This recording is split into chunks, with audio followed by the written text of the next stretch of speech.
The Abandoned Gates. Book 1. The Red Fog. Chapter 1. The House on Briar Lane. I had always believed that loneliness was a skill you could sharpen like a knife. Some people learned how to charm a room. Some learned how to lean on family when rent was late or when fever pinned them to a bed.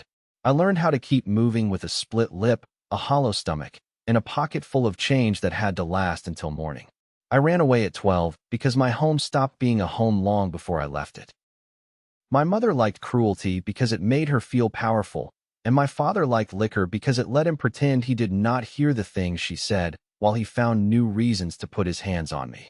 By the time I was old enough to understand that other children went to sleep without flinching at footsteps in the hall, I was already old enough to know I was not going to survive if I stayed. So I left. 8 years later, I was still leaving places before they had the chance to hold me. I cleaned foreclosed homes for a regional bank, which was a cleaner sentence than the work deserved. Mostly it meant I walked into the wreckage of other people's endings and carried it out piece by piece.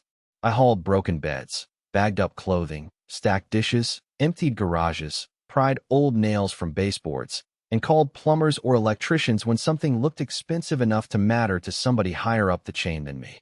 The job was hard, filthy, and honest in its own way. Houses did not lie. They told you exactly what had happened to the people who lost them.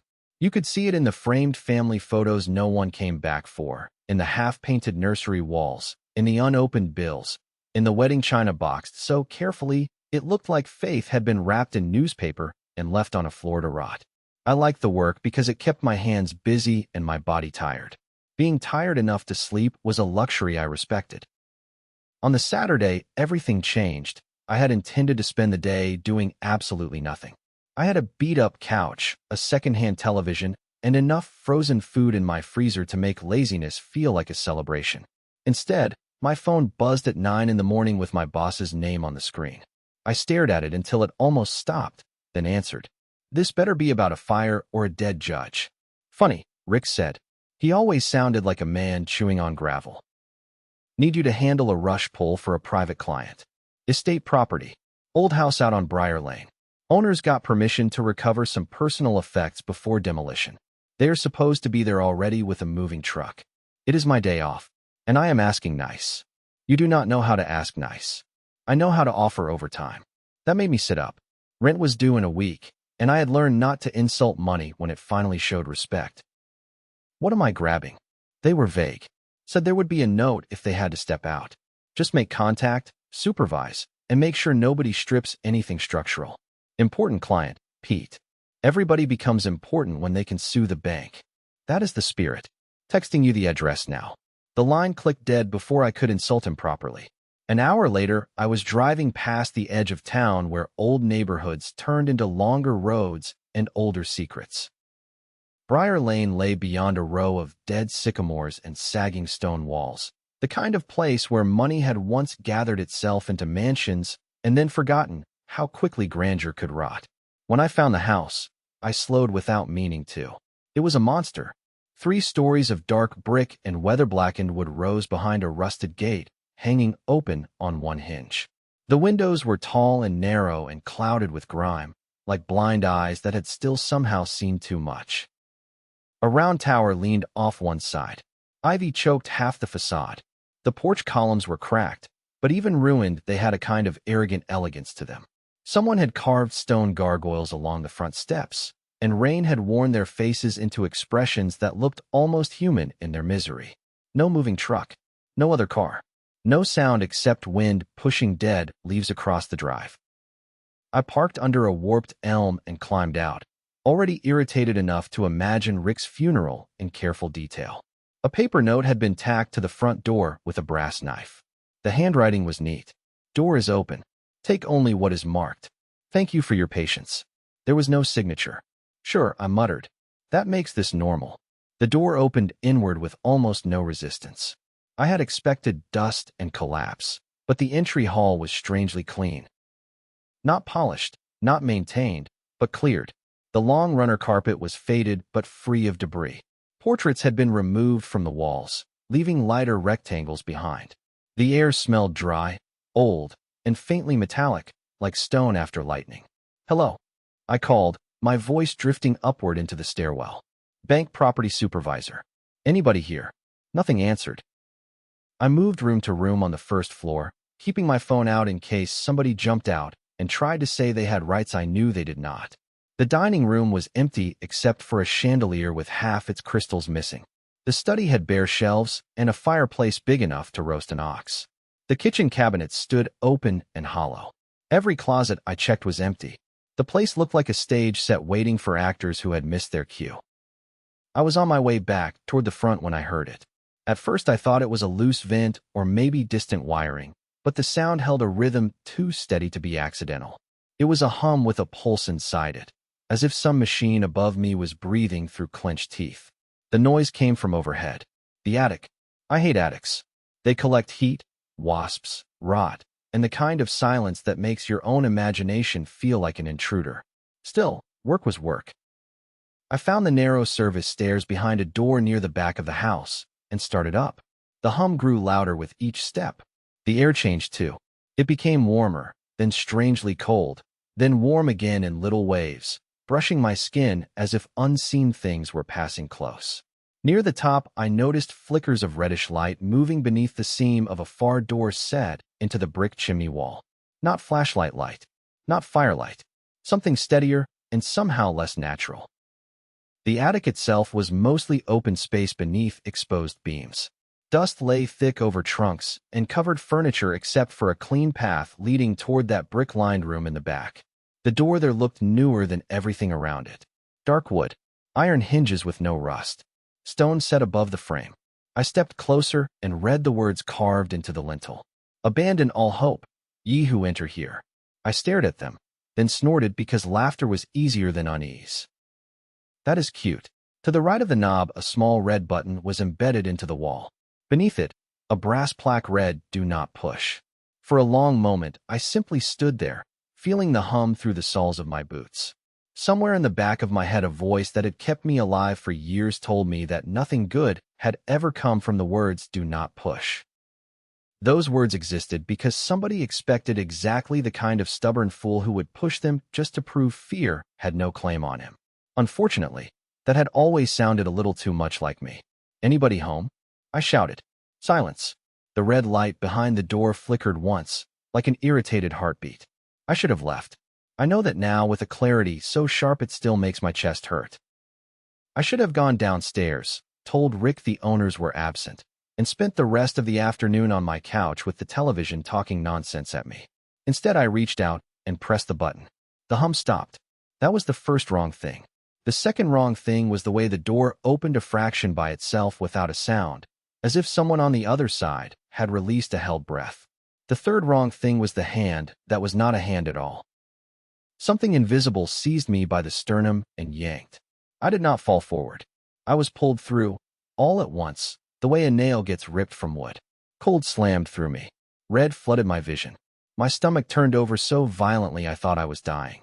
I had just enough time to snarl something ugly before my boots hit wood again, and I staggered into a wall. I spun around. Behind me stood a plain little door opening into a shallow closet containing nothing but cracked plaster and one broken hanger. No red button, no carved warning, no humming. Just a closet too small to hold even a decent lie. My heartbeat pounded against my ribs. I stood in a room that had been an attic once, but age had gone to war with it. The beams were blackened. Dust drifted in air, tinged a faint rust red.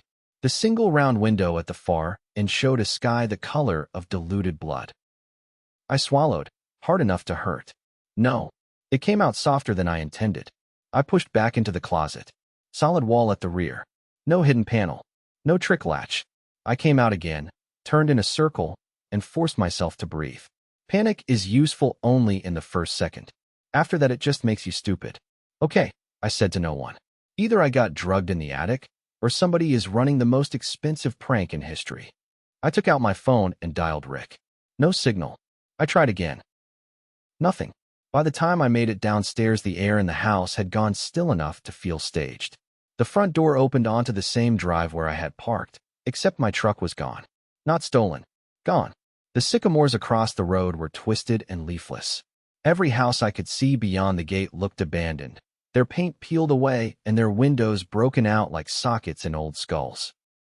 A red haze drifted through the street, not thick enough to hide the world, just enough to stain it. No distant traffic, no barking dogs, no lawnmowers, no human sound at all.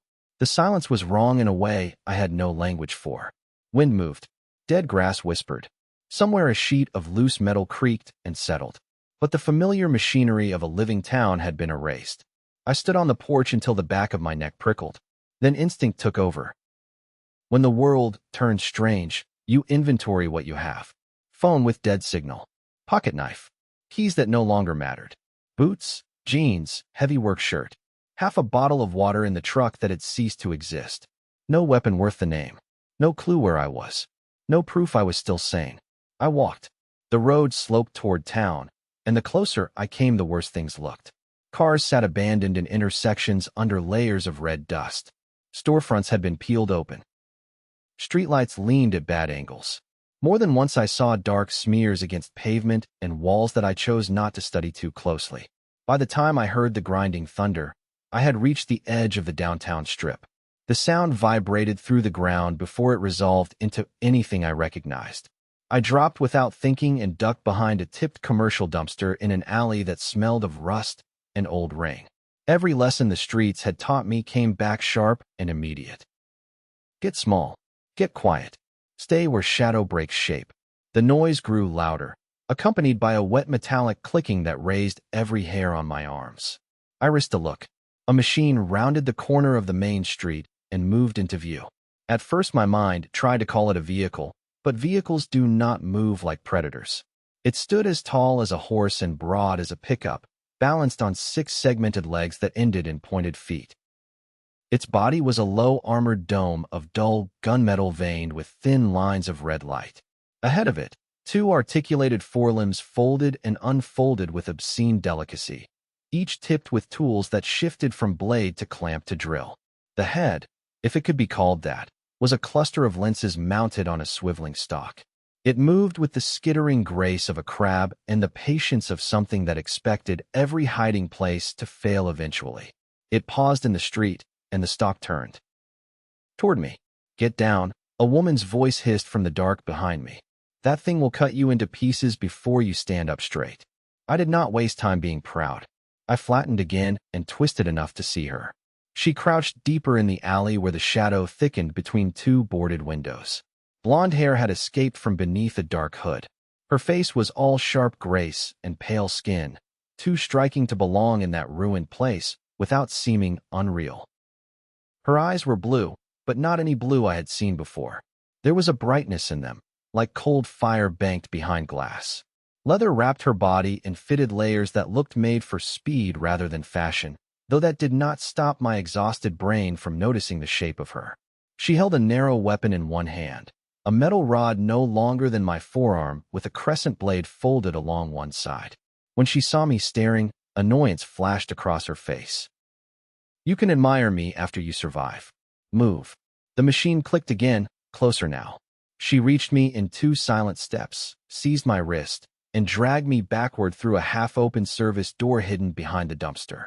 We slipped into darkness just as a red beam washed across the mouth of the alley. I heard metal scrape brick. Something sharp punched through the door a breath away from my shoulder. I jerked back. She yanked me down a corridor littered with moldy boxes and broken pallets. Quiet, she breathed. We moved through the building like she had been born inside it. Left through a storage room. Up 2 steps. Across a long hall with shattered display windows. Down a stairwell that stank of damp concrete. Every now and then I heard the machine above us, probing, clawing, listening. The woman never hesitated. Finally, she opened a steel door and pulled me into a basement so large it might once have belonged to a warehouse or factory. Rows of empty shelving cut the gloom into lanes. Old shoemaking equipment sat under tarps. Lanterns glowed behind crates stacked into makeshift walls. Someone had lived here once, maybe several someones, but now only dust and careful order remained. The woman let go of my wrist. I bent with my hands on my knees, breathing hard but trying not to show it. What? I managed. The hell was that? She pushed her hood back. The blonde hair fell around her shoulders in a way that made the ruined basement feel even less real by comparison. Up close, she looked younger than me by a year or 2. though something in her eyes felt older and sadder than either of our faces. There was a fine scar at the edge of her jaw and another near her collarbone where the leather parted. That, she said, listening toward the ceiling, was a harvester. It means you were very close to dying. Where am I? Earth, she said. I laughed once because disbelief needed somewhere to go. No. Yes. This is not Earth. Her expression shifted, and for the first time I saw a flash of sympathy. Not your Earth. The basement seemed to tilt around me. I looked at the lanterns, the crates, the careful little camp hidden under a dead city, and then back at her. Either I hit my head harder than I thought, or you owe me a better explanation. You may have both, she said. My name is Aria. I am from Utah. Utah, I repeated. It is another world. Another sky. Another mistake. She studied my face as if measuring how much truth it could carry. And you, Peter Manson from the house on Briar Lane, have stepped through a transit breach into a parallel version of your planet that should not still exist. The last of my breath left me. I had spent my life handling ugly things by reducing them to practical pieces. Broken nose. Call it swelling and blood. Empty bank account. Call it 2 more shifts and less food. Drunk father in a rage. Call it timing and angles, and whether the back door was closer than the front. But there are some truths too large to cut into manageable parts. They arrive whole, and they either crush you or force you to grow around them. I looked at Aria's glowing blue eyes and heard the thing scratching somewhere above us. And for the first time in a very long while, I did not know what shape I needed to become. Start talking, I said. And she did. Chapter 2. A Girl from Another Sky. Aria did not begin with the impossible parts. Maybe she had learned the hard way that a mind could only take so much absurdity before it defended itself by calling everything a lie. She handed me a metal cup filled with water that tasted faintly of minerals and told me to drink slowly. Then she lit another lantern, checked a row of thin wires strung to little bells by the stair door, and only after the room was secure did she sit across from me on an overturned crate. You are shaking, she said. I am not. You are. It is not shameful. Your body still believes it can wake up. That sounds about right. A ghost of a smile touched her mouth and was gone. Up close, with the hood off and the urgency of escape faded, I could study her properly. She was beautiful in a way that had edges to it. Not soft, not delicate, though there was grace in her hands and throat and the line of her shoulders. Her face might have looked almost gentle if not for the little marks life had carved into it. The scar by her jaw, the alertness around her eyes, the way she kept listening to sounds I could not yet hear. What is a transit breach? I asked. A wound between aligned spaces. She clasped her hands loosely. There are worlds that grow near one another, though near is a poor word. They are not stacked like floors in a building and not separated by distance you can travel in a ship. Think of them as songs sung in different rooms, but on the same note. Under pressure, some notes touch. I stared at her. That is either poetic or completely useless. It is both, she said. I am still learning your language well enough to insult science with it. Despite myself, I laughed. The sound startled me. It had no business existing in that place. She continued. There were once controlled gates. Stable passages. Ancient work, not mine. Not even my people's work, though they like to pretend otherwise. Most were buried, forgotten, or destroyed. Some were found again. Some were forced open by those who wanted power more than wisdom. The house. Yes. The creepy attic door in a condemned mansion is a gate to another Earth. To this Earth. Or what is left of it. I leaned back against the crate and rubbed my face. And the machine outside. Harvester cast. Scouting and recovery. It seeks organic movement, thermal signatures, electromagnetic activity, and specific mineral traces left by the gate system. It kills most living things on contact unless they are marked for study. That sentence somehow got worse with every word. Then let me improve it. She lifted her weapon and rested it over her knees. You were very lucky I found you before it did. Lucky is not the word I would use for today. No, she said softly. Perhaps not. The quiet between us changed shape. It became less about danger and more about the fact that we were two strangers locked inside the same impossible room, both trying to decide how much honesty survival allowed. I took another drink and said, You knew my name. The gate leaves an echo when it opens. Not sound. Pattern. Enough for trained readers to infer origin and sometimes identity if the breach passes through an anchored location. We monitor what little remains of the Briar Lane doorway because it still pulses every few months. Usually it spits out debris from your world. Once it gave us a dog that hated me on sight. You were the first person. That was somehow sadder than the rest. What happened to the dog? A gentleness passed over her face. It lived 3 happy years with an old man in the tunnels and died spoiled. Good. I thought so. I set the cup down. You said your people are from Utah. Why are you here? She looked at the lantern flame for several seconds before answering. Because my people helped cause this. There are confessions that sound rehearsed and confessions that sound like they have been waiting behind a person's teeth for so long they come out bruised. Hers was the second kind. Utah is a beautiful world, she said. Or it was when I was a child. Seas like green glass. Cities built into mountain ribs. Storms that glowed from within because of the minerals in the upper air. We were clever enough to build delicate things and proud enough to think delicacy meant virtue. Then came scarcity, then fear, then committees calling conquest by gentler names. You invaded this place? Not at first. At first there were surveys, resource models, projections. This parallel Earth had diverged from yours centuries before. Certain elements in its crust formed more readily. Certain energy fields interfaced with gate technology better than ours. It was called empty by men who had never stood in one of its cities and listened. I thought about the silence outside. But it was not empty. No. Her voice tightened. It was alive. Full of people who laughed, traded, fought, loved, and believed tomorrow belonged to them. They had governments, families, artists, criminals, children. They had everything your world has except the chance to remain unmolested by someone stronger. I rubbed my thumb over a splinter in the crate. So what happened? Research stations became military holdings. Military holdings became extraction corridors. Then the Makers entered the work. The Makers? A design sect from Utah. Brilliant engineers. Revered. Feared. They believed all life, even their own, would eventually fail unless it merged with perfect machine order. They built autonomous harvesters, tunnelers, foundry beasts, collectors. Weapons that could construct more weapons from whatever they consumed. What began as pressure became occupation. What began as occupation became extermination. She said the last word flatly, like a stone set down with care.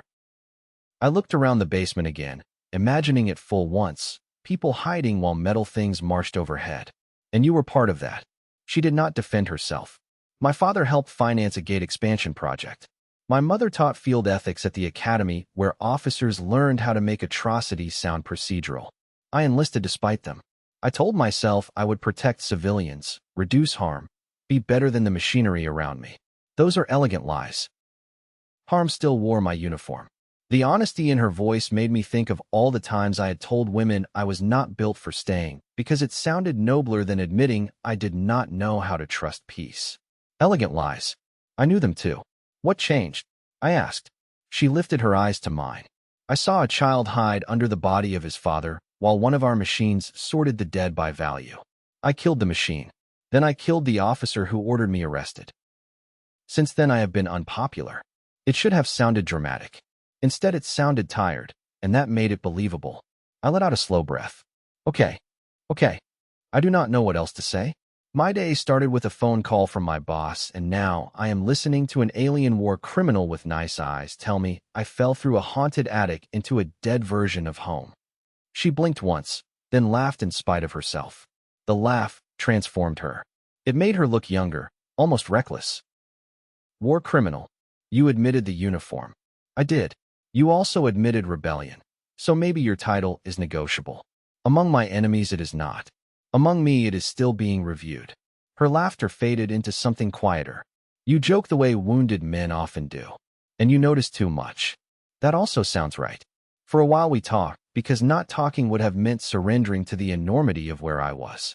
She asked about my world first in practical little questions. How many were in my immediate family? Whether my government knew of other worlds. Whether large-scale war had scarred my country recently. The answers felt flimsy in my mouth. Then she asked why no one would be looking for me urgently. I thought of lying. I almost always did when the truth required tenderness. But there was little point pretending to be more loved than I was. I left home at 12, I said. Abusive mother. Drunk father.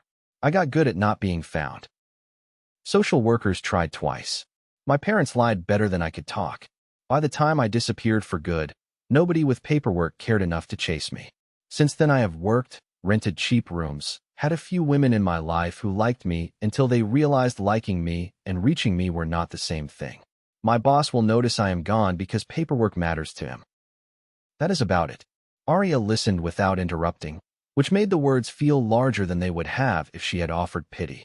When I finished, she said, "You survived by becoming self-contained. That is one way to put it. It is not the best way to live." "No," I said, "but it is efficient. Efficiency has killed more tenderness in the worlds than war ever could." The sentence landed harder than I expected. "That sounds like something you practice saying." "It sounds like something I learned too late." She looked away. Yuta values refinement, discipline, achievement. Even affection there can feel curated. My father shook my hand when I received my field commission. My mother kissed my forehead only on holidays where custom required it. We were not unkind people on the surface. We were simply never willing to be foolish for love. "Where I come from," I said, "people are foolish for love all the time. Is it worth it?" The question was not academic. I could hear that much. I thought about a woman named Dana who once slept in my apartment for 3 months and left because she said every time she touched me it felt like I was bracing for a hit.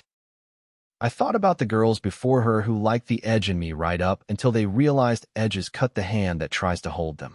"Sometimes," I said, "sometimes it wrecks you. Sometimes that is the price." Aria's gaze returned to mine and held it long enough that the air between us warmed. "On Yuta," she said quietly, "we are taught to avoid any price we cannot calculate." "That sounds miserable." "It is." Something thudded faintly above us. Aria rose in an instant, all softness gone. She moved to the stair door and pressed one finger to the metal. After a tense beat, she relaxed. Old settling noise. Or one of the scavenger units changing patrol route. Scavenger. Smaller than harvesters. Meaner in close spaces. "You will hate them. I already have enough enemies today. You can make room." She checked a small rack of supplies near the wall while I watched her. There were bundles of dried food, canisters with symbols etched into them, folded blankets, coils of wire, and a stack of old paper maps marked with a hand I assumed was hers. Everything was arranged with almost obsessive care. "You live here alone?" I asked. "For now. Where is everyone else?" Her mouth hardened. "Dead, scattered, hidden, or careful enough not to tell me where they sleep. There are survivor enclaves in the lower tunnels and drainage systems. A few old stations along the river. Sometimes they trade. Sometimes they vanish before I return. Trust is expensive here." "You trust me?" "No. Honest. I brought you here because leaving you would have been a cruelty I am trying to do less often. That is not the same as trust." I stood and walked slowly toward the supplies, careful not to crowd her. "So what now?" "Now I decide whether you are a liability or a companion. Those are very different categories." "They are." "You should try to become the second." I folded my arms. "How?" She picked up a small canvas bundle, opened it, and revealed several slim metal spikes and a tool that looked like pliers mated with a scalpel. "By learning quickly, listening the first time, and accepting that strength means almost nothing here if it does not become precision. I can fight." She glanced at my knuckles, the old scars, the way I stood with my weight balanced even when tired. "Yes.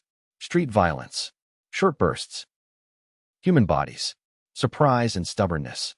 Useful, but incomplete. You know an awful lot about me. You know enough about danger to keep your eyes moving. You did not freeze long when the harvester appeared. You breathe through pain instead of making a performance of it. Men built only for comfort usually do not." She closed the bundle. "But if you hit one of these machines the way you hit a man, you will only teach it where your bones are. So teach me." She studied me again, and I understood that the next few seconds mattered in ways larger than either of us wanted to admit.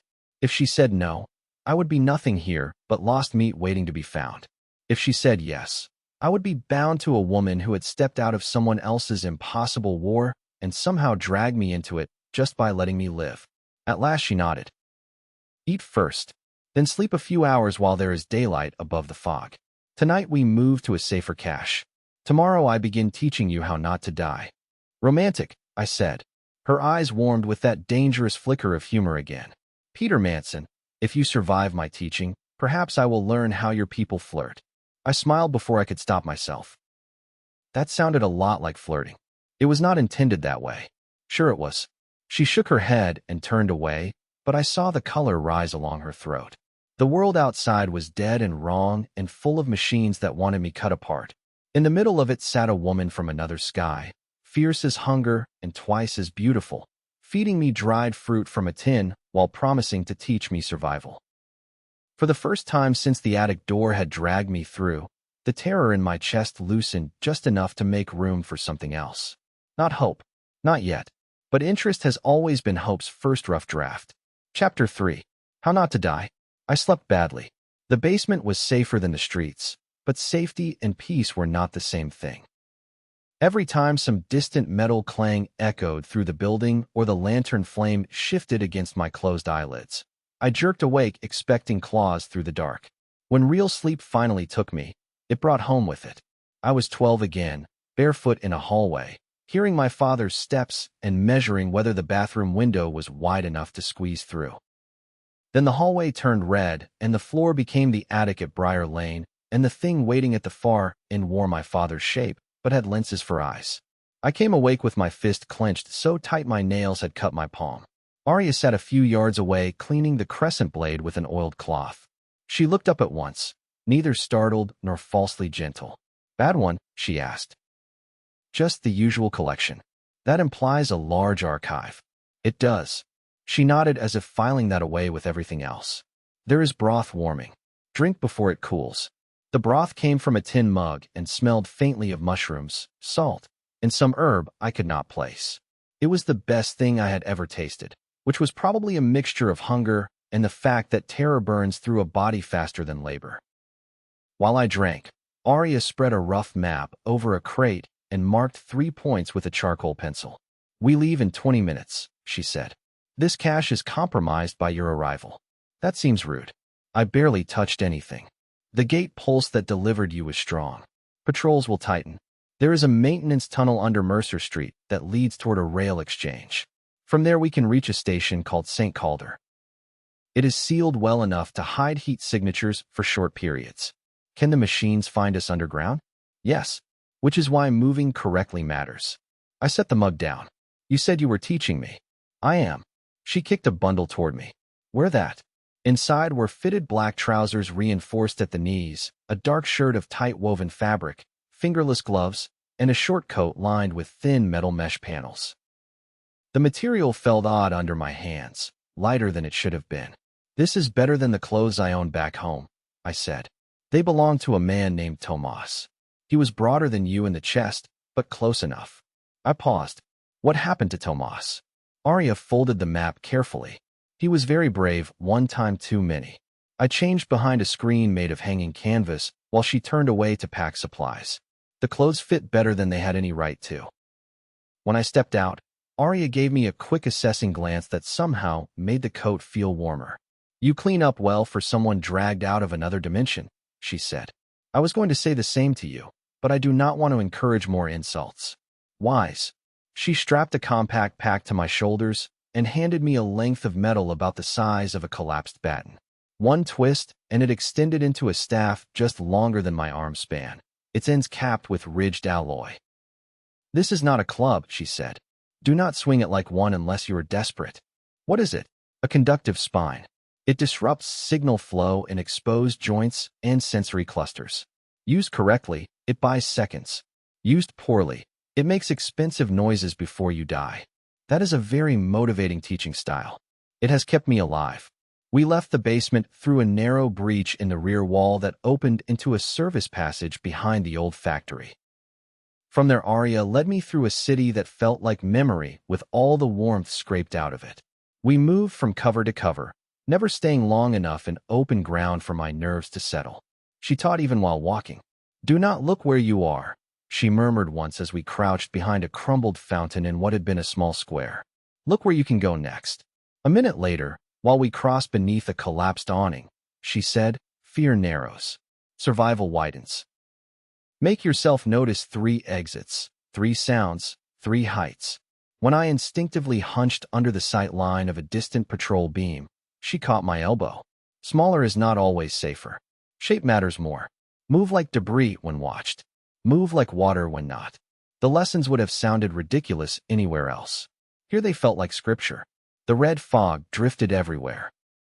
Sometimes it thinned enough for me to see the raw blue of the dead sky above it, but mostly it clung to streets and alleys in a low constant haze that turned distance uncertain. We passed the shell of a school with desks visible through broken windows. A grocery store stood open to the air, its aisles frozen beneath fallen shelves.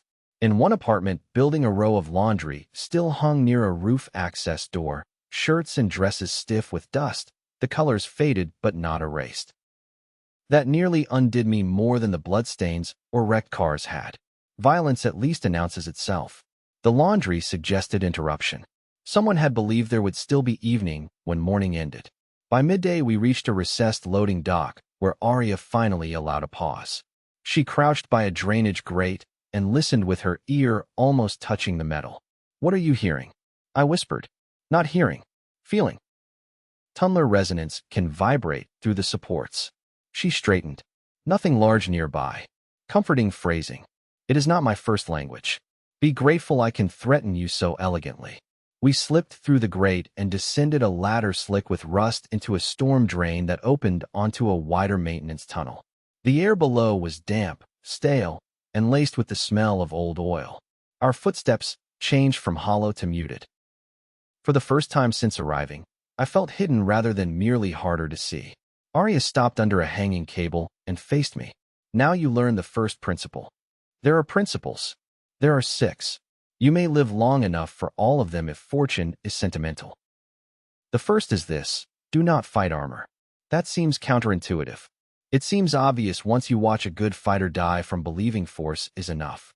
She motioned me closer, then took the staff from my hand and set it on the ground. From a pouch at her belt, she drew a compact metal object no bigger than a rat, made of interlocking segments. She touched a switch and it unfolded with a series of clicks into a crude practice model of one of the smaller scavenger machines. "Old training piece," she said. "Damaged, but useful." It skittered a step on tiny legs before she pinned it with her boot. Using the point of her blade, she tapped 3 locations. Sensory stalk, front joint cluster, ventral conduit beneath the thorax. Machines are strongest where they want you to strike. They are vulnerable where they do not expect persistence. You talk about them like animals. All weapons become animals if you let them hunt long enough. She showed me how the staff's ridged cap fit into gaps at the joint seam. How a quick inward thrust was better than a wild blow. How to pivot around a machine's turning radius rather than retreat straight back where the claws had room to extend. When I copied her, she corrected everything. "Your shoulders are angry. They have always been that way. Then they must become intelligent." Again, too much weight on the front foot. Again, you are preparing to punch with the left. The machine can see you think. I did not know machines judged people. They judge movement very harshly. Again, an hour later my forearms burned, my pride limped, and my respect for her had deepened into something with roots. Aria moved like music translated into violence. Every shift of her balance had intention. She wasted nothing. Not even contempt. When she demonstrated full speed on the little training machine, the exchange lasted less than 2 seconds. Feint, step, cut, disrupt, finish. Efficient and almost beautiful. "You enjoy this," I said, breathing hard. She tilted her head. "Teaching, winning." A shadow crossed her expression. "No, I enjoy preventing loss." Winning is what people call it when they do not want to look at the cost. Before I could answer, a sound scraped through the tunnel from somewhere ahead. Light but fast. Not water. Not settling pipe. Something moving on multiple legs. Aria's hand snapped up for silence. The sound came again, joined by another. 2 of them. She whispered, "Scavengers. Likely juvenile units flushed from upper streets by patrol shift. Stay behind me unless I tell you otherwise." The tunnel curved 30 feet ahead, the concrete walls wet with mineral stains. Red light flickered around the bend in brief pulses. My mouth dried out. Practice and threat are different species. The first machine burst into view low to the ground, all hooked limbs and shining black shell with a triangular sensor face glowing red. It moved quicker than I expected, racing along the wall itself for 2 strides before dropping straight toward us. Aria met it with one clean sidestep and drove her blade into the seam beneath its head.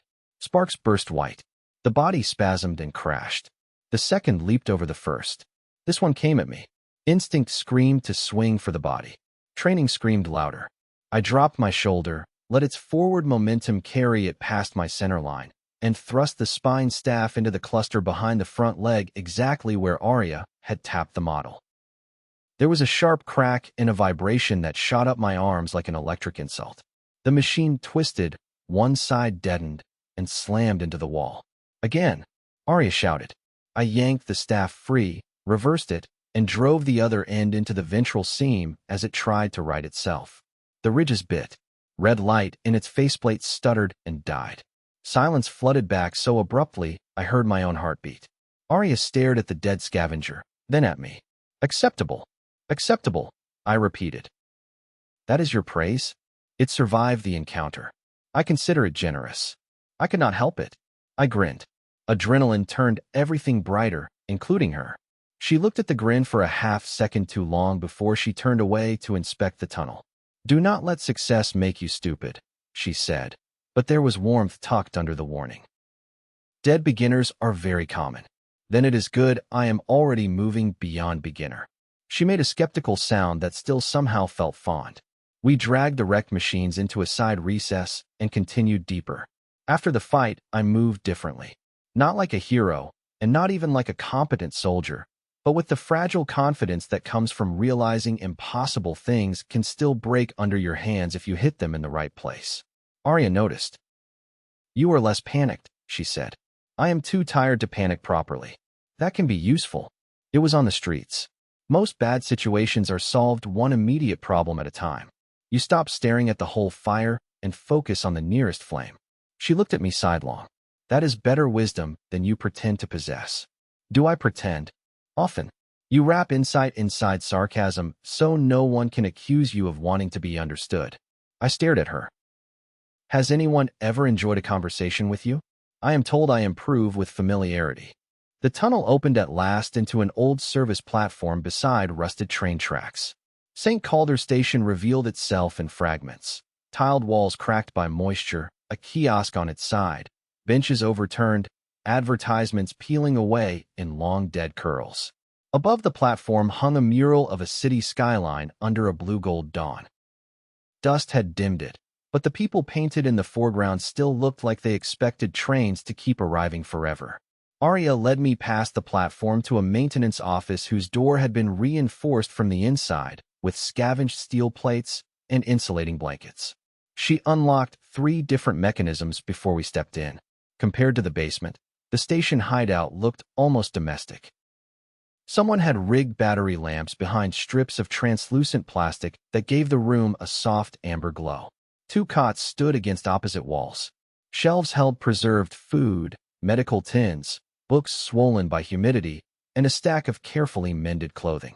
A kettle sat beside a compact heater.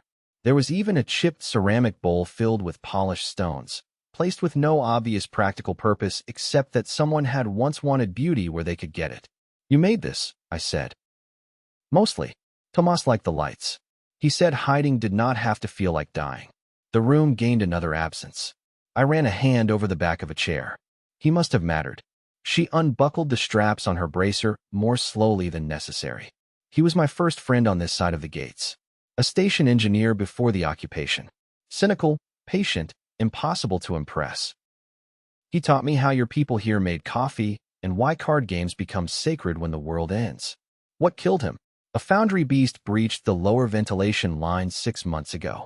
He sealed the blast doors manually so the rest of us could escape. She looked at the amber lights rather than at me. He complained about the stairs while bleeding out. It was rude to the last. I knew enough about grief to leave room for it. So I unpacked the supplies she handed me, helped fill the kettle from a filtered tank, and asked no more until we were both seated with cups of something hot and bitter that did in fact resemble coffee, if I was willing to be generous. After a while I said, For what it is worth, I am sorry. She traced one finger around the rim of her cup. Thank you. You and Tomas. No, she said gently. Not like that. I nodded once. You loved him anyway. Yes. The honesty in that word made my chest tighten. Too many people throw love around like a bargaining chip or a performance. She spoke it like an oath laid over a grave. Night, or whatever passed for it beneath the red haze, deepened outside the station. Somewhere far off a heavy machine howled through the earth, and the sound carried up the rails like a storm remembering your name. Aria rose and drew a curtain across the room's little observation slit. Tomorrow we go above again, she said. There is a relay archive in the civic quarter. I need maps and coil charges stored there, and I need to know whether the old signal mast still stands. If it does, there may be a way to reach survivors farther south. And if it does not, then we adapt. I watched her move around the room, trimming the lamps lower, checking locks, setting her blade beside her cot within easy reach. She lived as if danger were weather. Constant. Manageable. Never fully absent. Aria, I said. She paused. Yes. When you found me, why did you actually help? The question lingered between us. She could have answered with strategy, with guilt, with the practical value of another pair of hands. Instead, she leaned one shoulder against the wall and considered me with those impossible blue eyes. Because when I first came here as a soldier, she said quietly, I passed a boy hiding in the shell of a house. He could not have been more than 12. Thin, feral, trying very hard not to cry because he thought silence might save him. I told myself I had no time to stop. By the time I came back, he was gone. I found blood in the stairwell and one shoe in the street. Since then, when I have the chance to choose differently, I try. I thought about myself at 12. Thought about what a single kind interruption might have changed. I am 20, I said. I am aware. Just making sure. That brought the smallest smile back to her mouth. Sleep, Peter Manson. Tomorrow I find out whether you can learn a second principle before lunch. I lay on the cot staring into the dim amber dark long after she turned away. The room smelled of metal, bitter coffee, and the faint clean scent that lingered in her hair when she passed near me. Outside, the dead world kept its own counsel. Inside, for the first time in years, I was not alone while drifting toward sleep. I did not know yet how dangerous that was. Chapter 4. The Shape of Tenderness. Morning in St. Calder Station did not arrive with sunlight. It arrived with systems. Aria woke before me and moved through her rituals with an economy that was almost ceremonial. She checked the pressure gauge on the filtered water line, the charge indicator on the heater cells, the copper tripwire along the hall, and a slate where she kept patrol estimates written in a crisp, narrow hand. By the time I opened my eyes, the room already smelled of hot grain cakes and some savory paste. She spread over them with a knife. This is either breakfast or a test, I said, sitting up. It can be both. Your people are very attached to breakfast as comfort. I am trying to respect the custom. I took the offered plate and bit into a cake that tasted like buckwheat crossed with chestnut. You make this often? No. Tomas cooked. I merely prevented disaster while observing. That explains why it is almost good. She gave me a look cool enough to frost glass. Be careful.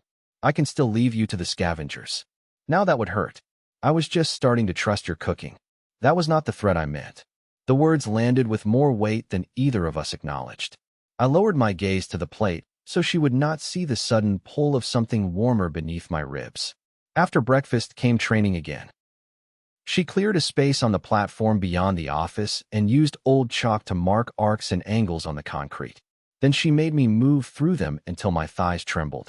The second principle, she said, circling me as I held the conductive spine at ready position, is that timing defeats force. Every machine has a rhythm. Sensor sweep, forward test, commitment, recovery. Break the rhythm, and it must choose between adapting and continuing. Most die because they assume a machine does not hesitate. It does. Not emotionally. Mechanically. You make hesitation sound noble. Because in living creatures it often is. It means thought still has room. She lunged without warning. I barely got the staff up in time to catch the flat of her practice blade. The impact jarred my wrists. Too slow, she said. You did not count in. The scavenger will not count either. Again. Again. Again. When I anticipated too early, She swept my feet. When I braced too hard, she redirected and struck my ribs with the practice blade just lightly enough to insult me. Sweat ran down my neck. The station air felt close and metallic. Somewhere during the fourth set, I stopped resenting correction and began wanting to earn her approval with a concentration that surprised me. At last she called a halt. I bent over, hands on knees. Has anyone ever told you you are vicious for a teacher? Yes, she said. He lived. That is not an endorsement. It is in this world. She tossed me a cloth dampened with cool water. I pressed it over the back of my neck and watched her reset the chalk marks with the toe of her boot. Even at rest, she held herself like someone listening to a distant argument she expected to be dragged into at any moment. You never stop, do you? I asked. What do you mean? Watching. Measuring. Preparing for the next bad thing. The question slowed her. No, she said after a moment. Not often. You will wear yourself out. Her mouth curved without humor. That assumes rest is available simply because it is needed. I sat on the edge of the platform. I used to think that too. She looked over. Used to.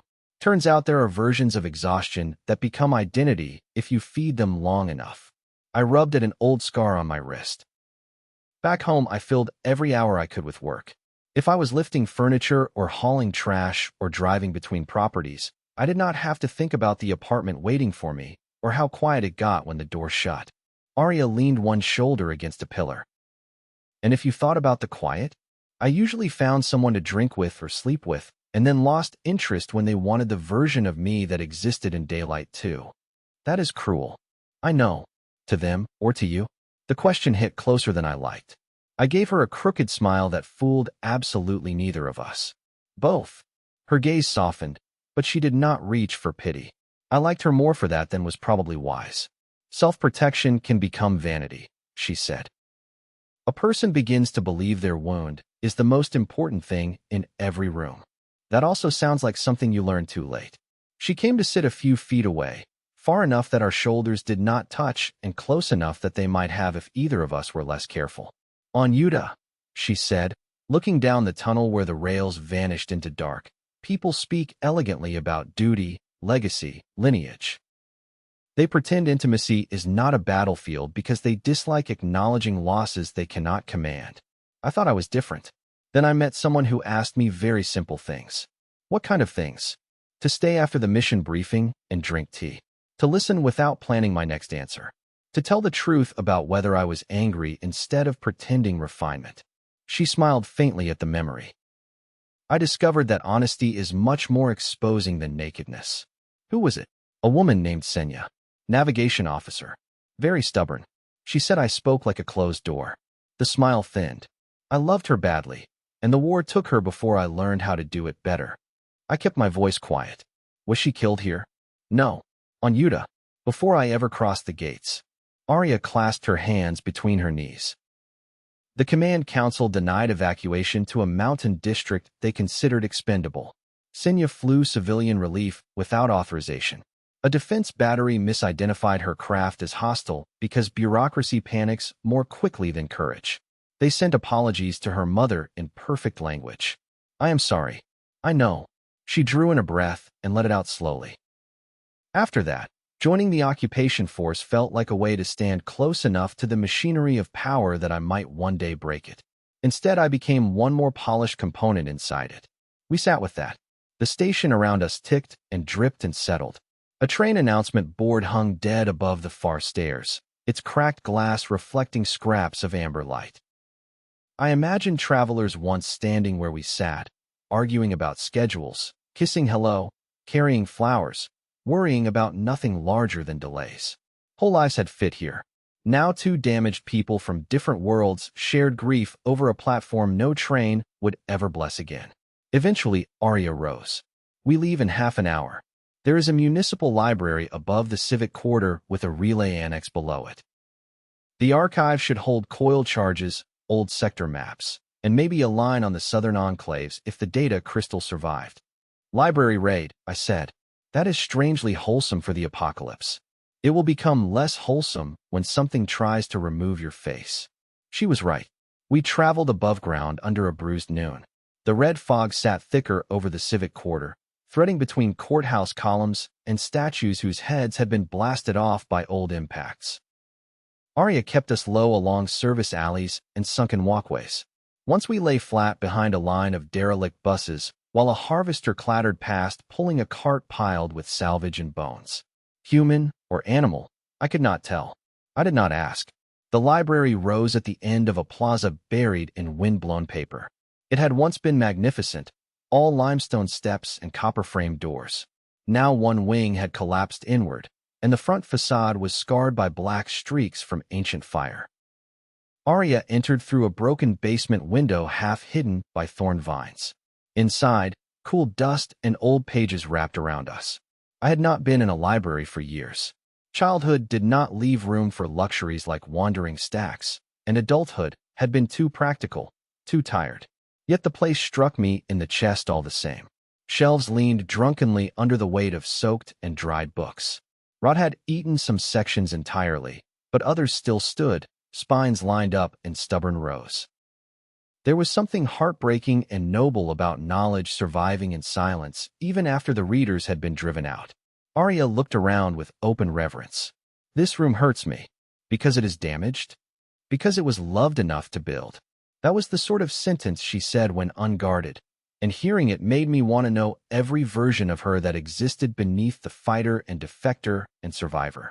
Dangerous impulse. I kept it to myself and followed her down a stairwell to the relay annex. The annex door had fused half shut, but together we forced it enough to slip through. Inside, metal cabinets lined the walls around a central console bristling with dead screens. Aria moved from unit to unit with quick, practiced hands, checking seals and muttering to herself in a language whose syllables flowed like water striking glass. Find anything? I asked. 2 map cylinders. 1 energy coil if it is not corrupted. No signal crystal yet.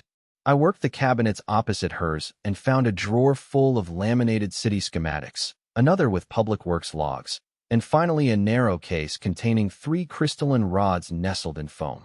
These? Her face lit with genuine delight. Yes, very good. I enjoy when your joy looks almost human. She rolled her eyes but took the rods with careful gratitude. Keep speaking that way, and I will assign you all the carrying. A sound interrupted us. Faint. Metallic. From above. Aria froze. The second sound was louder. Shelving collapsing. Claws on stone. Patrol sweep? I whispered. No. She slid 1 rod into a padded compartment at her belt. Search pattern. They followed something. Or someone marked this place. Her expression shifted from calculation to urgency so quickly that my body moved before my mind did. We packed the maps and coil, killed our lights, and climbed the stairwell. Halfway up we heard the first shriek. Not machine. Human. Aria looked back at me, eyes wide with immediate decision. There is someone in the reading hall. You said survivors avoid the quarter. They do. Which means this is either very bad luck or a trap. Another scream cut off in a wet, grinding noise. Trap or not, I said, and was already moving.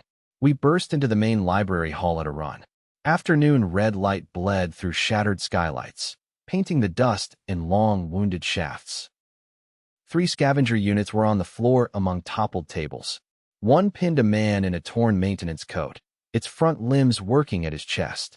Another skittered up a shelf after a small figure scrambling higher. The third turned toward us, sensor face flaring. Aria shot forward with such speed, she seemed to cross the space in a single line. Her blade flashed. The machine on the wounded man lost a forelimb and reeled. I went for the one charging us, remembering rhythm, angle, joints. It feinted left and sprang right. I caught the motion this time, pivoted, and jammed the conductive spine into its sensory cluster. The jolt numbed my hands, but the machine spasmed and hit the floor hard enough to crack tile. Above us the small figure slipped. A child, I realized. Maybe 10. The scavenger on the shelf launched. I abandoned my kill and sprinted beneath the falling line. There are moments when training matters and moments when instinct chooses first and lets you pay later.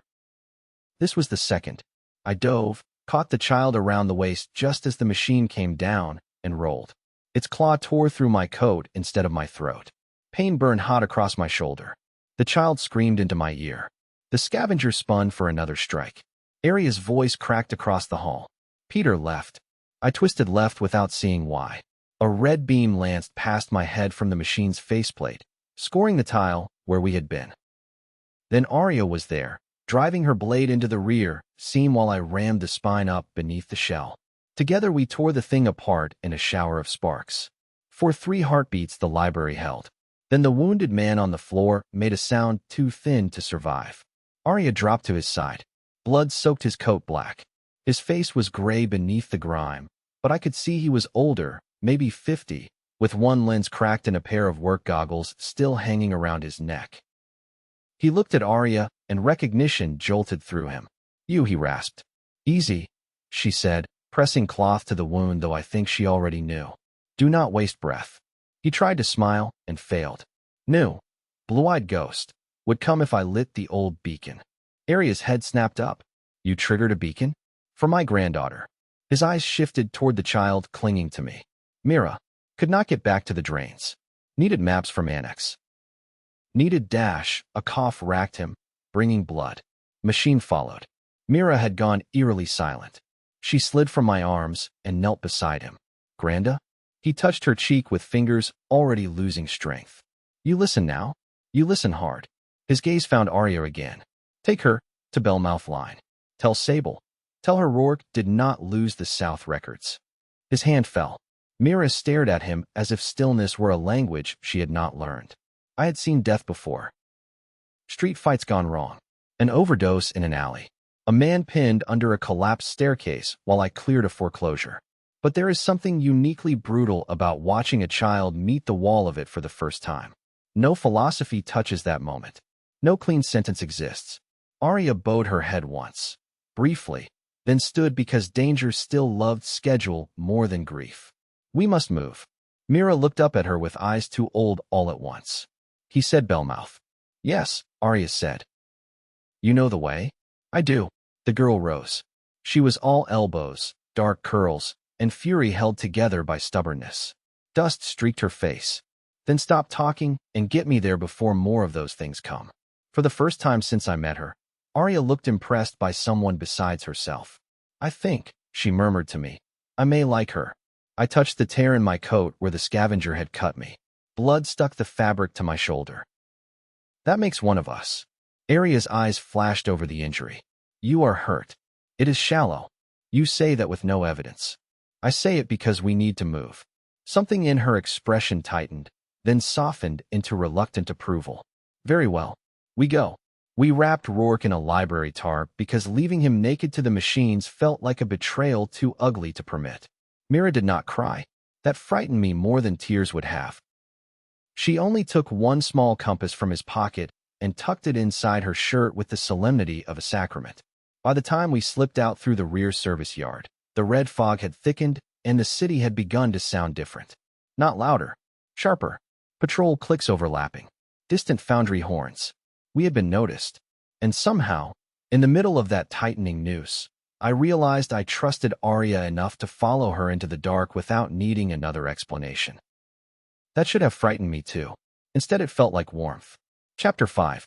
What we carry through the dark. Bellmouth was not a place so much as a route. That was Aria's first explanation as we moved. Bellmouth Line had once been a freight spur running beneath the river warehouses and South Manufacturing Ward. After the occupation, survivors had turned its service ducts, pump chambers, and abandoned platform spines into a chain of hidden passages. Some links were sealed. Some had collapsed. Some were baited because hope and traps often borrow the same architecture. But if the line still held where Rourke believed it did, it might lead us to a living enclave under the southern floodgates. The problem was getting there alive. Mira moved faster than I expected for a child who had just watched her grandfather die. Shock lends speed before it collects its debt. She wore a canvas satchel crosswise over her chest and never complained, though twice I saw her jaw lock against what looked like the urge to look back. Aria took point. I followed with one hand near the girl's shoulder whenever the way narrowed or footing turned uncertain. The cut in my shoulder stung hot with every movement, but I kept that information private until Aria cornered me with it in an old records room behind the courthouse. We had stopped there because a harvester patrol swept the avenue outside, its red beams slicing between file cabinets and broken blinds. The room smelled of damp paper and mold. Mira crouched beneath a desk near the back, hugging her satchel and keeping watch through a crack in the wall with a piece of mirror. Aria touched the edge of my torn coat and lifted her brows. Ulf, I like this coat. It is bleeding. I like it less than I used to. Ulf. Her voice had gone soft, which with her usually meant refusal disguised as courtesy. I slipped out of the coat and hissed when the fabric peeled from the wound. The scavenger claw had raked a long, shallow trench across the back of my shoulder and down toward the collarbone. Not deep enough to cripple, deep enough to bleed impressively. Mira glanced over. You should have said something. I was busy trying to impress you with stoicism. That is stupid, she said. Thank you. I was aiming for heroic. Aria knelt behind me with a medical tin. Heroism is usually stupidity with a prettier funeral. She poured clear liquid over the wound, and pain flashed so bright my teeth clicked together. Do not move. I am considering several objections. You may file them later. Her fingers were steady, careful, and much gentler than I would have guessed from watching her fight. She cleaned the cuts, spread some cool gel that smelled faintly of cedar and metal, then pressed sealing strips over the worst of it. While she worked, her breath warmed the back of my neck every time she leaned closer. The intimacy of it unsettled me more than the pain had. Mira, without looking away from the mirror shard, said, You two talk like people who are trying not to sound like people. Neither of us answered quickly enough. The child snorted. That is what I thought. Aria secured the final strip and sat back. Your granddaughter was impertinent, Rourke, she murmured toward the ceiling. I heard that, Mira said. You were meant to. I slid the shirt back into place more carefully this time. How old are you? 9. You sound 35. That is because most adults are slow. I could not argue. When the patrol passed, we moved again through civic basements, utility trenches, and one collapsed chapel whose stained glass saints lay broken across the floor like colored ice. As we traveled, Mira spoke in fits and starts. At first it was practical things. Which tunnels her grandfather trusted. Which junctions smelled wrong because tunnelers sometimes nested there. Which old symbols on the walls meant clean water caches or silent ladders. But eventually, as children often do when fear can no longer sit alone inside them, she began talking around the grief she could not yet name. Granda said the world used to be louder before I was born, she said while we crossed a generator room beneath the old theater district. He said trains screamed, and people complained about them anyway. He said there were mornings when he wished strangers would stop talking on the platform because he wanted to read his paper in peace. Aria smiled without taking her eyes off the tunnel ahead. That sounds like him. He also said the city had pigeons that stole food right out of your hand if you were stupid enough. I have seen images of these pigeons, Aria said. They looked arrogant. They were. Myra's voice thinned on the last word, but she kept going. He said when things get better we can have pigeons again. The ache that moved through the three of us then was so quiet it felt almost like prayer. By the time we reached the lower storm culverts, the red light from above had faded into evening gloom. Bellmouth Line opened through a broken floodgate, then descended into a corridor braced with salvaged steel and marked every 20 feet by a painted symbol, a crescent inside a square. Aria relaxed by degrees, though not completely. This is active territory, she said. Meaning friendly? I asked. Meaning watched. We found the watch before it found us, or rather Mira did. She stopped so abruptly, I nearly walked into her. Trip shimmer, she whispered. I squinted. At first I saw nothing but shadow. Then a thread caught the weak lamplight ahead, nearly invisible, strung ankle-high across the passage. Aria nodded in approval. Good eye. A voice came from above us. Good enough to keep breathing. If the three of you freeze and say your names. Weapons appeared from hidden slots in the wall and from a catwalk overhead. Crossbows, old rifles, improvised spear launchers, all aimed steady and without drama. People who had survived long enough to stop wasting threats. Aria raised one empty hand slowly. Aria of Yuda. A pause. Then, that does not narrow it enough. Former field officer, presently a nuisance to the makers. That narrows it. I stepped forward just enough to be seen. Peter Manson. New arrival. Long story. Mira called. I am Mira Rourke. And if you make me explain what happened to my grandfather from down here, I will hate you. The catwalk went silent for a beat. Then boots thudded above, and a woman dropped lightly from a side ladder into the corridor in front of us. She was lean, dark-skinned, and built like every ounce of flesh on her had been persuaded to justify itself. Gray threaded through the hair, shaved close along one side of her head. A scar split her left eyebrow and vanished into her temple. She carried a compact rifle with the intimacy of a favorite tool.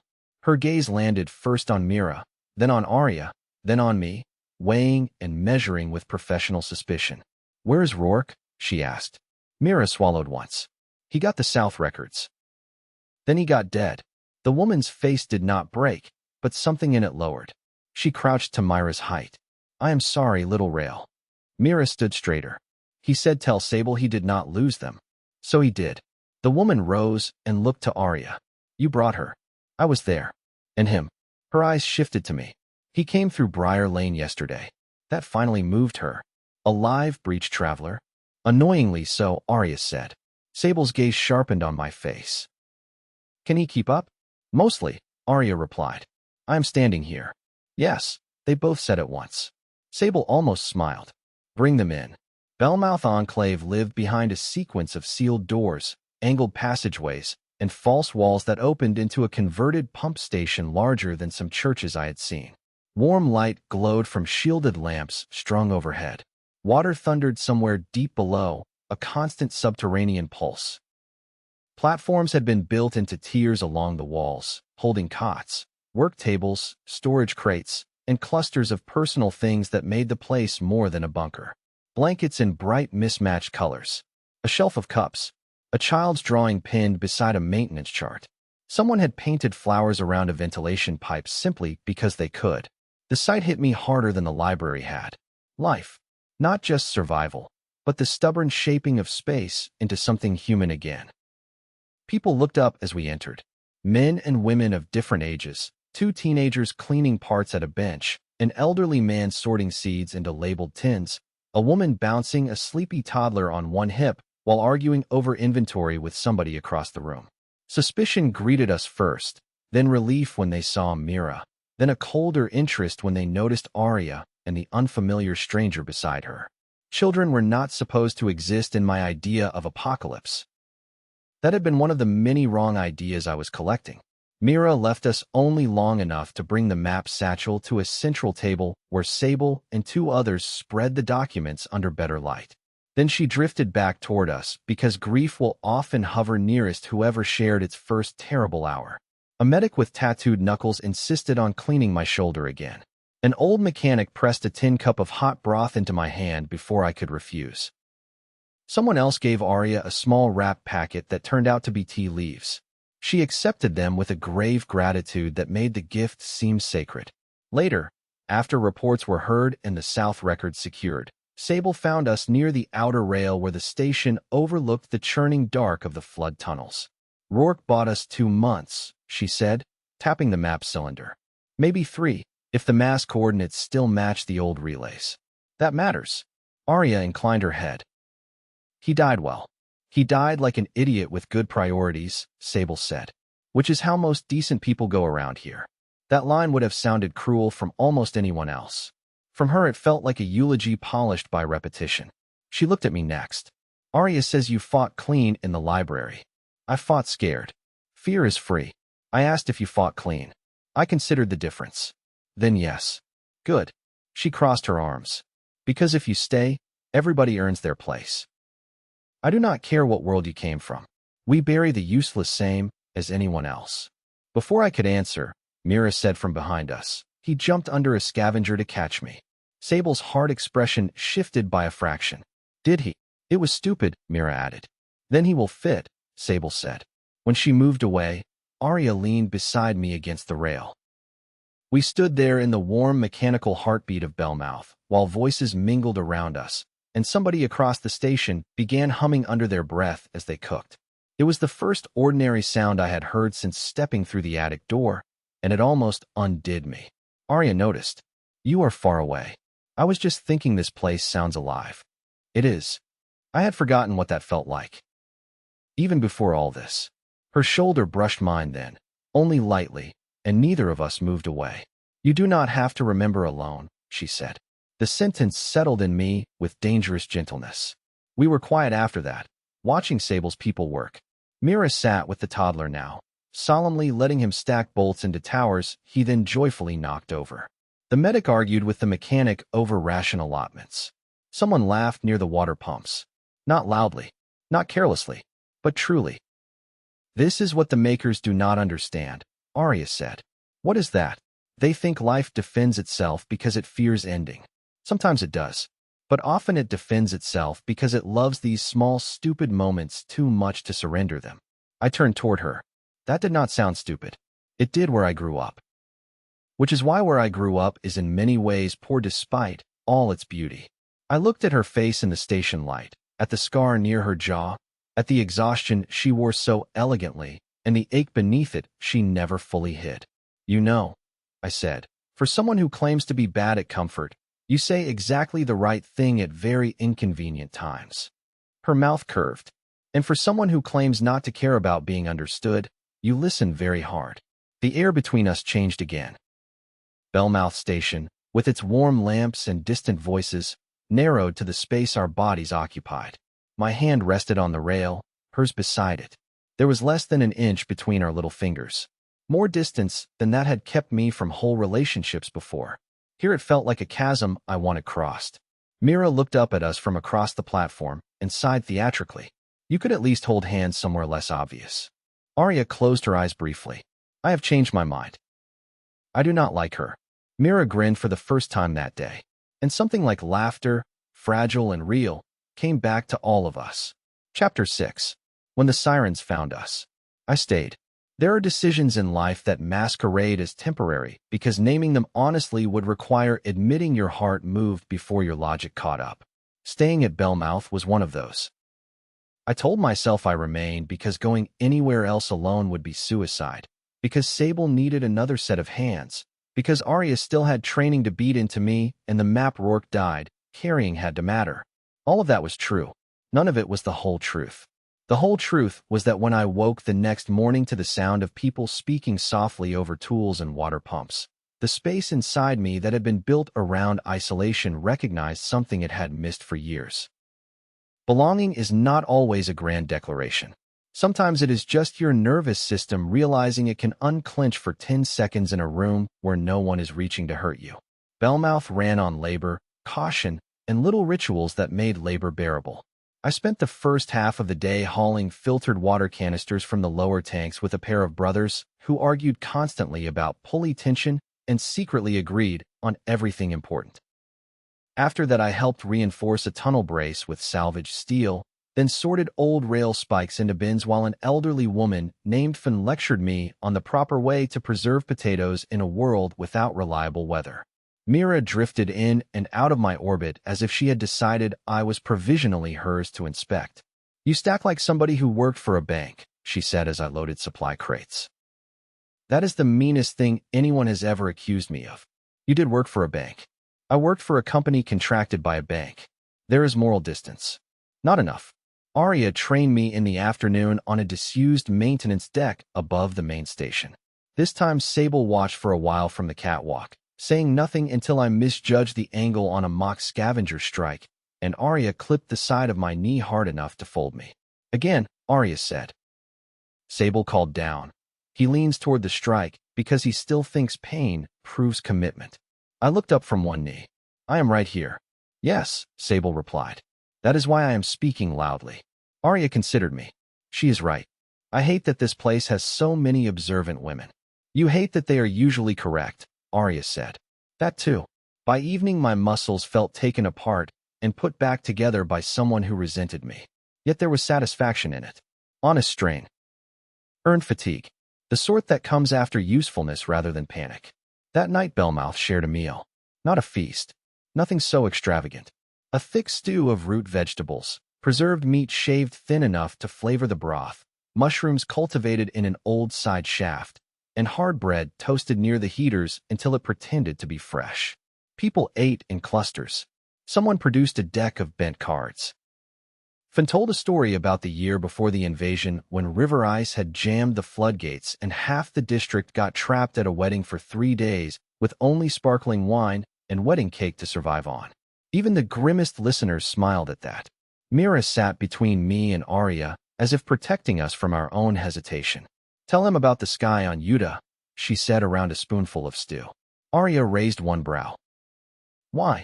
"Because he has never seen it. And because when people talk about beautiful things while eating, they remember to chew slower." That sounded like Rourke's wisdom wearing a new voice. Aria must have heard it too, because tenderness crossed her face before she spoke. "Our sky changes with the mineral tides," she said. "Near the western ranges there are nights when the upper clouds catch charged dust and glow from within. Green first, then silver, sometimes violet at the edges. It looks as if the stars have fallen behind a thin curtain and cannot quite decide whether to reveal themselves." Mira sighed happily. "Better than red fog." "Much better," Aria agreed. She looked at me then. "And your Earth?" I swallowed my mouthful before answering. Summer storms in my town used to roll in black and blue over the freeway. You could smell rain on hot asphalt 10 minutes before it hit. The whole sky would go mean and beautiful at once. Everybody complained about traffic, but I used to like standing outside right before the first drop. It felt like the world was holding its breath. Aria listened like that mattered. Like my memory deserved room. No one had looked at me that way in a long time. After the meal, Bellmouth quieted by degrees. Watches rotated. Lamps dimmed. The toddler finally surrendered to sleep on his mother's shoulder. Mira vanished into a sleeping alcove after solemnly extracting a promise that I would show her the proper way to hold the conductive spine in the morning because, in her words, Aria explained things like a sad knife. Aria claimed not to be offended by this, and absolutely was. I found her later on an upper maintenance walk above the flood channel where the air ran cooler. She stood by the railing with a cup of tea, looking down at the black water thundering below. The station lights threw gold along one side of her face and left the other in shadow. "You escaped," I said quietly. "For a moment. Bad day.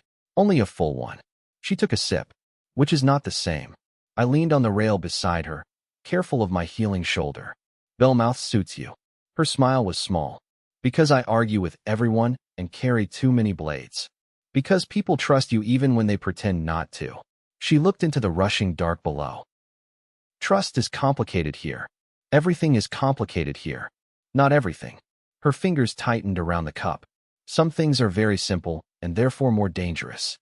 I turned toward her. "That sounds like a warning." "It may be. To me. To both of us." The honesty of it stripped the teasing out of the air. Somewhere below us the pumps groaned into a new cycle. Water surged. Voices carried faintly from the lower decks, and then faded. I said, "Aria, I know I arrived yesterday in the grand scheme of your life. I know the world is broken, and you have more important things to think about than whether the man from another Earth looks at you too long. But I am getting tired of pretending I do not know when a room changes." She went very still. I continued before courage could curdle. "Maybe you do not want to hear it. Maybe this is the wrong place and the worst time. I can accept that. I just would rather be honest in a dead world than careful in one." For one suspended second I thought I had ruined something fragile and useful. Then she set the tea aside on the rail and faced me fully. "On Utah," she said, voice low, "we distinguish between desire, devotion, and bond as if naming them separately keeps them obedient. It does not. It only teaches people to lie with better grammar." Her eyes searched mine. "I am drawn to you, Peter. More than is convenient. More than is wise. And yes, I have noticed the room changing." My breath left me slowly. "That sounds hopeful." "It is not entirely." Her expression softened with pain she did not disguise. "Everyone I have let close enough to alter me has been taken by war, duty, or my own failures. I do not know how to stand near something good without calculating the distance to loss." I understood that too well. Same problem. Different childhood. A rough laugh escaped her. "Perhaps that is why you are dangerous to me. Because I understand? Because you do? And because when you speak plainly it makes me want to do the same." I lifted a hand, slowly enough to give her time to refuse, and touched 2 fingers to the scar at the edge of her jaw. She closed her eyes for the briefest moment and leaned into the contact by a fraction that felt more intimate than any bed I had ever shared with someone I barely knew. "Aria," I said. Sirens cut through the station. Not bell-mouth voices. Not human alarms. A rising electronic wail that seemed to vibrate in my fillings, followed by the deep concussive boom of a blast hitting outer steel. Aria's eyes opened sharp and bright as drawn blades. Contact. We were already moving before the second impact hit. The station transformed in seconds. Lamps snapped to combat red. Shutters slammed over side passages. Sable's voice rang through the lower decks, precise and carrying. South Gate breach attempt. Non-combatants to lock sectors 3 and 4. Gunners to primary angles. Aria, catwalk east. Peter with me. Move. I followed the sound of commands and pounding feet down to the central platform. Panic wanted to rise, but work strangled it. People were carrying ammunition canisters, sealing children into protected alcoves, dragging portable barricades into place. Mira shot past with Fun toward the rear lock and did not look frightened so much as furious. "What found us?" I shouted to Sable as we hauled a coil crate toward the east firing line. "Beacon piggyback," she said. "One of the library units got a pulse out before you killed it. Took them a day to trace. We are done being lucky." The first machine came through the southern maintenance throat in a scream of tearing metal. Not a scavenger. Bigger. Taller than a horse with a wedge-shaped head and 4 forelimbs built for cutting through barriers. Sparks rained off its shell as the emplacement gun opened from the side platform. The impact staggered it, but did not drop it. 2 more crowded behind it. "Strike the joints when it commits," Aria shouted from the catwalk above. She had her blade in one hand and some compact throwing device in the other that spat blue arcs when triggered. "Do not give them the lane." The wedgehead lunged at the barricade. Sable fired point-blank into its left sensory bank. I vaulted the rail, slammed the conductive spine into the exposed leg cluster, and barely got back before its remaining claw sheared through the space where my ribs had been. The machine twisted. A bolt from the upper catwalk struck the rear seam. Someone else drove a spear launch into the ventral plate. Together we broke it apart. No time to celebrate. Another came.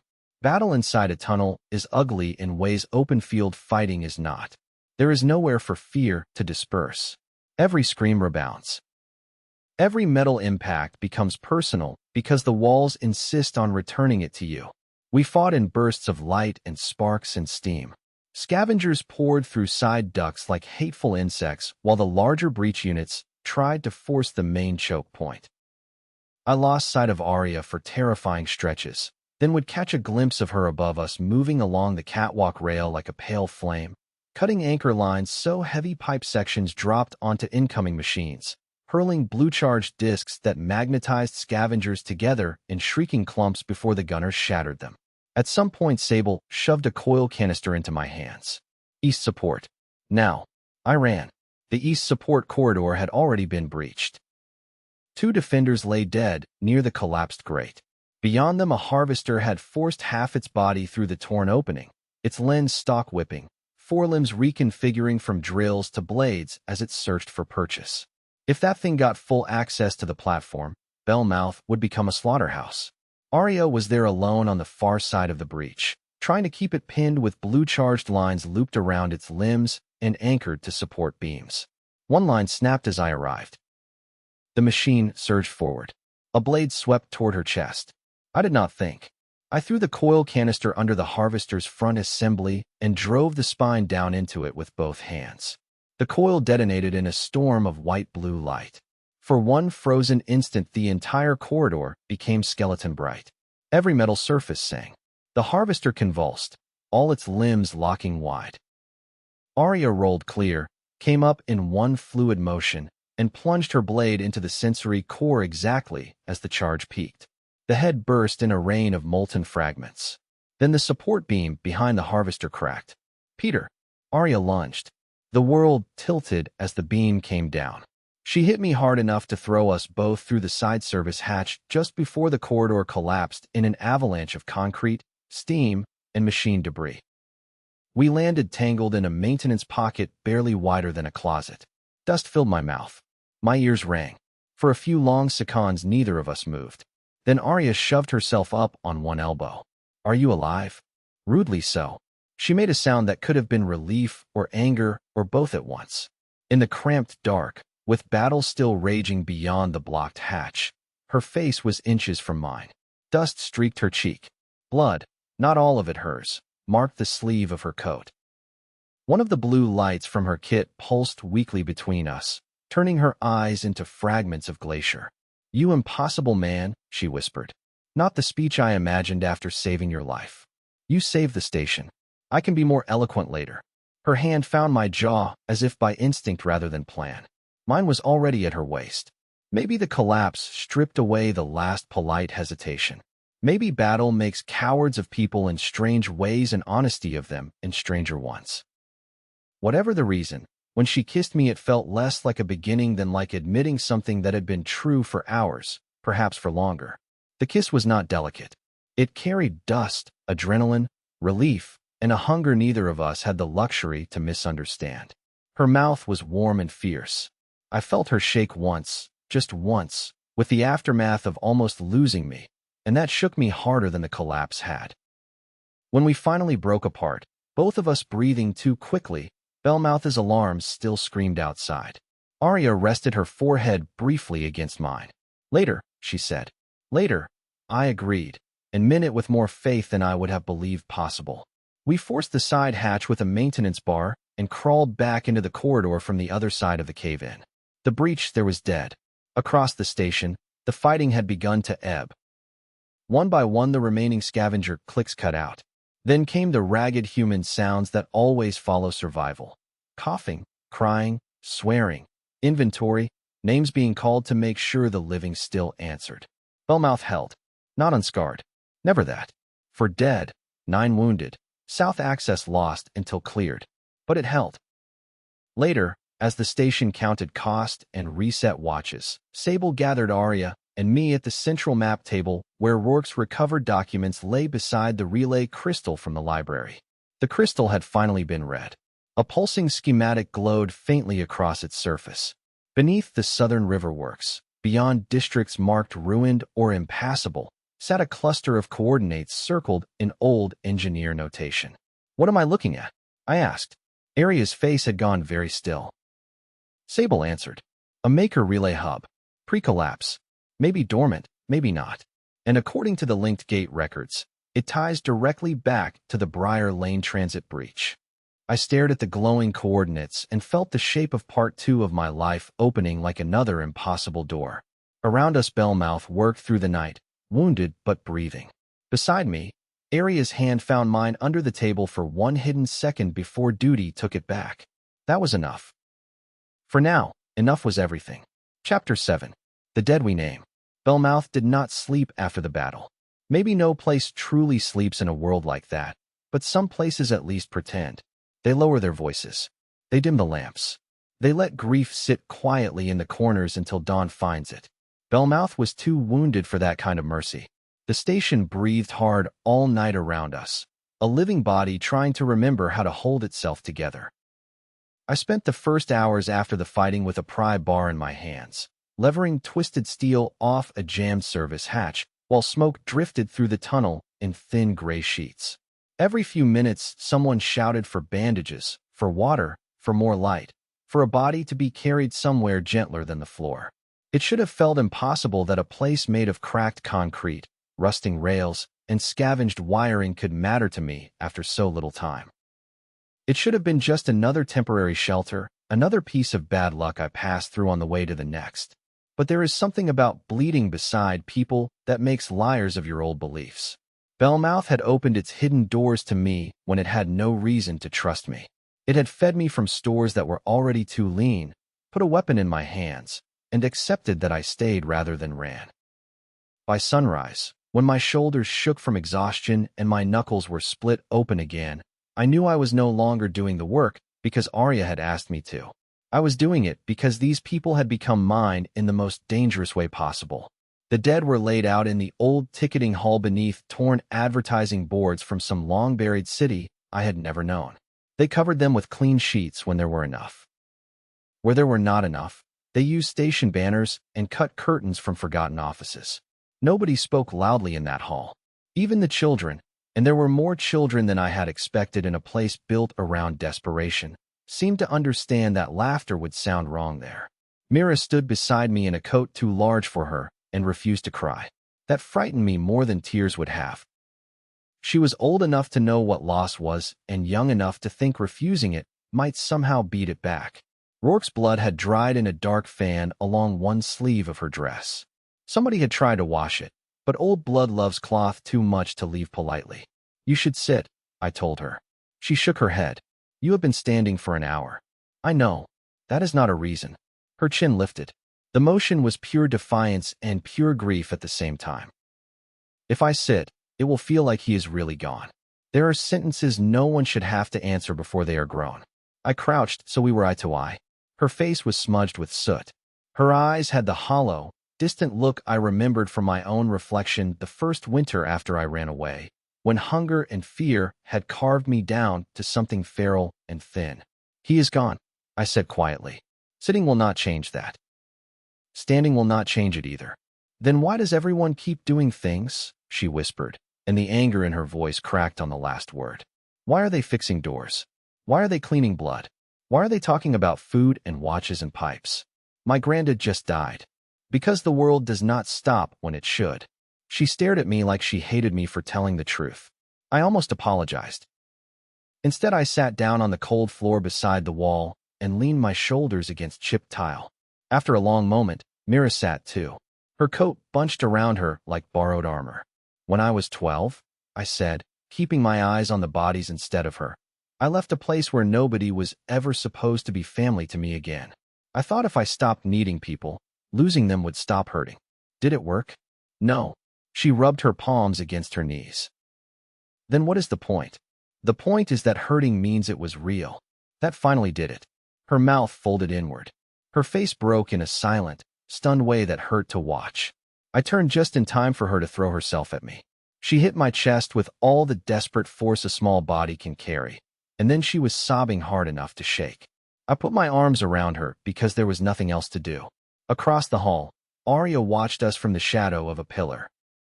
Her expression was soft in a way I had not yet learned how to look at for too long. There was pride in it, and sorrow, and something warmer than either.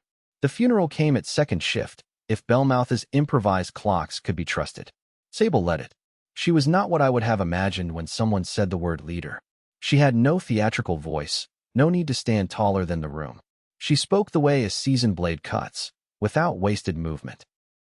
Survivors gathered with grime still under their fingernails, some bandaged, some leaning on crutches or one another.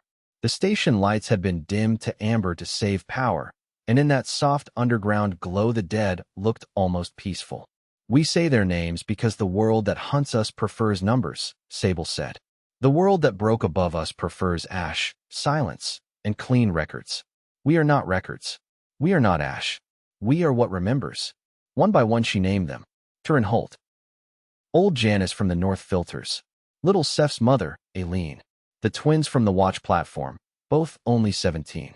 She named Rourke last, and when she did, Myra's fingers closed so tightly around mine that I felt the bones shift. Aria stood with her head bowed. The blue in her eyes seemed deeper in the dim light, like faraway fire seen through ice.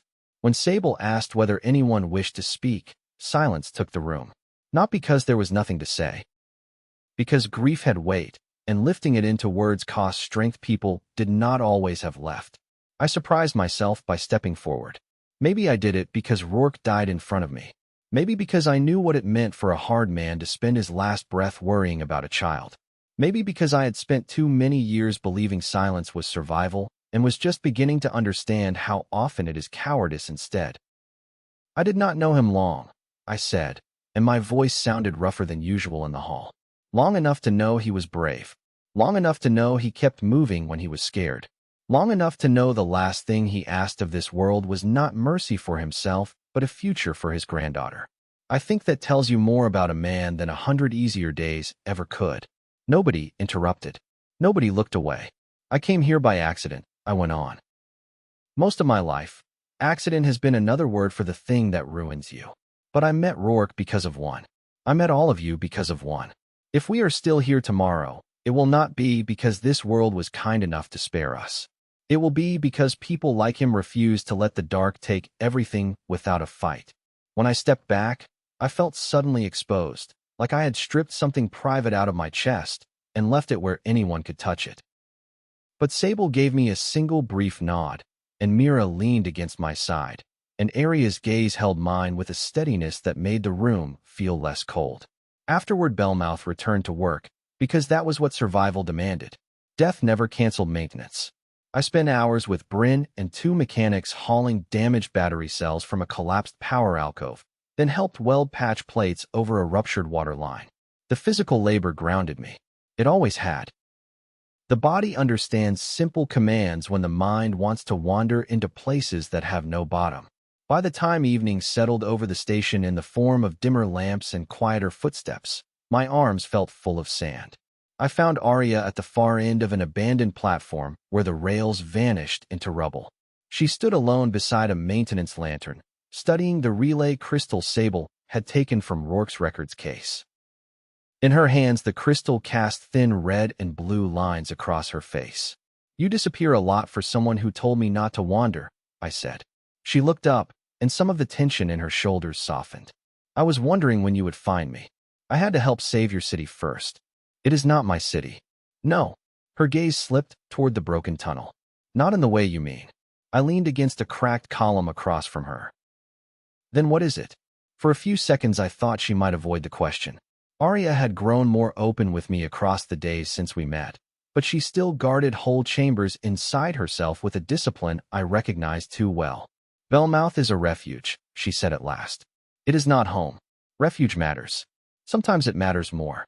But it is not the same." What was home? The relay crystal dimmed as she lowered it. A city on Utah called Sereth Vale. It sat between two mountain shelves and a freshwater basin, so clear you could see the silver backs of fish from the terraces above. In spring, the wind pushed blue petals from the orchard bands through every street. When I was a child, I believed the whole world smelled like wet stone and flowers. There was no fog in her voice when she spoke of it, only ache. Real homes do that when people talk about them after losing them.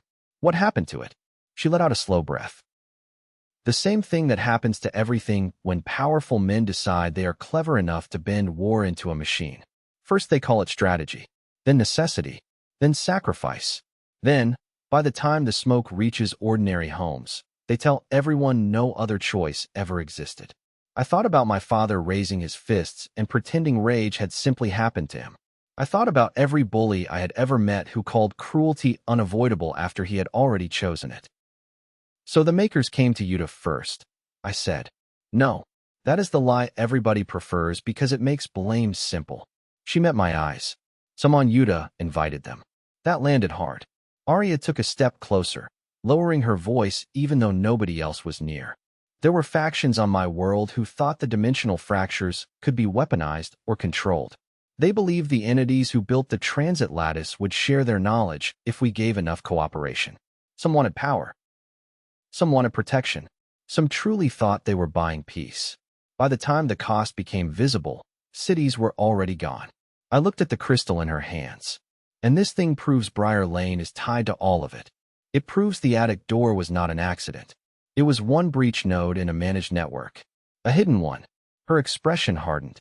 "If the crystal is right, there is a relay hub beneath the Southern River Works. If that hub still functions, it may tell us how many doors exist, who controls them, and how close your Earth is to becoming another battlefield." The rails seemed suddenly colder under my boots. "When do we go?" I asked. That made her blink. "You say that too easily." "No, I say it because if there is a chance something from this place can get into mine, I am not sitting underground and hoping the problem fixes itself." Aria studied me for a long moment. "And if the chance of surviving the trip is small?" I thought about Briar Lane, about the ordinary shape of my apartment, about frozen dinners and late rent and a life I had once considered painfully lonely. It seemed embarrassingly precious now. Then I would rather die trying to stop it than live knowing I stayed put. For the first time since the funeral, she smiled. It was not bright. It was not carefree. It was the kind of smile forged in respect. "You are either very brave," she said, "or very stupid." I have been called both. By women. Mostly. That got the faintest huff of laughter out of her. I would have crossed another ruined district just to hear it again. She set the relay crystal on an overturned crate between us. Sable wants a small team. She asked for me. She did not have to ask for you, because by now everyone in Bellmouth assumes you will run toward danger if it looks rude enough. I am building a terrible reputation. You built it yourself. We stood in companionable silence for a moment while the station murmured far away. Then Aria said, more quietly, "You spoke well for Rourke." I meant it. I know. Her fingers brushed the back of my hand. The touch was light enough that I could have pretended it happened by chance if either of us had wanted to lie. Neither of us did. Mira heard you too. That will matter. She needs more than speeches. She has us. The word us did something strange to my chest. Nobody had used it about me in a very long time without immediately making me regret believing it. Do we? I asked. Aria's eyes held mine. I think we are beginning to. That could have been enough for the night. In a wiser life, perhaps it would have been. But Bellmouth had a habit of pushing truths to the surface once the blood dried. I said, "When you kissed me after the station fight, was that adrenaline or honesty?" Her expression changed so subtly another man might have missed it. The careful stillness of her mouth. The sharp inhale she refused to let become visible. "I was afraid you would die," she said. "That was not my question." No. It was not. And she stepped closer until the cracked tile and all the ruined world around us seemed to withdraw. "And I have wanted to kiss you since the second day I knew you," which was deeply inconvenient. I laughed before I could stop myself. Inconvenient. You were reckless, suspicious, difficult to manage, and from another world. Still am. Yes, she said. Unfortunately, I should have answered with something clever. Instead, I lifted a hand and waited. When she did not stop me, I touched my knuckles lightly to her cheek. She turned into the contact in a way that felt far more intimate than the kiss itself had. "What if I said I have been wanting the same thing?" I murmured. "Since before I had any business wanting it." "Then I would say you have poor timing." "I have always had poor timing." "And I would say," she whispered, "that timing has very little to do with it anymore." This kiss was different from the first. The first had belonged to survival, to the desperate relief of still having breath in our bodies. This one belonged to choice. It was slower, deeper, and somehow more dangerous for that. I felt her hands slide up to my shoulders, then around my neck. I tasted smoke and warmth and the hard-earned softness she showed so rarely. When we broke apart, it was only because breath finally demanded tribute. Somewhere behind us a pipe knocked in the walls. Somewhere farther down the line, someone shouted for a wrench. The world remained broken in all the usual ways. Aria rested her forehead against mine. "We leave at first dim." I let out a rough breath. "Romantic. It is the best I can offer tonight. It is enough." Her eyes searched my face as if to see whether I was telling the truth. "Peter." "Yeah. If this journey goes badly, I do not want our honesty to begin and end in tunnels and emergencies." That was not quite a confession. It was more dangerous than one. "Then let's survive it badly," I said, "and talk afterward." She smiled against my mouth before kissing me one last time, softer now, almost careful. Then she drew back, picked up the relay crystal, and became once more the woman who could march through a dead world with a knife in one hand and strategy in the other. Before she turned away, I caught her wrist. "What?" "I am glad I pushed that stupid button." For a second, she only stared at me. Then the guarded look slipped, and what came through it was so nakedly tender I almost had to look away. "So am I," she said. And in Bellmouth's half-broken underlight, with death still fresh and danger waiting at dawn, that felt like the most reckless hope I had ever earned. Chapter 8. Southbound through the drowned quarter. We left Bellmouth before the station lamps rose to full strength. Sable had chosen a 6-person team, which in a place like Bellmouth counted as extravagance. There was Sable herself, because leaders who stayed behind eventually forgot what danger felt like and started making stupid decisions for other people. There was Aria, because no one moved through the surface ruins better. There was Bryn, broad-shouldered and grease-streaked, carrying enough wire, detonators, and jury-rigged tools to either save our lives or blow them apart, depending on the mood of the day. Kellen came too, a rangy scout with burn scars along his neck and the watchful stillness of a man who had learned patience from nearly starving. Then there was me, because apparently my talents now included crossing dimensions and picking fights with machines. The last member was a young medic named Len, no older than 19, with clever hands and the kind of quiet that usually hid either brilliance or trauma. In his case, I suspected both. Mira stood with the departure crew on the platform and tried to look as though she had no interest in stopping us. She failed. Children are terrible liars when the truth matters. You stay with Jana and the schoolroom, Sable told her for the third time. I know. You do not follow us. You do not explore the East Service lanes. You do not bother the quartermaster because you are curious how fuse packs work. That only happened once. Bryn snorted. Once that I saw. Mira rolled her eyes, but when her gaze found mine, there was fear under the attitude. She had attached herself to me quickly and in a way I did not entirely understand. Maybe because I had held her while she broke. Maybe because I had been the last stranger her grandfather trusted. Maybe because children can smell loneliness in adults the way dogs smell storms. I crouched and adjusted the strap on the small knife sheath at her boot, more to give my hand something useful to do than because it needed fixing. Listen to Sable. I always do. That is such a lie. I am offended you thought I would buy it. The corner of her mouth twitched. I lowered my voice. We come back with answers, all right? You hold Bellmouth together until then. She straightened a little at that. I can do that. I know. That surprised her more than any warning would have.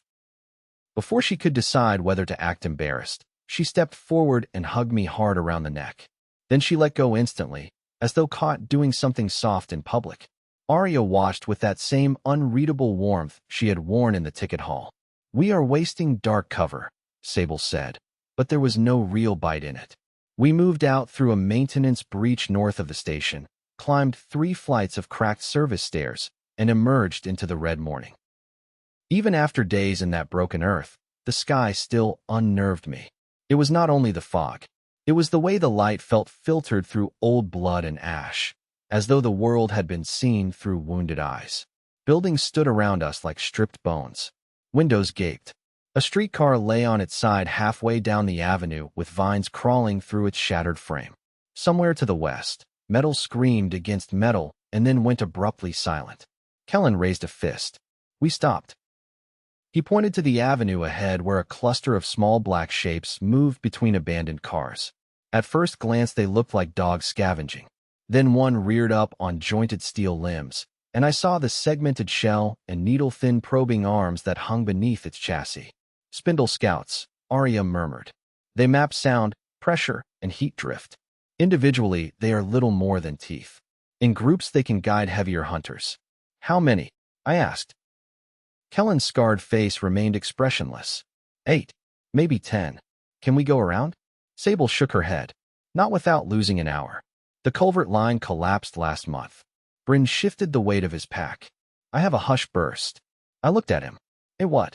A pressure mine tuned to overload acoustic receptors. Works beautifully when it works. When it doesn't, it mostly makes everything mad. Comforting. Aria glanced at me. Stay left when they seize. The rear limbs kick. You say that like I should already know. Learn quickly. Bryn and Kellen ghosted forward to plant the device beneath an overturned van while the rest of us waited in the husk of a pharmacy. Shelves lay toppled inside around us. Bottles long since shattered, faded boxes of cold medicine turning to dust beneath my boots. I found myself absurdly thinking about normal mornings back home. About people waking with headaches, stopping into stores like this, buying coffee and painkillers, and never imagining what a privilege that dull routine was. A shrill click sounded outside. Then another. Bryn slipped back through the pharmacy door and held up 3 fingers. 2. 1. The street went silent for half a heartbeat. Then the hush burst detonated with a flat pulse I felt in my teeth more than heard. The spindle scouts convulsed at once, limbs spasming, shells opening and closing like metal flowers in agony. Move, Aria snapped. We hit the street at a sprint. I reached the first scout just as it regained one rear leg. It slashed at my ankle with a blade arm. I remembered Aria's warning and shifted left instead of back, letting the strike whistle past while I drove the iron spike I carried down through the seam behind its shell. Sparks spat hot across my hand. The machine folded with a sound like a kettle dropped from a roof. To my right, Kellen moved with ugly efficiency, Short blade in, twist, withdraw, step. Len stayed close to Sable, carrying a compact shock pike more like a surgeon's tool than a weapon. Aria was the fastest among us, not because she rushed, but because every motion she made seemed to begin exactly where it needed to. A second scout lunged low. I kicked its forelimb sideways, brought my spike up under the chassis, and felt the mechanism catch. It shrieked. I tore the weapon free and heard Aria behind me say, "Good." Again. Praise in the middle of a fight did ridiculous things to a man. We cleared the avenue before the larger hunters could investigate. By the time the sound of distant leg thunder rolled over the district, we were already inside the drowned quarter, moving through what had once been an upscale market neighborhood and was now a maze of half-flooded arcades and collapsed skybridges. Water filled the lower streets in slow black sheets. Some storefronts were submerged to the middle of their windows. Broken signs drifted beneath the surface like drowned flags. The red sky reflected in the pooled avenues, turning everything crimson and black. It was beautiful in the way some nightmares are beautiful when you are too frightened to look away. Sable led us along the tops of maintenance galleries and through the second floors of connected buildings. The old world showed itself in strange remains as we moved. A bridal shop with mannequins still posed behind cracked glass, their gowns stained rust red by the light. A restaurant where tables remained set as though service had only been interrupted for an hour. A toy store with bright plastic animals floating inside a flooded display case. Every place held a life paused mid-sentence. We stopped at midday in the shell of a bank whose vault had become a dry room above the floodline. Bryn set a tiny heatless stove to reconstitute ration paste into something less offensive. Kellen checked the stairwell. Len cleaned a slash on Sable's forearm from one of the spindle scouts, though she insisted it was nothing. Aria sat beside the vault door cleaning the black residue from her knives with the devotion of a priest caring for relics. I dropped down across from her. "Please tell me your people invented better food than this." She glanced at the gray paste in my cup. On Utah, soldiers said field rations were punishment for disappointing the gods. That sounds right. It is almost a compliment that Bellmouth's cook managed to reproduce the texture so exactly. I laughed despite myself, then noticed how tired she looked once the edge of motion fell away. Her face was still beautiful enough to stop a thought in its tracks, but exhaustion had drawn a faint shadow beneath her eyes. One sleeve of her jacket was torn at the elbow from the morning fight. "Did you sleep at all?" "Enough." "That's not an answer." "No," she said after a moment. "I did not sleep much." I lowered my voice. "Because of the mission? Because I wanted to stay awake long enough to remember your face in good light before we went back out into uglier places." For a second I forgot the cup in my hand and almost dropped it. Aria seemed to enjoy my stunned silence more than she should have. "That was unfair," I said. "Yes. You are getting meaner. Only with you." I looked away, smiling in spite of the ache in my chest. "You know, where I come from, talking like that usually means two people are either about to date or about to ruin each other's lives." Her brow lifted. "Date?" I tried to explain the concept and failed so badly that Bryn started laughing from the stove while pretending not to listen. By the time I finished, Aria was openly amused. "So one invites the other to meals," she said, "and walks with them while both pretend they have no intention of kissing? Sometimes. This seems inefficient. You are not wrong." She leaned closer, lowering her voice until the rest of the vault room fell away. "On Utah there is a custom among the basin cities. If you are serious about someone, you do not waste time pretending distance. You ask what frightens them most in love and what they would need to feel safe enough to stay." The shift from teasing to honesty happened so quickly it caught me flat-footed. "And what would you answer?" Aria looked down at her hands, at the knife she was cleaning. "That I am frightened by vanishing," she said. "Not death exactly, though death has its claims. I mean the sort of loss where a person walks out of your life while still breathing and leaves you questioning whether the tenderness was ever real." She met my eyes. "War makes that easy. Duty excuses many betrayals." The air in the vault changed around us. "My answer would be different," I said slowly. "I am not scared somebody leaves. People leave. I learned that early. I am scared they stay long enough for me to believe them." That pulled something deep and sad across her face. "Peter." I shrugged because anything else would have been too raw. You said serious questions. Yes. Her voice gentled. I did. We sat with the honesty for a while instead of rushing to fix it. That was one of the things I was beginning to understand about her. Aria did not fill silence because she feared it. She let truth settle and trusted that if it mattered, it would still be there when the quiet ended. I am here, she said finally. Today, she agreed. And if I can shape tomorrow, then tomorrow as well. It was not a promise made for comfort. It was better than that. It was one made with full knowledge of how hard promises are to keep. Kellen returned from the stairwell and broke the moment before it turned dangerous. Movement in the flood street, he said. Heavy. We climbed to the shattered second-floor windows and looked down. Something enormous moved beneath the dark water. At first I saw only wake lines and the slow displacement of floating debris. Then a rounded metal carapace rose just beneath the surface, bigger than a truck, segmented with pale glowing seams. Long sensor masts slid up from its spine like the antennae of some ancient sea insect. Bryn muttered, Harvester. What does it harvest? I asked. Everything, Sable said. The machine rolled through the flooded avenue with ponderous grace, its hidden limbs churning the water below. Smaller spindle scouts rode in recessed sockets along its back. Every few seconds a manipulator arm emerged and sifted through submerged wreckage, selecting metal, wiring, bones, anything useful. I felt the primitive cold of being prey. Can it detect us up here? Len whispered. Not if we stay away from the window line, Aria said. It reads heat shifts well through water and masonry, poorly through still air.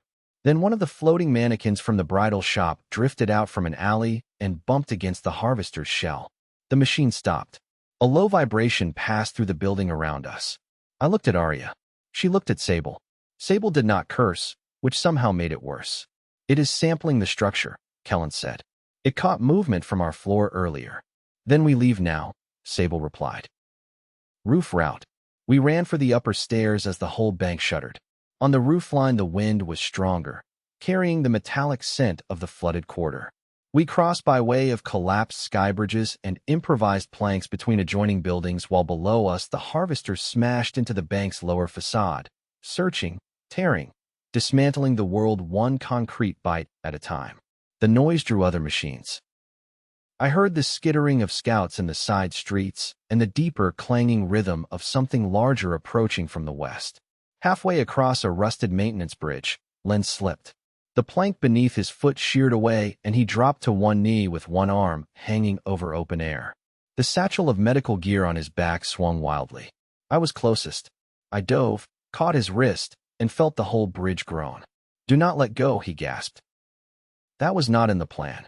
Kellen flattened himself behind me to spread our weight, while Aria crawled forward from the other side. Between the three of us, we hauled Len up just as a spindle scout launched from the roof behind us, drawn by the movement. Aria met it in mid-pounce. I had seen her fight before. Seeing it at arm's length on a swaying bridge was something else. She caught one limb with her left hand, turned inside the machine's mass instead of away from it, and drove her blade up under the shell in a motion so precise it felt like calligraphy made violent. The scout spasmed once and dropped into the flood far below. Move, she said, breathless but steady. We moved. By the time we reached the old transit cathedral on the southern edge of the quarter, the harvester had lost our trail or chosen better prey. The cathedral had once been part station, part marketplace, and part civic vanity project. Its glass roof was long gone, leaving only a jagged iron frame open to the red sky. Moss crawled up carved pillars. Pools of rainwater reflected broken mosaics of saints, gears, and winged trains. We made camp in the elevated choir loft because the irony pleased Bryn.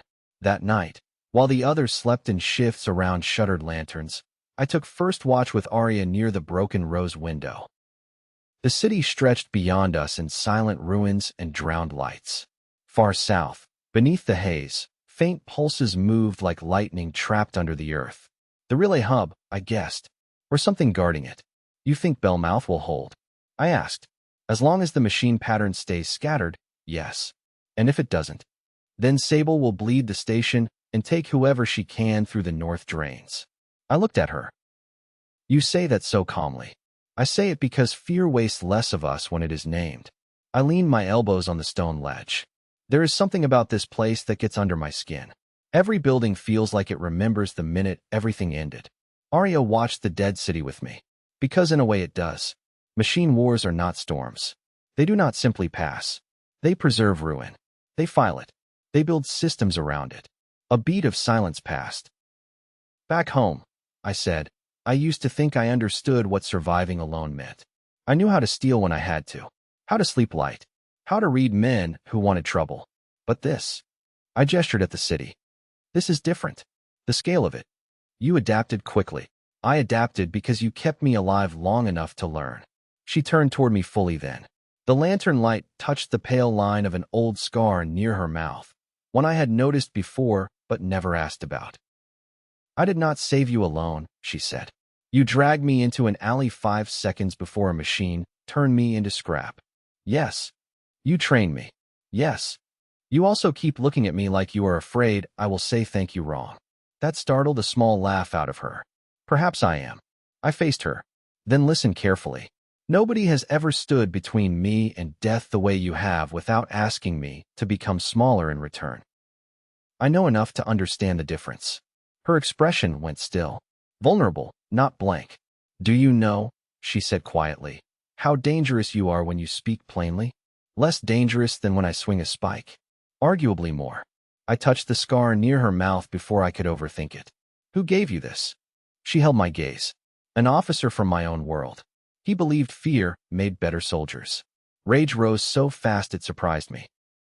Is he dead? Yes. Good. Aria's hand closed around mine. Not to stop the anger, just to ground it. You do not need to carry every old wound I mention as though it happened yesterday. No, I said. But I can still hate the people who made them. Something in her face opened then, something tired and fiercely grateful. She pulled me toward her by the hand still caught in hers. And when she kissed me this time, there was no interruption, no station alarm, no shouted order, no desperate aftermath of battle. There was only the ruined cathedral, the red night, and the slow, sure way she pressed into me as if we were both done pretending caution would save us from wanting. I kissed her back until my pulse was a fight all its own. When we finally parted, she stayed close enough that our breath mingled in the chill air. That was not Basin City efficient, I said. No, she murmured. It was worse. In a bad way. Her eyes flashed. Do not be stupid. Behind us, Bryn snored with comic violence from the choir loft. Somewhere below, water dripped in a steady rhythm through cracked stone. The dead city watched without mercy and without judgment. I rested my forehead against hers. When this is over, I want more than pieces. Aria's fingers curled into the front of my coat. So do I. It was not a plan. It was not safe. It was enough to carry into the dark. Chapter 9. The Choir of Iron. We reached the southern river works at the edge of false dawn. The district rose out of the red haze like the corpse of an empire that had once worshipped engines. Towers of corroded intake wheels stood over the riverbed. Pump houses slumped at strange angles where their foundations had sunk. The river itself was no longer a river in any natural sense. Only a broad channel of black water forced through concrete arteries and iron gates by mechanisms that still labored long after the people who built them were gone. Steam drifted from cracked pressure valves. Somewhere inside the complex, great buried turbines turned with the stubborn groan of old giants dreaming badly. Kellen signaled us down behind a wall of fractured retaining stone. From there we could see the main intake causeway and the problem standing on it. They looked almost human from a distance. That was what made them so wrong. 6 tall figures patrolled the causeway in measured intervals, each one wrapped in layered plates that mimicked shoulders, ribs, and a head without ever becoming truly human. Instead of faces, they wore smooth domes inset with concentric silver rings. Their arms ended not in hands, but in clusters of tuning prong blades. When they moved, they did so with eerie grace, like dancers taught by something that had only read about anatomy and decided approximation was enough. The choir, Aria said, and even her whisper carried dislike. Sound wardens. I looked from the machines to the causeway and back. You name them after singers? They named themselves, in a way. Every relay hub emits calibration tones. These things harmonize with them and track disruption through the frequency field. Bryn grunted softly. Which means if one hears us wrong, the whole damn district hears us wrong. That was not encouraging. Sable unfolded the thin sheet of scavenged map vellum from her pocket. The Riverworks complex sprawled across it in faded lines and notations Rourke had apparently trusted with his life. One route cut beneath the main intake through maintenance shafts partly flooded and almost certainly unstable. Another crossed the causeway and went straight into the relay annex like a challenge thrown at God. Under is safer from line of sight, Sable said. Safer from sight, worse for sound, Kellen replied. The tunnels will carry every footstep. Aria crouched beside the map, fingertip resting on a half-erased mark near the eastern wall. There is an overflow chapel here. Old civic structure for the flood engineers. The duct beneath it should connect to the lower relay manifold. Narrow passage. Single file. Machines that large will not fit. Bryn studied the line. If it has not collapsed. Of course, I said. Why would anything easy exist? Sable looked at me. If it did, you would probably insult it on principle. That is fair. We cut east through a maze of rusted service yards, using the skeletons of cargo lifters and filter towers as cover. Up close, the Riverworks felt less like a ruin and more like a body left alive through spite. Pipes throbbed faintly with old pressure. Valves turned by themselves on crippled schedules. Once, crossing beneath a shattered gantry, we heard a deep, resonant tone roll through the whole district. The choir on the causeway answered at once in perfect layered chords that made the hair on my arms rise. Len whispered, "That is nightmare fuel." Bryn flashed him a humorless grin. "Wait until you hear them feeding data." We found the overflow chapel half sunk into the eastern retaining wall. Its facade had once been beautiful, I think. Weathered reliefs of workers holding back stylized waves still crowned the entrance. The bronze doors were fused shut by corrosion, but one side had cracked enough at the hinge for Kellen and me to lever it open with steel bars. Inside, the chapel smelled of damp stone and machine oil. Rows of benches faced a dry basin where river engineers had apparently once offered thanks for water flow and working pumps. A mosaic sun spread across the apse floor, cracked by roots and time. Behind the altar, hidden in shadow, stood a narrow maintenance hatch so old it looked like part of the wall, until Aria pressed the release seam and a section of carved stone clicked inward. "Convenient," I murmured. Her mouth twitched. "You are learning to appreciate smugness in others." The duct beyond was exactly as promised. Narrow, low, and almost offensively claustrophobic. We had to sling our packs ahead in some stretches and belly through by elbows and knees. The metal walls sweated cold condensation. At intervals, the whole shaft vibrated with some deeper mechanism below, showering us in rust flakes and dead insects. I hate tight spaces. I had not known that in any formal sense before then, because life had never offered me enough luxury to categorize my fears. But halfway through that duct, with old water dripping on my neck and the ceiling close enough to scrape my back when I inhaled too deeply, I understood it with miserable clarity. Aria crawled just ahead of me. At one point she stopped because the passage pinched even narrower around a twisted support brace. I felt panic rear up so hard it made me mean. "What now?" "Quiet," she whispered. "There is no room for quiet. There is enough." I shut my mouth because she was right, and because the alternative was letting fear embarrass me into stupidity. She twisted sideways, worked one arm past the brace, and then wriggled through with patient precision. Before moving on, she reached back until her fingers found my wrist in the dark. "Do not fight the space," she murmured. "Exhale and let your shoulders follow your hips." Easy advice from someone not actively being crushed by a wall, but I listened. On the other side, the passage widened into a vertical ladder shaft. I climbed out of the duct with my heartbeat hammering and discovered Aria waiting close enough to catch me if I lost my footing. "You knew," I said. "About the panic?" "Yes. And you did not mention it because some shames shrink when named. Others grow teeth." That was annoyingly insightful. We descended 3 stories into the relay manifold. There, the Riverworks changed from decayed industry to something else entirely. The walls were no longer poured concrete or riveted steel. They were smooth black composite veined with dim light. as if the building's bones had been replaced one section at a time by a more advanced anatomy. Arches rose without visible support. Channels in the floor carried threads of red luminescence beneath transparent panels. The air smelled charged, like ozone before a storm. The makers had been there, or their machines had remade the place in their image.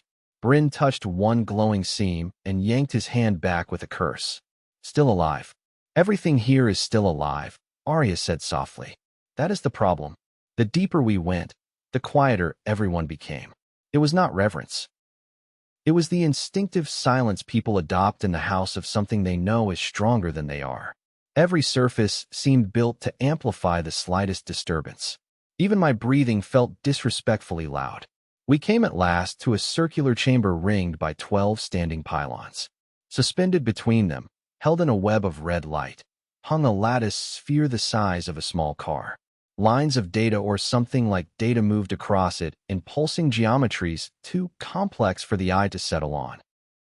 The sphere hummed, not loudly, but with layered harmonics that seemed to resonate in my ribs. The relay heart, Aria breathed. Sable looked half triumphant, half sick, and still active. Kellen kept watch at the outer hall, while Bryn unpacked interface leads from his kit, and Len checked the secondary passages for motion. I stood at the chamber threshold, feeling the hairs at the back of my neck rise. Something about the sphere pulled at memory I did not own, like hearing a song from childhood in a language you have never learned. Aria approached it slowly. There may be a manual data core somewhere in the ring housing. The makers always built redundancy. Bryn snorted. Of course they did. Monsters love backups. Together he and Aria opened a recessed service panel at the chamber base. Inside, nested in black brackets, sat a column of translucent shards threaded with silver wire. The relay crystal from Bellmouth lit in Aria's hand before she even brought it close. They match, she said. Sable's jaw tightened. Can you read it? Maybe. Aria looked at Bryn. If we bridge the salvage crystal into the local memory plane. Using what? Good intentions. Bryn complained the way some men flirted. 5 minutes later, he had a spider web of leads running from the Bellmouth crystal into the relay housing. Kellen had returned to watch the hall, and Aria was kneeling at the interface with eyes narrowed in hard concentration. The sphere changed. Red turned blue in thin rotating bands. Symbols cascaded over its surface, then flattened into planes, then opened outward into a map. Not a map of one city, not one planet. 3 worlds unfolded in light. I saw my Earth first only because the coastline shape snagged something familiar in me despite the abstraction. Beside it hung the parallel Earth, or whatever the correct name for that ruined reflection should have been, marked with hundreds of nodal points that glimmered like infected wounds. Beyond both sat a third sphere crossed with mountain arcs and ocean scars unlike any I knew. Yuta, Aria said. From the glowing lattice, bright lines linked the worlds together. Some connections were dead, broken, dimmed to embers. Others pulsed hot and active. A cluster of them centered around the ruined Earth's major relay hubs. One reached north and flashed where Briar Lane would have been. Another stabbed toward Yuta in a line so bright it made my stomach drop. Then I saw the thinner threads reaching toward my Earth. There were more than one. How many of those are active? I asked, voice gone flat. Aria did not answer immediately. She was reading layers within layers, her face bloodless in the shifting light. Sable understood enough from her silence. Tell us. Aria swallowed. 3 stable breaches to original Earth. 1 latent. 2 emergent. Bryn muttered something profane. I stepped closer to the map, to the little wound lines aiming at the world I had come from. Emergent means opening. It means they are not fully formed yet, Aria said. Not visible from the other side. But yes. Given enough power routing, they could become stable transit paths. For invasion. For extraction, harvesting, scouting, transport. Her voice hardened. Invasion if the network receives command priority. The room seemed to tilt around me. I pictured ordinary neighborhoods. Power lines. Grocery stores. Kids on bikes. I pictured some metal thing like the harvester waiting up my street, while people stood frozen because the world they knew had never taught them how to fear that shape. We shut it down, I said. Bryn looked up from the lead array. Without reading the rest? We can read it after it is dead. No. Aria said, sharply enough that all of us turned toward her.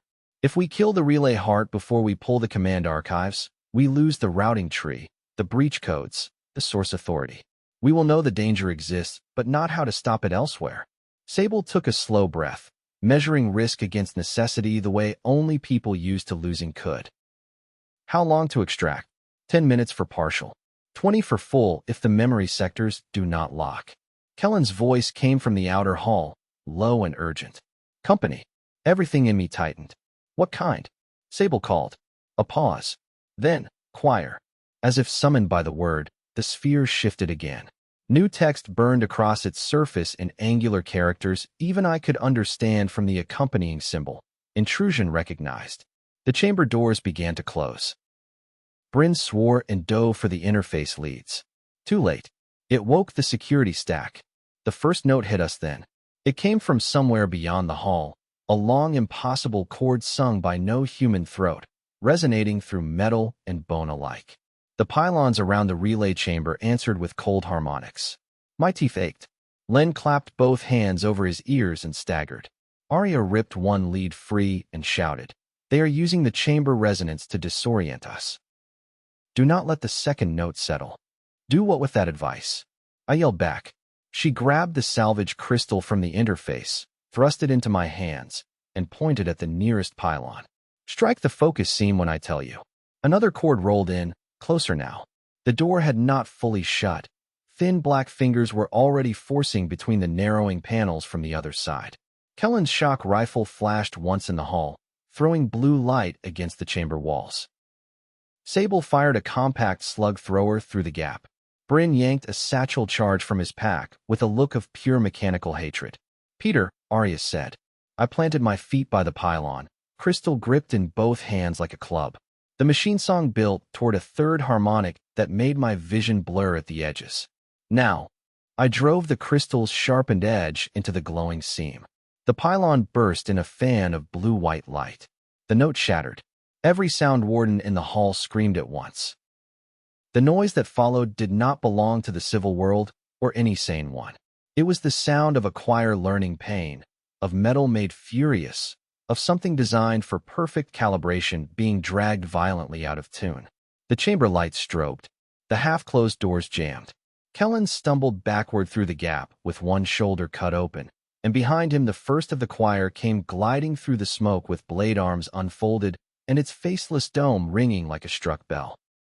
Then the fight reached us, and thought became a luxury. Chapter 10. Blue Fire in the Deep. The first sound warden came low, gliding over the floor instead of running. Its tuning prong arms spread wide, as if preparing to embrace us. I met it with the salvage crystal still in my hand, because there was no time to reach for anything better. The machine's left arm snapped forward in a blur of silver forks. I twisted aside, felt the prongs scrape my coat, and slammed the crystal into the smooth dome where a face should have been. The impact rang like striking a cathedral bell with a hammer. Blue cracks raced beneath the surface. Before I could follow through, the sound warden rotated unnaturally at the waist and drove one blade cluster into my ribs hard enough to throw me across the chamber. I hit a pylon base, lost my breath, and tasted blood. Across the room, Aria was all motion and cold purpose. She fought differently against the choir than she fought against scavenger crabs or spindle scouts. With the smaller machines, she cut at joints and seams.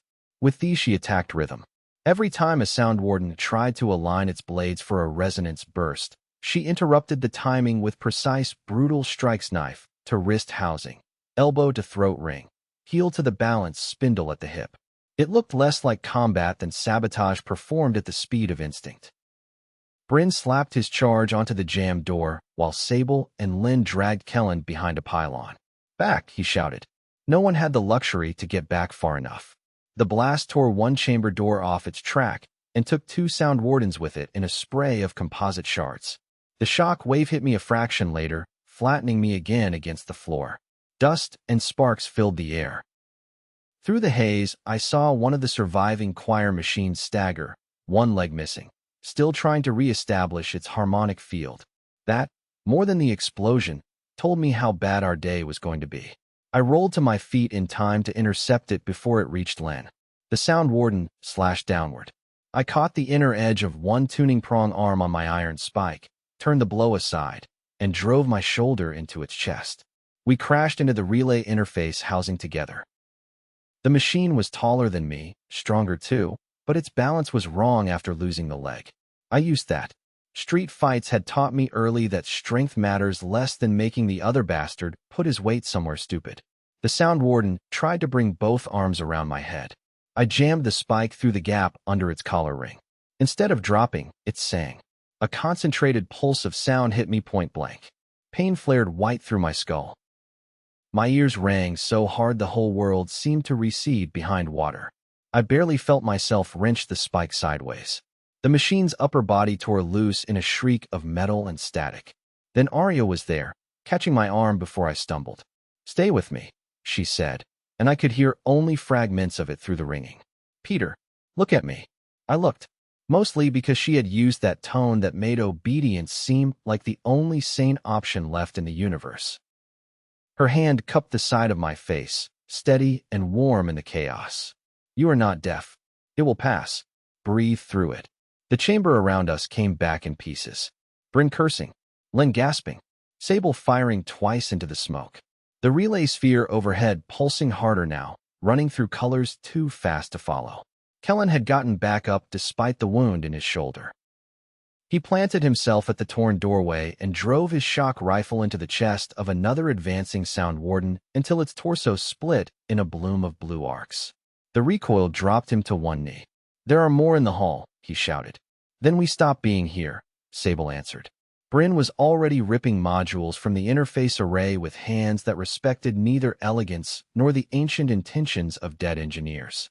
"Need 30 seconds. You have 10. Sable fired again. Aria grabbed the salvage crystal from where I had nearly lost it. Hair had come loose from her braid during the fight, and now fell around her face in dark strands lit red and blue by the relay sphere. She looked like some war goddess from a civilization too cruel to deserve her. "What are you doing?" I asked. "Buying your mechanic his impossible 10 seconds.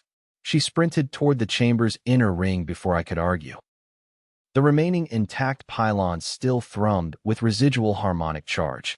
Aria vaulted onto the low service ledge between two of them and jammed her knives into matching seams. Blue current raced up the blades, over her wrists, across the chamber floor in a crackling web. "Aria," she did not look at me. "Cover me." The next sound warden entered the chamber just as the web ignited. Its limbs seized mid-motion. So did two more behind it, trapped where their feet touched the conductive floor channels. Bryn stared, impressed despite himself. "Remind me never to annoy your girlfriend," he said. The word hit me strangely, maybe because it was ridiculous in a dead relay hub under a parallel world, maybe because some deeper part of me immediately wanted it to be true. I snatched up the dropped slug thrower from beside Sable and moved to the doorway. Shooting had never been my favorite form of violence. Too much distance, too much chance, not enough conversation between consequence and choice. But at that range I could hardly miss. I put 2 rounds into a trapped soundwarden's cracked dome. Kellen finished another with the butt of his rifle like he was personally offended by its continued existence. Bryn finally tore free a fist-sized black core wrapped in streaming symbols. "Got the archive spool." "Move," Sable roared. We bolted through the smoke-shredded hall just as the relay sphere overhead changed tone. The old giant underneath the riverworks had woken all the way up. Alarms did not scream in any language I knew. They pulsed through the architecture itself, red light coursing along the black walls and waves. Panels opened and shut around us. Somewhere deeper in the complex, huge locks disengaged with thunderous finality. "Tell me that is not bad," Len panted. "It is catastrophic," Aria said. "Thank you for being specific." We tore down an outer conduit corridor while Kellen bled steadily behind us, and Bryn clutched the archive spool like a stolen heart. The Riverworks no longer cared about subtle defense. Smaller machines poured from wall recesses and ceiling slots, needle-bodied cutters, skittering repair claws repurposed for butchery, flying sensor discs that flashed targeting grids across the floor. The fight became a running bruise. I knocked one cutter out of the air with the salvage crystal and felt the impact travel all the way to my shoulder. Sable took another in the throat seam with a knife thrown so hard it punched through plating. Len shocked a repair claw off Bryn's pack before it could cut the man loose from his prize. Kellen, half-crippled now, still found angles to fire through without hitting US. At a junction where 4 conduits met, the floor ahead split open. A larger machine rose from the shaft beneath. It was not a crab, not one of the choir, not a harvester. This thing looked like the riverworks itself had grown a spine and decided to haunt. A torso of black segmented armor lifted above us on a column of interlocked vertebrae. 6 arms unfolded from its sides, each one ending in a different tool or weapon assembly saw, torch, capture claw, injector lance, resonance cannon, needle array. Its head was a long, smooth mask inset with a vertical slit of cold blue light. Aria stopped dead. Warden construct. The machine spoke. Its voice came through hidden emitters all around the junction, layered and sexless, and far too calm. Unregistered biological units. Archive interference recorded. Uden protocol breach confirmed. Seizure authorized. I did not know what unsettled me more, the words or the fact that Aria flinched at them. The blue slit in the construct's face widened. Designation Aria cell. Prior transit operative. Dereliction count. Terminal. Return for corrective integration. No, she whispered, and for the first time since I had met her, I heard true fear cut through her control. The construct lunged. One arm fired a line of braided cable that wrapped around Aria's waist before anyone could intercept it. Another arm snapped out with the capture claw open wide. Peter, move, some distant rational part of me might have said, but reason was far behind the violence by then. I was already charging. I caught the cable with both hands. The pull nearly tore my shoulders out of their sockets. For one impossible second I stood between Aria and the machine's drag force, boots skidding sparks across the floor, muscles burning so hard it felt like tearing. Then Bryn shouted something wild and slammed a detonator puck against the construct's lower spine. Sable and Kellen opened fire at the same time. Len drove his shock pike into the braided cable. The line spasm blew. Aria reacted instantly. Twisting in mid-drag, she hooked one leg around the cable, used the brief slack from Len's shock, and cut herself free with her smallest knife. She hit the floor rolling and came up already moving. The construct pivoted toward her with inhuman smoothness. Compliance opportunity expired. Story of my life, she spat. Then she ran not away from it, but toward the exposed shaft beneath its lifted body. I understood her plan too late to stop her, and just early enough to help. Peter, she called. I hurled the salvage crystal. She caught it clean, drove it point first into the open maintenance seam Bryn's detonator had blasted in the machine's lower column, and jumped clear. The resulting feedback burst lit the whole junction blue-white. The warden construct convulsed as if some invisible hand had reached inside and grabbed every wire at once. One resonance cannon discharged into the ceiling. Concrete rained down. The injector lance sprayed hissing silver fluid across the wall, eating through old masonry in seconds. Then the whole towering body toppled backward into the shaft it had emerged from, dragging broken arms and screaming motors with it until the drops swallowed the sound. We stood frozen for half a heartbeat. Then the corridor began collapsing. Move, Aria shouted, and this time all of us listened without protest. We fled along an emergency spillway chute while the junction behind us came apart in sections. Steam blasted from ruptured mains. A pressure door slammed down 2 feet behind Kellen's trailing boots. We scrambled through waist-deep runoff into a turbine gallery half-drowned in dark water and finally found refuge on a maintenance platform above the flood level while the riverworks shook itself towards some new and even angrier state of malfunction. Nobody spoke for several minutes because breathing had become a full-time job. At last Bryn laughed. It came out unhinged. Is everybody alive? Define alive, Len muttered. Kellen slid down the railing and pressed one hand to his shoulder. Blood had soaked the bandage through. I can still insult you, so enough of me remains. Sable took inventory with a soldier's economy. Len, shaken. Bryn, genius under pressure, as always. Peter, angry. Her mouth twitched.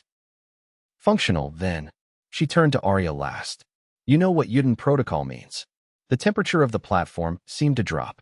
Aria stared out across the turbine chamber, where black water churned through ancient blades. The blue light from the fallen construct still strobed faintly below us through the shaft grate. When she answered, her voice had gone stripped and quiet.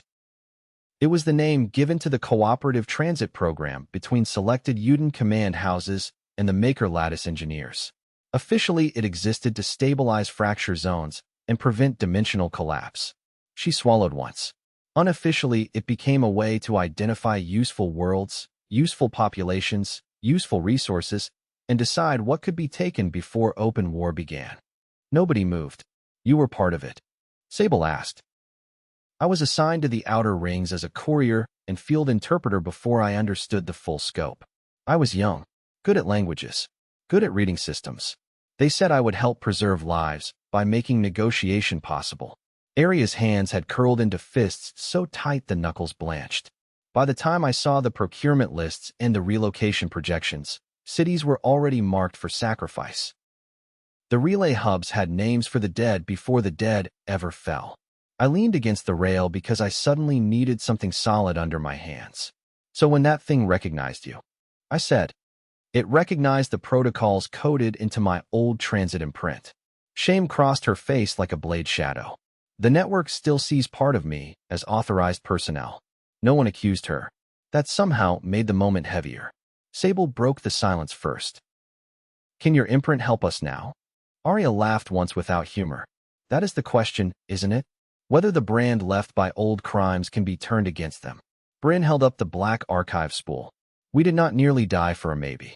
Can we use this thing or not? Aria closed her eyes for a second, then opened them with discipline snapping back into place. Yes, if we can reach a stable interface. The spool should contain route permissions, dormant gate coordinates, and command hashes. Enough, perhaps, to map the hidden breaches completely. Perhaps. Kellen echoed. I am trying to be modest. Stop. Despite the blood and ruin, that drew a short, ugly laugh from all of us. Sometimes people laugh not because anything is funny, but because the alternative is shaking apart. I moved to Aria's side once the others were busy repacking gear and reinforcing Kellen's bandage. Why didn't you tell me? I asked quietly. Her answer came after a long pause. Because I was ashamed. Because every explanation sounds like an excuse when enough people are dead. Because I feared you would look at me and see another doorway built to hurt your world. The honesty of it hurt more than any lie would have. I took a breath. Let it out slowly. I am furious that they used you. I am furious you carried it alone. I am not confusing either of those things with you being the enemy. Her face changed in that small, raw way I was learning to recognize. You should make it harder for me to love you. The word stopped time. Around us, Bryn swore at a snapped buckle. Len wrung blood from a cloth. Water thundered below the platform through the old turbines. Yet all of it seemed suddenly very far away. Did you say love? I asked, because apparently shock had reduced me to an idiot. Aria's mouth trembled once, almost becoming a smile, and then refusing. I did. I stepped into her space until there was no room left for fear between us. Good, I said, because I am past wanting and somewhere even more terminal. For a moment I thought she might cry. Instead, she grabbed the front of my coat and kissed me with a ferocity that felt like a decision. I kissed her back just as hard, not gentle, not careful, full of relief and anger and every unspeakable thing nearly dying peels loose from a person. When we separated, our foreheads stayed together and both of us were breathing like we had run the whole way from Bellmouth. Sable cleared her throat from 3 feet away. By all means, she said dryly. Resolve your emotional lives. The Riverworks is only trying to kill us in rotating shifts. Aria actually laughed then, a real one this time, and the sound was more precious to me than any victory the relay could have offered. We found the climb out not long after, through a flooded exhaust stair that led toward the southern embankment. By the time we emerged into the red air again, carrying the stolen spool and a truth larger than any of us had wanted, I understood something with painful certainty. The world had just gotten wider, and the war inside it had become personal in a way none of us could ever undo. Chapter 11. The Last Light of Bellmouth. We knew Bellmouth was in trouble before we got close enough to see it. The signs came in pieces. A column of dirty smoke rising through the red haze to the north. Then the thudding cadence of heavy machine movement repeated often enough to become a pattern rather than distant chants. Then, when we cut through the cracked service district east of the station, we found two of Bellmouth's outer trip mines already blown and a line of fresh claw marks down a concrete wall where something large had tested an entrance and moved on.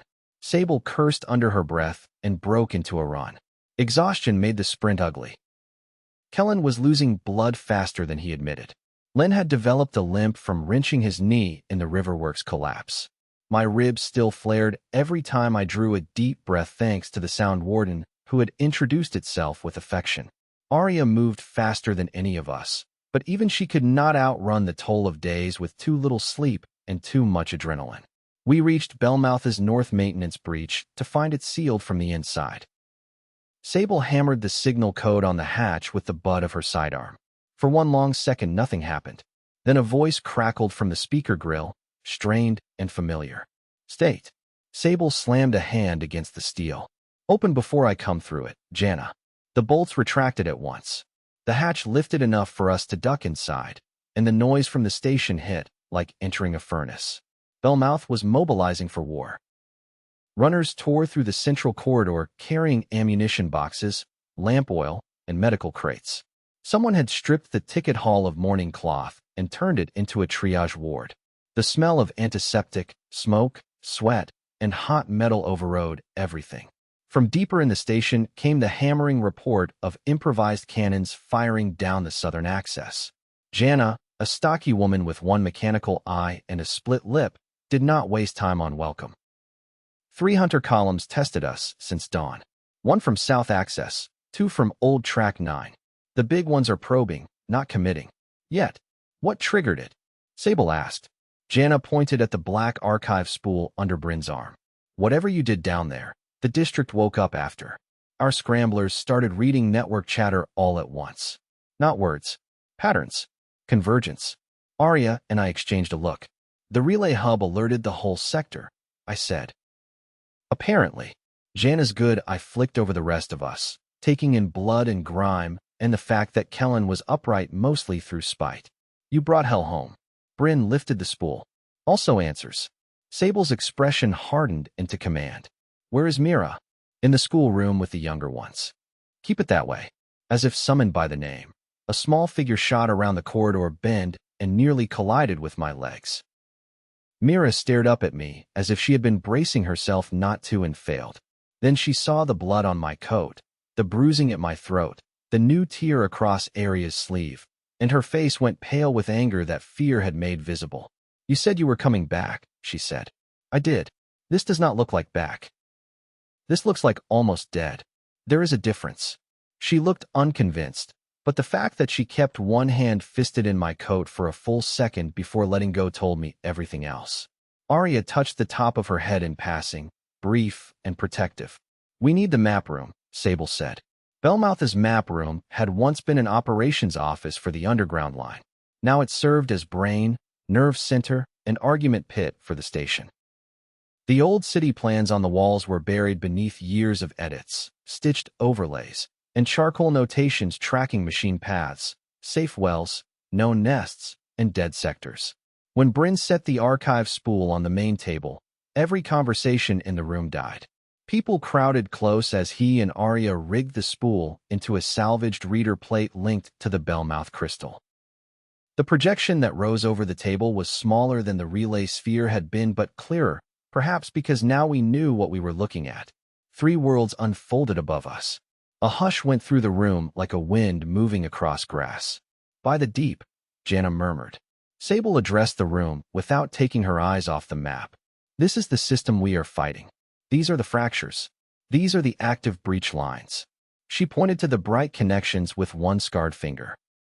And these are the ones forming toward Peter's Earth. Murmurs sharpened into fear. Aria brought up another layer of the archive. New symbols appeared. Routing authorities, node strengths, command channels.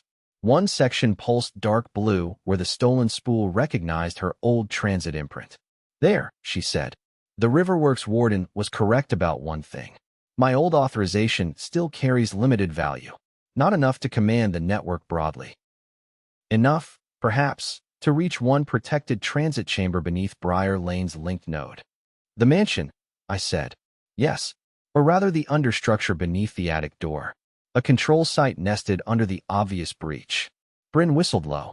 Door beneath the door. Sable absorbed it at once. And if we reach that chamber? Aria magnified a cluster of rotating sigils. We can do one of two things.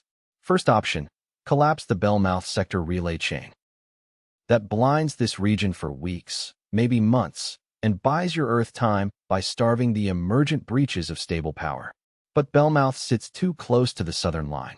When the chain collapses, every active machine in range will surge unpredictably. This station likely becomes untenable. And the second option? Jenna asked. Use the understructure gateway to redirect the sector's transit priority toward Utah rather than original Earth. That opens a stable path not to safety, but to the war front the Makers and their Uden collaborators still contest. We could take the fight outward rather than waiting for it to arrive. The room went very still. Nobody had to say what I was already thinking. Bellmouth was a refuge. A brave one, a stubborn one, but still just a station full of salvaged families living beneath a dead city. If the whole sector turned its attention on them, they would bleed out by inches even if they survived the week. Sable met my eyes across the projected worlds. You have a claim in this decision. I have a claim in making sure my Earth does not get eaten, I said. If collapsing the sector is what buys that, then we do it. Aria watched me carefully. Bellmouth may not survive the backlash. Bellmouth doesn't survive sitting here either, I replied. No one argued. The first breach in the southern defenses came 15 minutes later. A thunderous impact shook the station hard enough to send dust streaming from the ceiling seams. Then another. The south access cannon crews opened up in response, their improvised shells making the tunnel walls boom. Alarms clanged. A runner burst into the map room white-faced. Carapace ram at the barricade. Spindle waves behind it. Sable was moving before the messenger finished. Everyone else followed because some emergencies outrank thought. The south access tunnel had become a furnace of smoke and muzzle flash. Bellmouth's defenders had built a layered barricade there from rail cars, welded grates, sand bins, and blessed stubbornness. The carapace ram smashing into it from the far side looked like a machine designed by someone who hated doors personally. A wedge of black armor protected its front while piston limbs drove its mass forward in rhythmic impacts. Smaller scouts streamed around its flanks, leaping the barrier gaps whenever they found one. I vaulted onto the barricade beside Jana and put my spike through the shell of a spindle scout just as it clawed over the top. To my left, Bryn dropped to one knee to wire a shock braid across a breach point. Len worked 3 paces back in the casualty lane, dragging wounded shooters clear and shoving field dressings into bloody hands. Aria moved in the killing space in front of the barricade. For one heartbeat, I thought she had lost her mind. Then I saw the pattern. She was baiting the spindle scouts into clustering around the ram's feet, where Bellmouth's gunners were too afraid to waste shells. Every time a machine lunged, she cut it, dodged, and gave ground exactly where she wanted. Sable read the tactic instantly. Shell 3. Low at her mark. The cannon fired. The round struck beneath the ram's forward brace and blew 3 spindle scouts apart in the same blast. Aria threw herself sideways behind a slab of broken concrete and came up covered in smoke, but grinning in that fierce, terrible way she did when the world forced her into her best self. I loved her most in moments like that. I also hated that the loving hurt so much. The ram hit the barricade again. Metal screamed. One welded panel tore loose. Scouts poured through the new opening. The fight became close enough to smell lubricant and hot wiring. I lost count of how many I killed. One at the throat seam with the spike. Another by jamming a scavenged pry bar through the limb hub and using my whole body weight to snap it. Another by kicking it off the barricade into Bryn's live shock braid where it cooked and blew sparks. Beside me, Jana fired until her weapon clicked empty, then swung the stock like a club. Across the tunnel, Sable took a cut to the side and fought as if pain had only clarified her mood. Through it all, Bellmouth did not break. But I could feel the station fraying. Ammunition running thin. Gunners shaking from exhaustion. Children crying somewhere deeper in the tunnels each time the impacts rolled through the floor. Survival has a sound when it gets stretched past reason. I heard it in every shouted order. Then the archive alarm in my pocket began to pulse. At first I thought it was some loose piece of gear striking my thigh. Then I realized the bell-mouth crystal Aria had handed me before the fight was glowing through the fabric. I tore it free. A line of blue light extended from its core toward the tunnel ceiling and then swung north, as if pointing. Aria saw it, even while gutting a spindle scout. The understructure is opening. What does that mean? It means the door beneath the door is live now. Sable was suddenly at my side, blood on her sleeve and soot across her mouth. Can you two reach Briar Lane through the service chain? I understood before she finished. You want us to go now. I want someone at that control site before the sector chooses your Earth over ours. Another impact shook the barricade so hard the ram's wedge nose punched through the first layer. Jana shouted. We have maybe 10 minutes before they own this tunnel. Bellmouth had bought our choice with blood. Standing there, with the station roaring around me and the crystal burning cold in my hand, I knew there was no room left for hesitation. If we go, I said to Sable, you start the evacuation. Her jaw tightened. Already started. North drains, third families first, wounded priority. We hold as long as holding has value. Mira. The thought struck like a nail. I found her 3 minutes later in the schoolroom, helping Jana's sister fasten respirator scarves over the youngest children's mouths. She saw my face and knew at once this was not another goodbye measured in hours. You're leaving, she said, only to stop something worse from reaching us. Her small shoulders squared with awful courage. Then stop it right. I crouched in front of her. There were 1,000 things I could have said, and most of them would have been lies meant to make me feel better rather than her. So I chose the truth. You were right before. Coming back half dead still counts as coming back. And I intend to do it again. Mira stared at me, eyes shining too bright, then reached into her pocket and pressed something into my palm. Rourke's brass transit token, the one she had kept since the funeral. For luck, she whispered. Granda always said doors respect people who pay passage. My throat tightened too hard to answer cleanly. I closed my hand over the token and kissed the top of her head, because there are some promises men can only make with silence. When I rose, Aria was waiting in the corridor with her knives clean and her face unreadable. Bellmouth? I asked. Bellmouth endures, she said. That is what places like this do until they cannot. Not good enough. True enough. Together, with the station shaking behind us and the crystal leading north through service darkness, we ran toward the house on Briar Lane and the chamber hidden beneath the first impossible door. Chapter 12. The door beneath the door.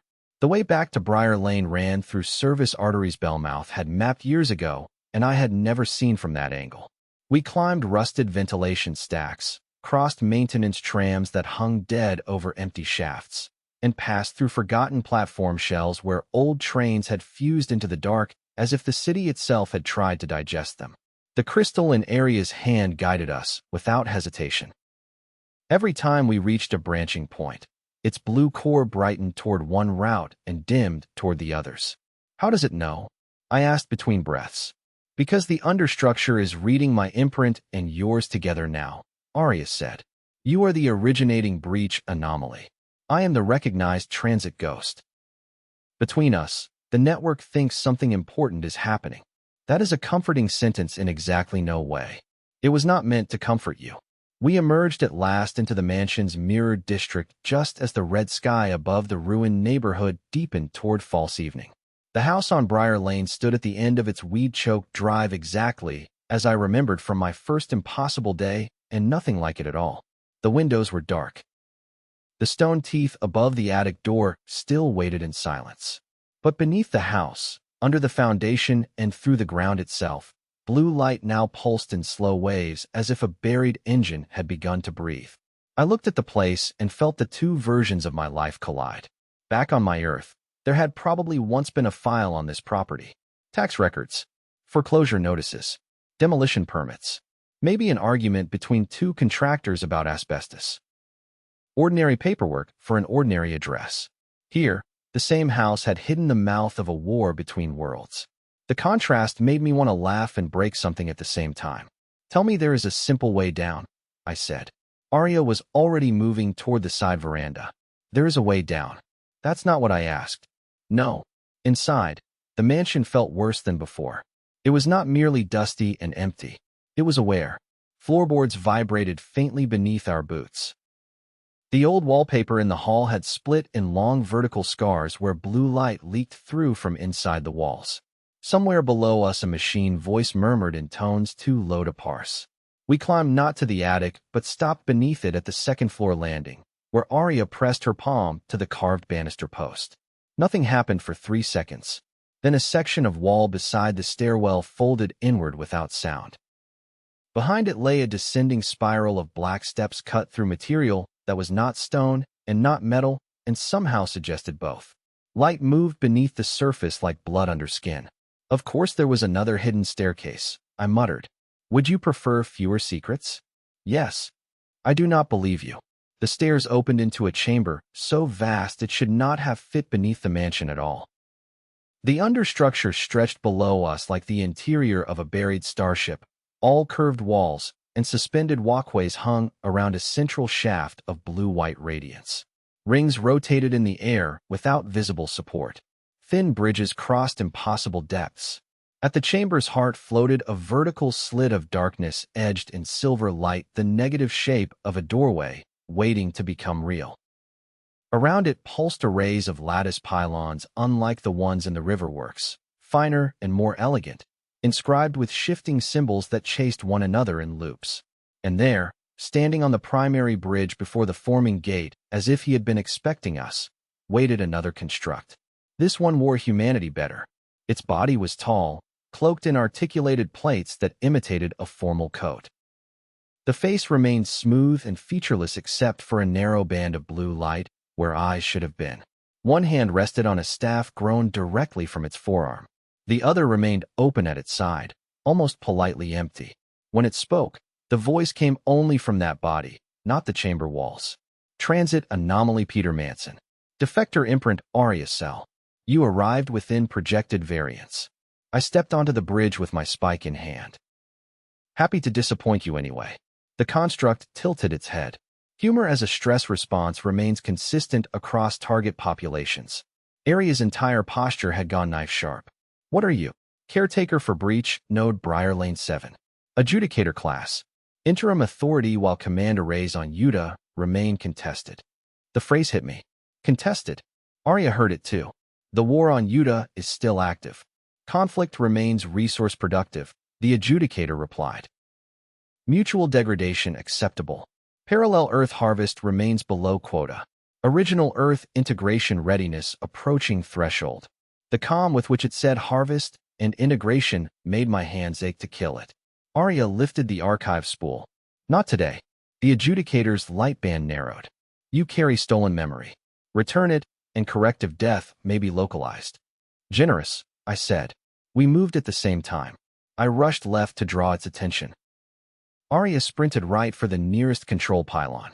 The adjudicator's staff unfolded into 3 bladed segments with a whisper of hidden joints. It met my first strike with contemptuous ease, turning the spike aside and slamming the butt of the weapon into my sternum hard enough to lift me off my feet. I crashed across the bridge, airless. The machine did not pursue. It simply pivoted and extended one open hand toward Aria. Blue chains of light erupted from the bridge surface around her boots.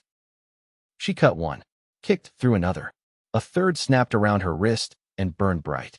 I forced myself up, charged again, and this time did not aim for the adjudicator's body. I drove my shoulder into the base of the staff arm and took us both into the side rail.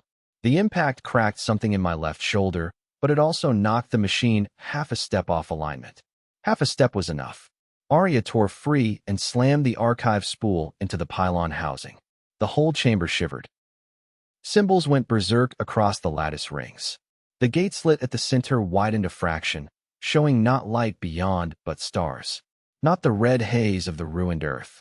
Not the familiar sky of mine. A hard black field burning with strange constellations. Utah, Aria breathed.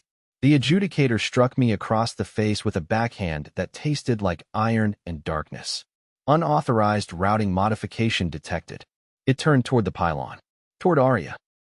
No, I growled, and something ugly and old in me finally stood up all the way.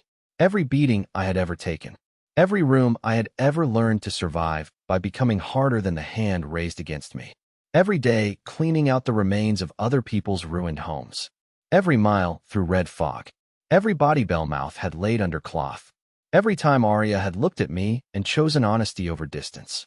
It all came together in one hot, savage line. I hit the adjudicator low at the knees, caught the back of one leg, and twisted with everything I had. For the first time, the machine went down. Aria ran the archive interface with blood on one hand and fury in her mouth. Peter, I need 60 seconds. You have 40, then become miraculous. The adjudicator rose on 4 auxiliary limbs that unfolded from its back like the legs of a monstrous insect. So much for winning honestly. It drove one blade through the bridge where my head had been a second earlier. Another caught my coat and sliced it open from shoulder to hip. I jammed my spike into the joint of the nearest auxiliary limb and rode the recoil as it tore the weapon from my hands. Then the machine lunged past me for Aria. I had no weapon, so I used the brass transit token Mira had given me. Maybe that sounds insane. It felt insane. But the adjudicator's rear service seemed flashed open for a fraction as it shifted modes, and the token was in my hand. An old man who raised children underground had apparently known more about doors than I did. I slammed the token into the exposed seam. The effect was immediate and astonishing. The token vanished into the housing as though swallowed by memory, and the adjudicator's whole body froze. What did you do? Aria shouted. I paid passage. She looked at me like there was no room in the universe for this nonsense, then saw the machine locking up and accepted the miracle on practical grounds. The pylon arrays around the chamber flared blue. Archive code streamed through Aria's old transit imprint into the gate controls. I saw command branches reroute in cascading sheets. Original Earth priority dimmed. Yuta brightened. The forming breach at the center widened until the stars beyond sharpened, and a bitter wind poured through carrying scents I did not know. Cold mineral plains, distant smoke, something flowering beneath alien frost. The adjudicator broke free with a shriek of tortured systems. Routing theft intolerable, it announced, though the voice now flickered with static. Node destruction authorized. That sounds bad, I said. It is very bad, Aria replied. The sector collapse is starting. Bridge alarms howled. Below us, the deep shaft of the understructure began to split with lines of blue fire. We had done it. We had stolen the gate away from my Earth. We had also apparently convinced the whole Briar Lane node to die dramatically about it. The adjudicator came one last time. Aria met it from the front with both knives. I came from the side with the broken length of its own fallen staff. Together we hit it like two halves of a promise. She drove one blade through the throat ring, where the control harmonics pulsed. I rammed the shattered staff through the eye band, and kept pushing even when the machine's arms gouged bloody lines down my back. It staggered against us, impossibly strong, even dying. Aria looked straight into the blue slit of its face and said, with perfect, terrible calm, "Tell your makers we are done being catalogued." Then she twisted the knife. The adjudicator came apart in a burst of white light and metallic dust. For one heartbeat, the chamber stood still. Then the central gate stabilized. Not permanently, not safely, but enough. Blue-white arcs wrapped the bridge supports. The understructure moaned like a sinking ship. I grabbed Aria's hand and ran with her toward the active breach because every other path was already collapsing behind us. At the threshold, I stopped. Beyond the gate lay Yuta's night sky and a rocky terrace under siege far in the distance, where bright artillery blooms stitched the horizon and black towers burned like candles in a storm. War. Real, immediate, unavoidable. Behind us lay Bellmouth, the ruined Earth, and somewhere beyond all of that my own world still unsuspecting and alive. "Peter," Aria said. I looked at her. There are moments when life narrows so hard that choice becomes identity. Not philosophy. Not history. Not all the reasons a man has been afraid before. Just the bare honest answer to who he is when the bridge burns and someone he loves is waiting to see whether he stays. Bellmouth's evacuation route uses the north drains, I said quickly. If the sector goes blind, Sable can move the survivors before the machines recover coordination. Aria nodded, already understanding the thought behind the words. And with the gate redirected, original Earth gains time. Time to find the other breaches, I said. Time we are going to need. The chamber split wider behind us. Fire raced along the bridge. Aria squeezed my hand once. Then we take the war where it lives. We jumped through the gate together. The landing on the Uden terrace knocked pain through every bruise I owned, but I barely felt it. I rolled, came up on one knee, and looked back in time to see the Briar Lane understructure flare into a brilliant knot of light. The gate collapsed to a narrower standing slit, no longer a gaping wound toward my earth, but a hard, controlled passage anchored to Yuda's contested front. Above us, alien stars burned cold and sharp. Below in the valley, artillery bloomed over dark mountain shelves and the silhouettes of ruined towers. Sirens wailed in tones unlike bell mouths, higher and stranger, but fear understood them just the same. War moved across the horizon in mechanical constellations. Aria rose beside me, hair wild, chest heaving, blue eyes reflecting the fire of her own world. "Welcome to Yuda," she said. I looked at the battlefield spread beneath the alien night, at the gate still standing behind us like a promise neither gentle nor optional, and then at the woman who had changed every definition of home I had ever trusted. For the first time since I pushed the button above the attic door, I did not feel lost. I felt chosen. And when the guns on the far ridge answered the sky, I gripped the stolen staff in one hand, Aria's fingers in the other, and faced the next world like it had made a mistake in thinking we would arrive quietly. Book 2. The Udean Protocol. Chapter 1. The Escarpment War. The landing on Yuda hurt in ways that felt personal. I hit stone hard enough to drive the breath out of me, rolled through black grit and blue moss, and came up with the stolen staff across my chest just in time to see the night split apart over the valley. White artillery blooms stitched the darkness from ridge to ridge. Sirens shrilled from towers half lost in smoke. Far below, something enormous moved through the terraces with the slow certainty of a machine that had never once imagined defeat. For one cracked second, I almost forgot to move. Not because I was afraid. Fear had been with me since I was small enough to know what my father's boots sounded like in a hallway. Fear and I were old acquaintances. It was the beauty that stalled me. Yuda's sky was impossible. The stars looked sharper than the ones over my own world, arranged in strange bright rivers, and pale green bands of light drifted high above the mountain shelves as though the heavens themselves were breathing. Even under fire, even with towers burning and distant guns turning the valley into a wound, the place looked like something built from longing. Then a shell hit the lower terrace to our left, and the shock wave snapped me back into my body. Aria was already on her feet. She moved like she had stepped into an old rhythm she hated and remembered all at once.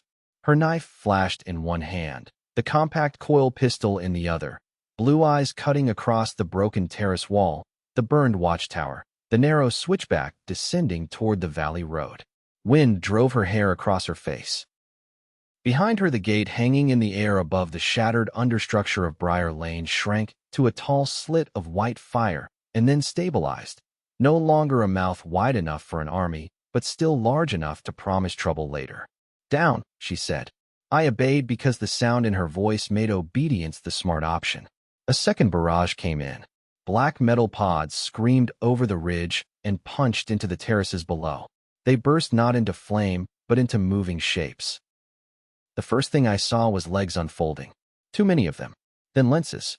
Then a line of cold blue light as a machine head rotated and found targets in the smoke. "Scouts," Aria said. "No. Advanced hunters. That's supposed to make me feel better? It is supposed to make you move." We ran for the remains of the watchtower as the first volley of needle fire tore across the stone where we had landed. Chips exploded around my knees. I slammed shoulder first into a waist-high wall, dragged Aria down beside me as another line of shots carved glowing furrows through the parapet, and risked a glance over the edge. 6 machines were climbing the lower switchback. They were built leaner than the crabs on the red fog earth, all blade joints and low torsos, each one with a ring of stabilizing limbs around a heavier central frame. Their heads were smooth and faceless except for the slit of blue light. They moved like hunting dogs designed by a surgeon with bad intentions. "Those are not crabs," I muttered. "No," Aria said. "On Yuda, they learned to make things that run faster." I should have hated how calm she sounded, but the comms steadied me instead. A burst of human gunfire answered from somewhere below. Not the slap and bang I knew from my own world, but a sharper crackle with a metallic undertone. Voices followed. Men and women shouting in a language I could not speak. Then one voice in heavily accented English. Upper terrace. Hold the upper terrace. Aria's head snapped toward the sound. Rebels. You have friends here? I have people who may shoot me after we help them. Good. I am starting to miss home. The nearest machine vaulted a section of broken stair and came up fast.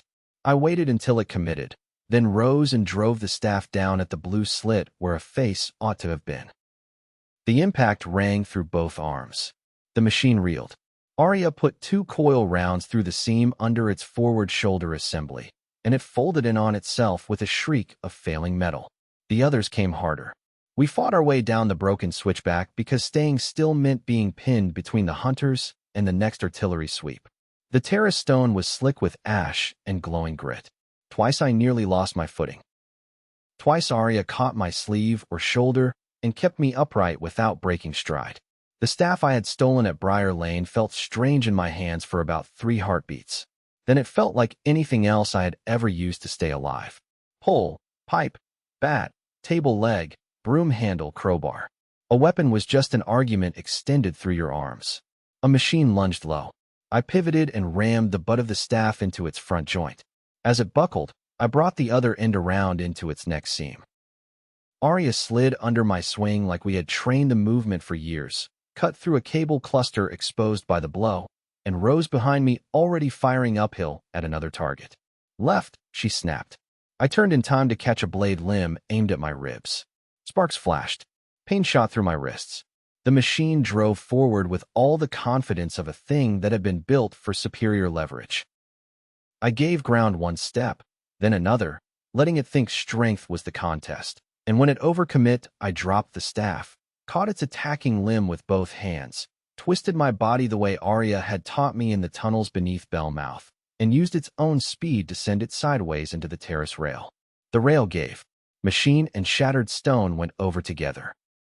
Below us, the road opened into a half-ruined gatehouse where a knot of human fighters were trying to pull 2 supply sledges through the arch before the next wave hit. One of the sledges burned at the rear. A woman on the gatehouse roof worked a long rifle that spat blue bursts into the dark with disciplined fury. A broad-shouldered man in layered armor shouted orders from the archway while hauling wounded people inward one-handed. 3 more hunter machines broke from the smoke on the valley side and sprinted for the civilians. Aria did not look at me. We go now. We went. There are moments when the body commits before the mind catches up. I vaulted the last section of shattered stair, hit the road in a roll that set every bruise from Bellmouth singing, came up under the first hunter, and drove the staff straight through the gap between its chest plates. The weapon punched deeper than I expected. Light flared inside the thing, blue turning white. I yanked the staff free, and the machine collapsed in a tangle of limbs. The second hunter swerved toward me. A coil burst from the roof took off one of its rear stabilizers. It stumbled.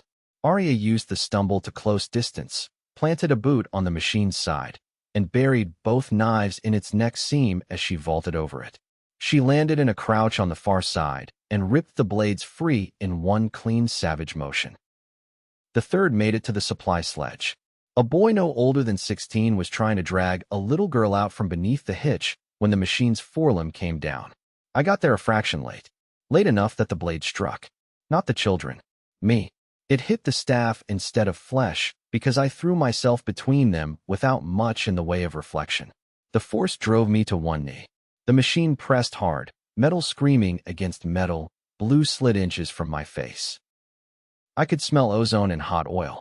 The little girl underneath the sledge stared at me with huge dark eyes that saw too much too young. That, more than the machine, flipped something old and ugly in me. I had spent a childhood with bigger things leaning over me and mistaking size for destiny. I bared my teeth at the machine and shoved back. The boy scrambled clear with the girl. Good. That was all I needed. I shifted my grip, let the blade slide off the shaft, and stepped inside its reach. My right hand still had the short knife from Bellmouth tucked at my belt. I drew it and drove it up into the cluster of cables behind the hunter's forward joint again and again until the machine jerked spasmed, and sagged against me like a dead animal made of hate. When I shoved it away, the broad-shouldered man from the archway was staring. He had a scar running from temple to jaw and the sort of tired face that had learned to live without soft assumptions. He wore Uden armor patched with salvaged plates, and a dark cloak burned through at the hem. The riflewoman on the roof kept firing over our heads while he looked between Aria and me. Then he saw Aria clearly. His expression went hard as hammered iron. "Sell," he said. Aria's shoulders went rigid. "Leo." The man gave one short, disbelieving laugh that had no humor in it. "I bury half a platoon, and the dead start walking in from broken gates. We can discuss my resurrection after we survive the next minute," Aria said. He pointed at the archway. "Inside. Both of you. If this is a trap, I will kill you myself." "Comforting," I said. He ignored me and turned to his people. "Move the wounded. Seal the lower hinge. Tovin, if you stop staring and start hauling, I may let you live to complain about this later." The boy who had dragged the little girl clear blinked, nodded hard, and obeyed. We got the civilians through the gatehouse barely ahead of the next attack. More pods came down across the terraces, bursting into hunter frames and smaller wheeled cutters that spat sparks as they accelerated. The riflewoman on the roof dropped two before a blast took the upper corner of the parapet away and flung her backward out of sight. Leo cursed in his own language and charged for the ladder while Aria and I took the gate mouth. I had thought Bellmouth taught me what fighting inside ruins felt like. You'd have found fresh lessons. The archway was narrower, forcing the machines to come in one or two at a time, but they came fast and without concern for their own damage. A cutter leaped the fallen hinge. I smashed it midair, and its spinning body slammed into the stone wall hard enough to burst in a shower of hot fragments. A hunter came through low. Aria shot its eye slit dark, and I finished it with a thrust under the chin. Another climbed over the bodies of the first two and nearly took my leg off before Leo came back from the roof and split it open with an energized axe that hummed blue along its edge. That was when the artillery finally walked closer. The outer terrace disappeared in a rolling chain of impacts. The gatehouse shook. Dust fell from the ceiling in choking sheets. Somewhere deeper inside, children started screaming. Leo grabbed the back of my coat and hauled me from the arch just before a section of stone dropped where I had been standing. "Fall back," he shouted. "Inner hall. We lose the front." Aria was already moving with the retreating line, covering the civilians as they fled through a corridor cut into the mountain itself. I saw the little girl from the sledge again, clinging now to the older boy's hand. I saw a woman carrying a coil battery twice the sensible weight because somebody had to. I saw 3 wounded fighters trying to walk faster than pain allowed. It looked enough like every bad evacuation I had ever imagined that my chest tightened. We ran through smoke and failing light into the deeper hold. The place had once been beautiful. I could tell even through damage. The corridor walls were paneled in dark stone veined with something that still glimmered faintly under the emergency strips. Old carved reliefs lined the arches. Rivers, birds, towers built into mountains. Human figures standing with their arms lifted to starbursts overhead. War had scored black lines through it all, but the craftsmanship remained. It made the destruction feel more intimate. We reached a broad chamber shaped like an amphitheater turned into a command post.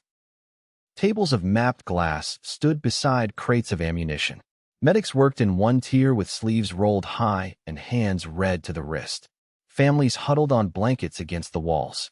The air smelled like blood, hot circuitry, bitter tea, sweat, and wet stone. Home, in other words. Just alien. Leo turned on Aria before the door seals had finished locking. "Why are you here?" Her face had closed into the kind of calm that takes effort. "Because the gate on parallel Earth led here. Because the makers are widening the lattice. Because Bellmouth survived long enough to send warning." He stepped closer. "You disappeared 3 years ago with transit codes nobody was supposed to carry and half a sector burning behind you. I disappeared because the people I served started feeding worlds into a machine system and calling it Tria." His jaw flexed. Around us, conversations had begun to quiet. More than one fighter was watching now. The name Cell had landed.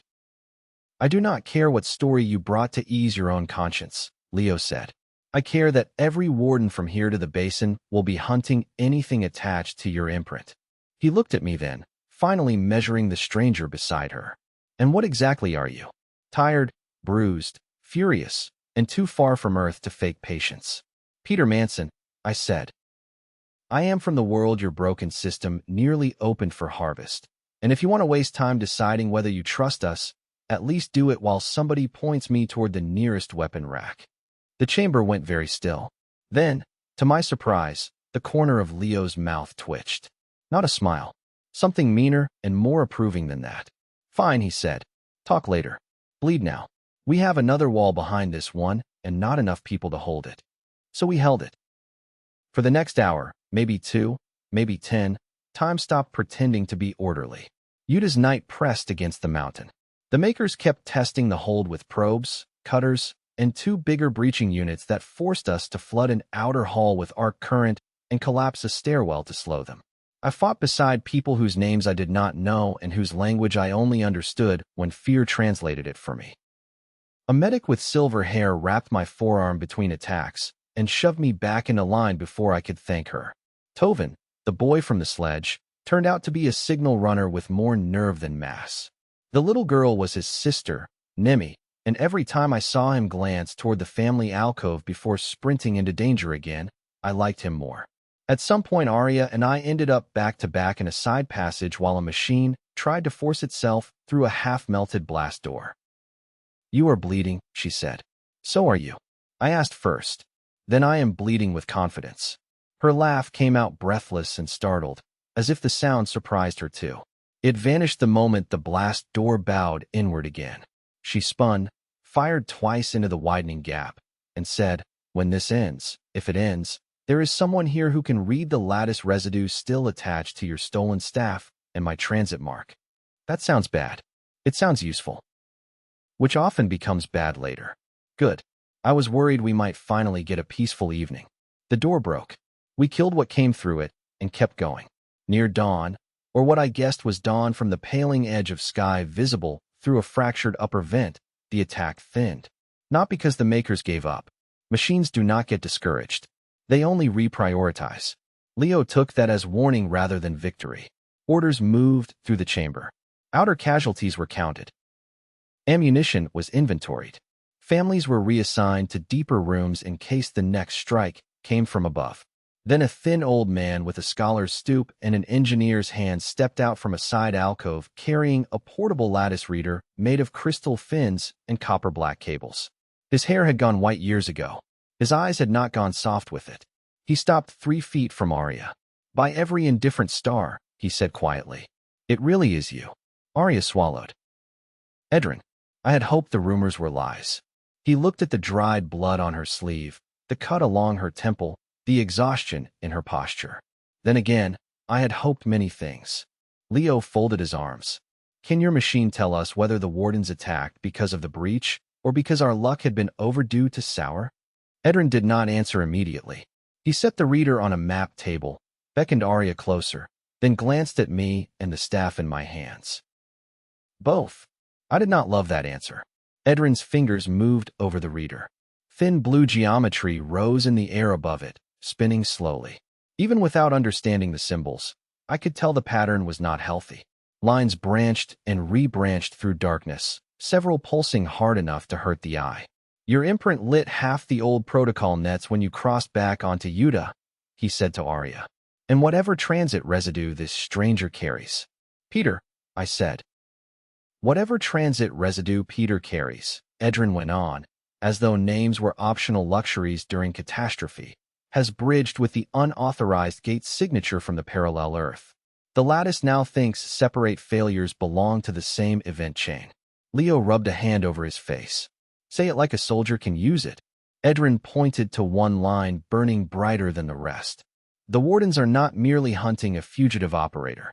They are following a protocol cascade. If this cascade completes, the hidden route map wakes. Every breach node tied to reserve world contingencies comes online for review, seizure, or activation. Reserve world. I did not know the technical shape of the phrase, but I knew its moral one. It looked like people in safe rooms deciding other people were inventory. Original Earth is on that map, isn't it? I asked. Edrin's silence answered before his mouth did. Yes, he said at last. And if we do not get ahead of the protocol chain, it will not stay hidden much longer. Chapter 2. Stones that Remember. The first thing I learned about Uden mornings was that they did not arrive gently. The night thinned from black to deep cobalt, then to a hard silver blue that washed the terraces and the mountain roads in cold light. Somewhere beyond the smoke, hidden suns struck the upper atmosphere at an angle that made the distant clouds glow from within. It should have been beautiful without qualification. Instead, the light found every crater, every collapsed bridge, every burned orchard band, every body wrapped under military cloth in the inner hall. Where does that? It turns beauty into accusation. I had seen ugly neighborhoods in my life. I had seen city blocks on Earth where grief lived permanently in the stairwells. I had seen enough abandoned homes to know what damage ordinary people leave behind when life corners them. Yuta was different. This destruction had scale, intention. Whole mountain faces had been carved open for transit rails or defense lines, and then broken again by artillery powerful enough to peel stone like bark. I stood on an upper gallery outside the command tier with a metal cup warming my palms and watched the morning pull shapes out of the valley. Far below, a basin of water reflected the blue sky like polished steel. Ruined towers ringed it in elegant curves, as if the city once grew with the land instead of against it. Terraces stepped up the opposite slope in old agricultural bands. Even burned, the place held a kind of order my world rarely managed. Aria found me there. She had changed into a clean dark jacket borrowed from the fortress stores. Her hair was damp from a quick wash, though a cut near her temple remained raw and angry. There was always something dangerous about her, but in the clear morning light I saw something else layered under it. Recognition. Pain. Homecoming sharpened into a blade. That used to be the North Basin District, she said quietly, following my gaze. The market dome stood there. The orchard lifts ran up those shelves. And there, near the western rise, that broken line of pillars, that was a music court. I took a sip of the bitter tea from my cup and made a face. Your people make tea like they are trying to punish the leaves. The corner of her mouth moved.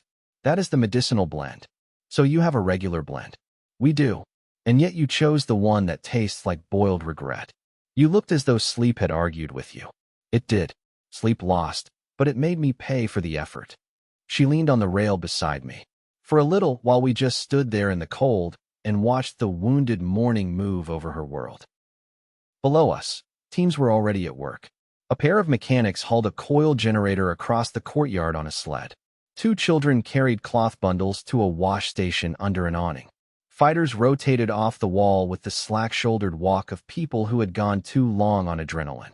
That was what survival looked like when you stripped the slogans away. It was never only the moments when metal hit metal. It was tea too bitter to enjoy. It was somebody darning a torn coat while artillery thumped far away. It was a medic rubbing sleep from her eyes before resetting a splint. It was children learning not to flinch every time the mountain groaned. Aria broke the quiet first. Leo is deciding whether to trust you. He should not, I said. I barely trust me. Her eyes slid to me. You stood in front of a hunter for children you had never met. That does not make me trustworthy. It makes me incapable of minding my own business when something ugly reaches for somebody smaller. On Yuta, that counts for more than charm. Good. I have been told my charm has structural weaknesses. She huffed a small laugh, then grew serious again. There is more. Edrin wants to take us to Sereth Vale. I turned to look at her fully. Your home. Part of it. The archive annex under the district observatory still may exist. If the protocol cascade is what he thinks, the old observatory would have maintained transit back channels during the fracture wars. Route keys. Emergency authorizations. Hidden gate inventories. And if it does not, then we walk through the bones of my city for nothing. You say that like the bones do not matter. Her face changed a little, softer around the mouth, sadder in the eyes. They matter too much. That was the sort of sentence you only heard from someone standing at the edge of a wound old enough to have shape. I wanted to reach for her. I wanted to ask every question carefully and then sit with whatever silence followed. Instead, I gave her the one truth I had. Then we will go through it together. Aria looked at me for so long that the cold seemed to retreat from the rail between us. There was no dramatic swell to the moment. No music, No perfect line, no easier version of either of us suddenly appearing. She simply lifted one hand and touched the bruised side of my jaw with her fingertips as though confirming I had truly come this far beside her. "I'm still not used to hearing that," she said. "Hearing what?" I covered her hand with mine. "Get used to it." She did not pull away. We were interrupted by the scrape of boots behind us. Leo approached with the same expression men wear when they have accepted a bad option because all the alternatives were worse. "Edrin is ready," he said. "You leave in 30 minutes. I asked. He gave me a dry look. "Do not sound so flattered. I am assigning 2 runners and a medic because if Aria cell dies outside the walls, I want witnesses who can describe the inconvenience correctly. Your warmth could thaw iron. It has not yet." Then his gaze sharpened on Aria. "One thing before you go. If the observatory still holds a route log, I want a copy before you chase whatever private ghosts dragged you back across the worlds." Aria's posture tightened, but she nodded. "Fair." "No," he said. "Necessary." He left us with that, and the smell of machine oil clinging to his cloak. The departure looked less heroic than stories prefer. There were no speeches. No dramatic assembly in a courtyard with banners snapping over armored ranks. There was a checklist, a half-broken sledge packed with ammunition and climbing line, a medic named Sarah, who kept discovering new reasons I was unfit for refined company, and Tovin, who insisted on coming because he knew the old orchard tracks, and because telling brave boys to stay behind has never once in history kept them from trying to prove otherwise. Nemi clung to his sleeve while we loaded. "You come back before dark," she told him. Tovin puffed up as older brothers across the cosmos apparently do when younger sisters are frightened enough to sound bossy. "I am not a child." "No," Nemi said with solemn contempt. "You are a larger mistake." Even Aria laughed at that. I crouched to Nemi's level. "For the record, I have known him almost a day, and I think your assessment is fair." She studied me with grave suspicion, then decided I had earned the gift of honesty. "If he gets hurt, I will be furious at you." "I respect that." "Good." Tovin rolled his eyes, but the relief in his face when she finally stepped back was plain. Real life again. Not battle. The thing under battle.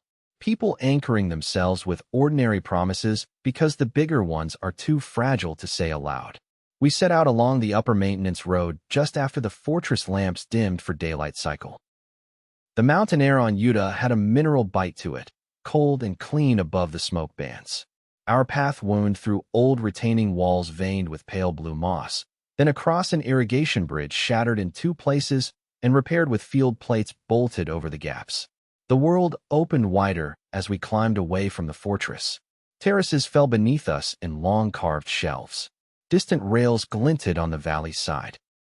Here and there I saw structures that must once have been beautiful in a way human language on my earth had no practice describing. Domes built into cliff faces, hanging galleries suspended between stone ribs, towers grown outward from rock like crystal formations. And everywhere, damage.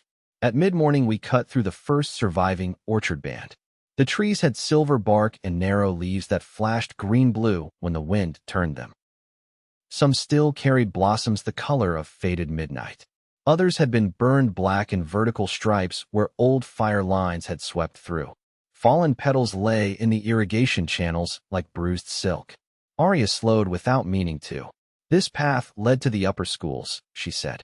"My mother used to take it when the city trains were crowded." She said walking through the orchards made patience easier. Sarah, the medic, adjusted the satchel on her back. Mine said the same. Then she would complain the whole way uphill. Tovin grinned. "That is because your mother dislikes hills, dust, weather, silence, loud people, quiet people, and any meal not prepared exactly her way." Sarah gave him a look. "She adores you.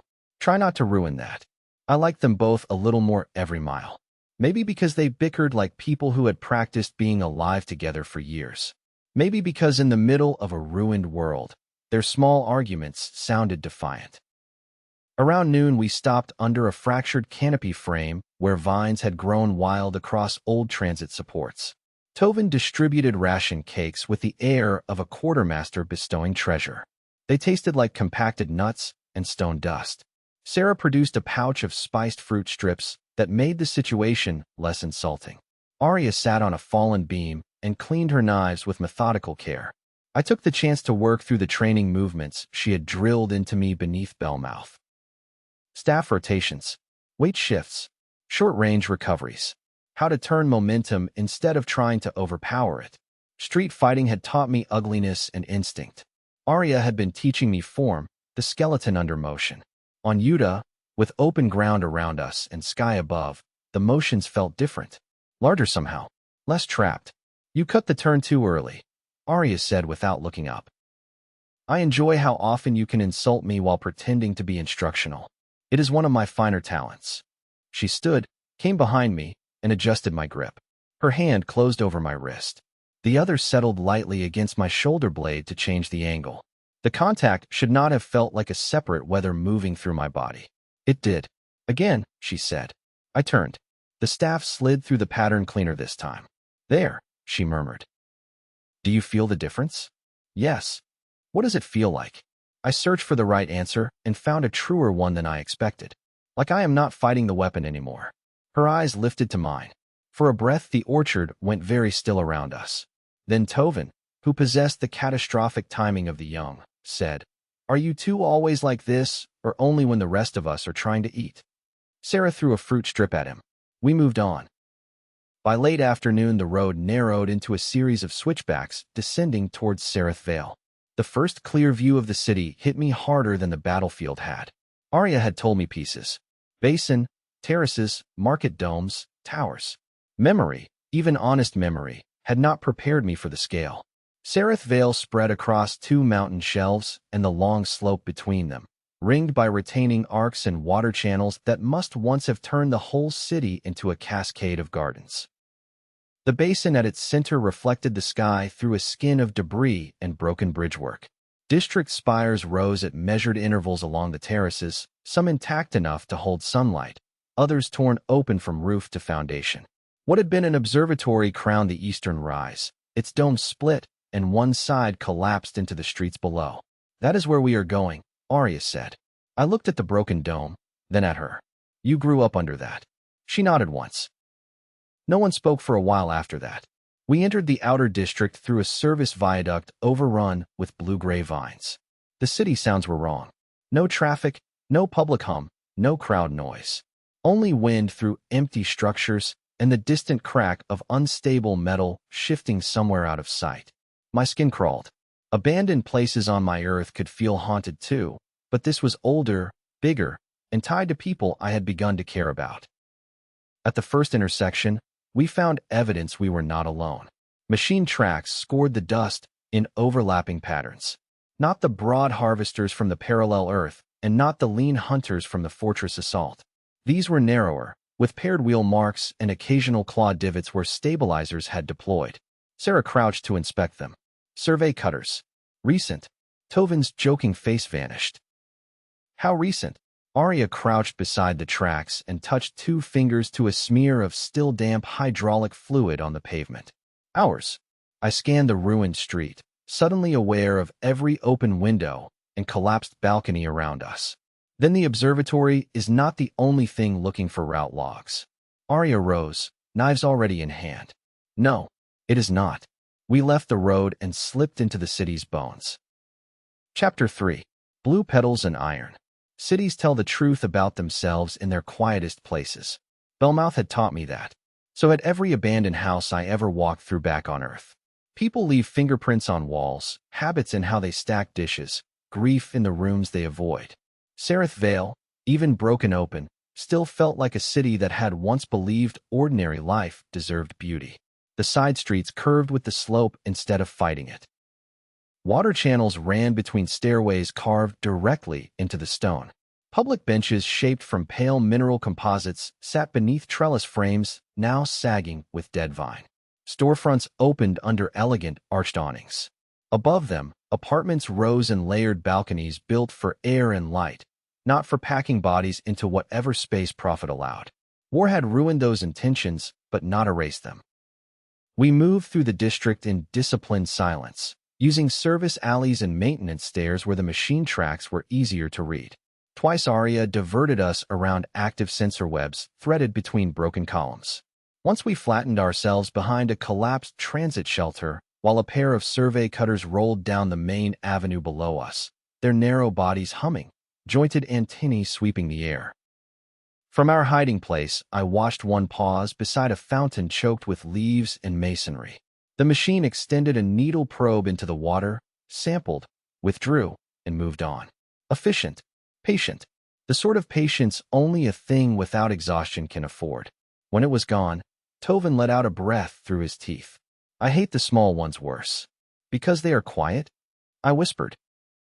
Because they look harmless right before they call in everything larger.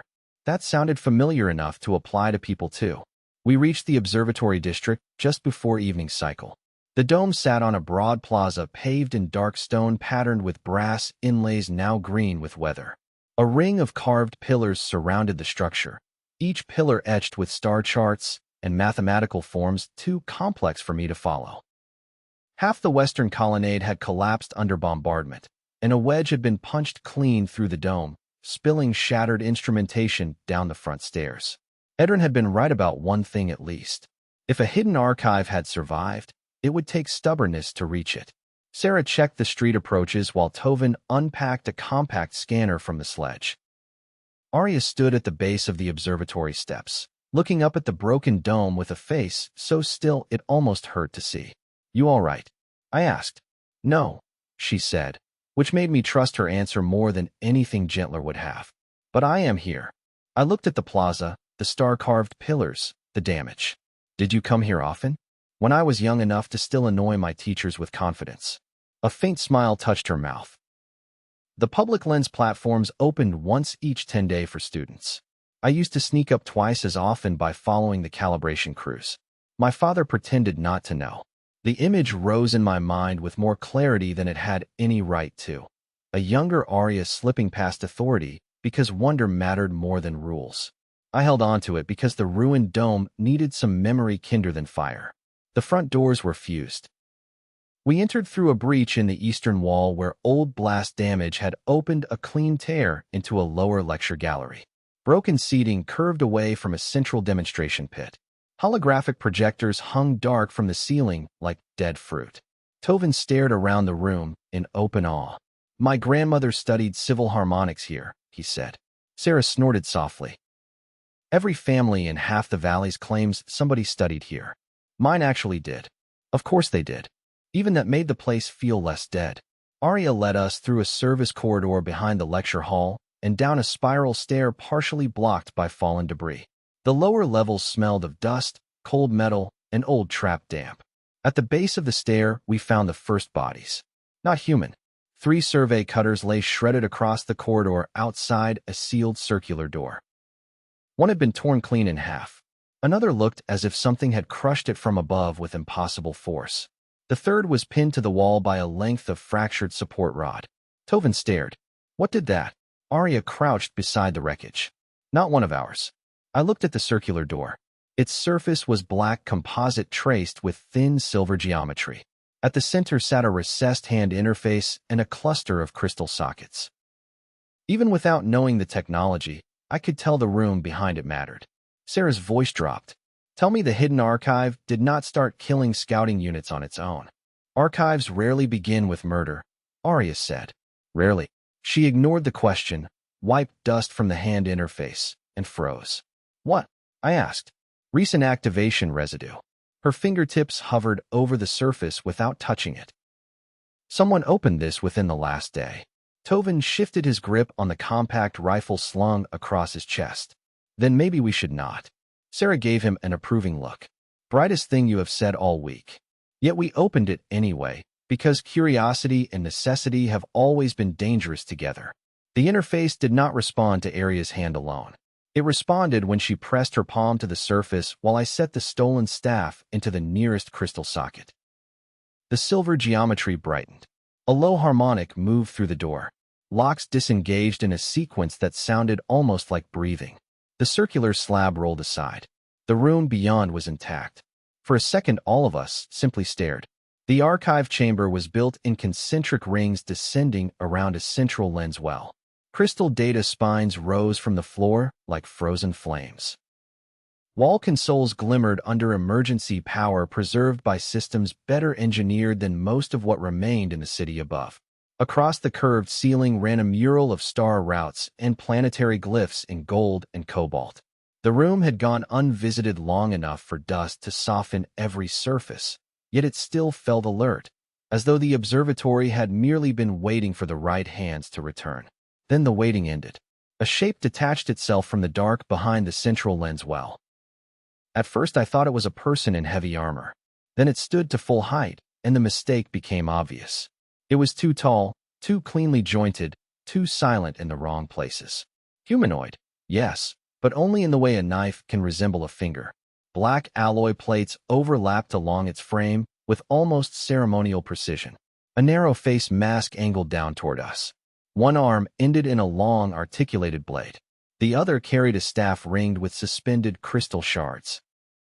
Custodian frame, Aria said, barely above a whisper. The machine inclined its head. Transit operative Aria cell. It said in perfect, emotionless Uden. Unauthorized return recorded. Supplementary anomaly present. Access category unresolved. Tovin's voice broke on the first syllable. Can it shoot us? It can do much worse, Aria said. The custodian turned its masked face toward me. Light traveled through the crystal shards around its staff. Non-index biological. Crossroute residue confirmed. Containment advised. I stepped slightly in front of Tovin without deciding to. I am getting tired of machines talking about me like paperwork. The custodian moved. It did not lunge the way the hunters did. It flowed. One instant it stood still, the next it was across half the chamber, blade arm cutting for Aria's throat, while its crystal staff sang in a pitch that made my molars ache. She caught the blade with one knife, twisted aside, and shouted something sharp in Uden that may have been profanity or maybe strategy. I never found out because the machine's offhand cracked into my ribs hard enough to throw me into a data spine. Pain lit me up white. By the time vision settled, Tovin had fired 3 shots and all 3 had deflected off a curved shield shimmered into being around the custodian. Sarah dragged him behind a console as crystal splinters from the machine's staff sliced through the air and carved bright furrows wherever they struck. Down, I shouted, as though that had ever fixed everything. Aria was fighting close, too close for the machine's ranged attack to favor it. She had learned that already and forced the custodian backward around the central well with a relentless sequence of cuts aimed at joints, optics, and the crystal collar around its staff wrist.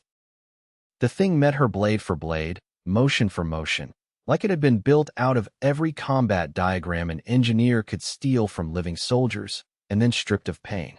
I hate fighting anything that does not doubt itself. I got up angry enough to be useful. The stolen staff had fallen beside the socket ring near the door. I snatched it up and came in low from the custodian's blind side. It pivoted without looking, shield flickering to intercept the strike. Fine. If a direct hit would not land, I would lie to it with movement instead. I feinted high, let the staff rebound from the shield edge, reversed my grip, and drove the butt into the joint behind its knee with everything my hips and shoulders could give. Metal cracked. Not enough to disable it. Enough to unbalance it. Aria saw the opening before I did. She dropped one knife, caught the staff ring at the machine's offhand with her free fingers, and twisted so hard the suspended crystals tore loose in a burst of blue sparks. The harmonic cut out. The shield failed. Tovin rose from behind the console and fired again. This time the bolts punched into the custodian's torso seam. The machine staggered. Its face turned toward the boy. That was the worst choice it made. I stepped inside the sweep of its blade arm, trapped the elbow joint under my left forearm the way Aria had drilled me 100 times in Bellmouth, and shouted through my teeth, "Now!" Aria drove her remaining knife straight up under the mask. The custodian convulsed. Light spilled from the breach in a hard white line. Then the whole frame folded to its knees and toppled beside the lens, while like a statue finally asked to admit it had been hollow. For several seconds nobody said anything. Tovin lowered his rifle with shaky hands. "I prefer the small ones again." "That is sane," Sarah said, breathing hard. I touched my side and found my ribs already swelling under the coat. "We all right?" "No," Sarah said promptly. "You are concussed in at least 3 areas of personality." I only asked because I care. And I only answered because no one else would. Aria had not moved from the fallen custodian. She crouched beside it, staring at the insignia burned into the inside of its split mask. When I came closer, her face made my chest tighten. What is it? She brushed soot from the insignia with careful fingers. This frame belonged to the Internal Transit Office. It was not posted here to defend an observatory from enemy incursion. Her voice hardened. It was posted to protect records from the wrong citizens. Meaning the people who built the protocol expected unrest from their own. That fit too neatly with everything ugly I already suspected. We spent the next 2 hours pulling data from the archive while Sarah kept watch at the corridor, and Tovin alternated between scanner duty and saying he was not frightened in a tone that would not have convinced a fence post. The room yielded information in grudging pieces. Route schematics, lattice failure reports, evacuation schedules redacted so heavily they looked like confessions written by cowards. Most of it required context I did not have. Aria and Sarah translated what they could, while Tovin copied anything labeled reserve, concealed, or emergency transfer. The deeper we dug, the worse Aria's expression became. I was leaning over a console beside her when a schematic unfolded across the crystal surface showing 3 planetary designations linked by hidden transit corridors. One glyph matched the parallel Earth breach network. Another, according to Aria, represented original Earth, though the system labeled it only with a reserve index and a population viability metric that made my skin crawl. The third was Utah. Tell me I am misunderstanding that, I said. Aria's throat worked once before she answered. The reserve routes were not built only for evacuation. Sarah looked up sharply from another console. What else? Aria swallowed fury like it was glass. For controlled migration, resource transfer, labor requisition, population seeding after collapse events. Tovin stared. They meant to move people between worlds without asking. I thought of the attic on Briar Lane, the red button, the stone warning, the way invisible systems had reached for my life before I even knew they existed. Like livestock, I said. No, Aria said, voice low and terrible. Like assets. Silence settled over the archive heavy as stone. Then the console nearest the lens well flashed with a new signal. Not a recovered file. A live ping. Aria read it and went still. We need to leave. Why? I asked, though her face answered already. Because whatever activated that custodian has just noticed the archive itself is awake. Sarah swore. Tovin started grabbing copied crystals with the panicked speed of someone young enough to believe he could outrun consequence if he packed fast enough. I helped him anyway. Aria tore a slim black ledger from a locked drawer under the primary console and shoved it inside her coat. What is that? I asked as we ran for the corridor. Her eyes met mine, bright with anger and something more dangerous beneath it. Proof, she said. Or the beginning of it. Chapter 4. The house above the basin. We should have gone straight back to the fortress. Every practical instinct I had agreed with that. We had the archive copy.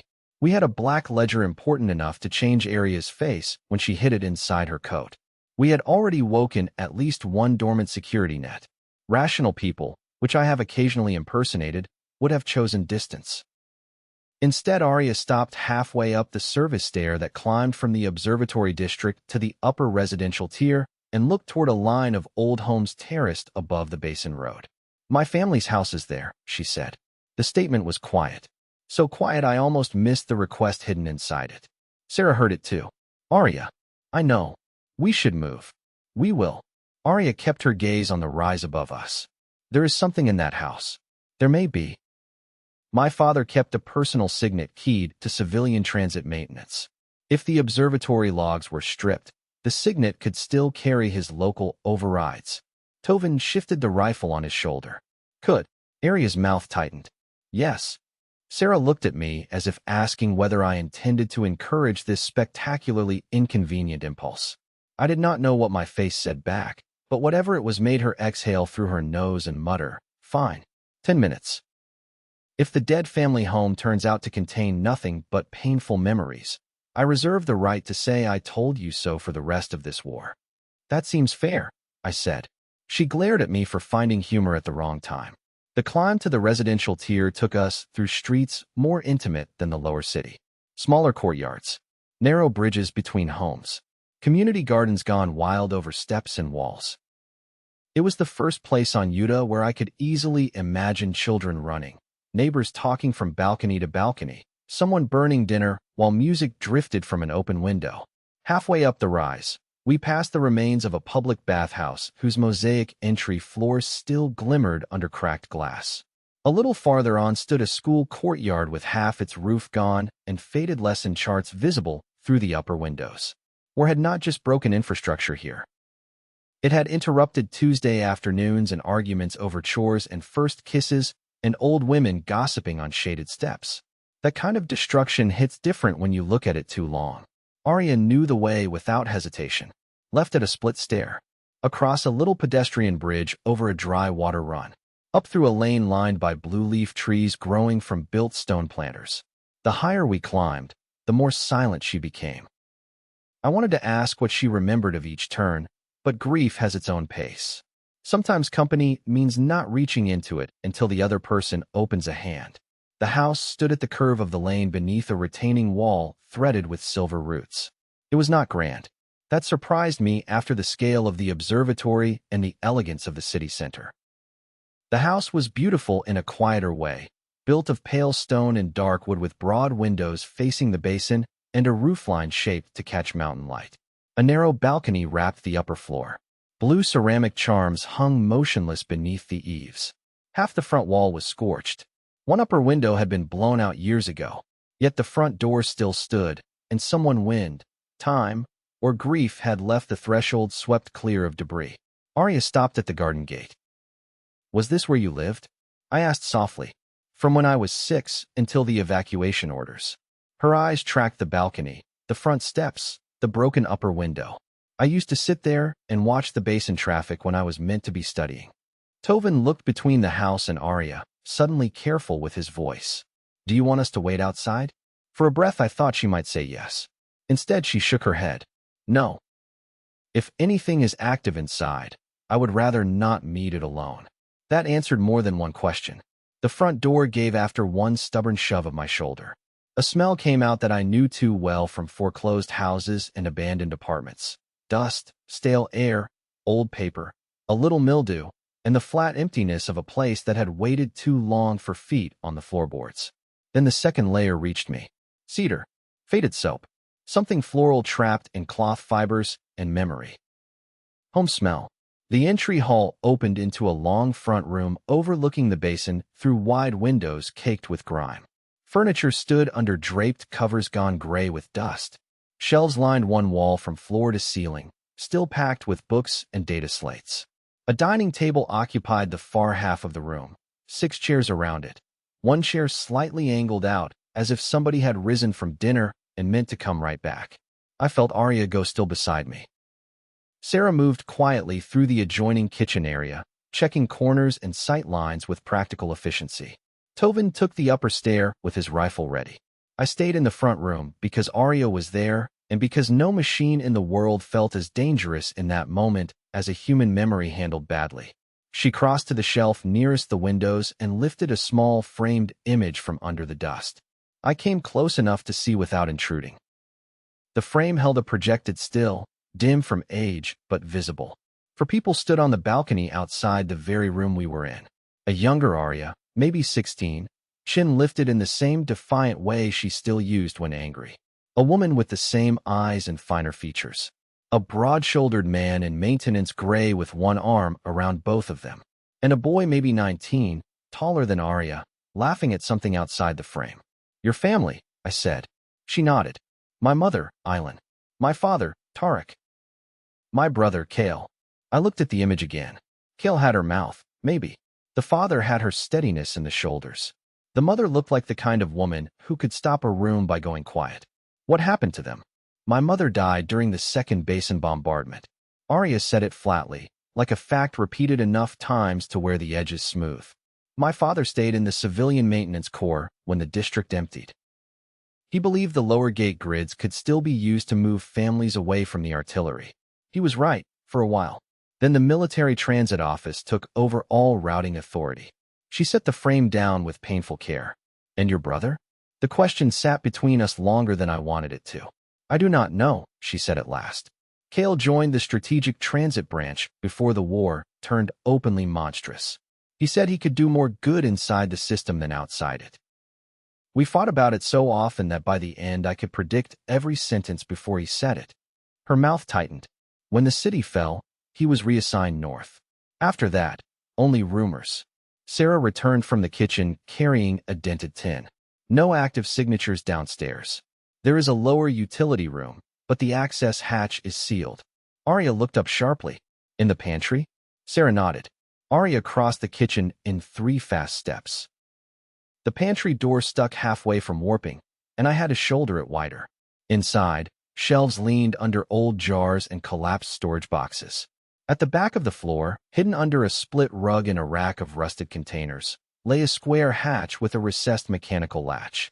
Aria crouched, brushed grime from the latch, and laughed once under her breath. It was not amusement. It was recognition. My father never trusted the elegant solutions, she said. He hid important things behind systems any ordinary mechanic could repair with stubbornness and a hammer. Finally, I said, a philosophy I understand. Together we forced the hatch open. A ladder descended into a narrow crawl space lined with insulated pipework and old power conduits. At the far end, wedged into a maintenance cavity, sat a weatherproof metal case. Tovin knelt beside it as we hauled it into the kitchen. Please tell me this is full of jewels or superior food. Aria wiped the dust from the lid and found a faded handprint seal pressed beside a maintenance insignia. Her face changed again, not with open grief this time, but with the raw tenderness of someone hearing a voice in a room that should have been empty. He left this for family retrieval. The case recognized neither her hand nor the basic override tools Sarah tried first. It opened only when Aria pressed one palm flat to the seal while I laid the stolen staff across the latch plate, the same strange pairing that had woken the observatory door. Inside lay 3 things. A slim crystal signet mounted on a metal chain, a stack of paper notebooks wrapped in oilcloth, and a recording prism no bigger than my thumb. Aria picked up the prism first. He made these only when he knew he would not be there in person. No one said anything while she carried it to the front room and set it into an old projector stand on the shelf. The prism lit. Light gathered. A man took shape above the stand, transparent and blue-edged with age, but clear enough to make Aria gasp. He looked older than in the family image. More tired. Grease marked one sleeve of his work jacket. A cut crossed his brow. Yet he stood with the weary steadiness I had seen echoed in his daughter. If this is playing, the projection said, then either I have become dramatically overcautious or everything has gone exactly as badly as I feared. Tovin looked at me and mouthed, he seems nice, which made me want to laugh and hate myself for it. The projection continued. Aria, Kale, Island, though if you are the one watching this I hope I never need this recording at all. Listen carefully. The civilian maintenance branch has been cut out of the primary routing systems. The Strategic Office has activated reserve world tables under emergency authority. They say it is temporary. They say it is necessary. Men in authority grow very fond of those words whenever they need decent people to help them do indecent things. Aria's fingers tightened around the back of a chair. I have copied local override paths to the signet in this case, her father said. Not enough to control the network. Enough to open district maintenance routes and one hidden ledger vault tied to the Astor station under the northern escarpment. If the official channels fail, go there. If the official channels are the failure, go there faster. Sarah swore softly. The projection flickered. There is one more thing. The reserve protocols are not only evacuation architecture. They contain population handling directives. I have argued this until argument became a parody. The men above me insist controlled cross-world transfers are a humanitarian contingency. I say any contingency that begins by measuring unconsenting populations as logistics is already immoral. Kale will tell me I am being dramatic if he has not yet seen enough. Your mother will tell me I am understating it if she has. For the first time, the older man smiled. Then the smile faded. If our city falls, remember this. Systems are built by people, and what people build can be lied through, broken, or remade. Do not worship a machine because frightened officials call it order. Do not trust a protocol merely because it survived the room where decent judgment died. The image softened. His voice gentled in a way that made something in my chest hurt for Aria. To my children, if you are still alive, I am sorry for every argument that ended before love was said clearly enough. I am proud of the parts of you that refuse to become useful to cruelty. Hold on to those. They will cost you. Hold them anyway. The prism dimmed to nothing. The room stayed silent, so long I could hear the basin wind pressing faintly against the dirty windows. Aria stood absolutely still. I had seen people hold grief in all sorts of shapes. Loud, collapsed, drunk, violent, numb. The still kind is one of the worst, because you can feel the force of what it is costing. I stepped closer without speaking and rested one hand lightly at the center of her back. She broke, not theatrically, not into sobbing at first. She just folded backward against me like something inside her had finally admitted it could no longer stand alone. I wrapped both arms around her and held on while her breath shook, while she pressed one fist hard to her mouth, while the years between the woman beside me and the girl who lost this house seemed to collapse all at once. Sarah looked away. Tovin found an urgent reason to inventory the notebooks in the kitchen. Mercy takes different forms. I left angry. Aria whispered after a long time. The last thing I said to my father was that if he stayed loyal to the routing office any longer, he would die serving cowards. I held her tighter. Maybe he needed to hear the first part. Maybe he knew the second. I was cruel. You were scared. She turned in my arms then, eyes bright and wrecked and furious with herself. Do not make me kinder than I was. I am not. I am telling you frightened people often use sharp words because they think there will be time later to say the softer ones. Something in her face shifted at that, recognition meeting an old ache of mine. She touched the scar near my eyebrow, the one my father had put there with a belt buckle when I was 14 and slow to get out of his way. What were the last words you said before you left home? She asked. I laughed once without humor. Nothing worth remembering. Tell me anyway. So I did. Not because it was noble to confess. Not because I had suddenly become a man who processed his history elegantly. I told her because this house was full of ghosts, because her father had just warned us not to worship systems built by cowards, and because loving someone while keeping every ugly chamber of yourself locked up eventually becomes another kind of lie. I told her about my mother looking through me instead of at me. About my father deciding pain was the only language worth teaching. About being 12 and already understanding that if I stayed, one day I would either become them or die trying not to. I told her I had spent 8 years teaching myself not to need anyone, because needing made you reachable and reachable made you weak. And then you found me in a dead world's alley. Aria said, voice rough. And then I found you in a dead world's alley. She gave a breath that almost became a laugh. Her forehead rested briefly against mine. You make my life profoundly less simple. You say that like it is a complaint. It is a report. I kissed her because there was no clean line left between grief and wanting and the terrible relief of being understood. The first kiss we had shared beneath Bellmouth had been charged with danger and uncertainty. This one carried recognition. She kissed like someone who had already lost too much and had decided, for one stolen stretch of time, not to lose this too. Her hands framed my face. Mine found her waist. The house around us faded to old wood and breathing, and the basin light shifting through dirty glass. When we finally pulled apart, neither of us went far. Sarah cleared her throat from the kitchen doorway in a tone that managed sympathy and impatience at once. I hate to interrupt the emotional reconstruction of your damaged souls, but I believe the lane outside now contains company. The moment shattered cleanly into action. Tovin was already at the broken upper window with the rifle. 3 cutters on the lower bridge. No, 5. And something larger turning into the lane from the school court.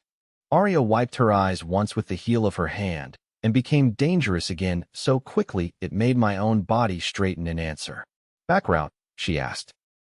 Sarah shook her head, blocked by a collapse. Roofline, possible if we enjoy dying theatrically. I picked up the signet case and shoved the notebooks into my pack. Then we go through them. Tovin looked toward the front lane as a new sound rose outside, low and resonant. That larger thing? Aria's jaw set. Warden. Chapter 5. The Aster Ledger. The warden came into the lane without haste. That was somehow worse than a charge.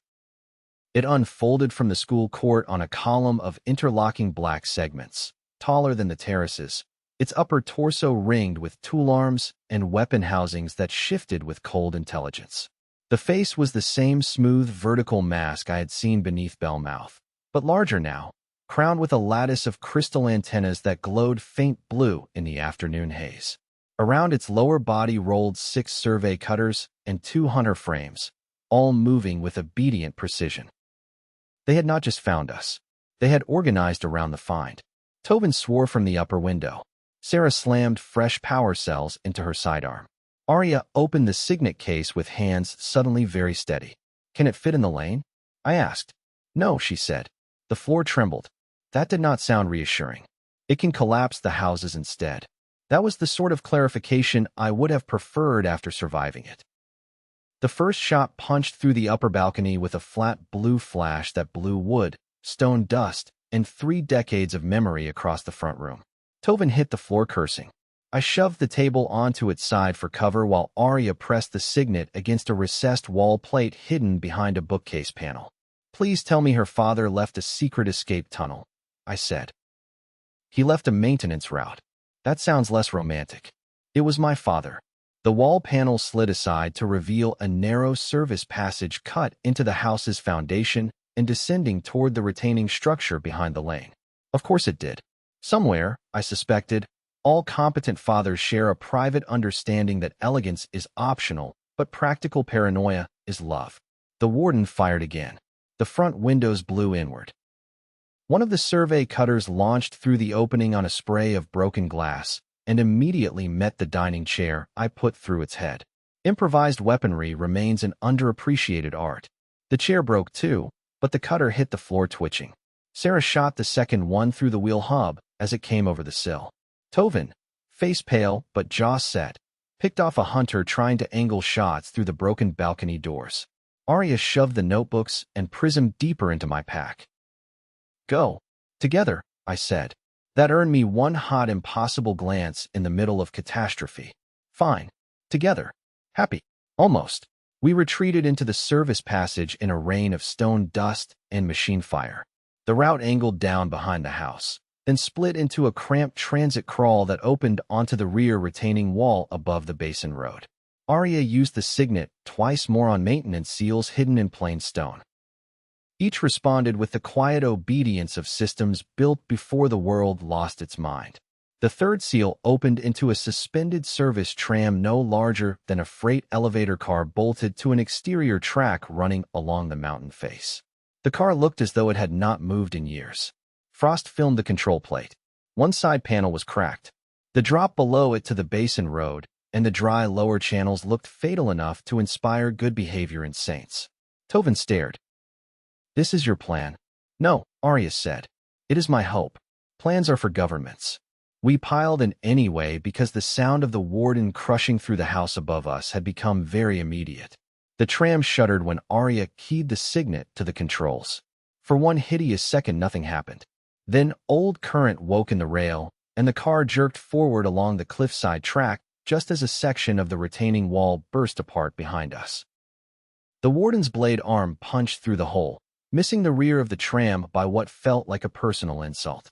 Tovin hooped in terror. Sarah informed the universe of several opinions it had not requested. I braced one hand on the rail, the other on Aria's shoulder as the car picked up speed over the basin drop. Below us, Sereth Vale opened in ruined grandeur. Broken bridges crossed the basin in pale arcs. Wind drove blue petals from surviving orchard bands in ragged swirls over the water. Far off, artillery flashed beyond the valley shelves. Yuta never let you forget beauty and violence were sharing the same body. The tram reached the far service pillar and locked with a metallic slam. We disembarked into an access shaft under an old civic archive tower and did not stop moving for the next 2 hours. Up through maintenance ladders, across a roofline, down into a transit culvert, out into an abandoned rail trench leading north along the escarpment. The warden did not pursue us directly after the basin crossing, but once Sarah spotted Hunter's sign in the trench dust, we knew it had handed the search to faster assets.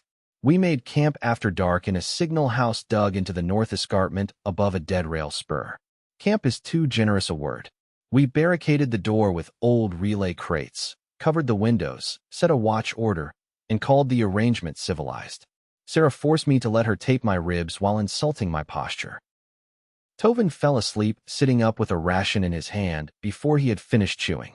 Aria cleaned the signet and the black ledger by lamplight, both actions done with the concentration of somebody trying not to think about the house we had just left. I watched her from across the cramped room and understood with uncomfortable clarity that wanting somebody is one thing, but wanting to be worthy of the weight they carry is another, larger problem entirely. When Tovin had finally been convinced to lie flat, and Sarah took first watch by the door, I crossed to where Aria sat on an overturned crate beneath the silent relay board. "How bad is it?" I asked. She did not pretend to misunderstand. "Bad. Technical bad or moral bad?" Her mouth twisted. "Those categories are not as separate as decent men like to imagine." She opened the ledger. Most of it meant nothing to me at first glance. Dense Uden script, routing codes, signatures, authorization columns. Aria translated in pieces, each one worse than the last. The ledger was not just a maintenance record. It was a covert scheduling book for reserve world access corridors, which breaches remained masked, what populations were considered stable enough for later transfer, which transit officers had been granted emergency authority above local civilian law. My Earth was there, not by name. By index, viability score, cultural adaptability metrics, and recommended extraction bans. I stared until the letters blurred. "They had us measured," I said. Aria said nothing. "Before I ever walked into that attic. Before Bellmouth. Before any of this." Yes. Something ugly moved through me then. Not at her, not exactly, but close enough to scorch the air between us. "And you worked for the transit office." She looked up.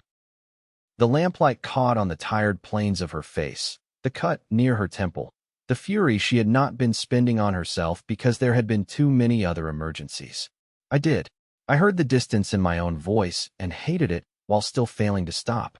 "So when the warden called you operative, that was not just history. You were inside this." Aria closed the ledger slowly. "Yes." The room had become too small.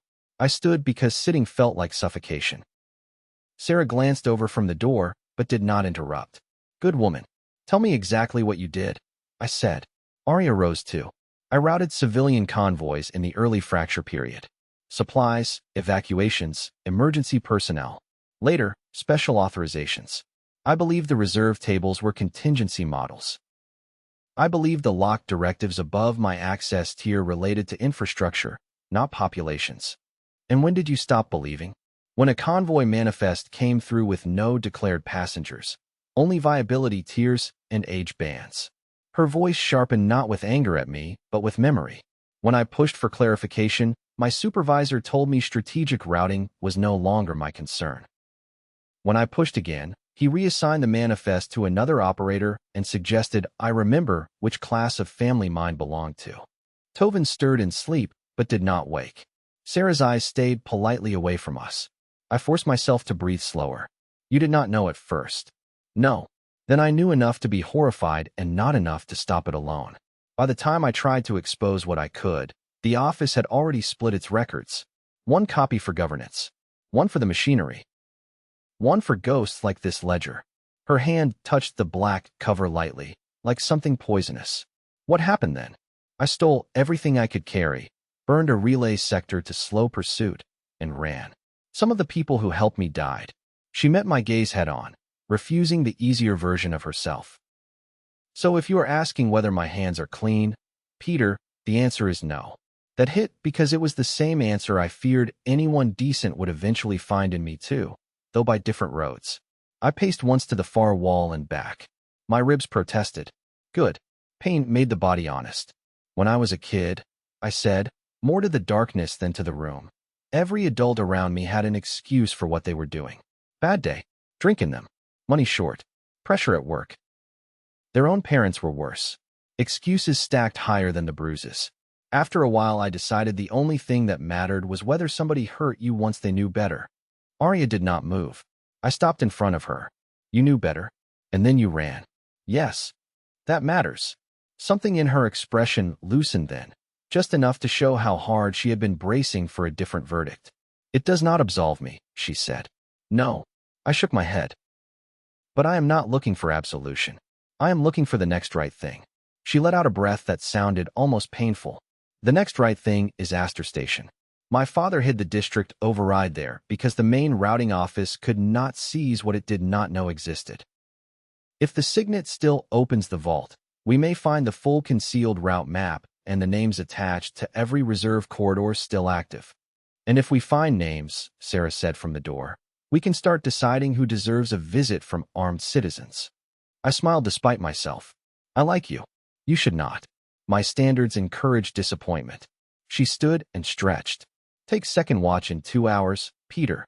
Aria, sleep if you can." Tovin already surrendered to biology. That left the two of us in a dimmer pocket of quiet after the others settled. Aria sat again, slower now. I did not ask permission this time. I sat beside her on the crate and took her hand. Her fingers were cold despite the heater coil humming under the wall bench. For a while neither of us spoke. Outside, mountain wind moved along the escarpment with the low, mournful sound old houses make before storms. "I should have told you sooner," she said eventually. "Probably. I was afraid." "I know." Her thumb moved once across my knuckles. "Of what?" "That I would look at you and see the office instead of the woman who dragged me out of an alley and taught me how to survive." "And do you?" I turned her hand over and pressed a kiss to the center of her palm. "No. I see both the wound and the woman who ran from the knife that made it." Her eyes closed briefly at that, like she needed the second to hold. When she opened them, the distance that had flashed between us earlier was gone. Not erased. Addressed. That felt better, more durable. She touched my face, not tentative now. "Come here," she whispered. The kiss that followed had no urgency born of interruption or shock. It carried choice. We moved slowly because bruises had their own opinions, and because some intimacies are better served by attention than hunger. I kissed the corner of her mouth, the line of her jaw, the place below her ear where her pulse leaped under my lips. She breathed my name against my neck with a sound that made the whole hard day soften at the edges. We did not need to rush toward more to prove anything. The nearness was enough. Her head rested against my shoulder. My arms circled her waist. For one stolen stretch of time in a war-broken signal house, with ledgers of planned theft on the crate beside us and danger prowling the dark outside, we allowed ourselves the oldest rebellion in the world. We rested. At first light, we reached Astor Station. It hid where only maintenance minds would think to put it, under a collapsed avalanche shield halfway along the north escarpment, masked by decades of rockfall and a dead freight siding. The entrance looked like nothing from outside, only a cracked retaining slab, half swallowed by scree. The signet, however, woke a seam invisible until it glowed. Stone retracted. Cold air breathed out from below carrying dust, old charge, and the faint mineral scent I was beginning to associate with ancient Uden systems. The descent tunnel led to a vault chamber far larger than the house cache or observatory archive. Astor Station had been built for continuity after disaster. Power cells still pulsed under the floor. Banks of route crystals slept in circular arrays around a central command dais. At the far wall, sealed behind transparent alloy, stood a suspended model of the tri-world lattice rendered in lines of pale fire. Aria stopped dead at the threshold. "My father really did it," she murmured. "He built a place outside official command." Sarah whistled softly. "I am developing a profound respect for maintenance workers." "Always wise," I said. But the wonder did not last cleanly. When Aria placed the signet into the dais and laid her palm against the control surface, the lattice model awakened in full. Hidden corridors ignited through the display. Reserve nodes. Ghost routes. Concealed staging gates. Original Earth burned there among them, a quiet, bright world marked for deferred access, pending full protocol authorization. And above the map, in cold official script translated automatically by the system itself, appeared the title of the active operational framework, UDN Contingency Protocol for Cross-World Stability and Population Realignment. The room felt colder all at once. Then a secondary signal began pulsing from the far console. Not archival. Live. Sarah crossed to it, read the header, and swore. "It is from Carrot Steps. Leo's fortress." What does it say? I asked. Her face had gone hard in the way only bad news can manage. It says the makers have launched a full escarpment assault. The hold will not survive the day without reinforcements. Chapter 6. The price of staying. We did not argue about going back. That may have been the simplest decision any of us made all day. Astor Station wanted to be useful.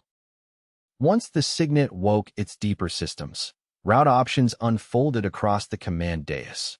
Maintenance rails under the escarpment, sealed transit lifts, emergency defense relays tied to fortress districts long assumed dead. Most were damaged, some fatally, but one subline still reached within 3 miles of carriage steps through a buried cargo tunnel. 3 miles does not sound like much until people are trying to kill you across every yard of it. We loaded what mattered from the vault in ruthless order. Route crystals, copies of the reserve maps, the ledger, 2 portable lattice cores Sarah insisted we would regret leaving behind.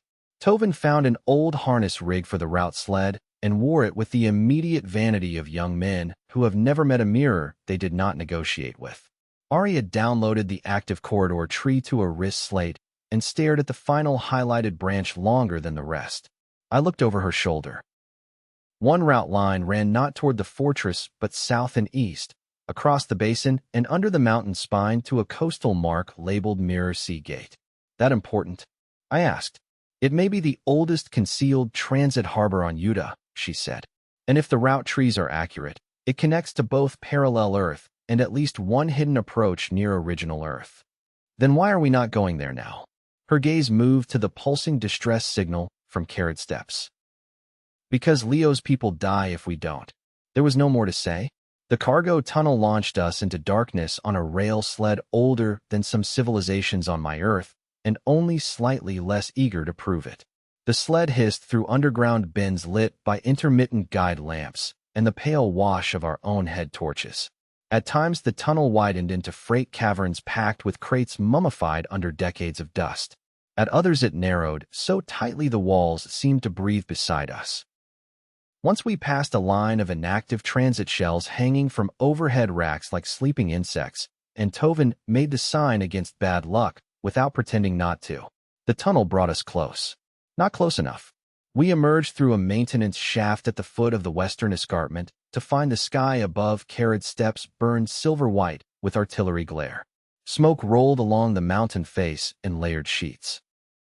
The old fortress, which had looked wounded but resolute when we left, now looked like a candle trapped in a storm. The outer walls were gone.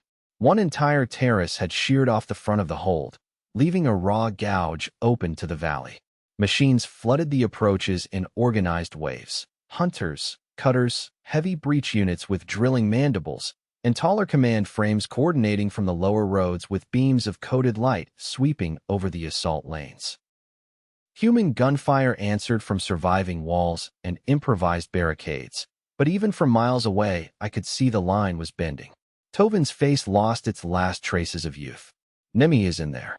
Sarah was already pulling power cells into her vest. Then stop looking and start moving. We ran the remaining distance through bombardment debris and abandoned fallback trenches, using old retaining walls for cover where we could. Twice machine scouts found our approach and twice Aria, and I killed them fast enough to keep their signals from reaching the main assault net. The third time they found us, Tovin put a shot through a cutter's sensor cluster before I even had the staff raised. He looked shocked afterward. Did I hit it? Yes, I said. Good. I meant to. By the time we reached the western service gate of carriage steps, the defenders there were down to 6 fighters and a half-functional barrier coil sparking blue against the rock. Leo stood among them blackened with soot, one sleeve burned away, energized axe in hand. He saw us through the smoke and gave a laugh that sounded more offended than relieved. I specifically trusted you to stay gone longer. Bad management, I said. Aria tossed him one of the portable lattice cores. Can your engineers feed that into the inner grid? He caught it one-handed. If I still have engineers. You do, Sarah said, and shoved past him into the hold. Then the next shelling pattern hit, and everyone stopped being conversational. The battle for carriage steps was not one fight. It was 20 ugly contests happening at once over too much vertical ground. A breach unit had opened the lower western galleries and needed stopping before it reached the civilian caverns. The north parapet was on fire. The inner battery court had lost pressure seals and half its coil capacitors. A section of terrace above the family shelters had cracked, but not yet fallen. Children and wounded civilians were being moved through tunnels already crowded past reason. Every corridor held somebody making impossible decisions with the materials left. War loves to call this heroism. Most of the time it is just labor under catastrophic conditions. Leo sent Tovin straight to the family caverns with orders to find Nemi and stay with the evacuation column unless told otherwise. The boy opened his mouth to object. Leo cut him off with a voice like iron. You have done your share. Your next duty is survival. For once, Tovin listened. I went with Aria and Sarah to the battery court because the portable cores from Aster might still let us wake the dead defense relays hidden in the escarpment. The court had once been open to the sky under a lattice canopy. Now the canopy hung in molten pieces and black smoke swirled through every support beam. 3 engineers worked over a shattered relay bank, while wounded fighters fed ammunition packs down to the lower galleries by hand because the lift system was dead. One of the engineers looked up as we arrived. Blood ran from his scalp into one eye. Tell me you brought miracles. Only maintenance, Aria said, setting the lattice core on the control frame. But if we are lucky, it will offend the right people. I had learned by then that luck and wiring had more in common than most philosophies admitted. Both required contact in the correct places. Sarah and the engineers rerouted power while Aria worked the Aster route slate against the original fortress schematics. Hidden relay lines glowed into view one by one. Old defensive emitters built into the mountain itself, abandoned after the First Fracture War when official doctrine moved resources toward mobile transit shields. Which meant, of course, that the institutional cowards had probably overlooked them in every subsequent inventory. I guarded the battery court entrance while they worked. Machines came in pulses. Hunters first, trying to punch through the smoke and disruption field before the batteries recovered. Then a pair of drill-limbed breachers climbing the wall like monstrous insects, forcing me and 2 fortress fighters to meet them at close range among fallen support beams and burning cable. One of the fighters, a woman with half her face wrapped in blood-dark bandages, fought with an improvised spear and a grin so fierce I trusted her instantly. The other lost his weapon in the first clash and kept fighting with a wrench because surrender was not built into whatever had made him. I liked Yuta more every minute it was trying to kill me. A breacher caught the bandaged woman across the shoulder and slammed her into a relay frame. I stepped over a fallen hunter, trapped the breacher's mandible assembly under the staff, and used the ruined beam at my feet as a fulcrum exactly the way Aria had taught me with simpler machines in Bellmouth. The leverage broke the jaw mechanism sideways. The woman rose with a savage sound and drove her spear through the exposed core seam. We did not exchange names. There had not been time to earn them. Then the mountain answered us. Aria hit the final control. Deep in the rock behind the battery court, old systems woke with the thunderous hum of something that had waited years to matter again. Light ran through the fortress walls in branching lines. Out beyond the shattered terraces, concealed emitter pylons punched up from maintenance recesses and fired as one. Blue arcs stitched across the assault lanes, slicing through 3 advancing hunter waves and blowing a command frame apart in a burst of white metal rain. From the lower valley came the unmistakable shriek of machine formations suddenly deprived of coordination. The defenders around me shouted. Some laughed in disbelief. One engineer simply sat down on the floor and cried once before getting back to work. Leo arrived at the battery court just in time to see a second volley of hidden emitters cut a breach unit in half. What? He said, not bothering to soften the word into syntax. Did you just do? Aria handed him the route slate without looking up from the controls. Reminded old infrastructure that it still has a job. Even he barked a harsh laugh at that. The revived defense grid bought us an hour. In war, an hour is sometimes a lifetime.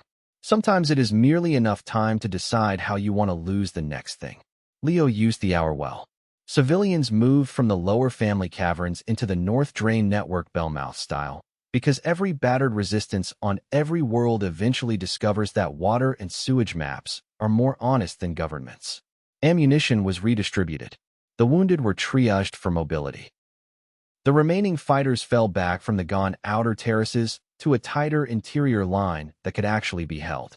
And because crisis on any planet eventually finds the person least interested in leadership and shoves responsibility into his arms, I ended up organizing the moving barricades in the West Inner Gallery. Maybe it happened because I was loud enough and not Yuden enough to be mistaken for tradition. Maybe because people had seen me fight. Maybe because once you have spent years surviving alone, you learn fast how to read a room for the next failure point. Whatever the reason, by the time I realized what was happening, I was already assigning positions, redirecting crate stacks, and showing 3 teenage runners how to brace the rolling barriers so they would not tip when the machines hit them at speed. "You've done this before," one of them said while slamming lock pins through a wheel housing. "Not exactly," I answered. "Then why do you sound like you have?" "Because crisis strips language to usefulness," I almost said. "Because when your childhood is a series of ambushes, you get good at looking around corners. Because somewhere along the line, I stopped being the man waiting for rescue and became the man other people looked at when the lights flickered. Instead, I said, because panic is lazy. Keep your hands moving." He grinned despite the blood on his cheek and obeyed. The makers adapted. They always do. At mid-cycle, the command frames pulled back from the valley lanes, and something worse replaced them. The warden from Seraph Vale arrived at the head of a new assault column, climbing the lower breach ramps on its columnar spine, while crystal antennas on its crown pulsed instructions across the machine ranks. The revived emitters hit it twice. Both bolts dispersed across a spinning shield field. Around me, defenders swore as one organism. Aria reached the gallery command node where I stood and looked through the smoke at the warden's advance. "It learned from the house fight," she said. "I hate growth in my enemies." She touched the signet hanging now at her throat. "The shield is keyed through a transit harmonic. It is borrowing power from the assault net. Meaning if we sever the coordinating link, the fortress guns may finally hurt it." "That sounds like a plan." "It sounds like you will hate the method." I smiled without humor. "Aria, at this point you could tell me the method involves climbing onto its head and insulting its mother." "I am still listening." Her eyes flashed. "Good. Because the relay anchor sits in the signal mast over the collapsed West Terrace." Of course it did.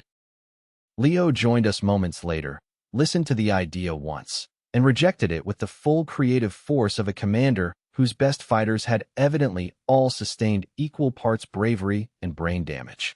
Then the West Barrier line gave under a breacher impact, and the argument ended the way most arguments in war do, by becoming obsolete. Aria and I ran for the mast.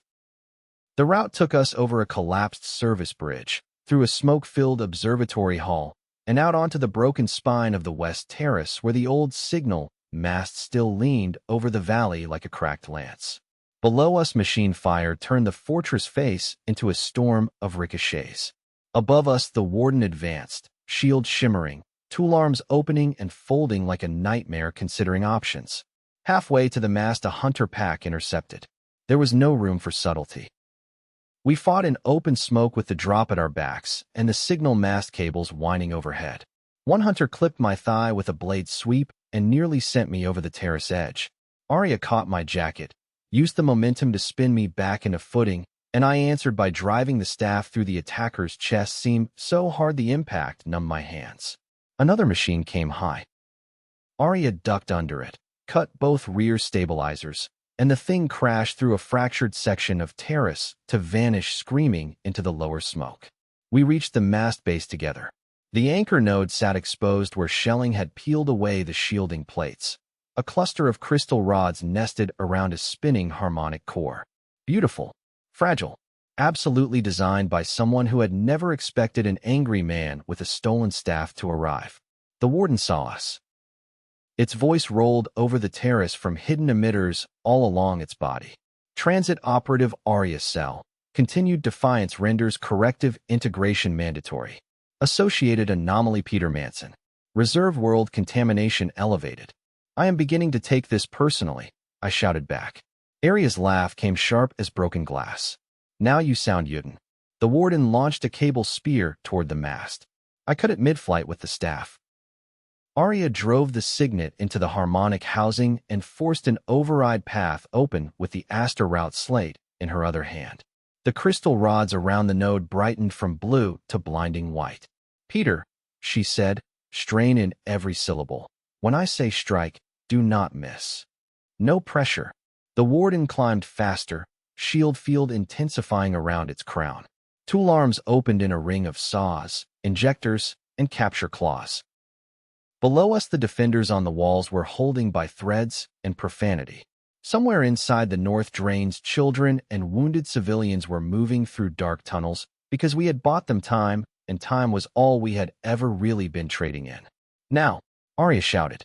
I brought the staff down on the harmonic core with every lesson my ugly life had ever handed me. Street instinct, bellmouth drills, Aria's form, all of it. The core shattered. A shock wave tore through the mast, through the terrace, through the air itself. The warden's shield flickered once and failed. From the fortress walls, the revived escarpment emitters fired a full, synchronized volley. 3 blue lances hit the warden's center mass. The machine convulsed. Half its upper torso disappeared in white fire. Tool arms pinwheeled loose. The spine column thrashed, slammed against the breach ramp, and collapsed in sections down the valley face, smashing smaller machines under its own dying weight. A roar went up from the defenders, so fierce it made the broken terrace feel alive beneath my boots. Then the mast behind us gave way. Aria and I hit the stone together as the upper section tore loose and went over. The world became dust, noise, pain, and the brutal grip of her hand locked around mine. When it settled, we were both half buried in debris, but still on the safe side of the break. Leo and 2 fighters dragged us clear before the remaining terrorists decided to finish the job. The destruction of the warden broke the assault's timing. Not the war, not even the battle entirely, but enough. By late cycle, the machine columns withdrew beyond artillery range, taking their damaged frames and impossible patience back into the valley haze. Carrot Steps still stood, barely. The old fortress had lost half its face and most of its comfort, but the civilians were alive. Nemi was alive. Tovin had found her in the north drains and emerged black with tunnel sludge and pride. Sarah had taken a cut across the forearm and treated it with open disgust. Leo had gained a limp he pretended not to notice. That night the survivors gathered in the central hall among dust, blankets, steam kettles, and salvaged light strips glowing amber against cracked stone. People slept where they sat. Children leaned against parents who looked 100 years old and grateful anyway. Fighters cleaned weapons beside pots of thin stew. The air held exhaustion so complete it had become almost peaceful. Aria sat with me on the gallery steps above the hall, both of us wrapped in lone blankets, because shock has no respect for pride. Her shoulder rested against mine. Below us, Tovin and Nemi shared a bowl of stew while arguing over who had been more heroic. Sarah listened with the expression of a woman considering whether either child could be traded for additional ammunition. Leo climbed the steps at last and stopped in front of us. For a moment he said nothing. The hall noise moved around him, ordinary and worn and precious. Then he held out the route slate Aria had given him during the battle. "We saved the hold," he said. "We did not save the war." "No," Aria agreed. He looked from her to me. "The route line you marked from Master Station. Mirror Sea Gate. Is it real?" "Yes," she said. "Or as real as anything hidden that long can remain. It links the concealed harbor network. If the reserve protocols are still active anywhere at scale, that is where the controlling architecture will either be housed or mirrored." Leo nodded once, accepting something ugly because facts are not improved by refusing them. "Then Carrot Steps cannot be the end of this defense. It can only be the reason for the next one." He offered the slate to Aria, then, unexpectedly, to me as well. Not physically, in the look, in the decision. "You two opened dead systems, brought back a defense grid, killed a warden, and returned with proof that our enemy's logistics are also its confession. That makes you either exactly the people I need or a divine punishment for my previous lack of humility." His mouth shifted toward the nearest thing he had to a smile. "Probably both."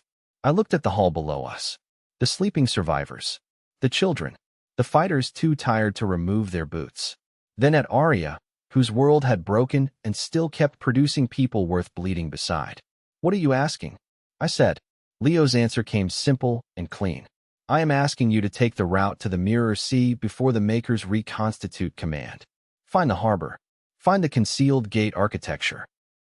Find out how many worlds are still listed as assets and what it will take to burn the list. Aria's fingers found mine under the blanket. I thought about the attic on Briar Lane.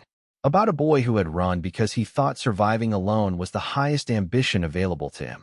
About Bellmouth and Mira and Sable and the dead under amber lights. About Aria's father's recorded warning that systems are built by people and can be broken by people too. The answer was already there. We go, I said. Aria looked at me, and in the exhausted gold light above the battered hall, with war still grinding somewhere beyond the mountain and tomorrow certain to ask for more than either of us had left, the look she gave me held grief, desire, trust, and the beginning of something larger than either word love or word duty could carry alone. We go together, she said. Below us, the hall breathed with sleeping survivors. Above us, Yuta's impossible stars burned over a broken fortress that had chosen, for one more night, not to fall. And somewhere beyond the mountains, the sea waited with its hidden gates and all the sins men had tried to bury inside them. Chapter 7. Road of Salt. The road out of Carad's steps began before the sun reached the upper ridges and before the dead could start feeling properly absent. That was the thing war did to every place. It stole the simple order of grief. In another life you buried people, fed whoever remained, slept until your bones stopped shaking, and only then decided what came next. At Carad's steps, the wounded still filled half the lower hall. The armorers were reforging broken hinge plates beside the same fires used to cook morning broth, and children were carrying water past bodies wrapped under gray cloth, as if death were one more task on a list too crowded to honor it properly. Nobody was cold about it. That would have been easier to watch. They were careful. They were quiet. They were simply out of room for ceremony. Leo met us in the eastern court with a map slate, a fresh bandage around one hand, and the expression of a man who had reached the point where anger had to stand in line behind logistics. You leave now, he said. If the Makers rebuild a coherent command lattice before you reach the Mirror Sea, the route closes. Edrin stood beside him, looking more worn than he had the night before. Tovin had a rifle across his back and the stiff impatience of a young man trying hard to look older than he was. Sarah carried 2 medic satchels and a bad opinion of my new bandage job. She caught sight of my forearm and clicked her tongue. Did you wrap that in the dark, in a panic, or with your feet? I wrapped it while bleeding, I said. Then next time bleed more competently. Tovin grinned. That is her kind way of saying good morning. That was not my kind way, Sarah said. He has not earned my kind way. Leo ignored us all and looked at Aria.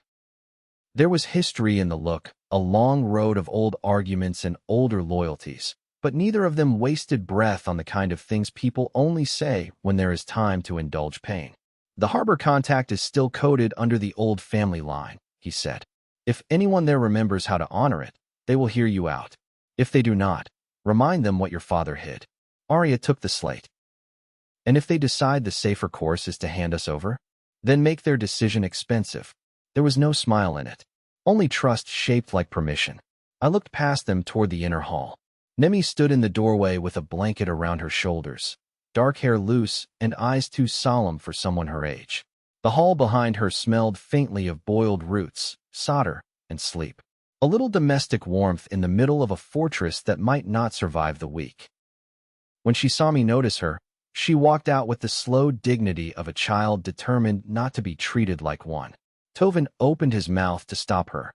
Sarah closed it for him with 2 fingers to his elbow. Nemi stopped in front of me and held out a thin braided cord made from blue and silver thread. It had a small bone bead tied near the knot. For roads, she said. I took it more carefully than I would have taken a weapon. For luck, she frowned at me with great seriousness. Luck is lazy. This is to help you remember you are expected back.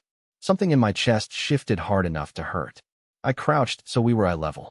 That is more pressure than the enemy has managed. You can complain when you return it, she said. Not before, Tovin muttered. You see how she rules us. Nemi cut him a look that promised his suffering was not yet complete. Then she leaned forward and hugged me once, fast and fierce, and stepped back before either of us could make the moment embarrassing. Aria knelt next. Nemi touched her cheek. "Do not vanish again," the girl whispered. Aria's face, which could look sharp enough to cut plate metal, softened into something that made me understand why people had followed her even before I knew the story of her name. "I will do my best." Nemi nodded as if accepting terms from a fellow adult. Then she turned and went back inside without another word, the blanket dragging at her heels. We left carrot steps on foot because glory prefers horses and clean banners while real campaigns prefer silence, broken roads, and boots you do not entirely trust. The path wound down the mountain through old orchard bands cut into the stone like giant stairs. Burned trees stood among those still alive, their trunks black against leaves that flashed silver blue when the wind turned them. Far below, morning gathered over the valleys in sheets of pale mist, and beyond that the world widened toward a brightness so broad it looked like weather resting on the earth. "The sea?" I asked. Aria glanced at the horizon. "Mirror sea light. When the wind is right, it catches before you see the water itself." "That sounds too beautiful for anything involving us." "It is beautiful," she said. "That has never once prevented it from being dangerous." We traveled with 2 more fighters from Carrot, a quiet older woman named Hayrin and a broad-shouldered mechanic called Orin, who hauled the half-broken sledge of ammunition like he was dragging an insult uphill. Edrin insisted on coming despite Leo's objections and the obvious fact that his knees had long since negotiated a less ambitious relationship with stairs. Apparently stubborn scholars worked by the same laws across planets. The first hours passed in the rhythm that grows between people who have already nearly died together. Watch the ridgeline. Listen for rotor hum. Check the talus for trip wire or old motion glass. Drink when told, not when convenient. Speak only when speaking adds something worth carrying. By midday, the road narrowed into a shelf path over a gorge where white water flashed 100 feet below. We stopped under a collapsed transit canopy webbed with vines. Tovin passed around ration cakes dense enough to insult the idea of pleasure. Sarah supplemented them with strips of spiced fruit that stung the tongue and made everything taste briefly alive. I sat with my back against warm stone and turned the braided cord Nemi had given me around my wrist until the knot settled right. Aria watched me. "You have had it on for 3 hours and already look as though it has become part of your anatomy. I am trying not to lose something that comes with a lecture if damaged." "Wise." I studied her a moment. "Leo called you Cell the first night." Tovin, who had been in the act of biting into a ration cake, suddenly found the distant mountain very interesting. Sarah smirked without mercy. Edrin sighed the sigh of a man who had expected the subject eventually and regretted only that he was present for it. Aria took a slow drink from her flask. "That was a long time ago." "That is not an answer. It is the beginning of one." Her mouth shifted a little, not quite smiling. "My full name is Celiara Danver. Cell, when spoken by people who knew me before I learned how much damage a polished institution can hide behind beautiful architecture. You make childhood sound like a state offense. In the districts I grew up in, sometimes it was." Tovin cleared his throat. To be fair, she was unbearable at 16. Aria turned her head very slowly. He raised both hands. "Heroically unbearable. In a way history will someday appreciate." Sarah laughed. "He means you corrected instructors in front of full companies and once broke a nobleman's nose with a practice staff." "Twice," Edrin said without looking up from his slate. "If we are being accurate." I looked at Aria. "And here I was thinking you became frightening later." "That was later," she said. The others moved off to refill canteens from a trickle spring under the rock shelf, leaving us near enough alone that the quiet changed shape. I leaned my head back against the stone. "So that is who Cell was." Aria rested her arms on her knees. Cell was a girl educated to believe systems failed because the wrong people held them, not because the systems themselves were built to feed on someone. She believed competence was virtue, that if she learned enough and fought hard enough and proved sharp enough, she could enter the machinery and turn it toward mercy. My father encouraged that illusion longer than he should have because he wanted me safe. My mother stopped encouraging it first. She said beautiful cages still count as cages. The wind moved strands of hair across her cheek. I had seen her under artillery flash, in blood, in shadow, in the hard fluorescent glow of stolen corridors. There was something more intimate about this mountain light. It made her look young without making her look untested. What broke the illusion? I asked. She met my eyes.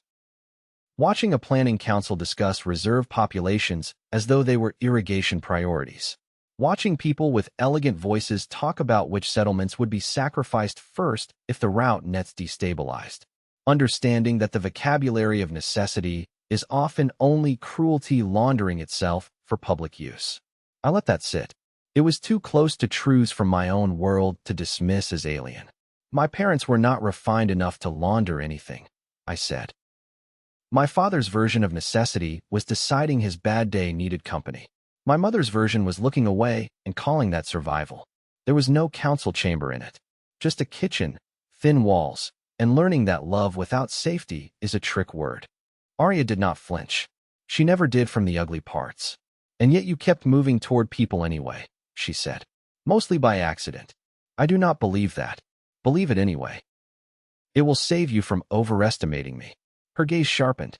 Peter, I have watched you walk into fire for strangers, hand food to children before taking your own share, and pick up burdens before anyone asks because some part of you still cannot bear seeing need and remaining still. That is not accident. That is character trying to survive the story that formed it. I looked away first because she had the unfair advantage of being right in a voice that made resistance sound childish. A thin alarm whistle cut the air from the forward bend in the path. We were on our feet before the second note. Aaron dropped to one knee at the edge of the shelf and signaled 3 fingers. Machines. Fast movers. The gorge amplified the sound until it came at us from everywhere. Skittering limbs on stone, the high metallic ticking of targeting assemblies, the dry whine of cutter wheels taking the curve too fast. A refugee cart had overturned on the next stretch of road. 2 old men and a woman were trying to drag a crate clear, while a boy, maybe 12, stood in the middle of the path with a pry bar raised against the sky as though courage alone might alter physics. Stay low, I shouted as I ran. The first hunter hit the shelf wall, rebounded, and came for the boy head high. I drove the stolen staff 2-handed into its side hard enough to turn the leap. It smashed into the cliff, screamed static, and came off the stone still fighting. Aria's coil shot took out its primary optic. Tovin finished it with a burst to the exposed throat seam. 3 more poured around the bend. There are fights where training thinks for you and fights where instinct does. The best ones are when they stop pretending to be separate. Bellmouth had taught me machine timing. Yuta had taught me how much deadlier timing became when the machines learned too. The road gave us no room to yield. Cliff on one side, drop on the other, civilians trapped in the middle. Use the salt. Edrin shouted. At first I thought concussion had finally reached him. Then I saw what he meant. Old maintenance troughs ran along the inner wall, lined with pale crystalline residue from mineral runoff. Mirror sea salt, bright enough in the sun to sting the eye. I slammed the butt of the staff into the nearest trough. Crystals burst upward in a glittering spray just as Aria fired into them. Her coiled charge lit the cloud in a sheet of blue-white glare. The lead hunter's optics flashed blind. It hit the drop edge wrong and went over, clattering into the gorge. The second made it to me. It came low, fainting left with the front limbs while a rear blade unfolded toward my knee. I caught the front strike on the staff, pivoted, let it follow, then drove my heel into the joint Aria had taught me to watch for where mobility and arrogance usually share a seam. Metal snapped. The machine pitched sideways. Heron's shot took it through the spine. The boy with the pry bar was still standing there. I grabbed the back of his coat and hauled him into the lee of the overturned cart, just as a cutter line scored the stone where his head had been. Stay down unless you plan to become a lesson, I said. His eyes were huge. I was helping. You can help by surviving. The woman by the crate looked at me as though she could not decide whether to argue or cry. She chose action instead and dragged the boy's younger sister under the axle with her. Then the big one arrived. Not a warden, not a custodian. Something uglier in its practicality. A pack breaker with a flattened body built to clear narrow roads and a rotary mouth of interlocking teeth made for metal or bone with equal indifference. It anchored to the path with spike limbs and began charging a line shot down the shelf. We cannot take that head on, Sarah called. We are not going to, Aria answered. She was already moving along the cliff wall, too quick and too sure for the machine's tracking to settle. I saw the plan a fraction before it completed. The old transit canopy above us hung broken over the shelf on two rusted support arms. Enough weight in the right place would drop it. I ran for the nearest remaining brace, while Aria drew the machine's aim with 3 fast shots. Tovin and Orin understood just in time to fire on the same corroded hinge. The pack breaker released its line. Blue heat seared the air over my shoulder and punched a molten groove through the cliff face. Stone exploded across my back. I hit the brace anyway with everything I had. The support screamed, buckled, and gave. Half the old canopy frame came down in a shrieking rain of twisted metal, vines, and shattered glass. It slammed onto the pack breaker, drove it to the shelf, and folded one side of the road under its own weight. The machine thrashed, trying to cut free. Aria landed on the wreckage like she had been born knowing exactly where it would fall. Her blade plunged once, twice, then a third time into the open seam at the neck. I was there for the 4th strike with the staff. The pack breaker spasmed hard enough to throw sparks over all of us, then went still under the ruin. For several seconds nobody moved. Then the woman under the cart started laughing in that desperate, stunned way people do when terror arrives at the wrong angle and finds them too alive to carry it cleanly. The sound broke something in the others. The old men sat down where they stood. The boy with the pry bar began crying without dignity or pause. Sarah swore affectionately and checked him for wounds anyway. Aria stood on the dead machine, chest heaving, sunlight cutting blue fire out of her eyes. I climbed the wreckage toward her. You keep finding dramatic places to stop breathing, and you keep joining me there. We looked at each other longer than the road required. Then Tovin, who possessed all the subtlety youth can wield once it has survived something, muttered, "If you two are finished inventing new forms of eye contact, some of us are still mortal." By late afternoon, the land opened. The mountain roads descended into terraces of white stone and reed marsh, then broadened into a plain veined with shallow canals bright as metal under the sun. Beyond it all lay the mirror sea, wide and unnaturally smooth in the distance, reflecting the sky so perfectly that horizon and water seemed undecided about which one deserved to be called real. On the northern edge of the bay, built into red cliffs and half hidden beneath layered glass roofs, stood Sereth Vale. The city looked as though someone had taught a harbor to dream in crystal. Bridges arched between cliff towers. Wind vanes turned above domes of pale green glass. Boat lights moved under transparent canopy tunnels that caught the descending sun and broke it into sheets of copper and blue. Even from miles away, I could see the old defensive walls built into the stone beneath the beauty, thick and angled and scarred. It survived, Aria said quietly. There was relief in her voice, but not peace. Places that survive war do not become innocent because they remain standing. What is it? I asked. My mother once brought me here in spring, she said, before everything became counting and warning and coded names. The market roofs were open then. Musicians played from the water stairs. I remember thinking a city on the sea must be proof that people could build something gentle and still defend it. And now I think gentleness is something that has to be defended more fiercely than stone. We kept walking as the light changed. By the time the first harbor sentries met us at the outer stair, the sky had gone bronze over the sea and the glass roofs of Sereth Vale burned like held fire. Chapter 8. Harbor of Glass and Bone. Sereth Vale led us in the way wounded animals sometimes allow a hand near their throat, because they were too tired to bite first, not because they trusted the touch. The outer stair climbed through a split in the cliff where old defense slits had been turned into market windows and watch nests.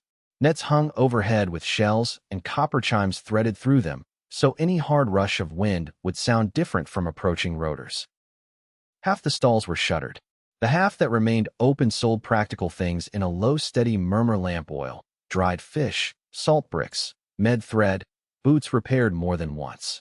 Refugees moved through it with that careful body language people learn after bombardment, all their attention divided between the ordinary and the possibility that the ordinary might end without warning. What struck me first was the smell. Not smoke, for once. Salt and hot metal, yes, but also bread. Citrus. Seaweed roasting over coals. The sweetness of some flour I could not name drifting down from planters built into the upper rails. Life, packed stubbornly between defenses. A little girl sat on a stair landing drawing boats with a charcoal nub on broken tile while her grandmother mended netting beside her. A pair of boys no older than Nemi argued over whose turn it was to carry water until an older man cuffed both of them lightly and made them laugh. A one-armed musician played a stringed instrument under a glass arch for a handful of listeners who had chosen, despite the times, to stand still for beauty. I had crossed into strange worlds, fought metal things that should not have existed, and watched cities die in red fog. Somehow a loaf of bread cooling on a window ledge hit me harder than most of that. Aria saw me looking. "You are doing that thing again," she said. "What thing?" "The one where you appear angry at tenderness because it found you unprepared." "I am not angry. You look as if someone challenged you to a fist fight with a bakery." I considered the bread, the children, the absurd brightness of glass catching sea light above a war road. That is a fair emotional summary. A squad of harbor guards led us through the lower market, past water stairs crowded with moored skiffs, and under an elevated lattice where transparent pipes carried some luminous liquid through the cliff. At the base of the highest switchback waited a woman in a long dark coat with silver stitched into the cuffs and weather in every line of her face. She was older than Aria by a generation, maybe two, but she stood the way certain lifelong sailors do, balanced for movement even on stone. Her eyes went to Aria first, stayed there, sharpened. "You have her mouth," she said. Aria stopped one step below her. "Vea." The older woman's expression did not soften, but something deep in it recognized pain it had hoped not to meet in daylight. "I told your mother leaving would kill her one piece at a time," Vea said. "She told me staying would kill her all at once. I have spent too many years resenting her for being correct." Aria bowed her head for a moment. "I am sorry I come with trouble." Vea gave a dry sound. "Child, if you bore your family name to my door and came without trouble, I would assume an impostor had murdered you and borrowed your face." Her gaze shifted to me. "This is the Earthborn?" she asked. "I have a name," I said. "So did several storms that broke ships I rather liked." Tovin made a choking noise that he disguised badly as a cough. Sarah looked delighted. Edrin pinched the bridge of his nose in advance of whatever was about to happen. Aria stepped closer to Vea. "His name is Peter Manson. He crossed the red world alive. He helped reopen Carrod's defense spine. He is the reason the route slate exists in my hand instead of under a warden's foot." Vea studied me in a silence long enough to qualify as architecture. Then she nodded once. "Very well. Peter Manson from the improbable side of existence. Come inside before someone on the upper stairs recognizes a dangerous family reunion and starts selling rumors by the ounce." She took us to a house built half into the cliff and half over the water on old stone pilings. The lower rooms opened onto tide platforms where boats could dock directly under latticed balconies. The upper level was all glass angles and warm, wood darkened by salt. Wind bells made of polished shell hung in the archways. Every piece of furniture looked used, repaired, and loved in equal measure. I had never known how visible hunger for a home might be until I walked into someone else's. There were books stacked in the corners, not for display, but because someone had been reading them recently and intended to do so again. A half-finished net draped over a chair. A pot simmering in the kitchen with enough aroma to make Tovin forget soldierly composure. Family sketches pinned beside navigational charts. Life layered on life. Vea noticed where my eyes went. "Do not romanticize it too quickly," she said. "A lived-in house still leaks." "Sit." We sat. The meal arrived in stages because wartime households carry abundance differently than peaceful ones. First came a broth of white fish, herbs, and bright citrus peel. Then flatbread blistered at the edges, bowls of roasted root slices dusted with red spice, and a sea vegetable salad slicked with oil and crushed nuts. It was not lavish. It was careful. The kind of meal built by people who know exactly what they can spare and choose to spare it anyway. I had to make myself eat slowly. Vea saw that too. Nobody here is going to take the bowl from your hand because you paused. There are some humiliations that deserve a defense. There are others so accurate the only dignified option is surrender. "I know," I said. "Knowing in the body is different from knowing in the mouth." Aria's knee brushed mine under the table. She did not make a show of it. She never needed to. Vea waited until the worst edge of hunger was gone from the room before speaking again. Edrin's signal told me something ugly was moving under old route law. I assumed he was being scholarly and therefore dramatic. Then your family cipher opened one of my locked channels. She looked at Aria. What have you brought to my harbor? Aria did not beautify the answer. She told Vea about the breach on the parallel Earth, the attack on Carrot Steps, the route cascade, the custodian at Aster, the reserve world map waking under linked failures. She told it in the clipped clean order of someone who understood that panic grows best in vagueness. I added the parts one had seen from the Earthborn side. Bellmouth, the red fog, streets emptied into silence while the machines patrolled for whatever command they had not yet completed. Vea listened without interruption until Aria said original Earth might already be indexed inside the same protocol chain. Then the older woman set down her spoon very carefully. I had hoped the Directorate only planned to use reserve worlds as retreat sites, she said. That was the lie I allowed myself because it offended the soul slightly less. If they marked a living, untouched world as future donor stock. She let out a breath through her nose. Then they were planning inheritance through theft from the beginning. Tovin frowned. Donor stock for what, exactly? Edrin answered before Vea could. Population transfer, resource buffering, cultural vaulting. Controlled continuity after civil or planetary collapse. The language depends which committee minutes you read. The moral result does not. Sarah's mouth flattened. They copied worlds so the important could survive the death of the expendable. Not copied cleanly, Vea said. Modeled, branched, seeded by route architecture, environmental overlays, and imported populations when necessary. Whole histories bent to serve contingency. There were objections, of course. There are always objections when architects of empire decide to play shepherd over existence. The clever trick is not suppressing the objections. It is letting them exist in small supervised rooms where the objectors mistake being heard for having changed anything. I looked from one face to another. And your father? I asked Aria. The question sat between us like a blade laid flat on the table. Aria did not look away. He worked on the route mathematics, she said. Not the policy chamber. That is the distinction his defenders would make. It is also the distinction he stopped making before he died. Vea's gaze softened by a degree. Your father saw the harvest models. That broke whatever remained of his loyalty. He started hiding pieces. Laws, routes, fault keys, archival mirrors. Small defacements in a machine too large to strike openly. He asked me to keep one harbor line alive in case the day came when someone bearing your cipher needed a place the Directorate had forgotten. And did he tell you what that someone should do if the day came? Aria asked. He told me to feed them first. Vea leaned back. Then take them below the tide. Nobody said anything for a beat. Tovin broke first, because young men are not built to sit politely under the weight of civilizational sin. Below the tide is where the archive is, isn't it? Vea arched a brow. You say that as if there is only one thing under a harbor besides water and regret. It means yes, Sarah said. After the meal, Vea showed us to washrooms built into the upper rear of the house, where pipes carrying warmed seawater ran behind stone. It felt indecently luxurious to stand under heat after so much dust and blood. The grime of the road striped down the drain in gray ribbons. When I stepped out wrapped in a rough towel, for one suspended moment I forgot what planet I was on and what waited under the city and why all of it mattered. Then I caught my own face in a polished metal mirror mounted by the door. There was no forgetting in it. Scars, fresh cuts, a bruise turning the ugly rich colors bruises prefer, eyes older than the age the rest of me suggested.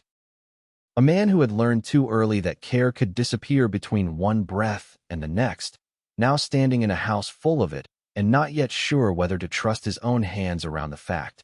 Aria was waiting on the open balcony outside our assigned room. Night had taken the harbor. Lamps floated on the water below like a second city made of stars. The glass roofs reflected both sky and sea light until the whole of Sereth Vale seemed suspended between two heavens. Wind moved through the shell bells overhead, making a sound like distant laughter translated by memory. She wore a loose dark shirt borrowed from the house stores and had her hair down for the first time since Carrot. I stopped in the doorway simply because nobody had told my heart not to. She noticed. What? I was deciding whether the harbor invented you. One corner of her mouth lifted. That is an embarrassingly effective line for someone who pretends not to have them. I do not have them. I panic into occasional usefulness. She turned back to the water, but the smile stayed. Come here. I did. We stood at the rail shoulder to shoulder. Somewhere below, a boatman sang in a language I did not know. The notes rose and drifted through the glasswork like something too patient to become sad. When I was small, Aria said, I thought every city should sound like this at night. Water against stone, lamps being trimmed, people arguing over fish prices 3 houses away as though the fate of civilization depends on it. Does it? On some days more than councils do. She rested her forearms on the rail. I hated leaving Utah because I loved it. That felt like a betrayal of everyone already crushed by the people running it. How could I claim to oppose a system and still ache for its skies, its food, its sea, the language in my mouth when I was too tired to think? It seemed impure. I leaned beside her. Maybe purity is the useless standard. Maybe love gets more honest when you stop pretending it has to be clean. She looked at me then with that full, unarmored attention that could make an ordinary sentence feel like a vow if you spoke it carelessly. You say things like that, and then insist you are accidental. I contain contradictions. You contain multitudes and poor maintenance. I laughed. It came out tired but real. She reached for my wrist and turned the braided cord Nimi had given me. Her thumb brushed the bone bead. She expects you back.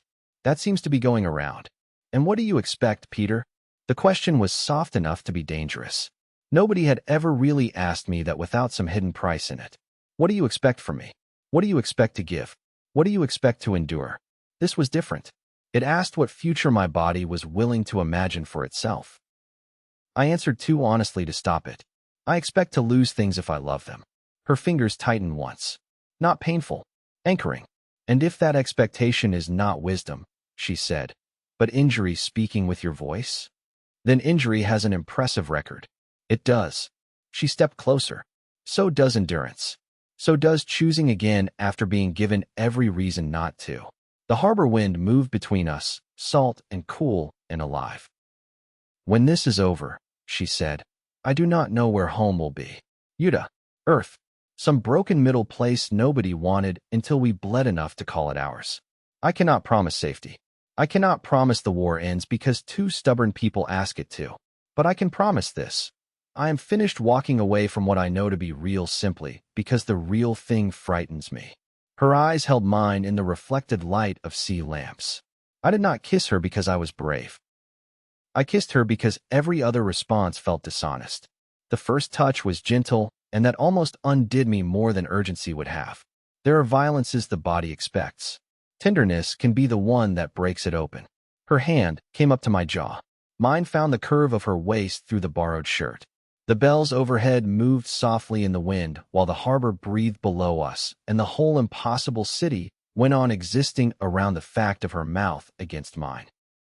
When we finally drew back, my forehead rested against hers.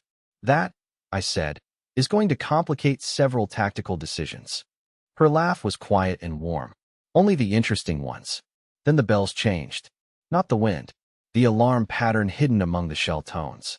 3 sharp strikes, a pause, then 2. Vea's voice carried from the lower hall. Below. Now. The tide door is opening. Chapter 9.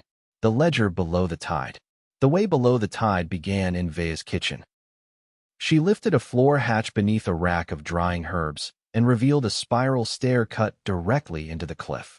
Warm house air gave way to cold mineral damp as we descended. At the bottom, an iron-braced tunnel ran out under the harbor, its ceiling low enough that Oren had to duck and Tovin had to stop pretending he was not nervous. The sea was all around us.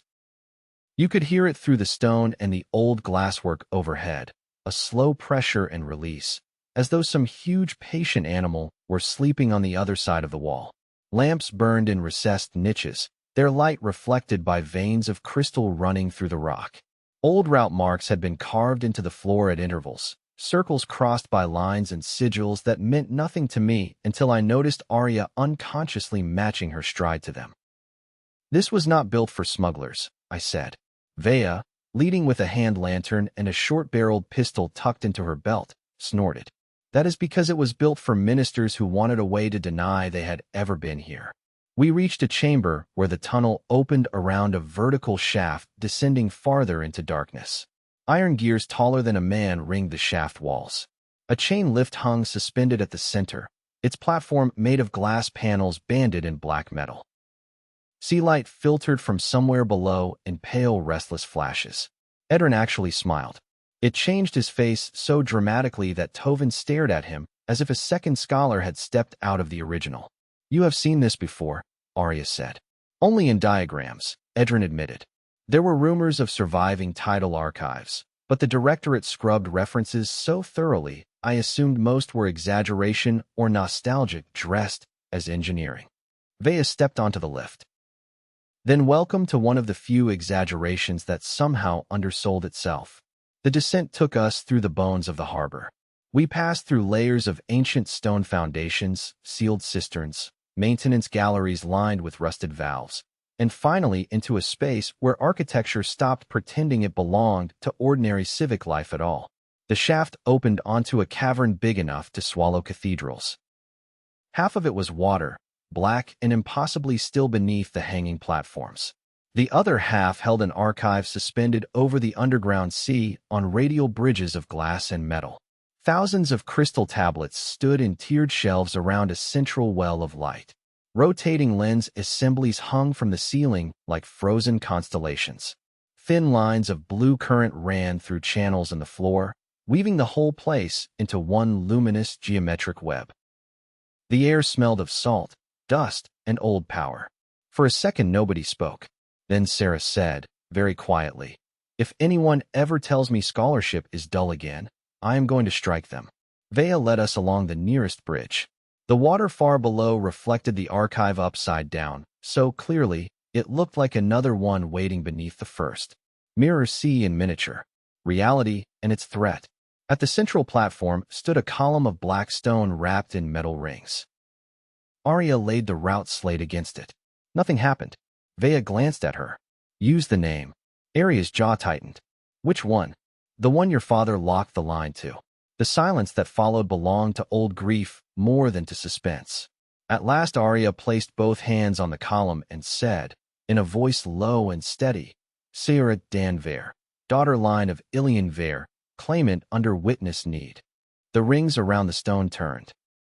Light climbed the column in one clean thread and spilled out overhead. The rotating lenses awoke, catching the beam and breaking it across the cavern. Crystal shells hummed. Water below answered with a low resonant chord that moved through the soles of my feet and straight up my spine. A voice spoke from everywhere. Restricted archive line reopened under emergency covenant. Witnesses present. Degradation index, severe. Civil continuity status, compromised. Please state purpose. It was not fully human and not fully machine. The closest comparison my mind found was an exhausted librarian being forced to sing through static. Edrin stepped forward before anyone could stop him. Route cascade containment. Reserve world lattice identification. Seizure prevention. Source world protection. There was a pause. Then, purpose acknowledged. Cost unacceptable. Proceeding anyway. Comforting, I said. The light over the central well changed shape. Layers of script and map lines unfolded into the air, turning around one another with slow, merciless precision. Even I could read parts of it because atrocity, once diagrammed clearly enough, develops an international language. There were worlds. Not just Utah and the red parallel Earth. More route nodes, some dim, some blacked out, some pulsing with warning markers. Branches, asset reserves, population shelters, extraction corridors. My stomach went cold the longer I looked. "How many?" Sarah whispered. "Never all at once," Edrin said. His voice had gone flat in the way people do when fury is trying to put on a collar. The system was modular, probabilistic. It expanded where instability justified expense. "Expense," Tovin repeated, as if tasting poison. Aria moved closer to the maps. "Show Eris, 7. The display contracted. One line burned red. A world model rotated before us. Continental outlines I knew from Earth, and yet not. The same bones under altered weather and grafted route infrastructure. Overlays flickered atmospheric seeding failures, abandoned urban sectors, autonomous enforcement zones. Parallel Earth, the red world. Then another window opened beside it. Terra origin probability field, dormant donor candidate. My world. No red yet. No active harvest. But listed. Filed. Awaiting threshold conditions. I do not remember deciding to move. 1 second I was staring. The next I had both hands braced on the stone column, so hard my knuckles hurt. They put us on a shelf, I said. The archive voice answered with obscene politeness. Candidate worlds are not shelved. They are preserved within contingent continuity structures pending need. I laughed once because there was no cleaner sound for the moment. That is the kind of sentence people invent when they want murder to sound managerial. Vea stepped beside me. You see why some of us preferred smuggling to governance. Aria's eyes stayed on the maps. Her face had gone almost expressionless, which by then I understood meant she was furious enough to become precise. Show initiating authority, she said. The archive hesitated, as if an old loyalty were arguing with a newer emergency command. Then names appeared. Directorate committees, route ministries, maker technical councils, civil contingency consortiums. Too many layers for innocence. One line pulsed brighter than the others. Ilian Veer, structural mathematics lead, continuity branch consultant. Aria closed her eyes. Nobody spoke because there are griefs so intimate the only respectful response is to stand still near them. When she opened her eyes again, there was water in them, but no collapse. Show dissent filings attached to his record. This time the archive responded instantly. Hidden records cascaded open. Personal memoranda. Risk objections. Redacted letters. Fault notes disguised as maintenance language. And one sealed item stamped with her family cipher. Playback restricted to claimant, the voice said. Aria looked at Vea. The older woman gave one short nod and turned away, taking the others with her to the bridge edge. Not me. She did not ask me to move. She only left the choice mine. I stayed. Aria touched the sealed field. Light unfolded into the image of a man in late middle age seated at a work table crowded with crystal pieces and handwritten notes. He had Aria's eyes and a tired, older face and the posture of someone who had forgotten comfort mattered. When he looked up, for one shattering instant the whole cavern felt like a room in a house rather than a vault under a war harbor. Silyara, he said. Aria made a sound that was almost no sound at all. If you are seeing this, then one of two things has happened. I succeeded too well in hiding the line and have become dramatically sentimental in my old age, or the system has begun exactly the cascade I feared. He rubbed a hand over his mouth. I will assume fear has proven the stronger mathematician. He spoke for 7 minutes. I remember all of them. He said there had never been a moral version of the Reserve World program, only cleaner and dirtier vocabularies for the same appetite. He said he had joined because he believed route architecture might save populations from extinction and stayed because leaving too early would surrender the design entirely to worse hands. He said this was the justification by which compromised men often decorate their cowardice. He said he had loved Aria fiercely enough to want to tell her none of this and respected her too much to leave her ignorance as inheritance. Then he told her what mattered. The reserve lattice could not be shut down from Yuta's public systems because its true command architecture had been mirrored into black sites, one on Yuta, one on Aris, 7, and one in transit space between. The Yutan Harbor archives contained route names, donor ledgers, and fault keys. The Red World contained the original Maker Continuity Forge that now generated the autonomous enforcement frames hunting survivors. Any real end to the system required access to that forge and a quorum of living indexed humans capable of forcing and override the machines could not classify as external sabotage, which means people are not merely trapped on the Red World. Edrin said when the message ended. They are needed. The air felt thinner. Aria swallowed once, hard. Show active human clusters on Aris, 7. New points appeared over the Red World map. Few. Too few. Most were weak or intermittent, but they were there. Survivors. Bellmouth had not been the edge of human endurance there. Only one small, unlit corner of it. Tovin stepped closer despite himself. All this time they have been hunted because the system still requires them alive enough to validate itself if recovery becomes desirable, Vea said. A reserve world is not merely a place to flee to. It is an account to be balanced. A motion pulse flashed at the bottom of the display. Vea saw it first. What was that? Edrin bent over the column interface. A surface inquiry. Then another pulse came. And another. Rapid. Climbing access priority. The archive voice changed. External security request. Harbor Prefecture Authority. Emergency military review. Access surrender advised. Vea's head snapped up. Impossible. The prefecture does not know this line exists. Sarah's hand went to her sidearm. You have a leak. Everyone has a leak, Vea said bitterly. The trick is discovering which one believes fear makes them wise. The lights in the cavern dimmed, then steadied in a harder blue. Additional note, said the archive. Maker's signal contamination detected. Autonomous retrieval frames inbound. Estimated contact at harbor surface, 6 minutes. Tovin stared. 6 minutes is not an estimate. It is an insult. The display shifted again, answering a question nobody wanted answered. An authorization trail had piggybacked on our arrival. Someone above had used the family line opening as a beacon, selling our presence at the same time they petitioned for legal custody under emergency order. Not just betrayal. Bureaucratic betrayal. Somehow that felt even dirtier. Vea's face became a map of old private hatreds. Marrow. Who is Marrow? I asked. The harbor prefect, she said. A man who has spent 20 years confusing caution with morality and account books with courage. Aria killed the recording field with one sharp motion. Can he lock the city down? He can try. Can he sell us? Vea's mouth thinned. He can absolutely try. Edrin was already pulling data strips from the column, copying what he could to portable crystals with the kind of speed only true panic and true scholarship can marry successfully. We need the route map, donor ledger, and fault keychain. Everything else is luxury. Can you move faster? Sarah asked. I can move accurately, he snapped. If you require a miracle, ask someone with a less disciplined profession. The archive voice spoke again. Recommendation. Depart through flood galleries. Surface routes compromised. I looked at the red world points still burning in the air. Survivors. Needed and hunted at once. Book 3 had just taken the shape of necessity without knowing its own name yet.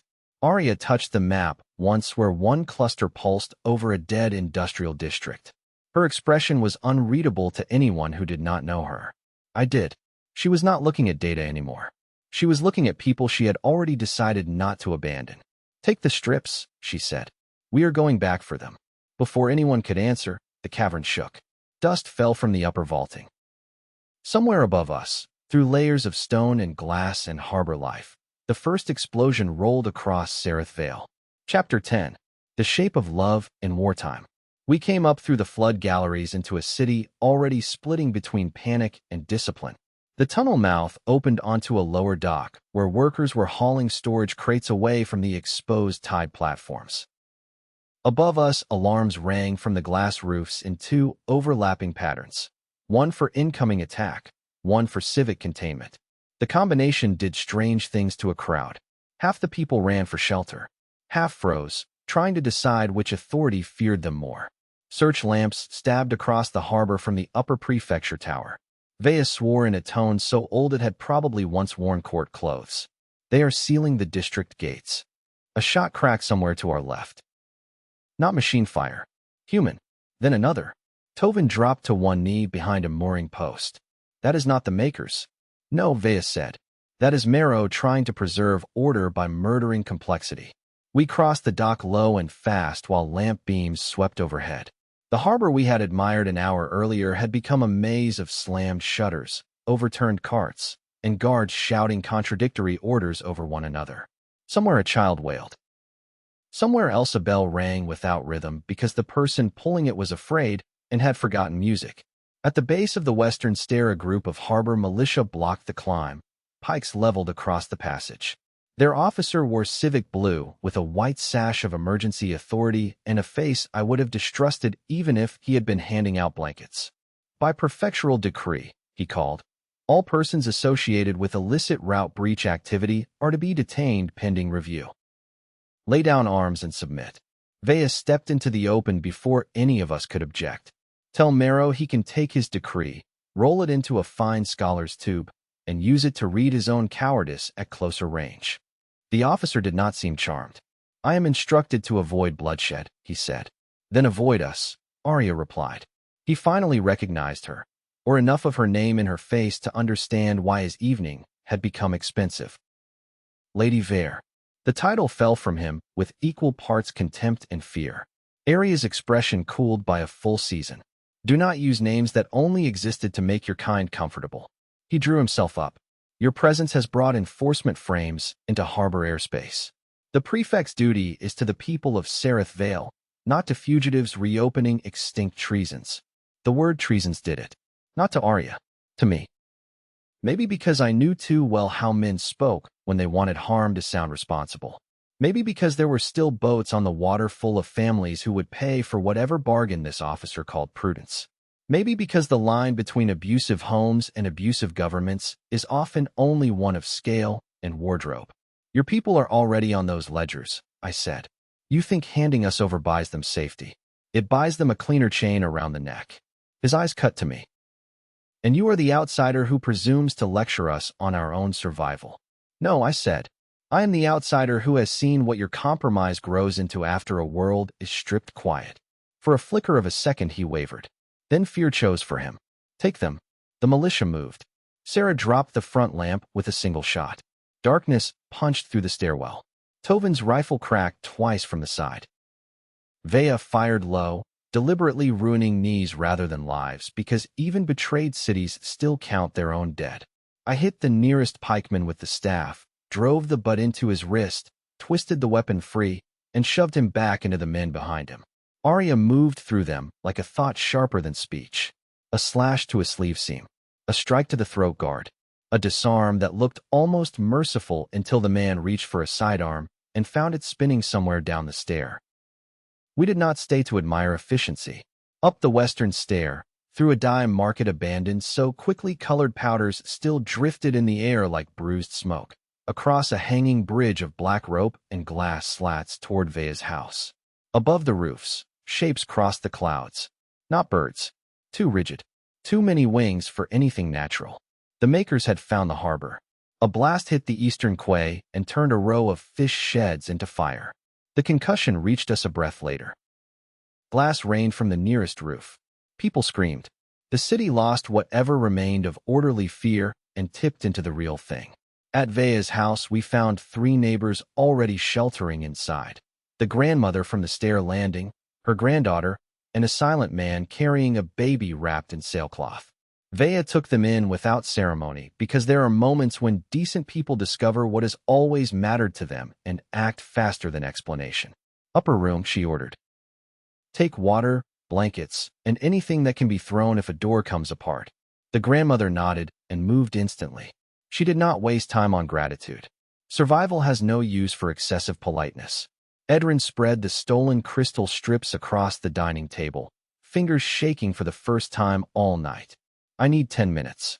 You have whatever the enemy failed to steal from us, Sarah said, checking the medical cupboard with brutal efficiency. So likely less.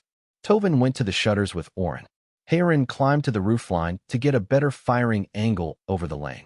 Vea began pulling weapons from hidden cavities in walls and floorboards with the irritated competence of someone whose household had always planned for the possibility that institutions might become tiresome.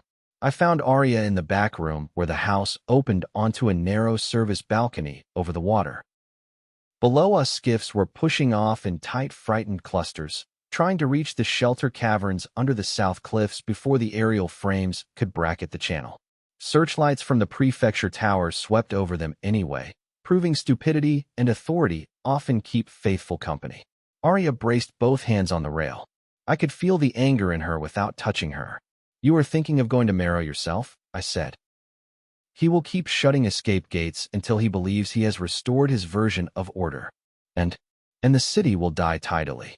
The sentence landed like a blade. I leaned beside her. Talk to me. She did not answer at first. Then, very quietly, do you know what I hate most about men like him? Only one thing. Her mouth shifted, not with amusement exactly, but with recognition that I was trying. I hate that they make cowardice sound ethical. They tell themselves they are balancing lives, preserving the many, reducing chaos, What they mean is that they have found a way to survive by feeding someone already cornered to the machinery. The vocabulary changes. The appetite does not. That I understand.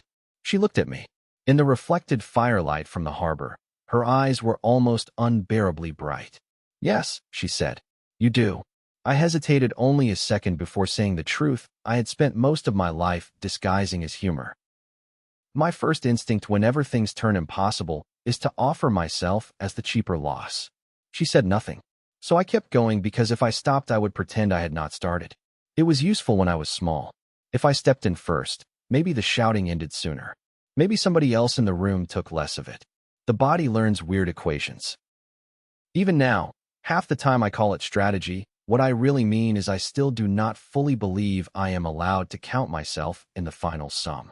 The words felt ugly out in open air. Too naked. Too late. Aria stepped toward me until the rail pressed at my back. Listen to me, she said. I did. There are voices that make obedience feel like self-respect rather than surrender. Hers had become one. What happened to you taught your body to bargain with cruelty. That is not wisdom. It is adaptation. Her hand came to my chest, flat over my heartbeat. Useful adaptation, sometimes. Noble on occasion. Deadly if worshipped. You do not get to call it virtue every time it asks to become sacrifice. I looked down at her hand, then up again. What if the sacrifice works? Then we find another answer. What if there is not one? Her jaw tightened. Then we decide together, not with you disappearing into some old injury and calling the vanishing love. The harbor boomed again, farther west this time. A tremor ran through the pilings under the house. Inside, Edrin shouted for more light. Tovin swore from the roof, real life insisting on itself. Aria's hand slid from my chest to my jaw. Her thumb brushed the edge of a bruise I had forgotten until she touched it. I am not afraid of losing worlds, she said, and her voice shook only once. I am afraid of surviving them without you because you mistook pain for principle. Something gave way in me then, not dramatically, not with the neat crack fiction likes. More like a rusted gate finally admitting it had not been carrying itself correctly for years. I covered her hand with mine. I am trying. I know. Her forehead touched mine. That is why I am asking more of you. From the dining room, Vea called. If the romance has reached a point that permits literacy, I require both of you now. We went in. Edrin had managed to translate the main crystal chain into a 3-layer map spread across the table. Harbor light and firelight mixed over it, turning the symbols into something half sacred and half criminal. He tapped one pulsing route line. The archive confirms your father's recording. The true continuity command is tripartite. One node beneath the directorate's inland vaults here on Yuta, one transit ghost line between route space anchors, and one primary forge on Eris 7. The Red World, I said. Yes. Edrin looked up. And the forge is not merely manufacturing enforcement frames. It is housing the classification engine that decides whether human populations are retained, harvested, or erased. The room went still. The baby in the sailcloth made a small, sleepy sound from the corner where the grandmother rocked him. That quiet domestic noise somehow made the ledger words more obscene. Retained, Sarah said. Harvested. Erased. They sorted people with those terms. Still do. Edrin replied. Vea tapped another part of the display. Here, a secondary route opens from the Mirror Sea network back to Eris 7 using maintenance gates the prefecture never knew existed. If Marrow forces the public channel shut, this line remains. Can it take a team? Tovin asked. If the team travels light and does not object to old engineering or the possibility of drowning in a conceptual sense. That is less reassuring than you think, Tovin muttered. Another explosion hit, close enough to blow the front shutters inward. Heron dropped from the roof hatch. Ariel's coming low. And the prefect's men are reforming in the lane with machine lights behind them. Vea looked toward the door as if personally offended by the timing. Then Sereth Vale has chosen both cowardice and invasion for the same evening. The little girl from the stairs had been silent this whole time, pressed against her grandmother's side. Now she looked at Aria. Will they get in? She asked. Nobody lied quickly enough. Aria crossed the room and knelt in front of her. Not if we can help it. The child considered that. That means yes, but later. Aria blinked once, surprised into honesty. It means if they do, they will regret the door. That seemed to satisfy her more than comfort would have. The first machine hit the roof before any of us could say another word. Chapter 11. When the sea began to burn. The roof beam screamed above us. Then it split. A machine blade punched through tile and glass, withdrew, and came again with the implacable curiosity of something testing a shell. Heron fired upward through the opening before the third strike landed. Sparks fell into the room like angry rain. The grandmother snatched the child and baby together and dropped behind the overturned dining bench without anyone needing to tell her how shelter works. Back room, Sarah shouted. Move the civilians. The house became motion and splinters. Tovin and Oren hauled the table sideways to form a barricade, while Vea triggered hidden metal shutters over the sea-facing windows. Edrin swept the crystal strips into a satchel with hands that had at last accepted dignity could wait until later. Aria was already climbing the interior stair toward the roof breach. I went after her because there are moments when strategy and desire stop pretending to be different. The upper hall exploded outward before we reached the landing. I hit the wall hard enough to lose half a breath. Aria rolled through falling glass, came up on one knee, and fired into a shape forcing its way through the shattered roof frame. The coil shot struck blue across black metal wings. Not a hunter. Bigger. Aerial retrieval frame, long-bodied and jointed, built to spear through structures and drag targets skyward. It drove down again. I caught the first stabbing limb on the staff. The impact numbed both arms to the elbow. Aria slashed the tendon seam at the shoulder joint. The machine recoiled, shrieking static. Heron's rifle barked from below and took out its left optic. It thrashed in the opening, trying to widen it with blade wings. Too large for the hull, I shouted. Then let us improve the hull, Aria answered. We hit the same support post from opposite sides. Old storm-scarred timber gave way. Half the roof section collapsed inward under the machine's own weight, dragging it into the upper room amid beams and broken glass. It hit the floor in a frenzy of metal and sparks. Then the house shook from a different direction. Not impact. Footsteps. Heavy ones. I reached the upper balcony rail in time to see the lane below filling with light.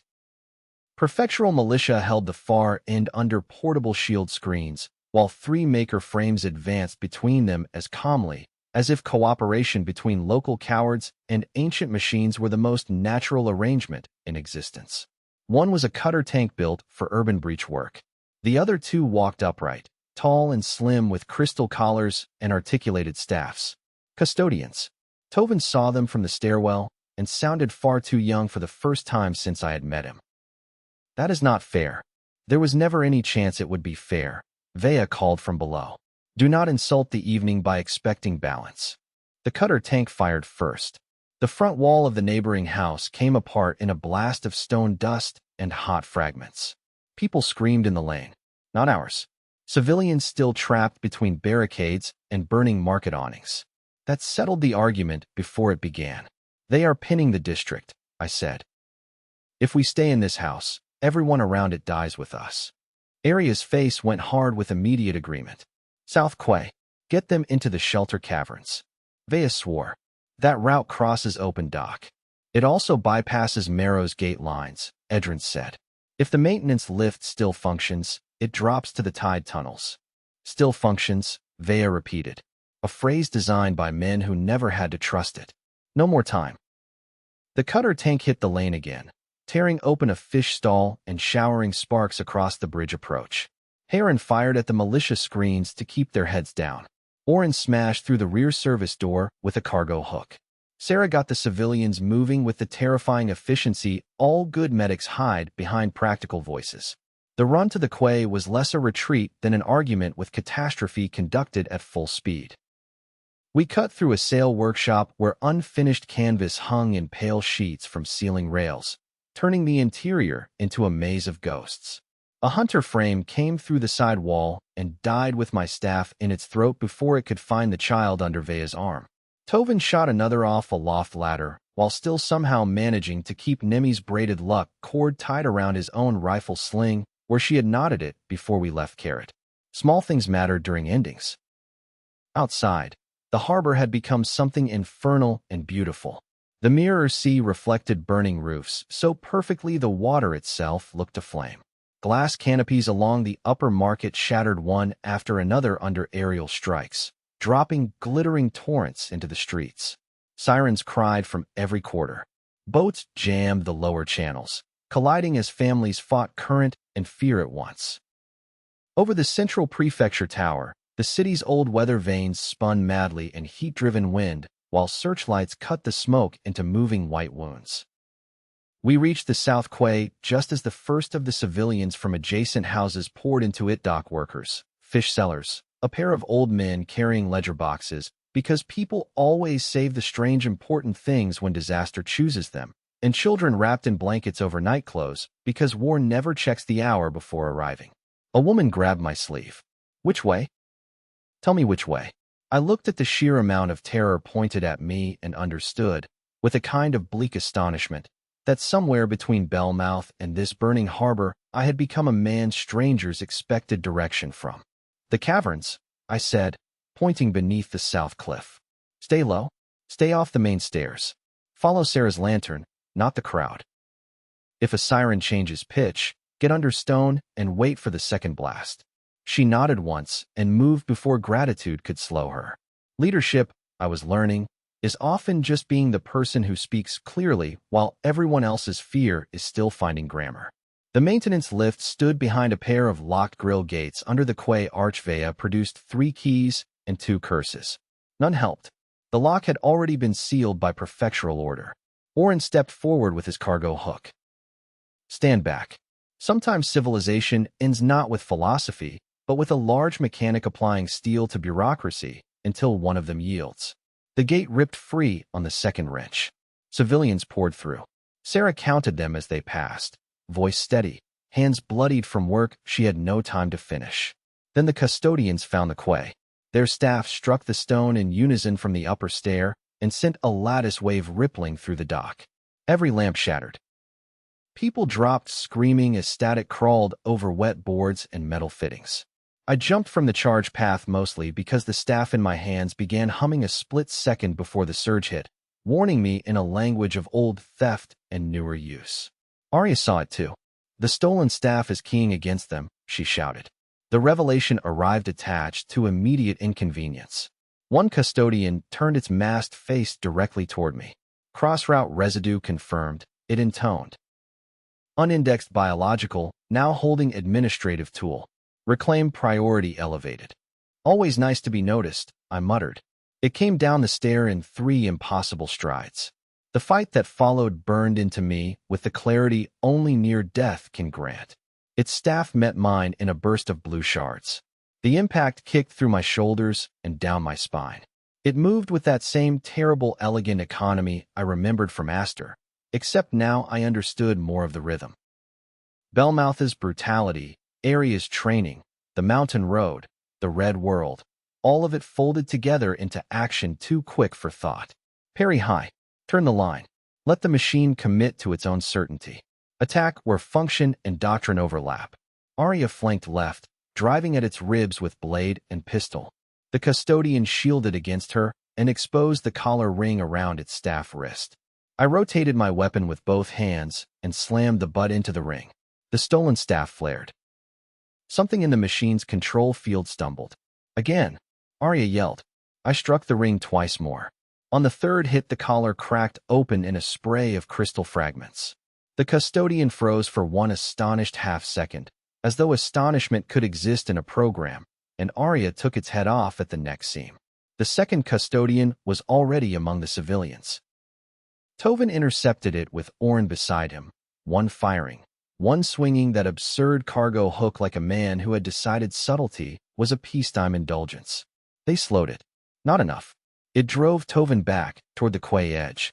Oren took a staff strike through the shoulder that should have killed him and instead merely turned him murderous. He locked both arms around the machine's weapon limb and roared for Tovin to run. Tovin did not run. He vaulted the quay post, landed on the machine's back, and jammed his rifle muzzle into the gap where neck plating met the spine assembly. The shot burst out through the front of the custodian's throat in a fountain of blue fire. Machine and boy both hit the boards hard. Sarah was there first. She rolled Tovin over, checked eyes, pulse, ribs, then slapped him once across the cheek. You dramatic idiot. He coughed salt water and soot. Am I dead? No, and I resent the administrative burden. There was no time to be relieved for long. Above us, the cutter tank had acquired a line on the quay and begun charging its main bore. Edrin, of all people, saw the answer. The mirror chains, he shouted, pointing at the tide control apparatus mounted under the quay roof. Heavy polished discs hung on pivot arms there, old signal mirrors used to flash guidance down the harbor before radio lattices replaced them. Most were decorative now. Most. Aria understood before I did. If the staff can key their field dash, we can turn its discharge, I finished. The cutter fired. I raised the stolen staff into the beam and felt every muscle in my body threaten mutiny. Blue-white force slammed through the weapon, not stopping but bending, splitting against the crystal core the same way lightning sometimes chooses metal over air. Aria and Vea hauled the first mirror chain into alignment. The beam struck polished disc and ricocheted sideways across the harbor, into the central glass roofs. For one impossible second, the whole southern district lit from within. Fire raced under the canopy channels, reflected and re-reflected until the harbor seemed made of blazing geometry. The redirected discharge hit the fuel lines on two aerial frames wheeling overhead. They detonated and fell into the water like broken stars. The crowd on the quay stared. I nearly went to my knees. Aria caught my arm before either pride or gravity settled it. Peter, I am fine. You are smoking. I am slightly less fine than advertised. Then the prefecture tower horns changed. Not attack. Evacuation. Old city-wide signals, deeper and slower, rolling over the water from one district to another. Someone Marrow or someone who had shoved him aside had finally accepted that order was already dead and only escape remained. The sound moved the crowd. That mattered more than who blew it. Civilians surged through the lift gate and down into the shelter caverns.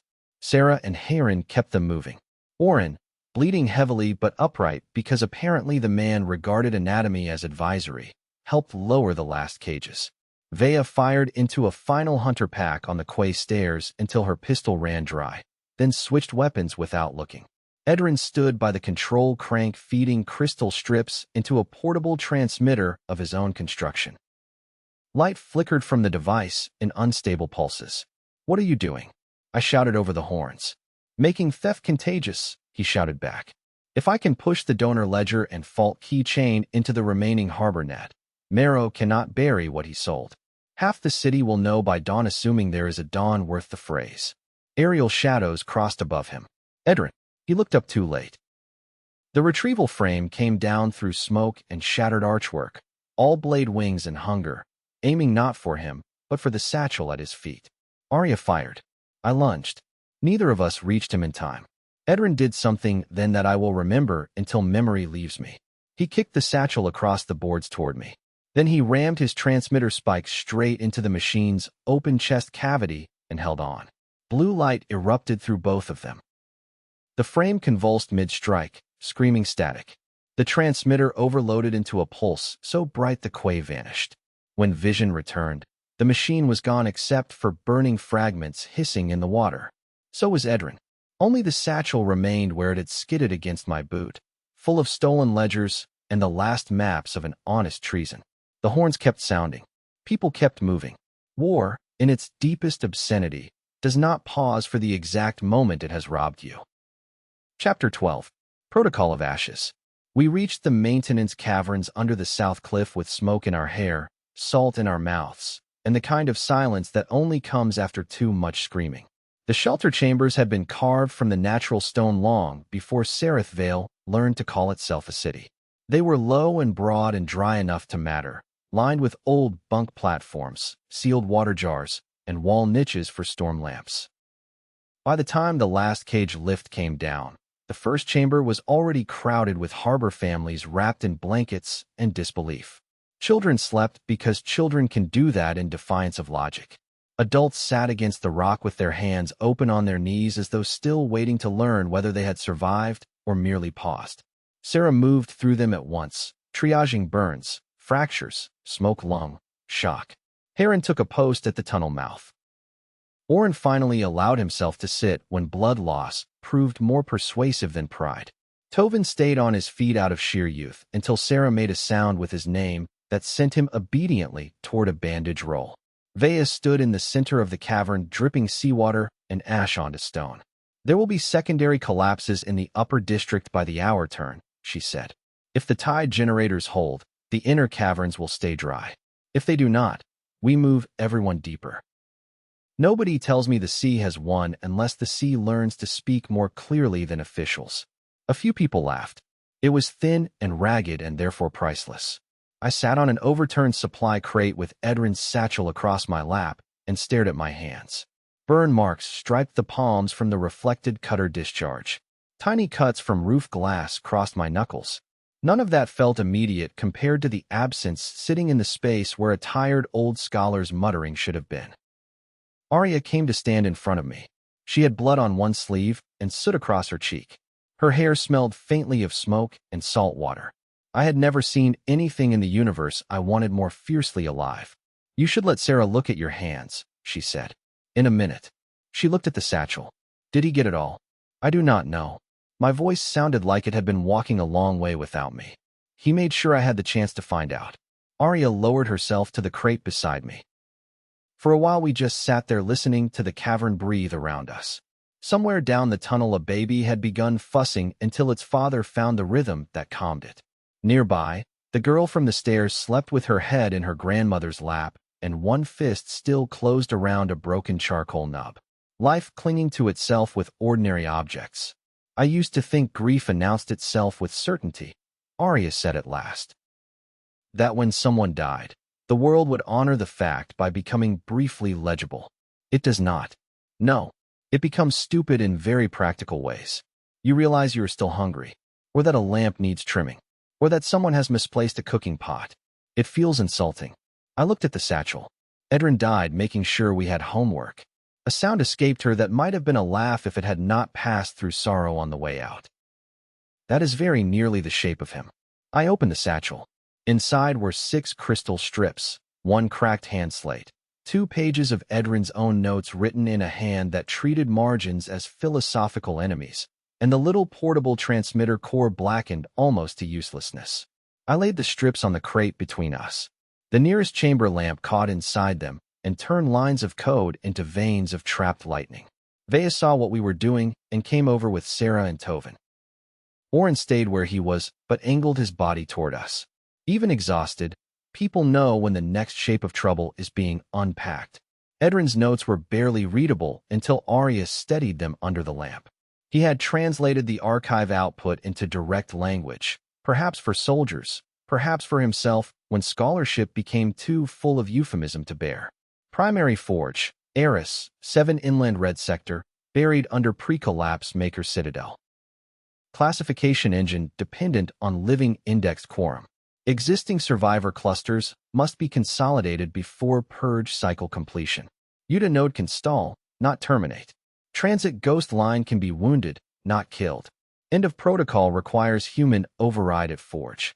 Below that, in sharper, angrier script, he had added, do not let anyone convince you that delay is victory.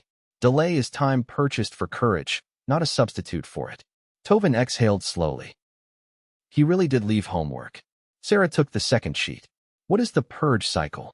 Aria read over her shoulder and went still. Say it, Vea said. Aria did. The Forge has begun reducing non-essential populations on Aris, 7 in preparation for contingency stabilization. Once the remaining indexed human count falls below override threshold, the classification engine will move the world from reserve to reclaimable asset. Nobody in the cavern misunderstood that sentence, even without the archive vocabulary.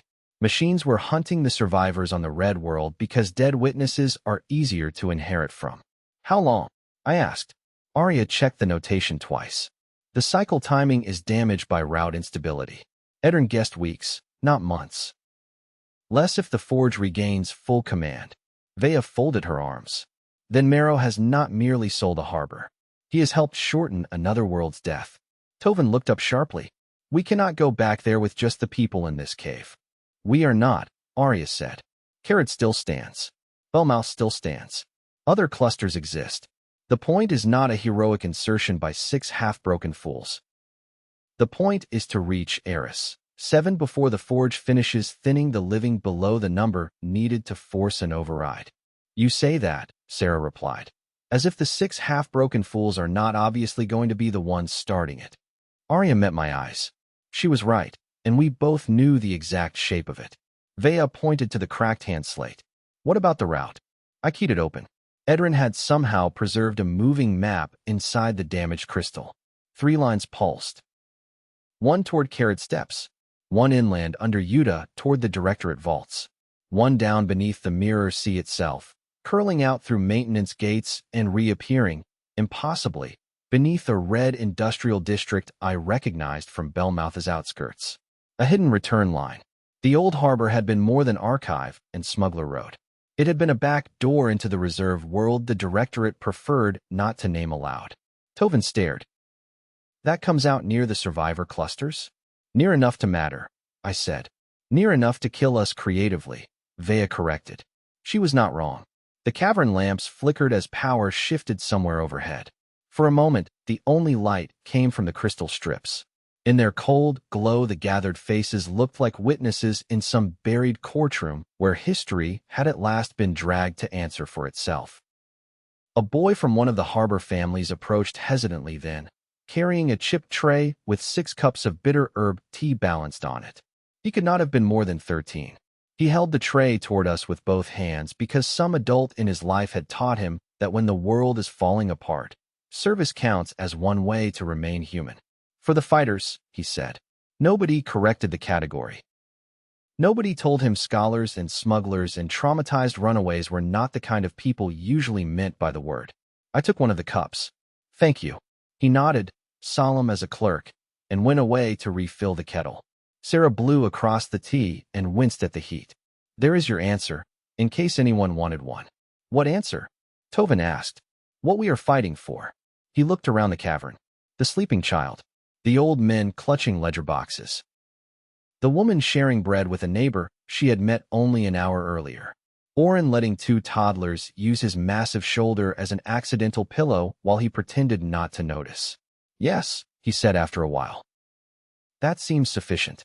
Later, after assignments were made and watches set, and Vea had vanished up a side passage to see whether any part of the harbor remained hers to command, I walked with Aria to the farthest chamber where the stone opened onto a narrow crack overlooking the black water channels below the cliffs. The sea moved there in long, slow breaths. Fire from the ruined district still painted the surface red in broken streaks, but farther out the Mirror Sea had resumed its old indifference, holding stars and smoke in the same flat hand. We sat on the cold stone ledge with our shoulders touching. For a long time neither of us spoke. I was not avoiding words. I was waiting for the right ones to stop feeling theatrical. Some things are too large to survive performance. Aria solved it first. When I was younger, she said, I imagined love would arrive like certainty. Trumpets. A sentence so perfect it explained the self to itself. Ridiculous things. I never imagined it at all. I know. That insult contained sympathy, and I dislike how effective it was. She smiled faintly. Then the smile went away, replaced by the honest gravity I had come to trust more than comfort. My parents loved each other, she said. Terribly, imperfectly, against their own caution and the systems around them. They were often afraid. They argued. They failed one another in smaller ways and protected one another in larger ones. For years I thought the fear meant the love had cracks in it. Now I think fear was simply what reality cost. I turned the teacup in my hands until the heat faded. I am still learning how not to treat attachment like an incoming wound, I said. She tucked one leg beneath her and faced me more fully. Then let me be plain enough for both of us. The sea sounds narrowed. Or maybe my attention did. I love you, Peter. The world did not split. No bells. No orchestral weather. Only the words, spoken in a cave under a damaged harbor by a woman with soot on her cheek and grief in her throat. And because they were real, they altered everything anyway. I breathed out slowly. You do not say anything small, I managed. No. It is one of my weaker traits. I laughed once, then stopped because my eyes had gone hot, and I did not know what to do with that on a practical level. She reached for my hand carefully, mindful of the burns. I love you, she said again, softer. Not because you save people. Not because the war made proximity dramatic. Not because we are both too stubborn to die when properly invited. I love you because you have spent your life being taught distance and still move toward the vulnerable as if some part of your soul refuses the lesson. I love you because you are kind in ugly places and honest when lying would be easier, and because somewhere between two ruined worlds you became home enough for my heart to stop asking permission. There is no graceful defense against being seen that clearly. I set the cup aside because my hands had started shaking. I have spent most of my life, I said, believing the best thing I could offer was usefulness. Be hard to hurt. Be good in a fight. Be the one who goes first. Need less. Take up less. It made survival simple. Empty, but simple. Her thumb moved over the edge of the bandage on my palm. And now, she asked, now you keep ruining the simplicity. Good. I looked at her until the only honest response left was the one I had been afraid of for longer than I knew. I love you too. The sentence left no room behind it for retreat. That was the miracle. She closed her eyes once. When she opened them, whatever she saw in my face made hers go beautifully unguarded. I kissed her with the sea moving below us and the cavern smelling of salt and smoke and tired stone. It was not the hungry balcony kiss from earlier. This was slower, fiercer in its quiet way, a promise spoken by mouths because speech had become too small. When we broke apart, she rested against me, and I put my arm around her with the caution of a man handling both treasure and truth. We are going back, I said into her hair. Yes. We are going back to the Red World, gathering whoever is still alive, and walking into the forge that built the machines. Yes. There is a chance this plan is terrible. It is certainly terrible. Good. I feel calmer when expectations are accurate. She leaned back enough to look at me. There is one more thing. From inside her shirt, she drew a thin chain I had seen only once before beneath her collar. At its end hung a flat blue crystal no larger than a thumbnail. My mother's route key, she said. Vea returned it while you were checking the map. If the maintenance line still accepts blood inheritance, this will open the final gate under the Mirror Sea. I studied the crystal. Inside it, tiny inclusions caught the lamp glow like trapped stars. And if it does not, then we improvise. Apparently, this is the shape of our shared culture. We sat there until Heron came to tell us Vea had scouts returning from the upper district with news. The harbor was not entirely lost. The prefecture tower had been abandoned by its own command staff after public release of part of Edrin's data burst sent 3 districts into open riot against the containment order.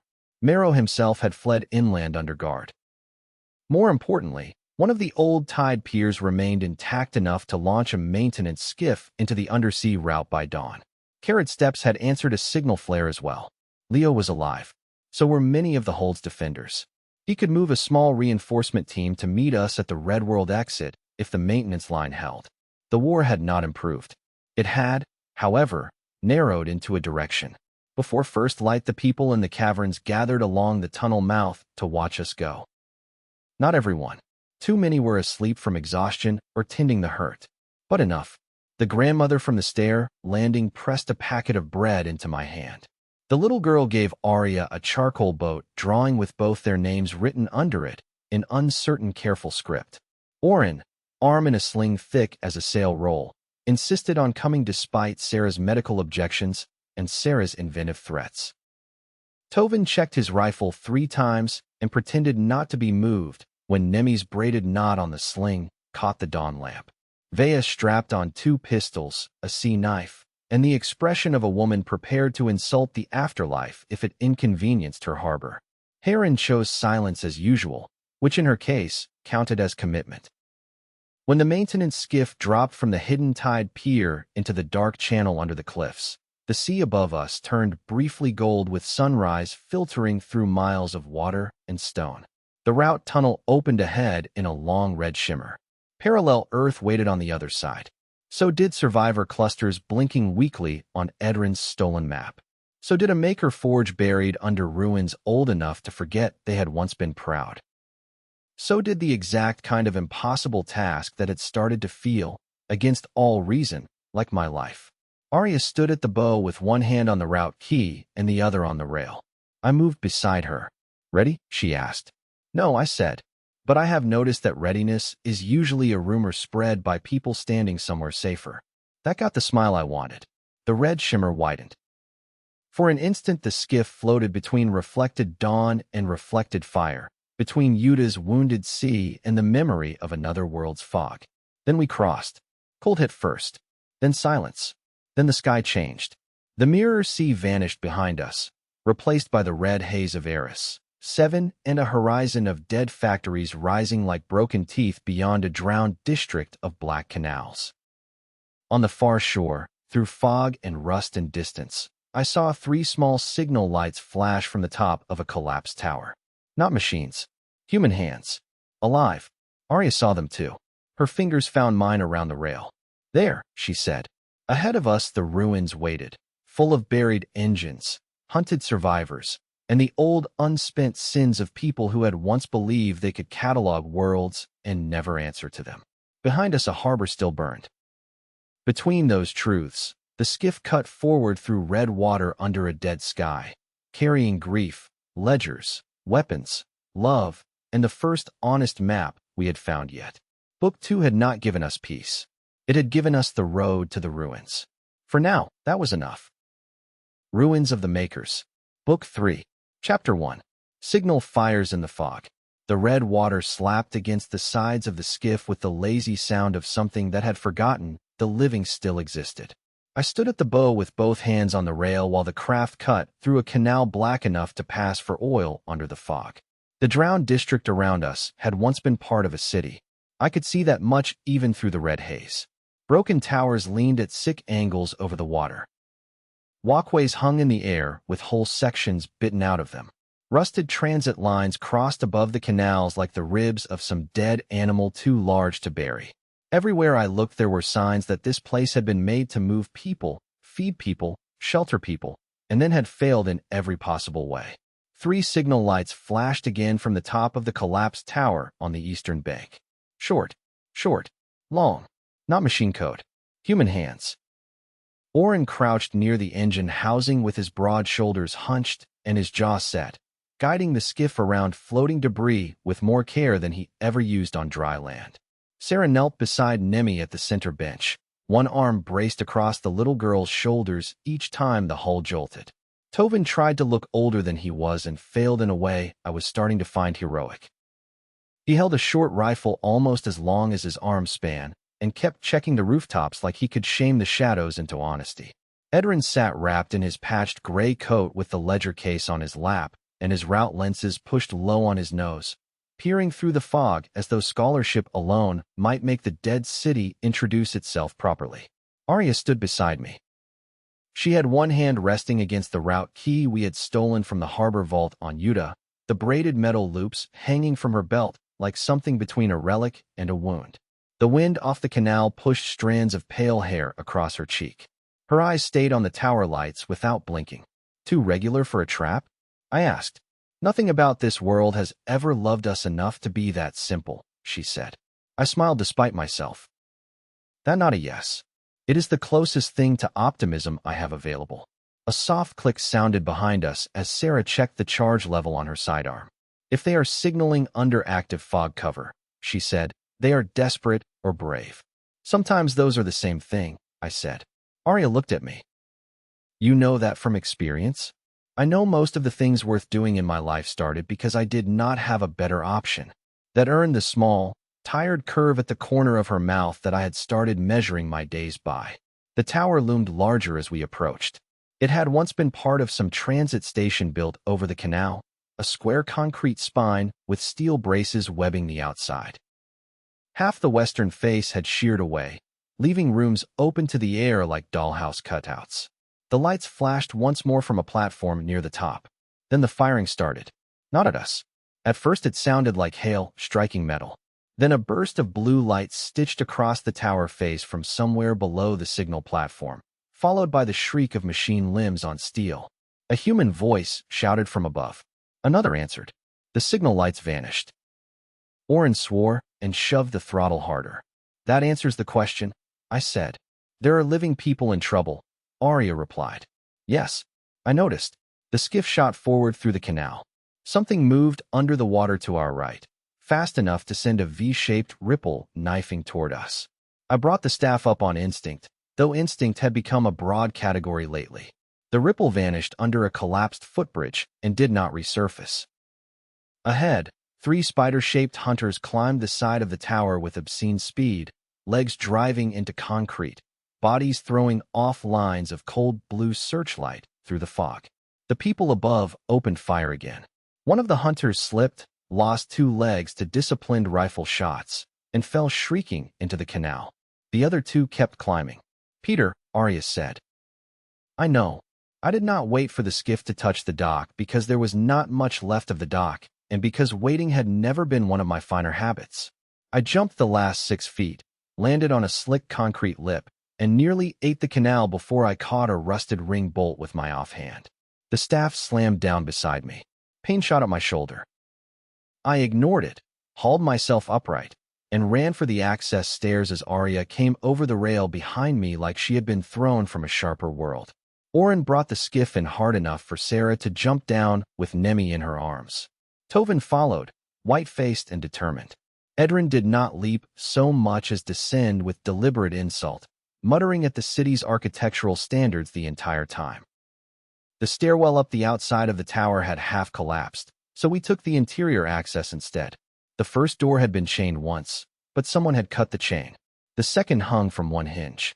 Inside, the air smelled of old water, burned wiring, and the faint metallic tang that always seemed to come before machine contact now, as though the makers had trained the world to anticipate them. The first body lay on the landing between the second and third floors. A young man, dark coat, homemade armor stitched from conveyor plates and boiled leather. One side of his throat was gone. Nemi made a small sound behind us, and Tovin stepped in front of her so quickly it hurt to watch. Sarah crouched only long enough to confirm what all of us knew already. Gone. The tower shook. Dust fell from the ceiling. Somewhere above, a woman shouted, "Brace left," and rifle fire answered her. We ran harder.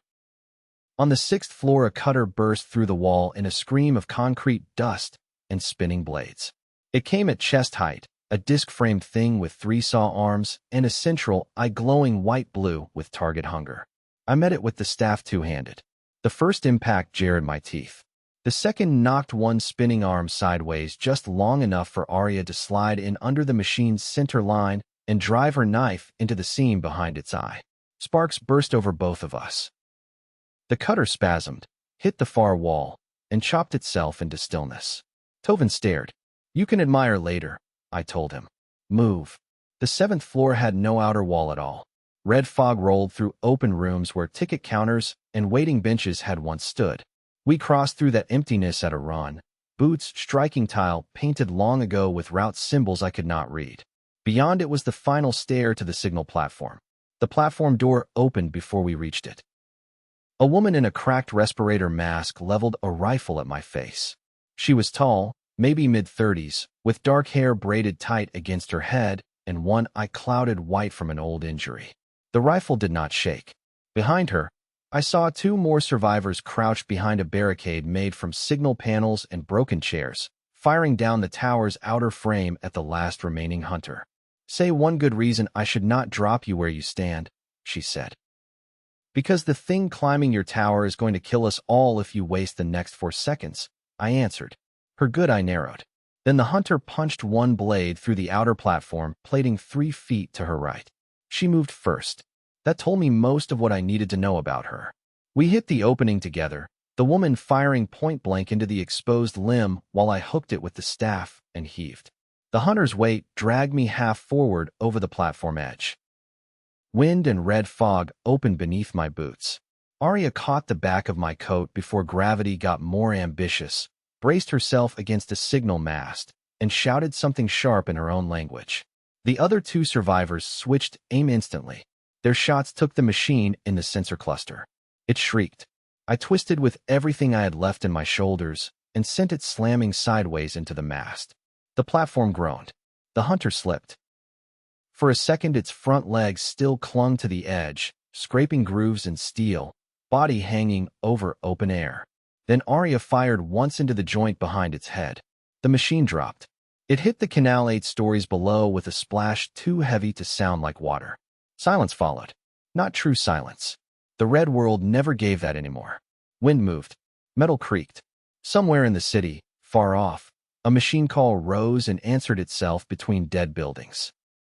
But the immediate violence had stopped, and that was enough to make everyone on the platform breathe like they had just been reminded it was an option. The riflewoman pushed her mask up onto her forehead. The scar across her left eye ran all the way into her hairline. Her face had the weathered look of someone who had spent years choosing work over grief and had not yet decided whether that was a virtue or a disease. "You are not from the quay," she said. "No," Aria replied. Clearly, the woman said, eyes flicking across our clothes, our weapons, the skiff below, and finally the route key at Aria's belt. "No one from the quay shows up with an off-world archive jewel and a man built like a demolition habit." I looked at Aria. "Demolition habit? It suits you," she said. The other two survivors emerged from behind the barricade. One was a lanky boy, maybe 18, with shaking hands and a cut across his brow. The other was an old man with a signal lamp strapped to one wrist and a long pry bar tucked through his belt like it belonged there. The woman kept the rifle in her hands, but lowered the barrel a few inches. "Name? Peter Manson. Aria Seluden." Recognition moved through her expression at the second name and vanished so fast I almost missed it.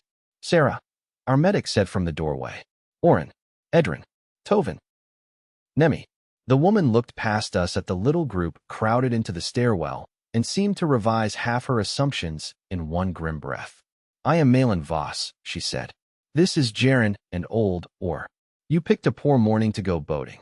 "We have a gift for timing," I said. Or snorted in weary agreement. Malin crossed to the shattered signal board and started ripping loose a wire coil with quick practiced hands. "If you really came through the Western Gate routes, then whatever luck put you here may be worth hearing about. It will not be heard on this tower. Their scouts will call heavier frames once they miss 2 hunters in the grid. Then take us somewhere safer," Oren said. Malin shot him a flat look. "On this side of the fog, safer is a word people use when they want to feel better while being wrong. But I can take you somewhere less immediately doomed." That was close enough for me. We stripped the platform for anything worth carrying in under 2 minutes. Extra cartridges, a coil battery, dried ration packets, a wrapped cloth bundle that turned out to hold 3 signal mirrors, and a small carved toy boat, which Jaren tucked into his coat without explanation. The dead young man from the stairs had been theirs. Or and Jaren brought him down with them in a sling made from wire and tarp. Nobody suggested leaving him. That, more than anything, told me I wanted these people alive. The way back to the canal should have been faster. It was not. 2 more cutters came in through the lower floors while we descended. Tovin got his first clean kill on the 7th floor landing when one lunged for Nemi, and he shot its eye cluster out before I even had time to swing. The force of the shot nearly knocked him on his back. Oren caught him by the collar, hauled him upright, and said, again, like he was teaching a trade instead of survival. Tovin fired twice more into the twitching frame until it stopped moving. On the 4th floor, the wall burst inward under something bigger.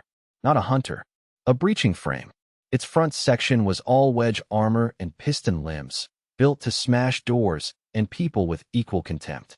It drove into the stairwell in a spray of brick and rusted handrail. Malin's first burst ricocheted off its shell. Aria went left. I went right.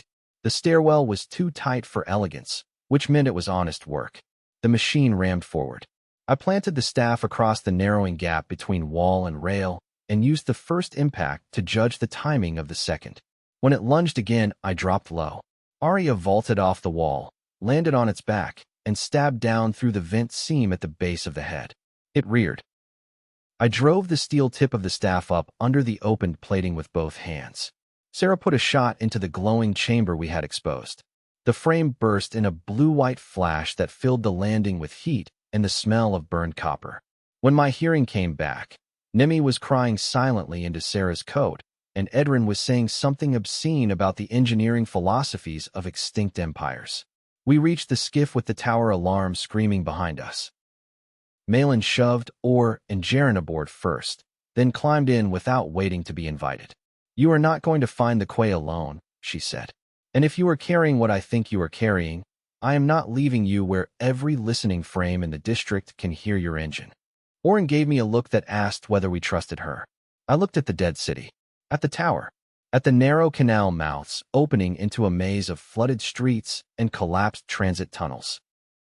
Then at the body laid gently on the stern deck beneath a tarp. We trust her enough to keep moving, I said. Aria's hand brushed mine once, quick and sure. Malin pointed left into a passage between two leaning warehouse blocks. Kill the lantern. Oren extinguished the bow light. The skiff slid into darkness. For the next hour we moved through the drowned bones of the city, while Malin guided us by memory and touches to the wall. Twice she ordered us to kill the engine and drift while machine patrols crossed overhead, their search beams combing the fog in cold white grids. Once something huge moved under the water so close to the hull that every plank vibrated with it. Nemi bit her lip hard enough to bleed and made no sound. Tovin held her hand and stared at the canal like he wanted the dark to know it had been noticed. Eventually the waterway narrowed until the skiff could barely pass. Ruined walls rose on both sides, then joined overhead where an old market roof had collapsed inward and fused with a transit bridge. We were traveling through a tunnel made by disaster. Red light seeped through cracks in the broken ceiling. Ahead, Malin tapped twice on the hull. Slow, she said. Oren eased the engine down. At first I thought the brick wall before us was solid. Then a section of it moved. No, not the wall. A gate hidden behind bricks, painted to match the surrounding ruin. It lifted just high enough for the skiff to slide under. Warm yellow light spilled across the water. I smelled yeast, oil, human sweat, soup. Home, if home could be built under a grave. The skiff passed into a cavernous underground dock carved out of an old canal exchange. Platforms ringed the water on 3 levels. Rope bridges crossed from one concrete spine to another. Lanterns hung in cages above work tables, bunks, and drying lines. I saw maybe 100 people in the first stunned sweep of my eyes. Maybe more. Children, old men, women in patchwork armor, mechanics, cooks, watchers with rifles on the upper catwalks. Every face turned toward us, toward our strange little boat full of fog, blood, ledgers, and the newest trouble their dead city had delivered. Malin jumped out first and shouted up to the catwalks. Open a lane. Get Dea to the dock.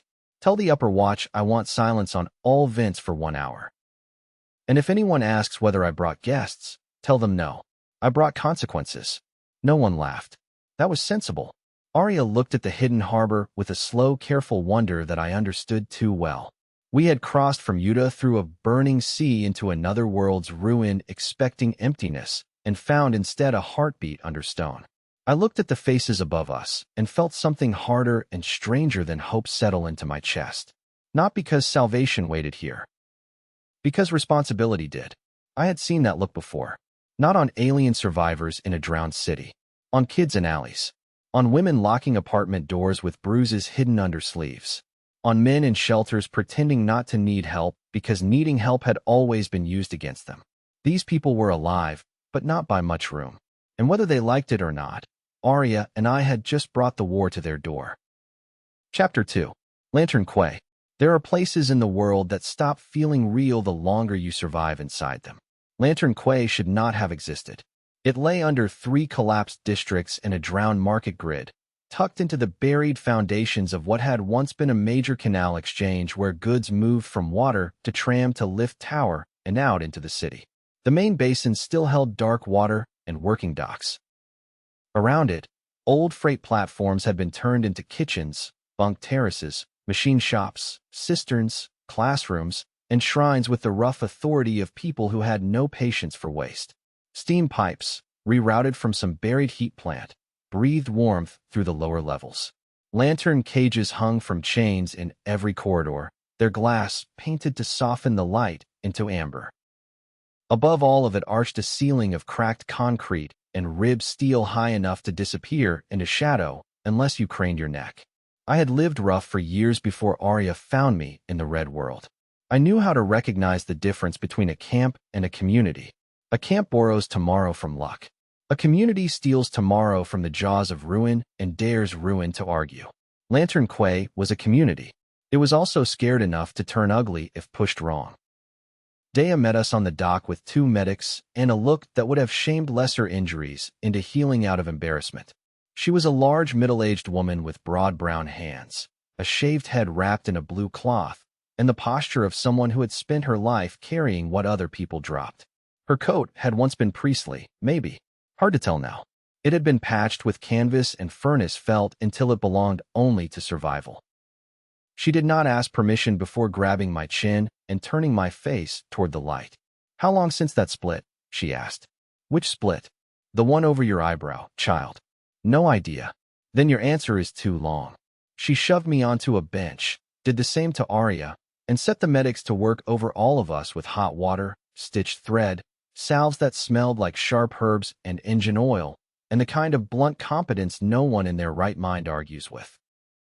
Nemi finally started crying for real while a cut on her calf was cleaned. Tovin pretended he was not crying at the same time.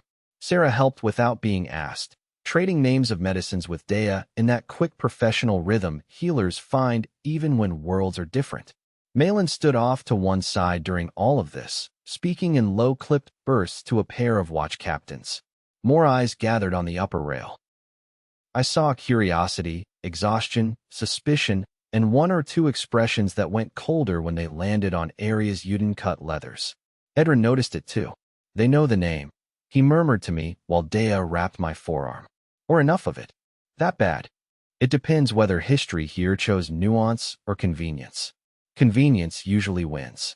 "Yes," he said sadly. "I have published on that." When Dea finished bullying my wounds into order, Malin led us up from the dock into the body of the quay. The nearest level held the practical heart of the place. Kitchens steamed over old freight pits. Fish cleaned from the canal lay on racks beside tray mushrooms grown in warm brick chambers. 2 boys with soot-black hands patched lamp housings at a workbench while an old woman sharpened kitchen blades nearby and gave me a look that suggested she had personally outlived stronger men than me. Farther along, a classroom had been built in what used to be a tram office. Charcoal letters covered a wall panel. A girl of maybe 10 stood on a crate reading them aloud, while 6 younger children repeated after her with the grim seriousness of citizens learning not to die. No one smiled at us. One toddler waved at Oren because children have more sense than adults sometimes. He waved back with such alarmed gentleness that I nearly laughed. Malin took us to a chamber overlooking the central basin. Once it had probably been an operations room. A cracked route mosaic still covered one wall, thin colored lines branching across the city like arteries from a heart that had burst. Someone had turned the room into a council space. A long table made from spliced door slabs occupied the center. Maps weighted with machine parts covered one end. The other held ledgers, dried ink blocks, and 3 chipped mugs that said people here planned in shifts rather than speeches. "Sit," Malin said. "We just got here," I told her. "Then begin learning." "Sit." We sat. Malin stayed standing. Jaren came in a moment later with, or behind him. Both men had cleaned the tower dust off their faces. Jaren looked younger now, though not calmer. Or looked exactly the same because men like or are born already worn in. Dea joined us with Sarah. Oren remained at the door. Tovin and Nemi had been sent toward the sleeping tiers with food, and 2 local children assigned to show them where not to fall to their deaths. Edrin lowered himself into a chair with a sigh that implied civilization had wronged his knees on principle. Aria took the seat beside me and laid the route key on the table between us where everyone could see it. That changed the room. Malin's jaw tightened. Jaren leaned forward. Dea crossed herself in some local gesture that touched brow, throat, and breastbone. Even or muttered, "Well, that is unfortunate." I liked him more by the second. Malin set both hands on the table. "You're going to tell me where you found that, how you got here, why the Western ghost routes just lit up after 11 dead years, and whether bringing you in under my gate is the worst decision I have made since the pumps failed in the lower cistern." "Fair list," I said. Aria looked at me once, asking without words whether I wanted to tell it or whether she should. I nodded for her to start. She told it clean. Not everything. Nobody leads with every wound they own. But enough. The attic door in the mansion on my Earth. The parallel Earth lost under red fog. The machine patrols. Bellmouth. The Hidden Gate Network. Utah. The Harbor Vault. The ledger proving reserve world protocols, and the maker hand behind the world's collapse. The skiff. The crossing back. The signal tower. By the time she finished, the room felt smaller. Jaren rubbed both palms over his face. You were telling me the makers did not merely strip this city and leave it to rot. You were telling me this whole world was cataloged, mirrored, and fed into some larger gate machine by design. Yes, Edrin said before Aria could answer. And if the ledgers are accurate, this district still matters to them. The route systems here connect to a buried transit intelligence below the old inner city. I believe your people's stories call it the Maker's Heart. At that, all three Quay leaders looked at each other. No one liked the shape of that silence. Malin's voice went flat. No one outside the district talks about the heart. We did not learn of it outside the district, Edrin replied. We learned of it from men dead 6 centuries who wrote as if theft were administration, or gave a humorless bark of laughter. Scholar after my own spirit. Dea ignored him. If you know that name, then you also know what it means. The heart is not a story told to frighten children. It is where the machine pulses rise before the big sweeps. Every few months the whole city hums under our feet. The fog brightens. Then the hunters get cleverer for a while. Aria leaned forward. Then the heart is still active. It has always been active, Malin said. The question is whether active and awake are the same thing. We have worked very hard not to find out. I understood that. There are truths you leave sleeping when all you have to protect them with are patched walls and stubborn people. Still, we had not crossed worlds and oceans of burning glass to arrive at caution. How many people are here? I asked. Malin frowned at the shift. In the quay? 173. Counting children. Armed. Enough. That not a number. It is the number I give strangers. I nodded. Fair. Jaren folded his arms. And what number do we get from you, Earthman? How many off-world soldiers stand behind that gate key? How many ships? How many cannons from Utah will arrive if we tie ourselves to your war? None, I said. That hit harder than any invented reassurance would have. The room went still again. I kept going. We did not come with an army. We came because the only honest map we found pointed back here. Whatever controls the machine sweeps on this world is tied into the same gate architecture threatening Utah and my Earth. We either cut it at the root or we keep bleeding on different shores until there is nobody left to count. Malin's scarred eye narrowed. You speak like a man asking us to gamble our dead on your instincts. I met her stare. No, I speak like a man who knows you are already in the game, whether you want it in or not. Dea watched me for a long second, then sat down at last. Well, he is rude. That is one word for it, Malin muttered. Useful is another, or said. Aria's knee brushed mine under the table. That quiet point of contact steadied something in me I had not realized was still moving. Malin looked at the route key again. There are others outside the quay. We are not the last living district. Only the most hidden. Furnace Row still holds the kiln tunnels east of the dry locks. Hollow Market scavenges the northern shelves. 2 smaller family clusters move between. We trade when we can. We fight when pride gets there first. Jaren grimaced. And there are reasons pride gets there first. We do not need all of them yet, Dea said. We may, Aria replied softly. If the heart truly governs the district, no one enclave can survive an awakening sweep alone.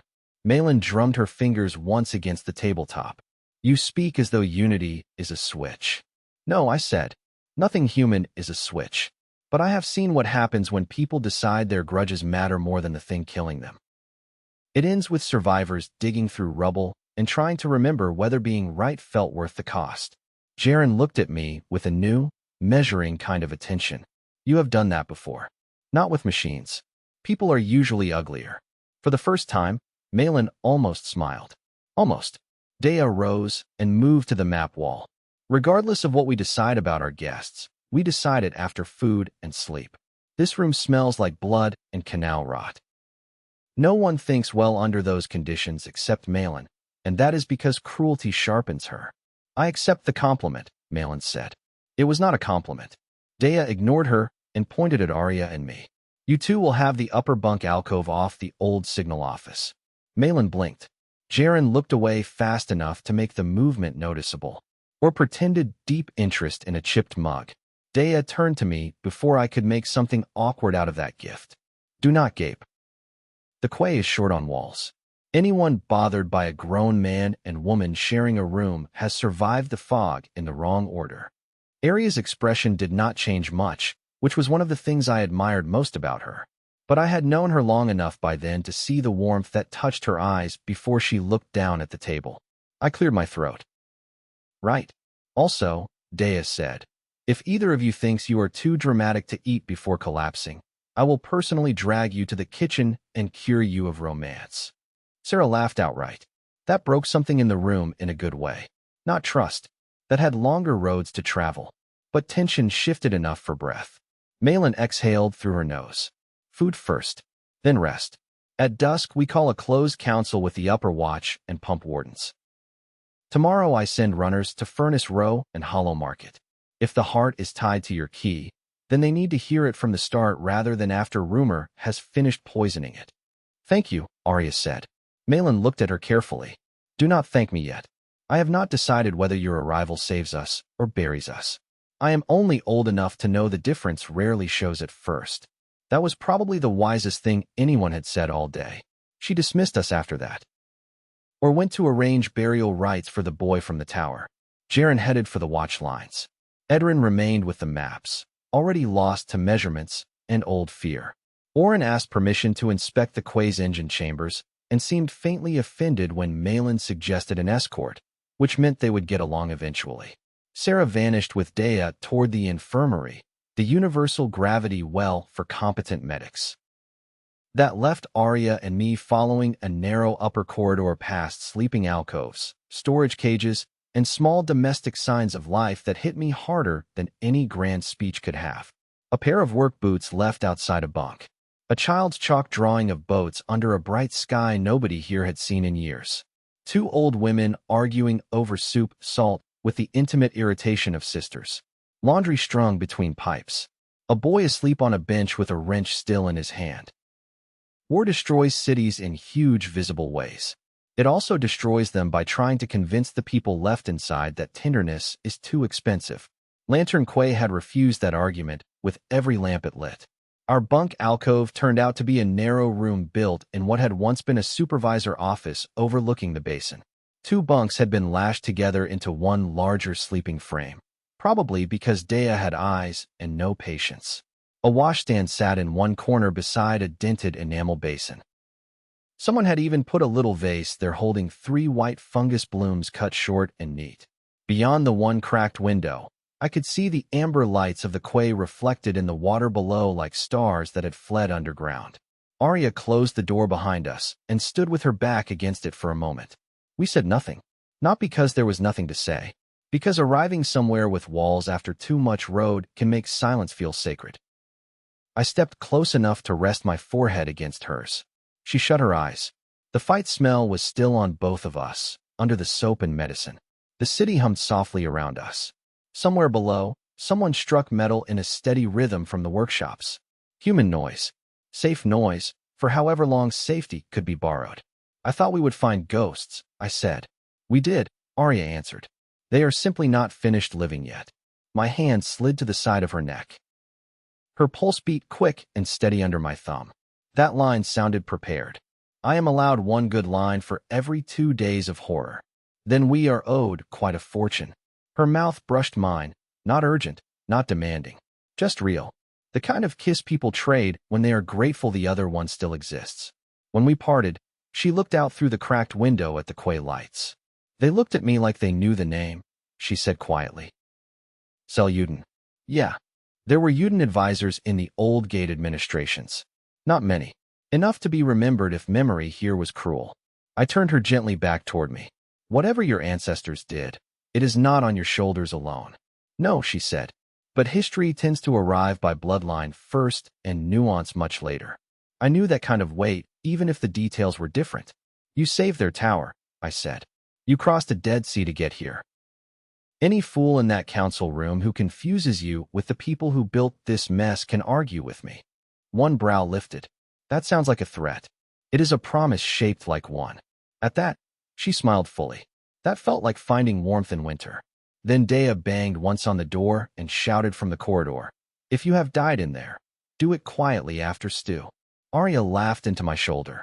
For one blessed second, the red world sounded almost human again. Chapter 3.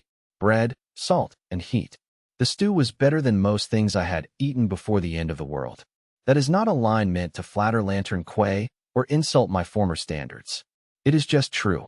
Whatever animal the meat had belonged to before the canal kitchens got hold of it had been cut small and cooked long with mushrooms, root strips, herbs I could not name, and enough pepper to wake the dead if the dead had taste buds. The bread served with it came dark and dense from the lower ovens, brushed with oil and scattered with coarse salt. I ate 2 bowls without speaking much. Aria had 3 pieces of bread and the calmer kind of hunger that comes when someone learned early how not to startle food by wanting it too much. Around us, the kitchen tier moved through the end of a shift. Workers came in from the pump galleries and upper watch catwalks. A line of children passed through with bowls, each one pausing to thank the servers whether or not they meant it. Dea sat at the head of one long table like a queen who would rather run a hospital than a kingdom. Oren had vanished into some mechanical friendship with the Quay engine crews and returned covered in black grease and impossible satisfaction. Sarah traded treatment notes with 2 local medics between bites. Tovin tried very hard to seem casual while telling Nimi not to put her cup on the edge of the bench. Nimi ignored him and charmed half the room by existing. Small scenes. Ordinary scenes. I had missed them more than I knew. Across from me, Malin tore bread in precise pieces without taking her eyes off our group. Jaren joined her late, face gray with tiredness and one sleeve darkened by fresh oil. Or arrived last carrying a little wooden marker carved rough with the Tower Boy's name and tucked it into the pocket over his heart while he ate. No speeches had been made about the burial. No one here had the energy for ceremony every time the fog collected another debt. But when he sat down, the nearest 3 people touched his shoulder in passing, and he accepted it without looking up. There was more love in that than in most eulogies. "Your people eat fast," Malin observed. I looked at my empty bowl. My people. The off-world coalition of trouble currently squatting in my kitchen. "Survival habit," I said. Jaren drank from a dented mug before answering.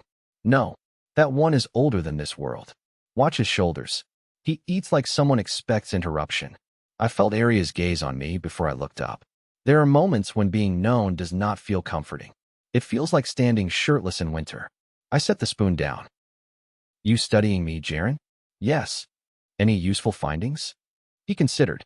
"You are less arrogant than men who survive by force often become. More tired than you let yourself admit.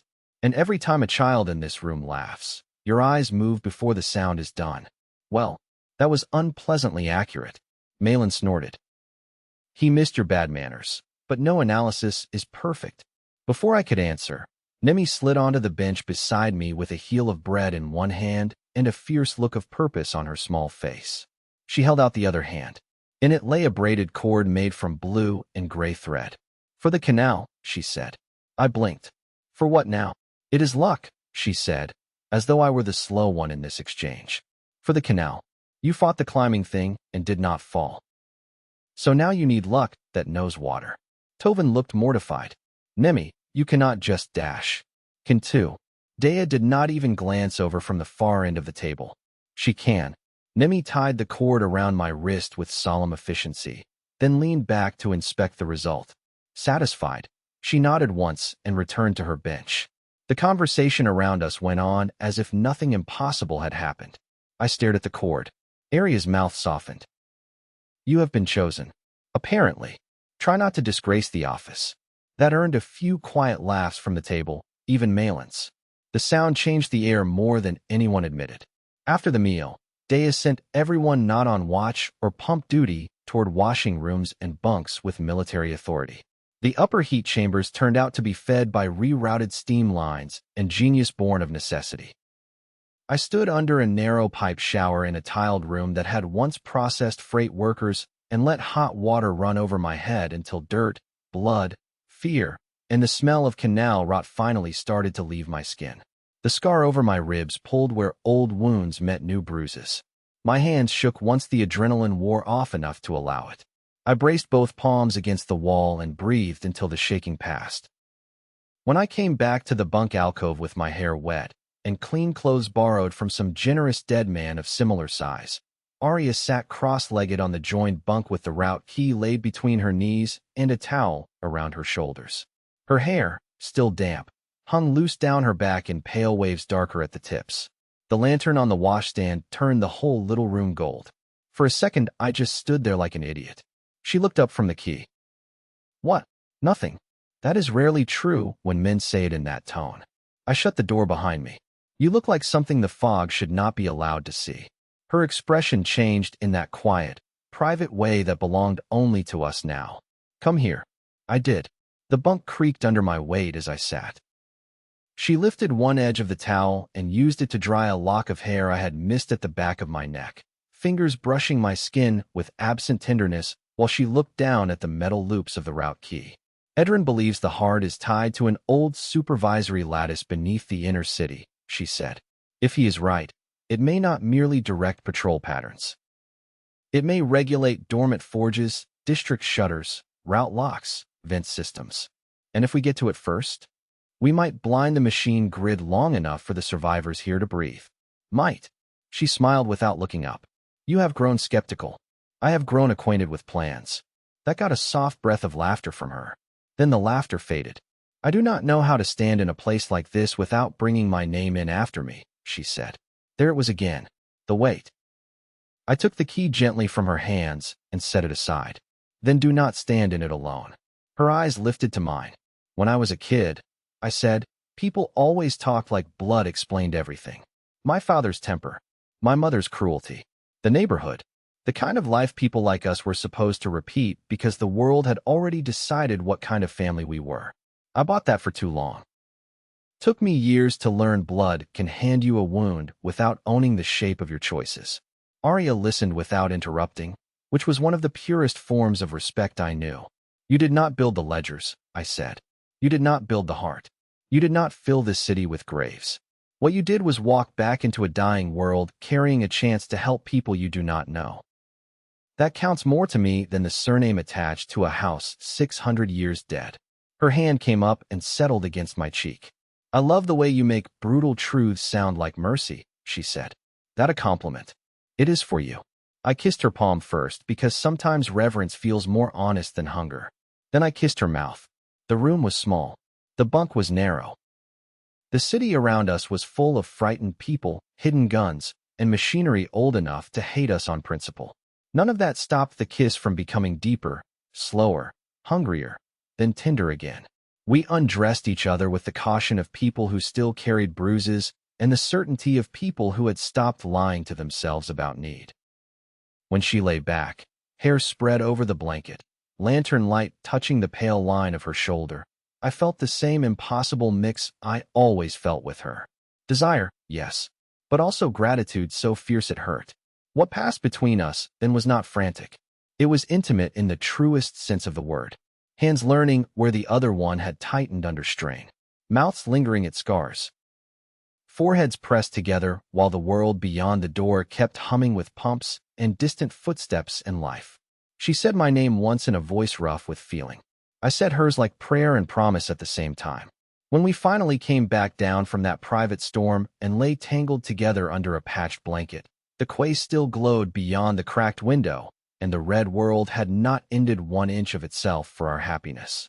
Still, happiness existed. That mattered. For a long while we just held each other. Then, because the universe despises uninterrupted tenderness, someone pounded twice on the corridor wall and shouted, "Quiet your romance, or at least make it less smug." I buried my face in Aria's shoulder while she laughed, so hard she shook. "Jarrett," I guessed. "Almost certainly," she said. That made me like him more.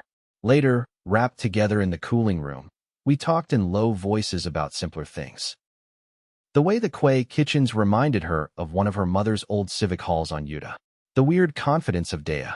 Whether Oren would marry a pump engine if given legal permission. How much Tovin wanted to impress everyone. Which child in the classroom had already decided I was too large to be fully intelligent. The little one with the missing front tooth? Aria asked. That is the one. She is correct to remain cautious. I pinched her side lightly for that. She caught my hand and laced our fingers together over the blanket. What did you think when you first saw me? She asked after a while. The question surprised a smile out of me. The very first time? In the alley. Before you learned my people existed, and before I began ruining your life. You did not ruin it. I improved its dramatic profile in dangerous ways. That is true, I admitted. First thought? That no woman that beautiful should be dragging me through a dead city unless the universe had finally gone insane. She groaned softly into the pillow. That is an absurd line. It was an absurd moment. And after that, I thought about it. After that, I thought you looked like somebody who had forgotten how to trust the world and was still willing to save a stranger anyway. I did not have words for how much that meant yet. Her thumb moved once across the back of my hand. When I first saw you, she said, I thought you stood up at the wrong times. That still sounds true. It is. But I also thought you had the face of a man who had survived things by refusing to break where people expected. I knew men like that on Utah. Most of them became cruel in self-defense. You did not. I looked at the basin lights through the cracked window and let that sit inside me for a while. Praise goes strange in the body of a person who did not grow up fed by it. Sometimes it warms you. Sometimes it burns because you do not know where to set it. Eventually, her breathing slowed. Mine followed. The last thing I remember before sleep took me was the underground harbor below, glowing with lantern light against the red dark beyond the hidden gate. A heart under stone, one we were all about to ask too much of. I woke before dawn to the sound of singing. Soft, low, not meant for performance. I pulled on my boots and stepped into the corridor while Aria slept on, one arm over the pillow where my shoulder had been. The song drifted down from a lower level in a language I did not know and did not need translated to understand the mood of morning, work, memory held in tune because speech would break under the weight of it. On the second platform down, Or and three others were fixing the name marker for the tower boy into a wall already crowded with small carved slats. Hundreds of them, maybe more. Names written in chalk, ink, scratches. Some decorated with beads, or little coins, or bits of colored wire. A memorial built a slat at a time because there had been too much death for grand stone and not enough peace to stop counting. Or noticed me, but did not seem surprised. Could not sleep, he asked. I did sleep. Then you are off to a better start than most. I stood beside him looking at the wall. How long have you all been here? I asked. He squinted at the markers as though the answer might be among them. The quay itself? 12 years. Give or take collapse, flood, and argument. Before that we hid in smaller pockets. Tunnels lift cores. Attic warrants.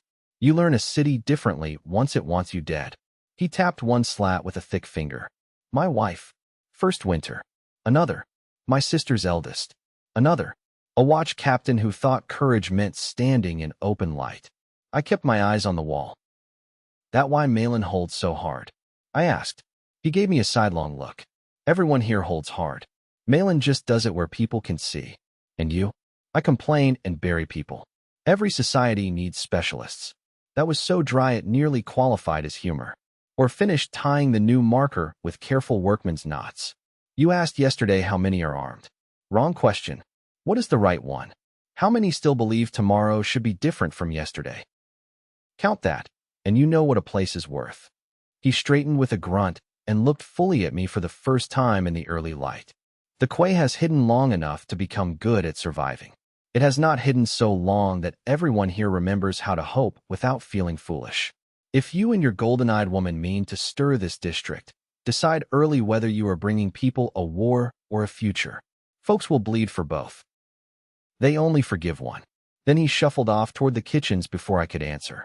The old bastard had a gift. By the time the wake lamps dimmed and the day's first shift bells rang, I already knew Book 3 was not going to be about finding survivors. It was going to be about deciding what kind of people they could become before the machines decided for them. Chapter 4. Council in the Broken Basilica. The district leaders came at dusk. Malin had sent runners the moment the sleep cycle ended, and by the time the lantern glass along the upper rails had been painted blue for evening watch, Lantern Quay had changed shape around the coming meeting. Extra guards stood the gate tunnels. The kitchens ran double pots. Children were moved to the inner schoolrooms and told it was a game not to roam. The armory cage stayed open. Everyone pretended not to notice any of that. The council chamber was not large enough for what entered it. Furnace row arrived first. For people in kiln leathers dusted red from brick smoke, led by a heavy-shouldered man with one ear missing and hands burned smooth by old labor. Bran Kest, Malin named him. He had the kind of face that looked carved from an argument.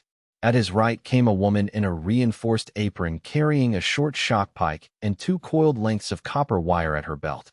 At his left limped a teenager with an iron brace on one leg and a stare sharp enough to skin lies. Hollow Market came second.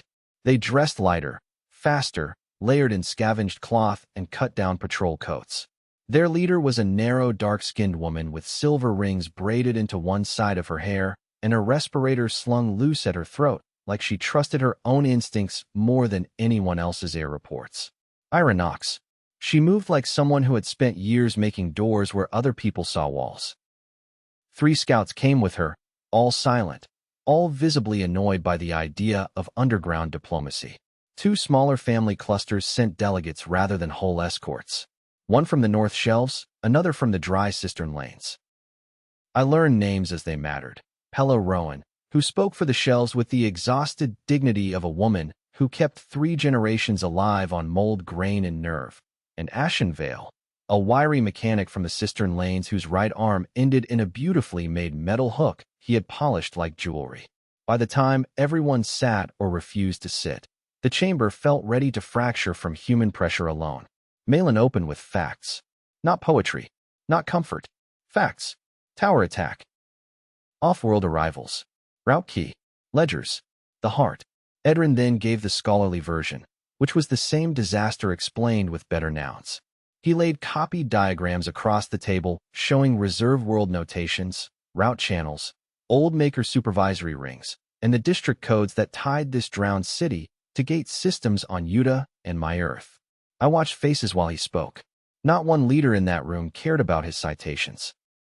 They cared about the one terrible thing all the diagrams implied. Their world had not merely been conquered. It had been processed. Bran's burned hand hit the table hard enough to rattle the ink blocks. No, nobody flinched except one of the younger scouts. Bran leaned forward over the maps, voice thick with anger, not fresh enough to be wild and not old enough to be harmless. I have spent 15 years burying workers torn apart because someone in the old city thought every machine left dormant below grade was too expensive to fully decommission. I can live with greed. I can live with military stupidity. I cannot live with being told the district itself was designed as a feed line in some off-world inventory. Ira Knox folded her arms. You are living with it right now, Bran. Do not needle me. Then stop shouting at the only evidence we have. Malin let them spark for exactly 3 seconds before cutting in. The question is not whether we enjoy the truth. The question is whether the truth explains the pulse sweeps, the route dead zones, and the pressure changes under the inner city. It does. Pella Rowan glanced from Aria to the route key and back again. And the Yuden woman? What part of this truth belongs to her people? There it was. The room quieted around the question, the way bruises quiet around touch. Aria did not look away. The Yuden administrative houses held advisory authority over some gate networks in the late Maker era, she said. My family name is tied to one of those houses. I do not know the full extent of that involvement. I know enough to say your suspicion is not irrational. Bran barked once in disbelief. That is your defense. It is not a defense, Aria replied. It is honesty. If you need me to deny what may be true in order to trust me, then you will never trust me. Ira's eyes sharpened with something like respect. Pella looked pained. Ashenvale scratched the metal hook lightly against the table edge and said nothing. Bran turned to me. And you?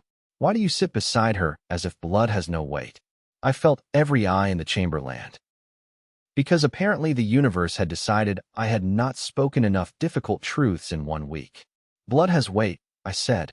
It just does not get the last word unless you hand it one. Bran scoffed. Easy for an Earthman to say. No, I said, keeping my voice level. Not easy. Necessary. I stood. Not to tower. Though I do that whether I mean to or not.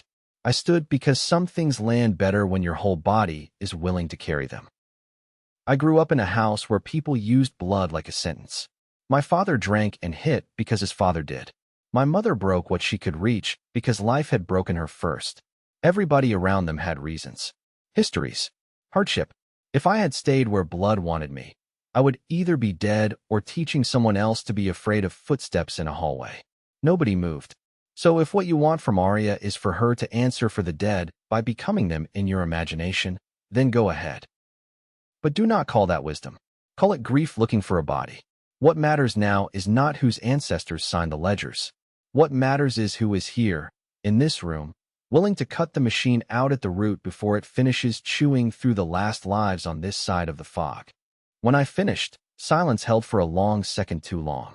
Then, from where he leaned against the back wall, said, "Well, he does speeches the same way other men do knife fights." Dea muttered. At least it was short. A few rough chuckles broke the room's tension, just enough to keep it from turning into something worse. Bran looked at me like he was deciding whether to hate me forever or offer a drink. Ira Knox's mouth twitched once at the corner. Pella lowered her eyes to the table and breathed out slowly. Malin tapped the map where Edrin had marked the heart. Personality disputes later. We have a practical problem now. If the heart is active, why has it not finished us already? And what changes if our guests brought a supervisory key into district range? Edrin shifted 2 ledger sheets into place. The key appears to be one of a triune authorization lattice. It does not command the heart by itself. It authenticates access to subsystems. Transit, power, fabrication locks, vent seals, routing. The other 2 components were likely local, one administrative, one industrial. If either survived, they may still exist somewhere in the district. Ashenvale spoke for the first time. His voice was unexpectedly soft. And if the heart sensed one key return, it may be searching for the others. That shut everyone up in a fresh and more useful way. Ira cursed under her breath. So our new friends may already have painted a target on every refuge from here to the dry shelves. Possibly, Aria said. Bran surged half up from his chair. Possibly. I hit the table with my palm before he could build himself into a storm. Sit down, I said. He stared at me. I stared back. There are moments when all the fancy diplomacy in the world loses to simple certainty. I had seen bullies, drunks, foremen, gang boys, and scared men on the edge of panic my whole life. The secret is not aggression. It is refusing to blink first when truth is the only stable floor in the room. After 3 heartbeats, Bran sat. Not happily, but he sat. Good, I said. Now be angry in a direction that helps. Jaren coughed into his fist to hide something that looked suspiciously like a smile. Malin pointed at 3 separate map sectors. If Edrin is right, we need the matching district keys. Hollow Market scavenges the northern transit shelves. Furnace Row controls the kiln tunnels near the industrial spurs. The quay holds canal access and the basin archives. If one key survived in each old administrative branch, then the search zones run through all our territories. Meaning no one faction can retrieve all 3 alone, Pella said. Meaning no one faction can retrieve one alone if the machine sweeps intensify, Ira corrected. The council dissolved into argument after that, but not useless argument. The best kind. Bitter, specific, rooted in real limitations instead of abstract pride. Hollow Market knew the upper tram lines and the vent roads nobody else used because they were one rotten bolt away from collapse. Furnace Row had shock crews and forge equipment heavy enough to breach sealed industrial doors. The quay had boats, hidden dock access, medics, and the deepest map memory of the flooded basin routes. The Shelf families knew where the fog density changed after pulse nights. The Cistern people maintained old valves that still controlled pressure in buried service tunnels. Everyone had something. Everyone had also spent years using what they had as leverage against everyone else. That was the true enemy in the room. Not anger. Habit. At one point, Bran accused Ira's scouts of raiding kiln medicine stock 3 winters ago. Ira countered by reciting every time Furnace Row had undercounted brick fuel on trade exchanges. Pella snapped that both of them were children with larger boots. Dea asked if the council would like to continue proving machine superiority by tearing itself apart before supper. Even Edrin lost patience and shouted, "The dead administrators who built this district would be delighted by your inability to think structurally." Nobody listened to that, which seemed fair. I had stayed quiet for most of the spiral. Not because I had nothing to say, because timing matters. When the room finally reached the point where voices were high, breath was short, and no one could hear their own fear under the noise anymore, I stood again. "I am going to tell you what I hear," I said. That cut through faster than I expected. "You hear very much for a stranger," Iris said. "I hear enough. Brand thinks if he commits Furnace Row fighters to a joint mission, Hollow Market will leave his families exposed when the next sweep comes. Ira thinks if she shares the upper routes, Furnace Row will take the salvage and call it partnership after the work is done. Pella is tired of being treated like shelf people count only when rations are short. Ashen wants guarantees no one can actually give. Malin knows the Quay cannot hide forever if the heart wakes fully. And all of you are trying not to say the real thing out loud, which is that you do not know whether working together will save you or merely let you die in one larger pile." No one spoke, because no one could. "Fine," I said. "You do not need certainty. You need sequence. First, we prove the key search is real. One mission. Small. Mixed team. Clear objective. Something hard enough to matter and limited enough that betrayal is obvious if it happens. If we come back with evidence, we build from there. If we do not, you can all go back to hating each other in separate corners while the machines finish the district one refuge at a time." Or said, his salesmanship remains alarming. But Malin was already nodding. "What target?" she asked. Edrin pushed a smudged map square forward. "Tram Exchange 9. Upper North Transfer Shelf. Administrative relay hub tied to the basin routes. If a district transit key survived outside the heart proper, this is one likely location. I marked a service spine here that should bypass the main stations." Ira bent over the map. "Hollow Market can get you to the spine." "Barely." Bran grunted. "Furnace Row can open the relay doors if the locks are still powered." Malin added, "The Quay can bring the approach team by canal to within 4 blocks. Pella tapped a narrow side line on the map. "And my people know a retreat stair from the old counting house if the hunters come down from the roof grid." There it was. Not trust. Structure. Sometimes that is enough to begin. We argued over the team composition after that, which was healthier than arguing over whether the mission should exist at all. In the end, the first retrieval group would be small. Malin for the Quay, Ira for Hollow Market, Brand's Lieutenant Yara for Furnace Row, Ashenvale for the cistern routes, Aria because the key might respond to her bloodline markers, and me because nobody had yet invented a good reason to leave me behind if Aria was going. Oren would prep breach gear. Sarah would remain at the Quay with Dea and the medics. Edrin would refine the route from the archive copies and try not to work himself into a collapse before dawn.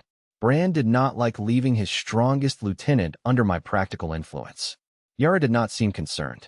She was a compact woman with a shaved scalp and a scar across her collarbone that disappeared under her forged leathers. When assignments were settled, she looked me up and down once and said, "If you get sentimental under fire, I will hit you." That fair warning or flirtation? I asked. She did not blink. Local custom. I liked her instantly. By the time the council dispersed, the chamber stank of ink, sweat, damp wool, and the first thin possibility I had felt in the district. Not hope yet. Hope had teeth and needed feeding. This was just alignment. Still, alignment can move worlds if it holds long enough. As the leaders filed out, Bran paused beside me. Up close I could see the old blast scars across his hands more clearly, little white stars in the burned skin. "You speak well for a man who looks made for wrecking walls," he said. "I contain multitudes. I do not know what that means." "Neither do I," seemed right to say. He almost smiled. Then the shadow came back into his face. "If Furnace Row bleeds because of this mission," he said quietly, "I will remember your voice first." "Good," I said. "Remember it when we come back alive too." He held my gaze for a long second, then gave one rough nod and left. Aria waited until the chamber emptied before leaning her shoulder lightly into mine. "You enjoy impossible rooms," she murmured. "I hate impossible rooms. You become strangely articulate in them. I become louder when people are wrong in circles." Her laughter, low and real, eased the tightness in my chest. But when we stepped out onto the upper rail and looked across Lantern Quay, I could already feel the district shifting under us. Word would spread fast. The Quay had called a true council. Furnace Row and Hollow Market had sat at the same table. Off-worlders had brought maps pointing toward the buried heart. A mixed retrieval team would leave at first light. No one here was going to sleep easily. Neither was I, because now that the first bridge had been laid, the next failure would matter twice as much. Chapter 5. Lessons in Dust. The morning before the mission should have belonged to preparation. Instead, it belonged to people. That was the first lesson Lantern Quay kept trying to teach me. Not through speeches. Through interruptions. Through the way survival refused to separate logistics from ordinary life just because war sounded more important to frightened men. I woke to Nemi and 3 other children peering over the rail outside our bunk alcove with the kind of reverent shamelessness only children can manage. One of them, the tooth-gap girl from the classroom, leaned in far enough to ask, "Are you really from the first Earth?" I sat up slowly so as not to terrify the corridor. "Depends who is asking." "Me," she said. "Then yes." She considered that. "You look disappointing." Behind me, Aria made a choking sound into the blanket that might have been laughter or my pride dying. "What exactly were you expecting?" I asked. The girl squinted at me. "More glory." Nemi smacked her arm. "Do not be rude. It is not rude if it is true." I liked this child less than I respected her. Her name turned out to be Pell, short for something longer she despised. The other boy was Run, all elbows and watchful eyes. The smallest, a curly-haired child called Miko, hid behind Nemi until Aria leaned down and asked in perfect seriousness whether he was the one secretly running the district. After that he decided she was safe. The 4 of them had been sent to carry folded cleaning rags to the upper pump ward and had instead chosen anthropology. Dea eventually shooed them away with a ladle. By then the Quay was fully awake. Mission gear spread across the council room tables. Oren argued with 3 mechanics over charge ratios for breach torches. Yara from Furnace Row stood in a harness frame, while Sarah rewrapped the old damage in her shoulder and told her, with frightening sweetness, that anyone who lied about a healed tendon deserved whatever fresh pain followed. Ira's scouts moved through the upper rails like shadows testing exits. Malin had already made 2 watch rotations, 1 supply audit, and 3 people cry before breakfast. Brand himself did not come down from Furnace Row, but he sent crates of shock rods, spare filter cloth, and brick-dried ration packs that tasted like baked regret. Edrin, after exactly 90 minutes of sleep, had located another reference in the ledgers to Exchange 9's administrative relay. He looked terrible and triumphant, which I was learning was his natural state around useful documents. The relay was tied to civil evacuation priority lists, he said, jabbing a page with one stained finger. Transit manifests. Route overrides. Door authorities. If a district key survived there, it may authenticate the basin shutters themselves. Do you understand? The basin shutters. Explain it like I grew up somewhere healthier, I said. He pressed thumb and forefinger to his eyes. The old city could seal whole route zones in layers. Water gates. Blast doors. Service corridors. If the Quay had limited shutter authority, Malin could create dead ground. Safe routes. Choke points. Places the hunters could not simply walk. Malin, who had come in during this speech and heard the important part, went very still. Say that again, she said. Edrin did. Slower. When he finished, Malin looked at the map wall, as if seeing not lines, but leverage. That was the moment I knew the mission had changed from dangerous theory to something people would kill for. And because human beings cannot be trusted to approach power without emotion, that was also the moment fear started moving through the Quay in a fresh direction. You could hear it in the way people asked practical questions too quickly. How long would the team be gone? What if the relay was already breached? Could shutters fail closed with civilians outside? Did activating one old system wake 5 others? Dea answered some. Malin answered fewer. Edrin answered until Sarah threatened him with tea and compulsory silence. Around midday, Aria found me in an unused maintenance bay where I had been helping Tovin and 2 Quay youths clear a training space of old conveyor rollers. Malin wants the lower rail fighters drilled before we leave, she said. She thinks panic will breed better if the district watches us march out without giving them work. She says charming things. That is why her hair has gone gray before its time. We spent the next 3 hours training half the Quay. Not formally. I had no illusions about turning frightened civilians into soldiers in one afternoon. But there is training for victory and training for survival, and the second can begin in a single hour if honesty leads it. We took the fighters in groups of 12 into the maintenance bay, where the floor had been chalked with rough lane lines and hazard arcs. Aria taught movement first, not heroic movement, not flashy spinning nonsense. Centerline, foot placement, how not to freeze when metal and noise close fast, how to turn a narrow corridor from trap into funnel, how to fight in pairs so that one body opening did not become one body buried. Her own body seemed built for this kind of teaching. Every correction she gave landed through demonstration rather than ego. Even people older than her listened with their whole weight. I taught the uglier things. How to use a wall.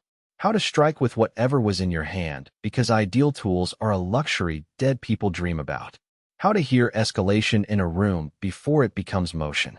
How to break target fixation when fear makes you stare at the loudest danger instead of the nearest one. How not to let your courage outrun your exit. Yara watched most of the first session with skeptical arms and a scarred expression.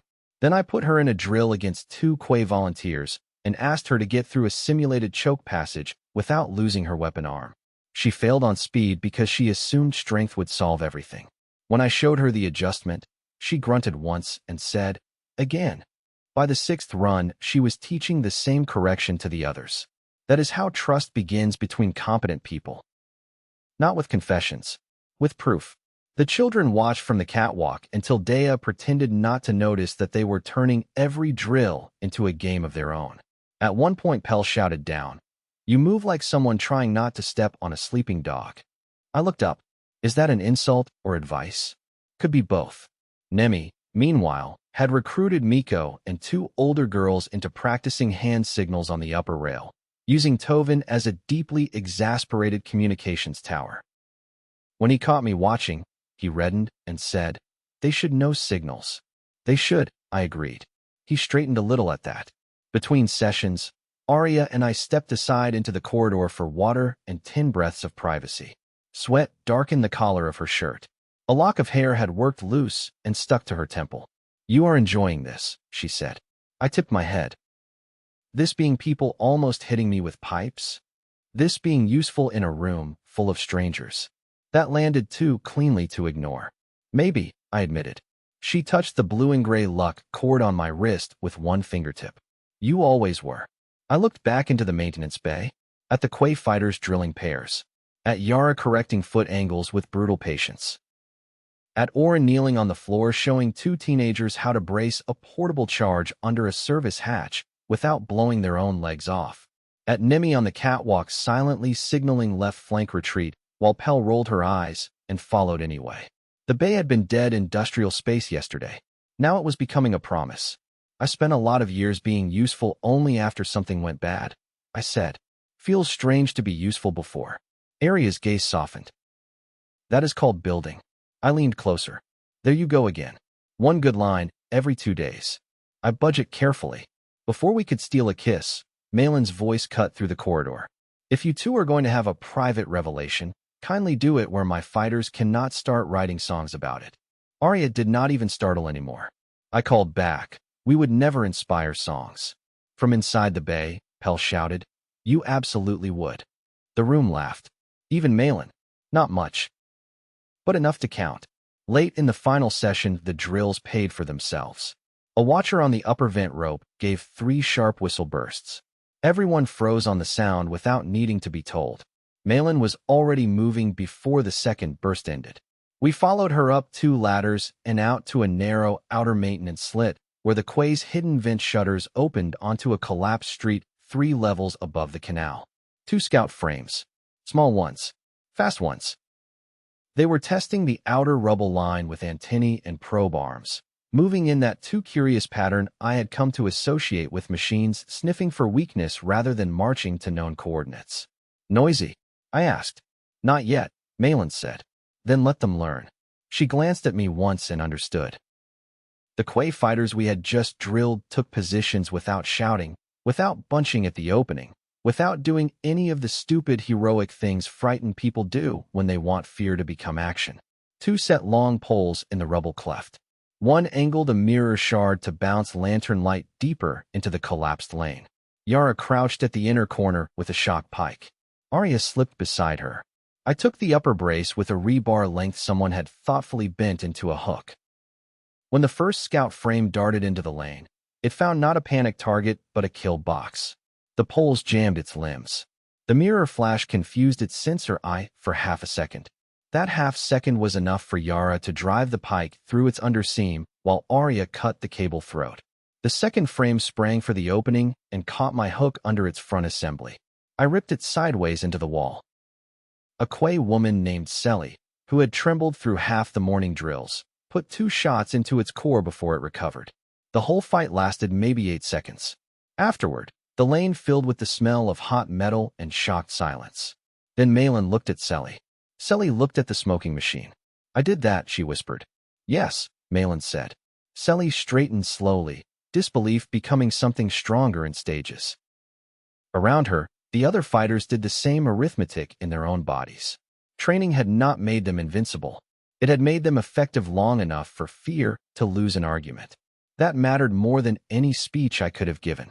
When the frames were dragged back into the bay for salvage, the mood there had changed. Not lighter, sharper. People moved with a different center. Children followed the wrecks as if trophies had finally come home to the right side of the wall. Yara wiped machine oil off her hands and looked at me. "You were right about sequence," she said. "Do not sound too grateful. It ruins my image. Your image was a casualty of the first 15 minutes. That was practically affection. By evening the mission packs were sealed. The Quay's lower watch knew the drill patterns. Furnace Row had confirmed a breach cutter team on standby if we sent the right flare code. Hollow Market scouts marked 2 alternate exits. Dea stuffed so many bandage rolls into my satchel I accused her of preparing me for amputation. "Preparation is simply respect for outcomes," she said. "I fear your philosophy." "You should." As the lamps shifted toward night blue and the basin lights reflected in the water below, I stood on the upper rail with Aria and watched Lantern Quay move through another evening cycle. Supper lines, pipe maintenance, watch change. Children chasing a rag ball until an older girl confiscated it with ruthless justice. Somewhere a violin or its local cousin began playing something slow and unfinished.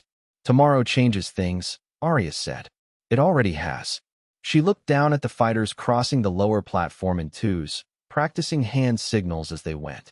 "Yes," she said. "It has." I took her hand. For a moment the red world beyond the hidden gate felt far away, held back by stone, steam, and human stubbornness. Then a deep hum rolled through the floor under our feet. Not loud, not long, but enough to stop half the Quay in place. The basin water trembled. Lantern glass chimed softly against its cages. Edrin stepped out onto the opposite platform above the archive room with his face gone pale as paper. That, he said to no one and everyone, was not a routine pulse. So much for sleeping easy before dawn. Chapter 6. Tram Exchange 9. We left before the Quay's dawn bells. The hidden dock lights were turned low. The basin lay dark as old wine under the ceiling vault. Breath steamed in the colder upper air where the heat pipes had not yet fully woken. The mission team gathered at the stern of the skiff while Orin checked lashings for the 3rd time and Malin checked everyone else for the same reason.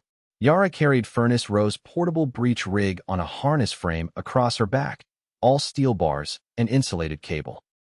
Ira Knox wore a lighter scout coat than the one from Council and had blackened the silver rings in her hair with ash paste. Ashenvale moved with his polished hook arm wrapped in cloth to dull reflection, 2 valve keys hanging at his belt beside compact pry tools. Aria had the route key and her knives.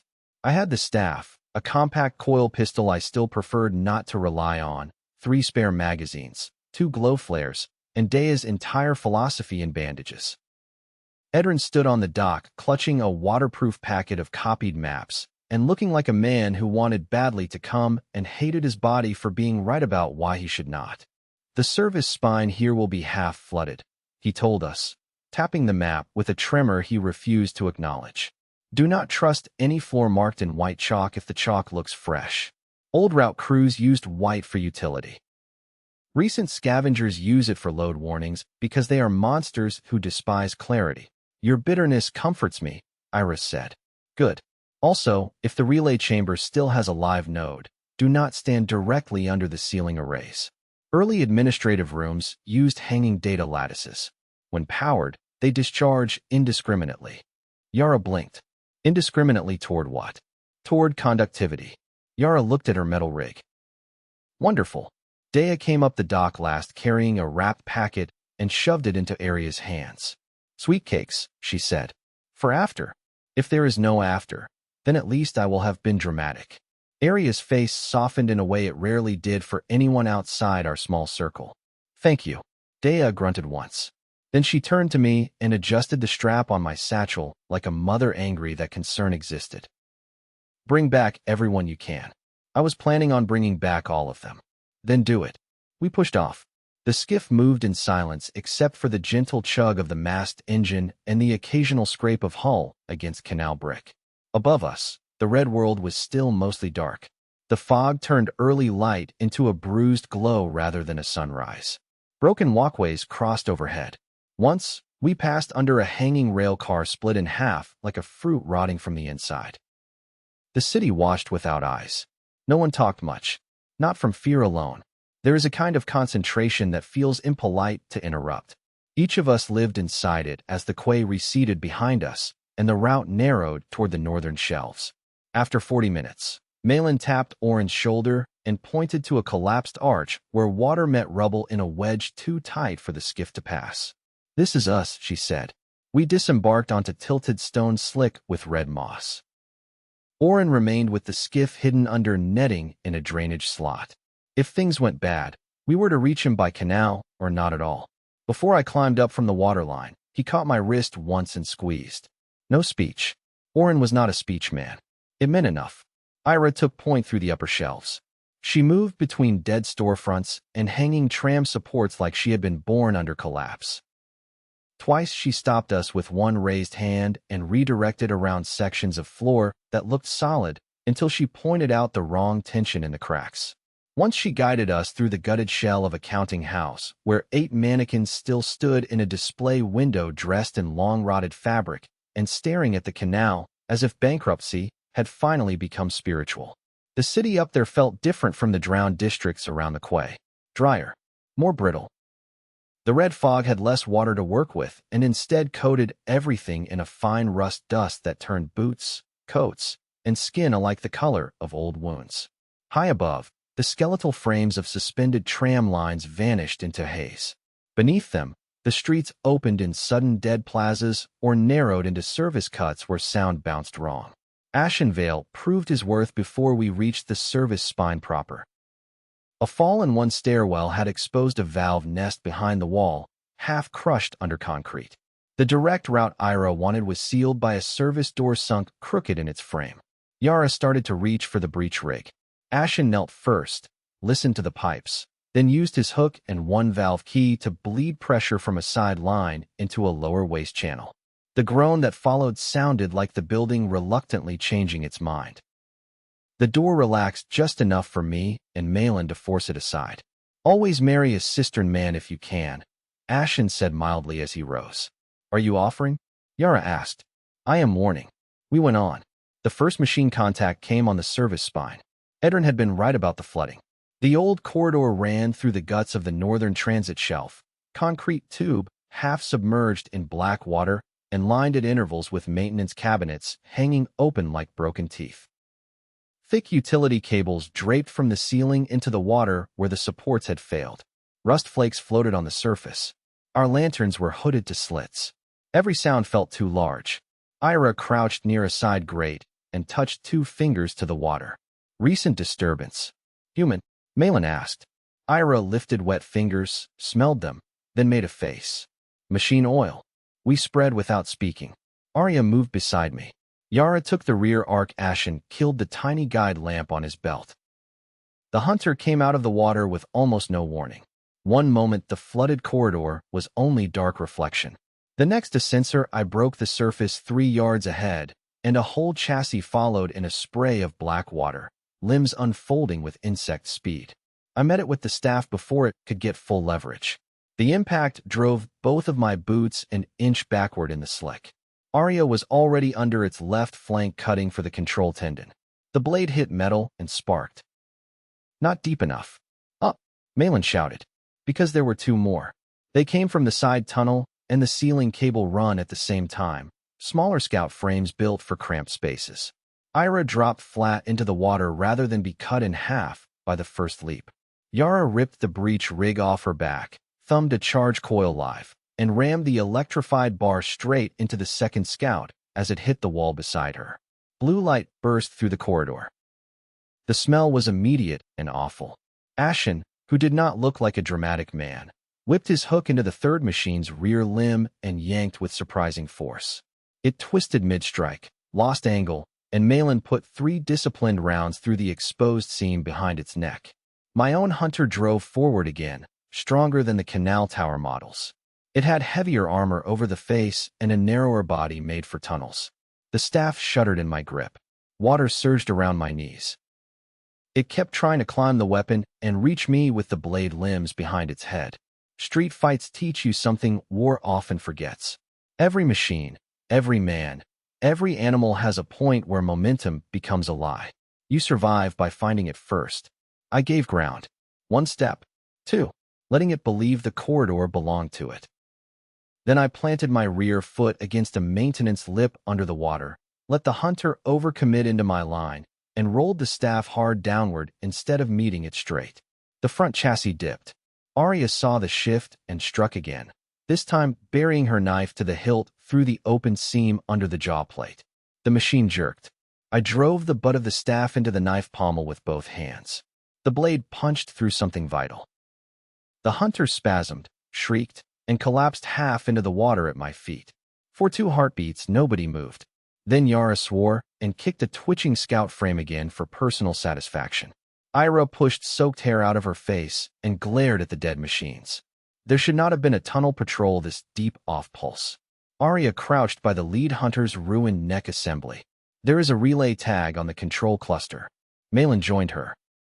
Meaning Exchange 9 is awake enough to post internal guard patterns. That killed the little victory from the fight cleanly. No one suggested turning back. We went on. An hour later, the service spine ended at a maintenance cage overlooking the upper transfer hall of Tram Exchange 9. The hall had once been beautiful. You could see that even in ruin. 3 levels of arched platforms ringed a central transit pit large enough to swallow a church. Glass ceiling panels high above were shattered, letting red light spill down through hanging vines of wire and dead signal cable. Ticket kiosks lay overturned below. 2 tram cars sat derailed across the lower track bed, frozen forever inches from impact. At the far end of the hall rose the administrative relay block, a blackstone structure set into the station wall like a temple to bureaucracy, all narrow windows and bronze doors green with age. And around it moved 6 hunters, 2 cutter swarms, and 1 standing frame taller than any I had seen this far from a major forge. Not a breacher. Not exactly. It stood upright on digitigrade legs with shielded forearms and a head like a faceted bell. White sensors rotated under its brow plate in patient arcs across the station. Yara breathed out through her teeth. That is new. It is command class, Aria said. Or close to it. Ira looked at her sharply. You have fought one before? No. I have seen the diagrams. How comforting. Ashen studied the approach routes. We cannot cross open floor. We do not, Malin said. Upper gantries to the relay roof. Breach through maintenance access if the map still holds. While that thing turns us into a lesson? Yara asked. Ira pointed to the hanging signal arrays above the hall. Not if we blind the station first. We followed her hand. The old arrays hung in clusters from the broken ceiling support frame, dead crystal veins and metal ribs suspended over the whole exchange floor. If powered, they might still distribute signal bursts or data pulses. If cut in the right sequence, they might also fall. I saw the plan all at once and disliked it immediately, which usually means it is the right one. The approach was everything that makes old cities murderous. Narrow catwalks no wider than a boot. Missing sections bridged with improvised planks by previous scavengers. Rusted handrails that trusted gravity more than us. 2 stories of open air below. We moved one at a time, clipped to emergency guidelines Ashen found in the wall boxes and rethreaded with obscene skill. The command frame below pivoted twice during our crossing, its white sensors passing close enough to make my skin tighten, but the fog-red light from the broken roof and the station's hanging debris kept us hidden. We reached the signal junction gantry on the south side without being seen. Aria and Ashen went to work on the drop sequence. Aria took the route key to a maintenance lock above the relay roof access hatch. Yara prepared the breach rig for a low-noise cut. Malin watched the floor patrols. I stood at the gantry edge counting breaths and distances and thinking about how quickly falling becomes a form of strategy when someone shoots the line under you. "Ready," Aria whispered. Below, the command frame turned its head toward a hunter cluster near the relay door and pulsed a line of blue from its chest panel. The hunters shifted pattern. The cutter swarm split in two. "Not yet," Malin murmured. "Wait for the far sweep." Aria pressed the route key against the maintenance lock. For one awful second nothing happened. Then the bronze housing under the grime lit faint gold. We all stared. A line of old text flared beneath the dirt, and I could not read a word of it, but Aria could. "It recognizes inherited authorization," she said, voice gone thin with anger and wonder. "Can it open?" I asked. "Ask me when the station is not looking at us." Malin held up 2 fingers. 1. Downward flick. Aria cut the first line. Ashen pulled the second. The southern signal array dropped like a collapsed metal forest. It did not shatter immediately.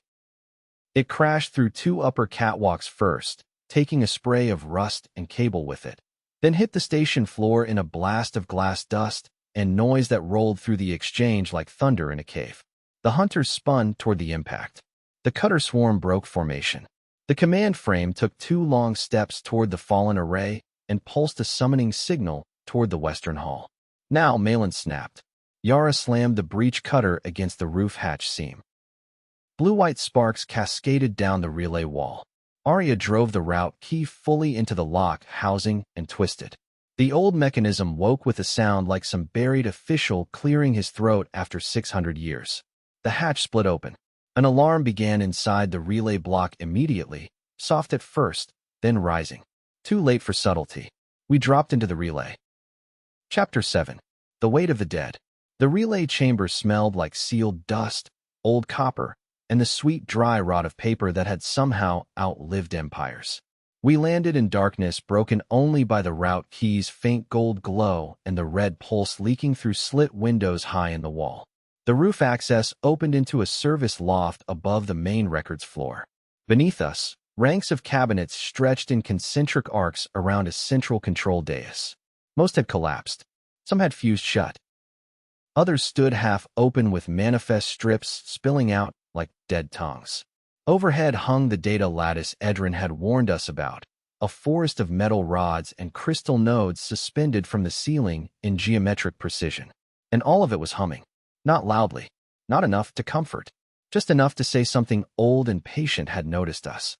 "Door there," Aria whispered, pointing with the key. A narrow stair wound from the loft to the dais below. The bronze control console at its center held 3 recessed housings shaped in the same triune pattern as the route key. One socket stood empty. One had been ripped out entirely, leaving torn wiring and cracked stone. The third was closed behind a manual plate lock. Ashen breathed a low curse. "So one key remains local. One is gone. Or moved," Aria said. "Does not matter if we cannot get this one first," Malin replied. We descended. Every step felt loud, even though the old building had bigger problems than our boots. The hum in the walls intensified near the dais.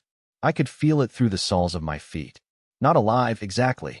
More like a heartbeat recorded into stone by a civilization too arrogant to imagine silence. Aria mounted the dais first. When she held the route key over the active socket, pale lines of light spread through channels in the console surface and illuminated ancient script all across the bronze. Then the relay spoke, not with a voice, with projections. Thin columns of light rose from the floor around us, stuttering at first, then stabilizing into ghostly figures moving through old station routines. Clerks in formal coats, children holding evacuation tags, workers in line at transit windows. A woman bending over a manifest slate with a tired hand to her forehead. For one terrible second the dead exchange lived again in pale gold around us. Not as memory exactly, but as preserved procedural overlays tied to the console's awakening. Nostalgia is one thing. System memory is another. Yara nearly swung the breach bar through a projected official before remembering ghosts do not care. That is unpleasant, she said. Understatement of the year. Aria pressed the key into place. The socket accepted it with mechanical hunger. Light ran through the dais in branching paths. Cabinets farther out began to unlock with clicks like snapping bones. The alarm inside the relay rose in pitch. Ira hissed, "Choose quickly." Edrin had prepared us for search protocols if the console woke. Find route authority. Basin shutter references. District relay control tables. Copy what we could. Retrieve any physical key module remaining in the secured housing. Simple in theory. In practice, the room had opinions.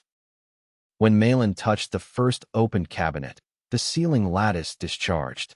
A bolt of blue snapped down hard enough to blow the drawer out of her hands and throw her backward across the dais. She hit stone and rolled with a curse. "No ceiling," I shouted, as if being electrocuted had not already made the point. Ashen grabbed an insulated pole from Yara's breech frame and used it to drag a fallen cabinet door across the top of the control housing as a makeshift shield. Ira moved through the open cabinets with impossible speed, ripping out manifest slates and sorting them by nothing I could perceive. Malin, teeth set against pain, got back to her knees and began barking directory numbers. Aria translated the living console responses as fast as they appeared, one hand still on the route key, the other flying over the bronze touch tabs. "Sub-basin control archived to lower civic stack," she said. "Damn them. Vent priorities here. Traffic triage. Refuge allocation. Wait dash." Her whole body tightened. "What?" I asked. "Population reduction thresholds." I looked at the gold script flooding under her hand and did not need the language to understand the violence of bureaucracy stripped of disguise. "Skip it," I said. Her jaw flexed once. She did. Yara planted herself at the stair mouth while I covered the roof hatch. The alarm had reached the stage where any machine in the station with ears, antennas, or malevolent spiritual intuition should have been on its way. "They are coming," Ira said from the cabinets. "Then work faster," Yara replied. "I am already offended by how much work I am doing." That almost made me grin. Then the first cutter hit the roof above us. Metal screamed. Dust rained down the stairwell. Yara looked up, gauged the timing, and set 2 shock charges to either side of the stair entrance without asking permission from anyone, including physics. The second impact dented the roof plate inward. The third tore a hole through it. A cutter arm reached down through the breach, spinning bright. I fired into the exposed hub. Sparks burst. The arm kept turning. Yara thumbed her charges. The stair mouth detonated upward in a blue arc that blew the cutter assembly back through the roof breach and showered the loft with molten fragments. One piece seared a line across my sleeve. Another embedded itself in the wall, still hissing. "Roof problem delayed," Yara said. "Temporarily." "Your optimism is obscene," Malin snapped. "I ration it." Then Ira made the sound people make when they find a thing and hate where they found it. "Here." She held up a rectangular module the size of a thick book, bronze edges set into black ceramic and marked with the same triune sigil as the route key. The industrial key. Even through all the dust and panic, it had an ugly kind of beauty. Aria looked over her shoulder from the console. "Bring it." Before Ira could cross the dais, the relay changed states. The ghost projections vanished. Every cabinet in the room slammed shut. The ceiling lattice brightened from dull gold to surgical white, and a panel in the far wall opened. Not a door for us. A deployment cradle. The standing command frame stepped out of it already unfolding. So that was how it had gotten inside. "That seems unfair," Ashen said. The frame's sensors found the active dais and us on it in the same instant. Its chest panel opened like a vertical eye. Blue light gathered. I launched myself across the dais without planning a damn thing beyond not letting it vaporize Aria. The beam hit the insulated shield Ashen had dragged over the console and punched through half of it in a burst of smoke and glowing splinters. The force knocked me sideways into Malin. My shoulder exploded with pain. Behind me, Aria wrenched the route key free before the shattered shield could collapse onto the control housing. Yara charged, not because it was wise, because there was no good alternative left. She drove the breach bar into the command frame's knee joint as it advanced. The electrified strike blew metal plates apart and made the machine stagger half a step. Ira came in from the left, climbing a fallen cabinet to leap onto its back and jam a blade into the seam beneath the sensor bell. Ashen hurled the industrial key module to Aria with one hand and hooked the frame's ankle with the other. I rose into the machine's right flank with the staff and hit the exposed knee again with every ounce of weight in my body. The leg gave. The frame dropped to one side in a shriek of grinding servos. Aria slammed the industrial key into the second socket on the dais.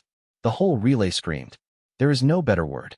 Light ripped through the console, the floor channels, the wall conduits. The command frame convulsed mid-strike as signal priority shifted. For one suspended second, every machine in the room seemed caught between orders. Then the station tried to kill us all at once. The ceiling lattice discharged everywhere. Bolts came down in a net of blue fire. Cabinets exploded. The command frame's chest core ruptured. Ira was thrown clear. Ashen hit the floor. Yara turned instinctively toward the blast and took the edge of it across her back. I saw her body arc through the white glare. Then nothing but noise. When my vision returned, smoke filled the relay. The command frame lay split open against the far wall. The dais still stood, though half its bronze face had melted. Both key sockets glowed. The third torn housing spit sparks into the air. Around the room, paper ash drifted like black snow. Aria was on her knees at the console, trying to read through the cascade of emergency lines now racing across it. Malin had blood on her forehead and one hand clamped over her burned side. Ashen dragged himself upright using his hook. Ira crawled toward the fallen industrial key slot, coughing. Yara did not move. I got to her first. The blast had struck her harness frame and deflected some of the discharge, but not enough. The metal rig smoked where it fused into the back plate. Her breathing came in shallow, ugly jerks. When I touched her shoulder, her eyes opened at once, sharp with pain and fury. "Do not," she said. "Do not what? Look guilty. We are busy." I almost laughed from relief alone. Sarah had packed 2 emergency burn wraps into my satchel, because of course she had.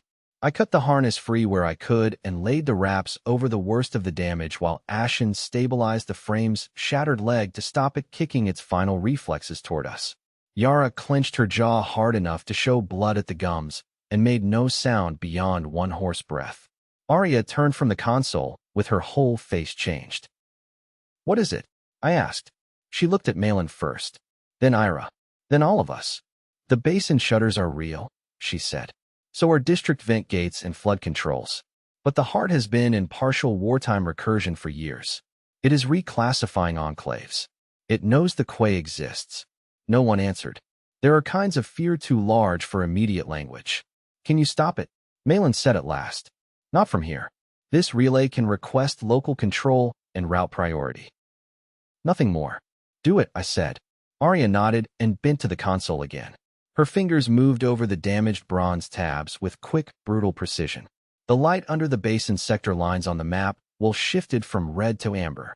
"Temporary shutter authority granted to Canal District 9, she translated. "Limited. Manual confirmation required at basin gates." Malin exhaled like she had been stabbed and was not sure yet whether she would survive. "That is enough to build on." The floor shook, not from inside the relay, from the station. The Western Hall patrol had arrived.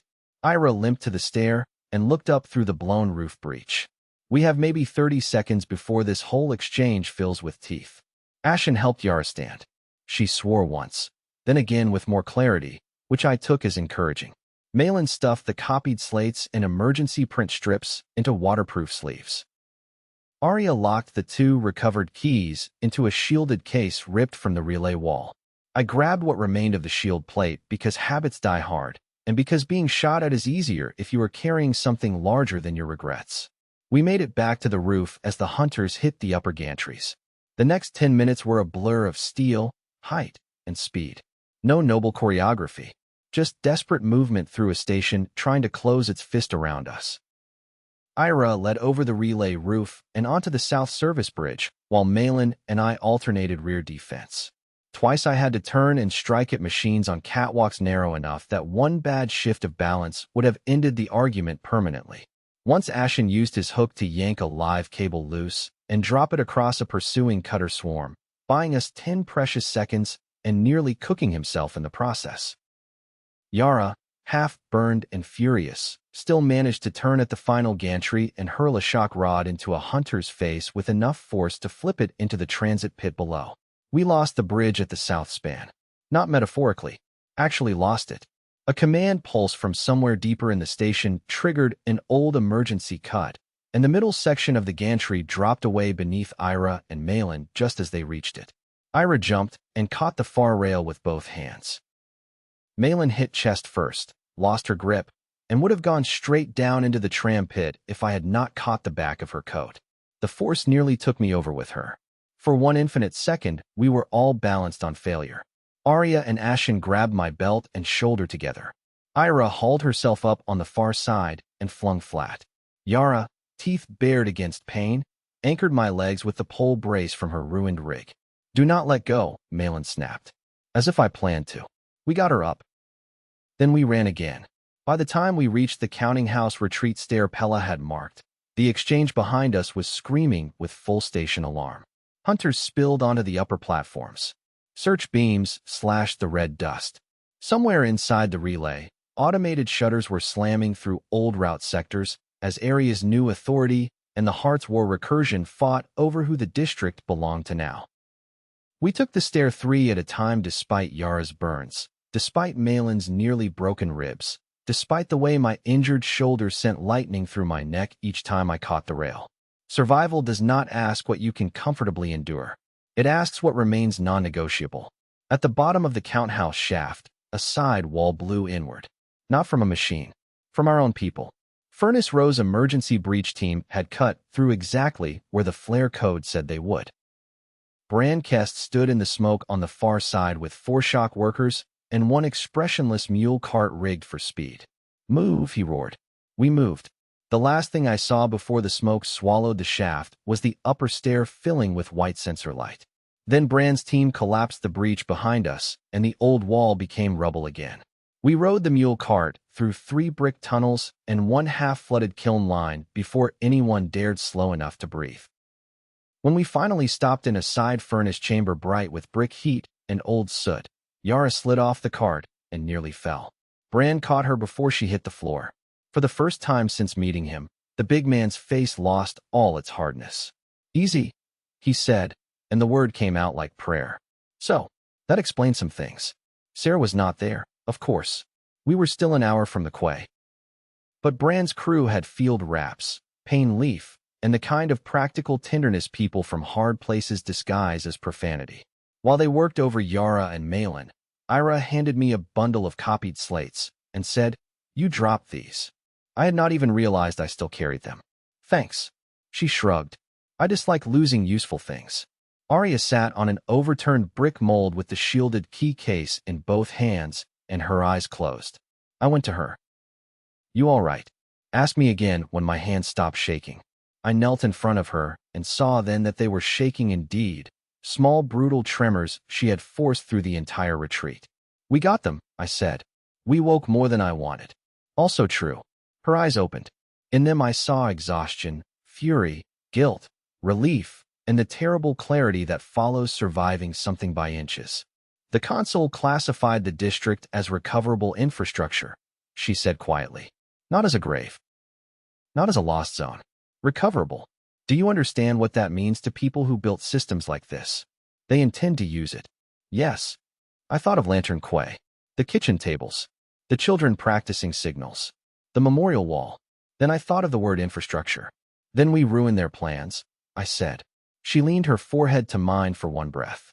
"Yes, we do." On the ride back to the quay, Yara lost consciousness twice and insulted Brand both times she woke.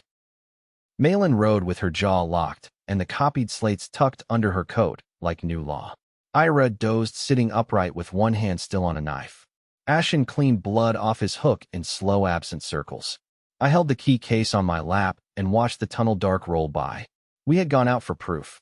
We were bringing back authority, injuries, bad news, and the first true lever the district had held in years. That should have felt like victory. Instead, it felt like the moment right before a storm realizes where your house is. Chapter 8. Night of Lanterns. Lantern Quay did not cheer when we returned. It did something more serious. It opened. Watchers lined the dock rails as the skiff slid under the hidden gate. Word had beaten us home, because word always outruns blood when a city is hungry enough. People leaned over catwalks. Children were hauled back from dangerous edges by half-attentive parents. Dea stood at the dock with a stretcher crew, and one look at Yara's burns told me immediately she had forgiven none of us in advance. "Bring them," she ordered. Malin tried to walk off the skiff under her own power. Dea pointed to the stretcher. "Do not challenge me in front of witnesses." Malin thought about it, saw sense, and sat down without dignity. Yara argued longer. Bran arrived halfway through the argument, lifted her bodily onto the stretcher while she called him a theatrical ox, and followed Dea toward the infirmary with his whole face stripped raw by worry. Not many people on the dock pretended not to notice. None commented. The fog had left everyone with better manners about private grief than I had expected. Edrin met us at the foot of the gangplank. His eyes went first to the key case in my hands, then to Aria's face, then to the waterproof sleeves Malin carried. "Well," he asked. Aria opened the case enough for him to see the industrial key nested beside the route key. For one extraordinary moment, the old scholar forgot language entirely. Then it came back all at once. "Oh," he said. "Oh, you magnificent reckless disasters." That was praise from him. He and Malin vanished toward the council chamber with the slates, maps, and new urgency. Ira refused dinner, took a corner bunk, and passed out still wearing her boots. Ashen sat with Orin in the engine tier for an hour discussing valve authority like two men discovering romance late in life. Pella's runners came and went with news to the Shelf families. The Quay inhaled the mission and began turning it into consequence before sunset fully faded. I did not go to council immediately. Neither did Aria. We went first to the washrooms and let hot water run black off our skin. The bruises from Exchange 9 had deepened into ugly colors. My shoulder protested every movement above chest height. Aria had a burn line across one forearm I had somehow missed during the retreat, angry and red, but not deep. I cleaned it carefully while she sat on a low bench in the bunk alcove with her sleeve rolled up and the late lantern light turning the room copper. "You do not have to look so offended by it," she said. "I am offended by anything that hurts you. That is a large category. I am a committed man." She watched me bind the clean wrap in silence for a moment. "You threw yourself in front of the command frame," she said at last. "I did. Very stupid. Also true." Her free hand came up and touched the edge of my jaw, thumb roughened by callus and old blade work. "Do not do it because you think your life is cheaper than mine." That stopped me. I tied the wrap, set her arm down gently, and met her eyes. "I did it because I love you," I said. "Those are not the same thing." They were words worth getting right. For a second, she looked almost angry with feeling. Then she leaned forward until our foreheads rested together. "Good," she whispered. "Because I am not interested in being loved by a martyr. They are exhausting." I laughed softly and kissed her once. Later, after we had both changed into clean shirts and forced ourselves to eat the sweet cakes Dea had packed for our impossible after, a runner came to tell us the Quay was holding Night of Lanterns. It happened, Dea explained, when we reached the upper basin. Whenever the district needed to honor the dead and remind itself the living still had obligations. Some years they held it 3 times. Some years none. This season, apparently, had chosen violence and ritual together. The main basin lights were dimmed. In their place, hundreds of small oil lanterns had been set afloat on the dark water in weighted bowls of hammered tin. From the upper rails, the basin looked like a piece of night sky someone had lowered underground and persuaded not to fall. Names were spoken from the platforms as lanterns drifted out. Some quiet, some breaking in the middle, some steady with long practice. No speeches. Just names. The dead tallied not as abstraction, but person by person. Or read the tower boy's name and set his lantern down. Bran read a kiln worker from 2 years ago and stood long after the bowl drifted away. Pella spoke for 3 shelf children lost in the fog winter. Her voice never changed pitch, which somehow made it harder to hear. When Aria's turn came, she said only, Island, Tarek, Kale, her mother, father, brother. Then she released the lantern and watched it spin into the gold crowd without blinking. I took mine after her. There were more names in me than I wanted. Some from the streets of my earth. Some from Bellmouth. Some from Utah. Men and women I had not known long enough to deserve the ache of remembering, and yet there it was. In the end I spoke only to a boy who froze on a winter night near the train yard when I was 14 and too scared to stay with the body until morning. And Mara Holt, from Bellmouth, whose last joke had still been in the air when the machine round took her through the throat. The lantern left my hand. The basin took it like all the others. After the names, music began from the upper workshop rail. Fiddle, drum made from a sealed supply crate. A hollow brass pipe instrument that sounded like distance given melody. People did not dance much at first. They stood in knots and talked. Or sat along the platforms with bowls of hot tea and watched the floating light. Children moved easier than adults, of course. Pell and Nemi immediately started inventing a secret ceremony of their own near the lower steps until Tovin, red-faced with responsibility, was forced to join for safety reasons. Will the whole district come now? I asked Malin, who had appeared beside me with a cup of something bitter and steaming. Some already are, she said, nodding toward the entry tunnels. Shelf delegates. Furnace row second shift. Hollow scouts pretending not to be curious. How is council? We have a basin shutter map. Limited sections, but real. Edrin and Orin think they can manual confirm at 2 gate towers if we dare expose crew's topside. More troublingly, the copied relay slates confirm the Heart has been rerouting search weight for months toward all surviving canal sectors. The Quay was one bad week from discovery even before you arrived. So I did not ruin everything. Do not sound disappointed. I looked out over the lanterns. I was trying not to. She sipped her drink. Bran wants to fortify the kiln tunnels and call that strategy. Ira wants to hit the north shelves for salvage before the machine patterns adjust. Pella wants every child in the district moved under the quay if the shutters can seal. Dea wants everyone fed before they make decisions dramatic enough to require surgery. So, in short, we are becoming a proper coalition. I smiled. How are you holding up? She considered lying, saw no point, and shrugged with her uninjured shoulder. Badly. Productively. The usual. Fair. Below us, Yara appeared on the infirmary side platform wrapped in clean bandages and supported by Bran on one side, despite her obvious irritation. The whole basin pretended not to watch them cross into lantern light. Bran guided her down to a bench with a gentleness so out of scale with the rest of him that it might have broken a lesser society. Yara said something to him. He looked wounded. She smirked. Good. Life. Aria found me a minute later. She had left her hair loose again after washing. Against the basin lantern glow, it caught warm rather than pale. She wore no armor tonight beyond a knife at her lower back, because none of us were stupid enough for complete softness. Still, seeing her stand there in the low gold light with no blood on her, no fog on her, no immediate command frame, trying to put a beam through her chest, hit me with a sweetness so sudden it hurt. You are staring, she said. You continue giving me reasons.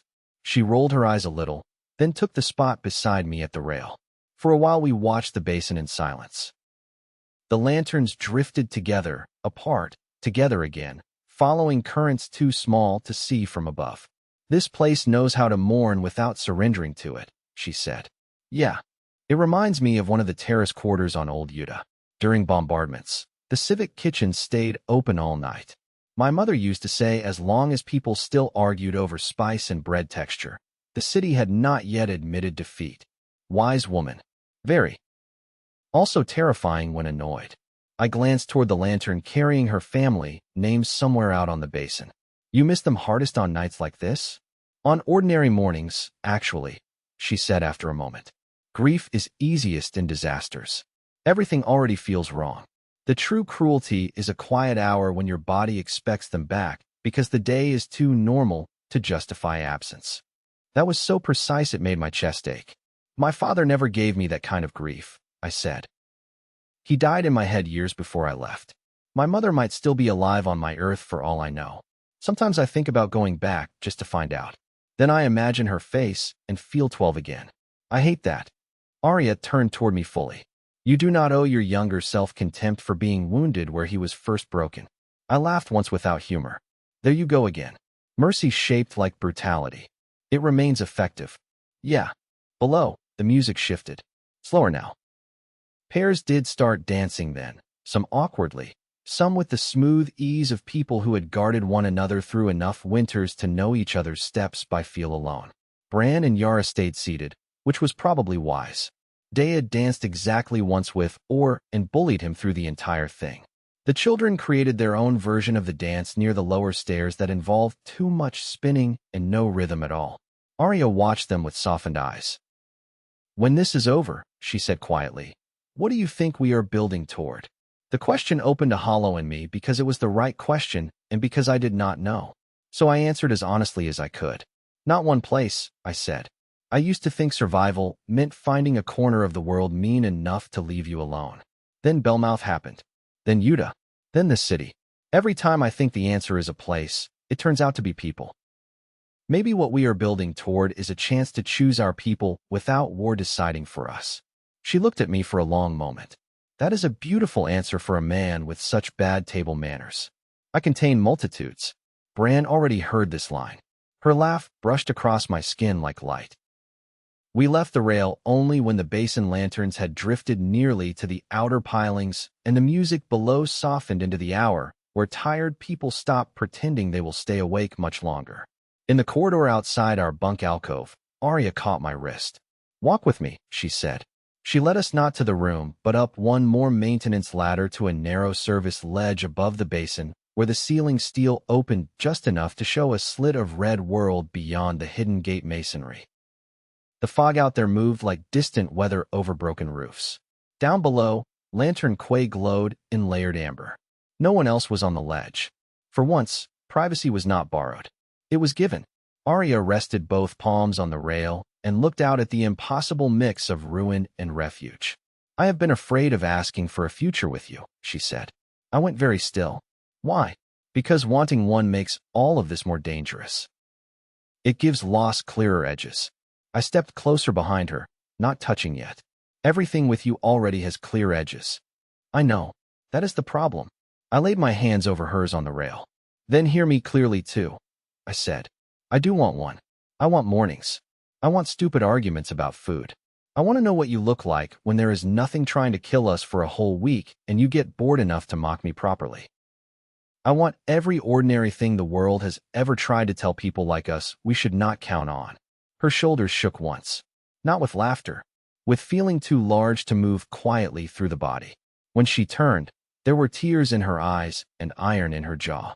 I love you, she said. The words did not surprise me. Still, they hit like the first breath after being held underwater. I love you too. I kissed her there on the service ledge over the glowing basin, under a slit of red sky, while a hidden city of survivors floated lanterns for its dead below us. The kiss deepened. So did the quiet around it. By the time we found the bunk again, the tenderness of the basin had changed into hunger sharpened by confession and trust. What passed between us that night was slower than before and somehow fiercer for it, because it no longer carried any last restraint against naming what we were to each other. We loved. We desired. We comforted. We chose. Later, with her head on my chest and the basin music a faint echo through the wall, I thought perhaps the old district administrators would have despised us for this very thing. Good. Let the dead be offended. The living had better work to do. Sometime after midnight, the deep hum came again through the floor. Longer this time. Not a pulse. A repositioning. Aria lifted her head before I was fully awake. In the corridor outside, boots began running. So much for one whole night. Chapter 9. The hum beneath the basin. The deep hum under the floor rolled through the bunk alcove a second time. Longer now, no longer subtle enough to mistake for old pipes settling. Aria was already sitting up beside me before the second vibration ended. The blanket slid from her shoulders. In the low red wash leaking through the corridor slats, her face changed from sleep-soft to battle-clear in a single breath. Boots pounded past outside. Not one pair. Many. The quay had 1,000 noises by then, and I had learned more of them than I expected in the short time we had been there. Water pumps knocking in sequence, dock chains shifting against the basin rings, kitchen whistles, children running where they were not supposed to run. The low murmur of people who had lived too long with fear to ever truly surrender themselves to silence. This was none of those things.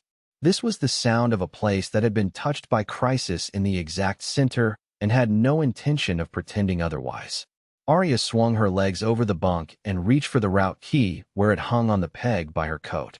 I was up by then too, dragging on my shirt and belt with one hand while the other hunted for the staff propped against the wall. Alarm. I do not know yet. The third hum came before either of us reached the corridor. This one rose up through the stone and metal under our feet with enough force to make the hanging lamp outside our alcove tremble on its hook. Around us doors were opening all along the tier. Faces appeared. Old people, young people, hard people, frightened people, people whose first instinct was still to step into the passage and see whether anyone else needed a hand before they asked if they themselves were safe. That more than anything else told me Lantern Quay had become real to me. A week earlier, I would have noticed the danger first. Now I noticed the community reacting to it. Nemi stood barefoot in the next doorway with her hair a dark tangle over one eye and a blanket wrapped around her small shoulders like a ceremonial cloak. Tovin was already in front of her, not quite blocking the doorway and not quite willing to admit that was what he was doing. "What is it?" Nemi asked. "Trouble," I said, because children know when adults are lying and because the truth, given in manageable pieces, usually does less damage than theater. Tovin straightened as if trouble were something a person could stand taller against. "Should I get the others from the schoolroom?" "Yes. Stay on the blue-marked corridor and do not be clever." He looked offended by the implication and proud that I trusted him enough to say it anyway. Then he took Nemi by the hand and moved, both of them vanishing into the rush gathering under the hanging lamps. Aria and I joined the flow heading for the central basin overlook. No one shouted unless there was a reason. That was another thing I had come to respect about this place. Panic wastes breath. The quay had too many years of practice to waste anything. Messengers passed at speed with clipped updates. Gate crews were being called to the lower locks. All upper lanterns were being shifted from night red to work gold.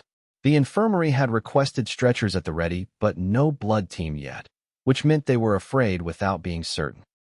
Somewhere ahead, I heard Dea's voice cutting through the passage like a blade.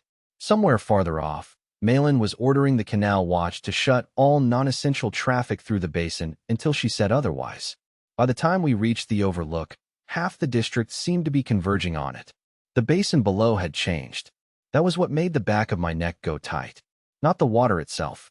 Not at first glance. It still sat in its sunken ring under the stone vault, black and red and faintly lit by the suspended lantern bridges. But the old metal shutters around its lower circumference, the ones Edrin and Aria had claimed were more than legend, were moving. Not opening. Not closing.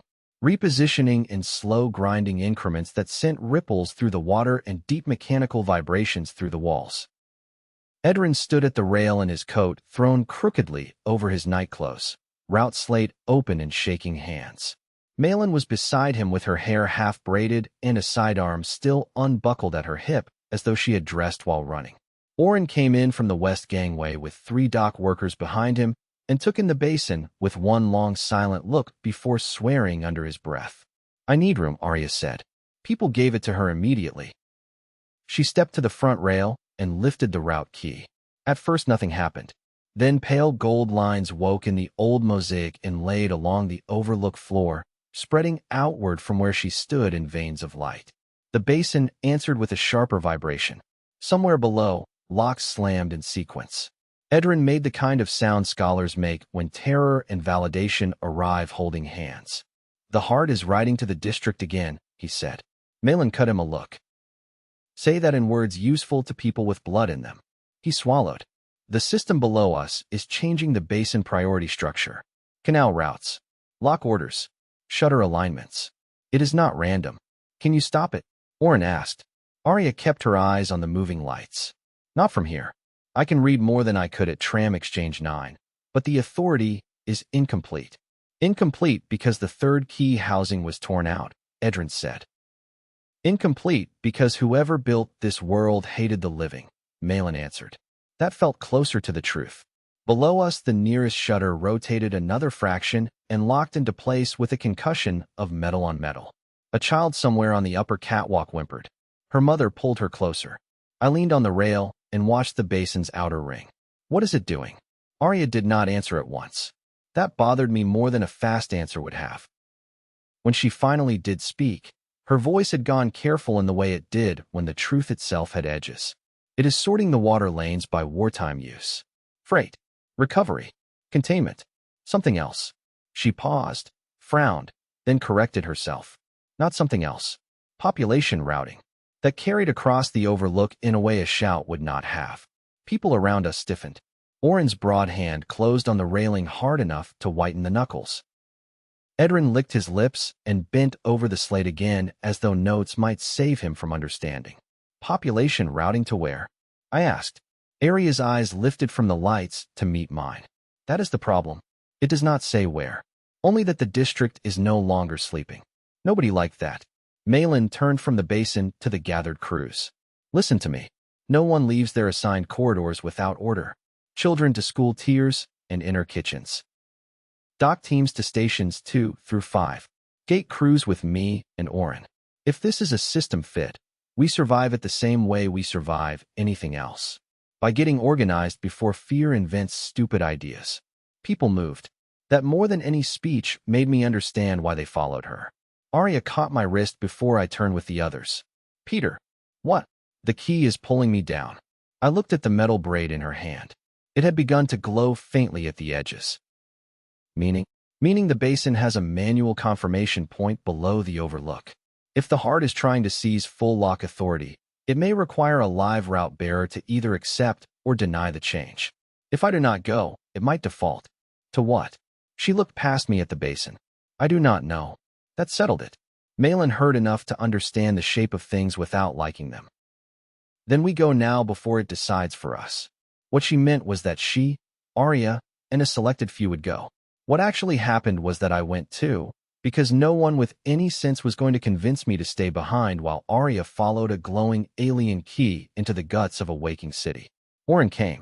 Edrin insisted on coming until Dea arrived, saw the color of his face, and informed him that if he keeled over in a service shaft, she would resurrect him purely to kill him more professionally. He gave us maps instead, route markers, and 3 pages of warnings written in a hand that looked half panicked and half delighted to be useful. We descended by the lock stair in a line of 6, Malin first, then Aria, then me, Oren, one basin mechanic named Sile, and a lantern runner carrying insulated hooks and signal cord. The further down we went, the warmer the air became. The stone sweated. Somewhere beneath us, ancient pumps coughed awake one after another like old smokers dragged from bed and told the world was ending again. The confirmation chamber sat under the basin ring itself. It was smaller than I expected and uglier too. All raw metal braces, an old civic stone packed around a circular console set into the floor. 3-wheel levers rose from it like the bones of some mechanical flower. Above the levers, etched brass bands rotated in opposite directions around a central lens filled with liquid red light. Aria stepped into the circle, and the route key flared outright. The lens responded with a low tone that sank into my chest. Tell me that is the good sound, Oren muttered. No one who designs systems this dramatic means well, Malin said. Aria knelt over the console. Quiet. The brass band slowed. Symbols moved across them in nested rings. I recognized none of the script, but I had learned to read Aria's face well enough by then to know when she was translating something simple and when she was wrestling with the sort of language built by people who saw cruelty as administrative necessity. District 9 Basin Authority, she said softly. Current status, provisional shelter. Recursion, override active. Reclassification in process. To what? I asked. Her throat worked once. Recovery corridor. Malin's jaw tightened. Meaning the basin becomes a collection path. Yes. No one spoke for a beat. Then Oren said what all of us were thinking. Collection for whom? Aria did not answer because she did not need to. The machines had never built patrols, cutters, hunters, and command frames because they were interested in preserving architecture. I stepped closer. What can you do? Her hand hovered over one of the levers. There is a denial option. It requires manual confirmation from a route bearer and district witness. Do it, Malin said. Aria stopped. Wait, Sal blurted from the back wall. We all turned toward him. He swallowed hard, but did not retreat. If you deny full reclassification, the system may not open the outer emergency lanes. Malin stared. And why should I want outer emergency lanes opened? Because that is how the old district used to bring people in under siege conditions. That changed the air in the chamber. Sal was young for a basin mechanic, maybe 25, with a narrow face and wrists roped in old burn scars. He looked like a man apologizing to his own courage for being late to it. My grandmother worked lock maintenance before the second collapse, he said. She used to tell me the lower shutters had 3 modes. Daily trade, quarantine, siege refuge. If the heart is waking those routes, there may be communities outside our mapped lanes who can still reach us if the locks cycle right. Or machines can reach us the same way, Oren said. Sal nodded once. Yes. Nobody liked useful truths. Malin looked to Aria. Can you keep the lanes and deny the collection status? Aria's eyes tracked the rings. Maybe. Not cleanly. The logic tree branches through damaged routines. I can deny recovery priority and force refuge access on the basin. But if I do, the heart will mark the district as resisting wartime administration. That sounds like exactly the sort of thing I want us marked as, I said. Malin almost smiled. Not because the line was clever. Because she needed someone else in the room to choose the hard answer without dressing it up. Aria set one hand on the first lever and another on the lens housing. Then witness me. Malin stepped into the circle opposite her. I witness. The key shone bright enough to turn all our faces gold. Aria pulled the lever down. For one huge second nothing happened. Then the basin above us boomed like a struck bell. Water hammered the walls overhead. The brass rings around the lens spun so fast the symbols became continuous bands of light. A shock ran through the console and up Aria's arms. She sucked in a sharp breath, but did not let go. Malin braced her by the shoulder. Oren lunged forward instinctively. I caught him because if too many hands hit an old alien machine at once, I had a feeling the result would be memorable in exactly the wrong direction. The second lever clicked up by itself. Aria seized it and forced it back down. The tone changed. Not approval. More like irritated compliance. The light in the red lens drained slowly to amber. Aria sagged over the console and would have fallen if Malin and I had not caught her together. What did we just do? I asked. Aria pushed a strand of hair from her face with a trembling hand. We told the heart that District 9 is a refuge under local claim, not a recovery corridor under remote claim. And it accepted that. It argued. Then it remembered I had 2 keys and decided argument could wait. That was the kind of answer I was learning to appreciate. Above us, alarms began ringing from farther out in the district. Not panic bells. Gate summons. Sal looked up. The outer lanes are opening. Malin's expression changed from strain to decision so fast it almost hurt to watch. Then get us back up there. We climbed toward a city no longer hidden in the same way it had been an hour earlier. By the time we reached the overlook again, the quay had become a nest kicked hard by fate. Runners crossed the bridges carrying district colors I did not know. Watch crews were taking positions along the high rails with signal mirrors and powder lamps. The basin shutters had settled into a new configuration, leaving 3 outer water channels open and 2 inner defense locks sealed. The old mosaic at our feet now showed thin amber lines pulsing away from the quay into parts of the buried canal system Edrin had previously marked as uncertain, blocked, or lost. The district had opened its doors to the dark. Maybe that was bravery. Maybe it was necessity. Most of the time those 2 things turned out to be neighbors. Edrin looked from the map to Aria to the basin and back again with the expression of a man whose favorite theory had just become a practical emergency. Those are siege routes, he said. If any enclaves still listen for old route bells, they will hear us by dawn. Good, I said. He blinked behind his lenses. You say that rather confidently for a man who does not know how many souls or problems are presently attached to the phrase any enclaves. I grew up around people who only got dangerous when they had nowhere to go. Open a door in time, and sometimes you save everyone the trouble of breaking it. Edrin regarded me for a long moment. That is appallingly sound. Malin was already issuing new orders. Messages to Furnace Row, Hollow Market, the cistern lanes, the shelves. Double watches on every approach. No lights above the second rail unless signaled. Food stores to immediate audit. Dea to prepare for intake. School tiers to make floor space for children first, elders second, pride last. The quay bent itself around the coming problem without waiting to learn whether the problem would be grateful. That was the hour I understood leadership had nothing romantic in it at all. Not really. Leadership was not speeches from safe platforms or being admired for toughness. It was choosing which risk would hurt fewer people and then living with the knowledge that even the right choice would still arrive carrying names. Aria stood beside me at the rail while the district transformed below us. "You are thinking too loudly," she said. I was unaware that was possible. "With you, almost everything is." I glanced at her. The strain was still in her face. "So was the afterlight from the console below. You all right?"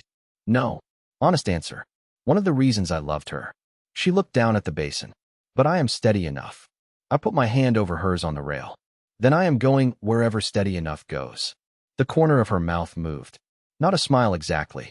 More like the beginning of one choosing to trust its own existence. "All right," she said. Below us, the first outer bell answered from somewhere in the drowned dark. Then another. Then another. The district had called. Something out there had heard. Chapter 10. Refuge Bells. The first boats arrived 3 hours after the bells answered. Not war boats. Not scouts. Families. The dawn cycle had not fully brightened the upper vent slits when the canal watch sent word that shapes were moving in the outer water lanes under white cloth and no mast lights. I was on the west rail with Orin and 2 hookmen when the lead skiff came through the first amber gate, low in the water from too much weight. A woman at the stern held a cracked signal mirror in one hand and a kitchen knife in the other, as if she had decided in advance that any welcome worth trusting would survive looking ridiculous.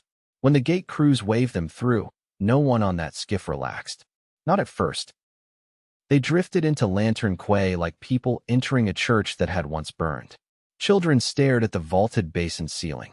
A gray-bearded man clutched a cage with 2 furious birds in it, as though the birds outranked everyone else in matters of survival. A boy maybe 11 years old kept one arm around a basket of root vegetables all the way to the dock and refused help carrying it, because somewhere along the line adults had taught him that losing your food is the first step toward losing your name. They had come from an upper-spilled district called Glassreach, or what remained of it. A collapsed greenhouse complex had sheltered them for years. Red algae in the water channels. Heat trapped under broken panes. Enough vertical space to grow bitter greens and fungus if the wind stayed off the exposed shelves. Not enough fighters. Not enough medicine. Too many dead over the last winter cycle. The bells had reached them through a flooded maintenance shaft their elders swore had been silent for a decade. So they came. More followed. A pole raft from the cistern annex carrying 6 old women, a butcher, 3 children, and 1 dismantled still packed in cloth. 2 narrow skimmers from Vent Colony 7 with people so smoke-thin I could count rib shadows through their shirts. A cargo punt from Hollow Market loaded with crates of salvaged filters, a dozen scouts, and Ira Knox on the bow looking personally offended that hope had turned into logistics. By midday, every rail in Lantern Quay had someone standing on it, directing, carrying, cooking, hauling, counting. There is a kind of chaos that means failure. This was not that kind. This was community under pressure, which is noisier and far more dangerous, because if it works it changes what the future owes people. I spent most of that day carrying things. Not glamorous things. Water casks. Bedding rolls. A child with a fever who bit my shoulder hard enough to leave a welt, and then apologized with the solemn dignity of a magistrate. 3 crates of basin fish packed in salt. 2 lengths of line from the dock winches. A basket of lamp glass from an old woman named Hen who informed me after 10 steps that I was holding it wrong and continued informing me all the way to the school tier. At some point during the second hour, Nemi appeared with an apron twice too big for her and announced that the children's kitchen had been officially reorganized into a more efficient soup government. I asked who had authorized that. She looked at me as though only an idiot would ask such a thing. Me, Tovin, carrying a stack of bowls behind her, tried very hard not to grin and failed. Do you need guards for this government? I asked. We need people to stop stealing carrots before counting. I glanced at Oren, who was currently eating a carrot with complete innocence while standing over a barrel clearly marked for stew crew only. Tobin saw it too. We have our first criminal. Lies, Oren said around the carrot. I am quality testing. Nemi pointed at him with a wooden spoon. You are under investigation. For 10 whole seconds the rail beside the school kitchen sounded less like a refuge under threat of mechanized extinction and more like a neighborhood. I held on to that. You learn to when life gives you so few chances. By afternoon the good parts had already become harder. Food counts came back. Manageable for a short intake, bad for a prolonged one. Bedding was thin. The infirmary was full enough that Dea had converted 2 lesson rooms into recovery wards and was still muttering about murdering anyone who bled theatrically when a simple wound would have done. The Upper Vent Colony refugees brought news of increased patrol movement in sectors previously dormant. Glassreach had lost 2 watchers on their way to the basin routes. A Cistern family claimed they saw a command frame on an overhead bridge not 8 miles east, standing perfectly still as if listening to the water.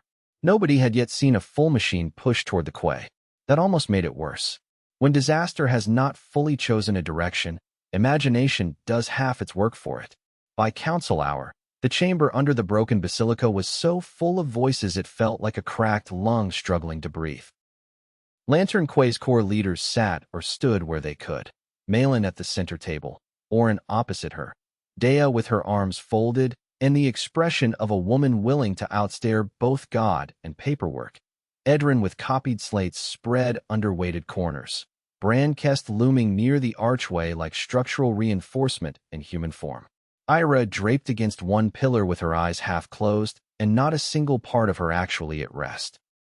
Representatives from Glassreach, the vent colonies, the shelf families, and the dry lanes packed every spare bench and most of the wall. Aria stood at Edrin's right with the route key case on the table between them. I stood because sitting felt dishonest.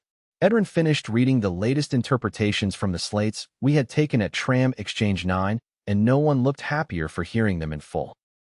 District 9, according to the surviving heart routines, was a historically valuable transit nexus with basin-fed intake capacity, protected lower approaches, and retained supervisory channels. In other words, it was exactly the sort of place a wartime system would either weaponize or reclaim. Perhaps both at once. Glassreach's elected speaker, a broad-faced woman named Sel Vero whose left sleeve hung pinned and empty at the shoulder, listened to all this with a stillness I trusted more than outrage. When Edrin finished, she asked, "How long until whoever owns those systems notices what you did with the locks?" Aria answered before anyone else could soften it. They may have noticed already. The question is not whether they will come. The question is in what strength and on what timeline. A murmur moved through the room. One of the shelf delegates, a thin man with a beautiful singing voice badly wasted on panic, said, "Then we should close the routes again while we still can." That got people talking over one another immediately. Some for it, some against, some too tired to believe any option came without a funeral tied to it. I understood the instinct. I even hated it because I understood it. Close the doors. Preserve what you can. Let the dark have whatever it can reach first. That is not monstrous in hard places. It is common, which makes it more dangerous, not less. Malin let the noise run just long enough to prove people needed to hear themselves, then slammed the butt of her knife against the table. Enough. The room obeyed. We can close the routes, she said. We can even pretend that buys us safety. But the heart has already marked this district awake. There is no hiding the basin again by wishing. So what I need from this chamber is not fantasy. I need useful cowardice or useful courage. Choose which kind you brought with you. A few people flinched. Brandkest did not. Useful courage, he said. Furnace row stands. Selvero nodded once. Glassreach too. Ira opened one eye. Hollow Market dislikes dying alone. We remain socially available. That earned a tired ripple of laughter. Sometimes dark humor is not decoration. Sometimes it is mortar between frightened people. The singing-voiced delegate looked stung. Easy for those with fighters to say. What of children? What of elders? What of them? Dea snapped. You think sealing gates saves them when the system beneath us has already started mapping population flow? You think hunger, isolation, and hope rotting in place are merciful? Speak to me of children when you have changed 12 fever cloths before breakfast. Silence again. Then unexpectedly, very softly, Tovin's voice came from the side benches. We should not send the little ones back out. Every adult in the chamber turned. He sat beside Nemi on the rear step, clearly having slipped in under someone's authority and then survived long enough to start having opinions. Nemi looked alarmed that he had spoken. Also proud. Malin pinched the bridge of her nose once. Why are you in here? Because you keep deciding things about us while we are right there, he said. I had to look away so he would not see me almost smile. The room did not laugh at him. That mattered too. Tovin swallowed, but kept going. If the outside routes are open, some people will still make it here. If you shut them because you are scared, those people die outside, and then we are scared anyway. No training speech I could have given would have landed cleaner. Edrin took off his lenses and wiped them on his sleeve, because sometimes strong feeling has nowhere else to go.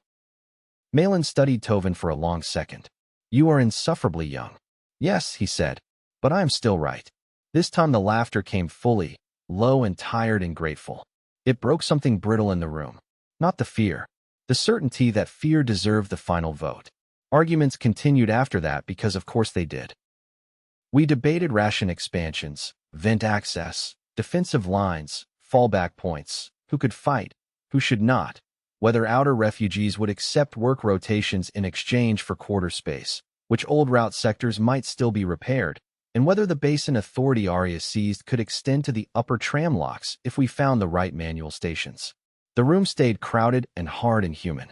What changed was the center of gravity. No longer whether to remain open, only how. By the time we emerged from the basilica chamber, the light cycle had gone red again over the upper slits. Lantern quay smelled of fish broth, welding smoke, damp clothes, and too many people trying to make dignity fit inside borrowed space. Aria and I walked the upper bridge in silence for a while. Below us, school mats had been laid in 3 adjoining halls. Mothers sat mending clothes by shared lamps. A Vent Colony grandfather carved toy animals from scrap packing wood, while 2 children watched with the concentration usually reserved for surgery. Bran carried sandbags with Yara directing from a stool because her burns were healing badly and her temper was not. Sarah moved between bedding rows with a pot of willow tea, touching shoulders as she went, checking eyes, mouths, skin. Oren and Ashenvale argued over lockpin geometry near the west gate with the intimacy of men approaching friendship by way of insulting one another's ancestors. This is the part one did not understand before, Aria said at last. What part? She looked down over the rail at the crowd below. How fast people build a world the moment someone gives them room enough to try. I rested my arms on the stone and watched Nemi hand a bowl to the old man with the bird cage. That is why tyrants always crowd the room first. Her hand found mine in the dark.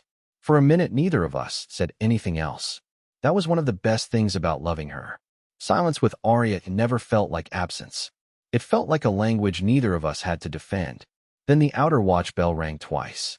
Not panic. Arrival. We both looked toward the east gate. A runner on the far rail threw up the district hand sign for a scout return and kept running, breathless. I knew before he reached us that whatever had arrived this time would cost more than betting. Chapter 11. What fear is for. The scout who came in through the east rail had a cut across his forehead and canal mud to the knees. He belonged to Hollow Market, one of Ira's fast people, though the way he swayed at the rail you would have thought speed had finally collected payment with interest. Ira met him halfway down the bridge and caught his elbow before he put himself on the floor.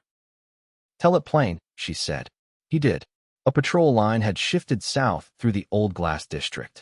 Not random scavengers. Coordinated motion. Hunters. Cutter swarms. One command frame scene on the elevated maintenance track over Spillway 4. More important than any of that, he said there were fresh signal flares on the dead rail towers east of the inner city. White at first, then blue, then dark. Machine relays waking in sequence. The quay was not being stumbled upon. It was being found. That changed our next 2 days from improvisation into preparation. There is work people imagine happens before a siege, and then there is the real thing. The imaginary version is all grim speeches and weapon checks. The real thing is children moved from the upper tier because a single shard of blown lamp glass can blind someone for life. It is barrels relabeled. Old arguments set aside because the wall has no use for your pride once the first breach begins. It is food dried, water counted, latrines expanded, stair rails wrapped in cloth so frightened hands can grip them without slipping. It is deciding which corners of the city deserve barricades and which deserve a clear line of fire. It is grief postponed by chores. I spent the morning on training duty and the afternoon hauling armor scrap to the West Locks, and by evening I felt as though the whole district had passed through my hands in some unfinished form. The training floor used to be a storage bay off the kiln line. Furnace Row had turned it into a practice hall years ago, and Lantern Quay had improved it with sand pits, hanging rings, old tram seat frames for cover drills, and chalk lines showing distances between life and death. Oren ran it like a man who believed tenderness was best expressed by correcting your stance before the world shot you in the throat. He was not entirely wrong. We had adults on the floor from every community now. Dock workers, glassreach growers, shelf runners, a cistern butcher with wrists thick as bridge bolts, two mothers who had no illusions about what being called non-combatant would mean once the machines got inside the walls, a vent colony girl named Rissa who could climb anything with edges and looked offended by gravity. And Tovin, that boy arrived with a practice staff already in hand and the expression of someone prepared to argue citizenship with whatever fool suggested he leave. You are not old enough, I told him. I am old enough to die if the gates fail. That was the trouble with children in broken worlds. They learn rhetoric from necessity instead of schoolbooks. He is also old enough to make himself a nuisance elsewhere if turned away, Oren said, not looking up from where he was correcting Rissa's shoulder angle with two blunt fingers. Better a visible nuisance. I sighed. Fine. Edge drills only. You do exactly what I say. Tovin tried very hard to act like permission had always been inevitable. I was planning to. That earned him a staff tap to the ankle from Oren, so quick he yelped. First lesson, Oren said. Never narrate confidence. Either have it or don't. The room laughed. Training should hurt a little. It should also laugh when it can. I ran them through the things Aria had taught me first in alleys, then in tunnels, then under a red sky. Footwork before striking. Distance before strength. How to watch for the mechanical pause that meant a hunter was loading the next leap. How not to overcommit because machines often used your best idea as bait for their second. How fear behaves in the body and why pretending not to have any usually gets people killed faster than simply learning where to set it while your hands work. Some took to it quickly. Some did not. That was normal. What mattered was that by the end of the second hour more of them were moving like people who believed survival might include skill and not only luck. Tovin was not the strongest of them, or the fastest. He was maybe the most serious, which can be its own kind of danger. Boys trying to become men in war often hurry straight past judgment and land in tragedy with admirable posture. During a break, he stood beside the water barrel rubbing his wrists and not looking at me. What? I asked. He shrugged too late to hide it. I waited. Finally, he said, when did you stop being scared? I leaned against the post and considered whether he wanted comfort or truth. Most people say they want truth until truth arrives carrying splinters. I didn't, I said. I stopped expecting fear to make decisions for me. He frowned. That sounds like something Edrin would say after reading a book no one asked him to read. That is the cruelest thing anyone has ever said to me. It got the ghost of a smile. I lowered my voice. Listen, being scared means you understand something important. Pain, loss, risk. The mistake is thinking fear has to disappear before courage shows up. Usually courage gets there first, and fear limps in behind it complaining the whole way. Tovin turned the cup in his hands. What if I freeze? Then you unfreeze. No one wins every second. You just return to yourself faster each time. He nodded, but did not quite believe me yet. That was all right. Some lessons need blood before they settle. I hated that for him. I also knew better than to promise otherwise. After training, I found Aria in one of the old school alcoves helping Edrin sort copied relay slates by administrative era.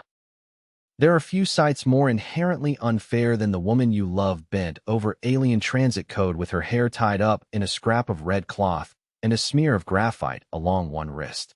It suggests the universe might occasionally understand exactly where to put beauty, if only to make suffering more expensive. Edrin, to his credit, noticed the way I stopped in the doorway and gathered his papers with the slow discretion of a man choosing not to witness a conversation he had already correctly predicted. "I will be in the map room," he said, taking 6 slates and all his dignity with him. Aria did not look up at first. "You are staring." "Yes." "That is not a denial." "No." That earned me the smallest breath of laughter. She set aside the slate in her hand and flexed her cramped fingers. "How bad is the floor?"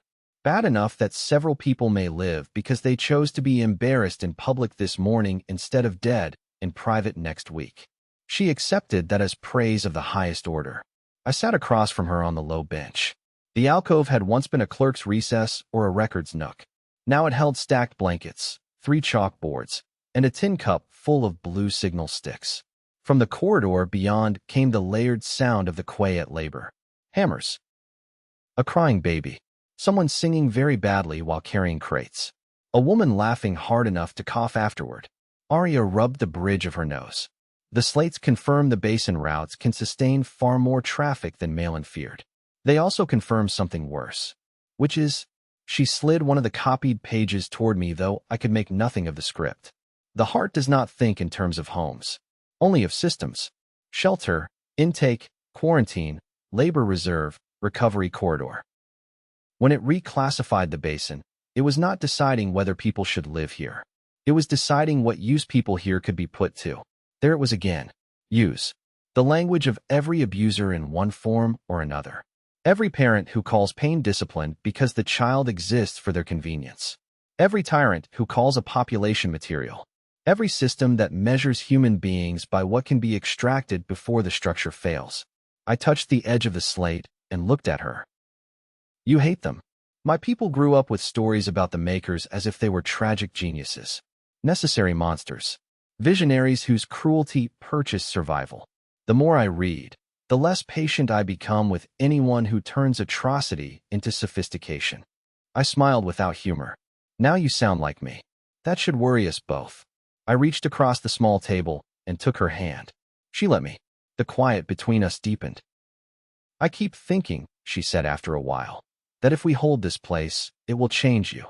That sounds ominous. It is not meant that way. She watched our joined hands rather than my face. "On your earth you survived by needing very little from anyone. Even when you cared, you carried care like contraband. Bellmouth changed some of that. You'd have changed more. But here," she glanced toward the corridor, toward the crowded district beyond it. "Here people have begun to expect you tomorrow." That landed harder than any compliment.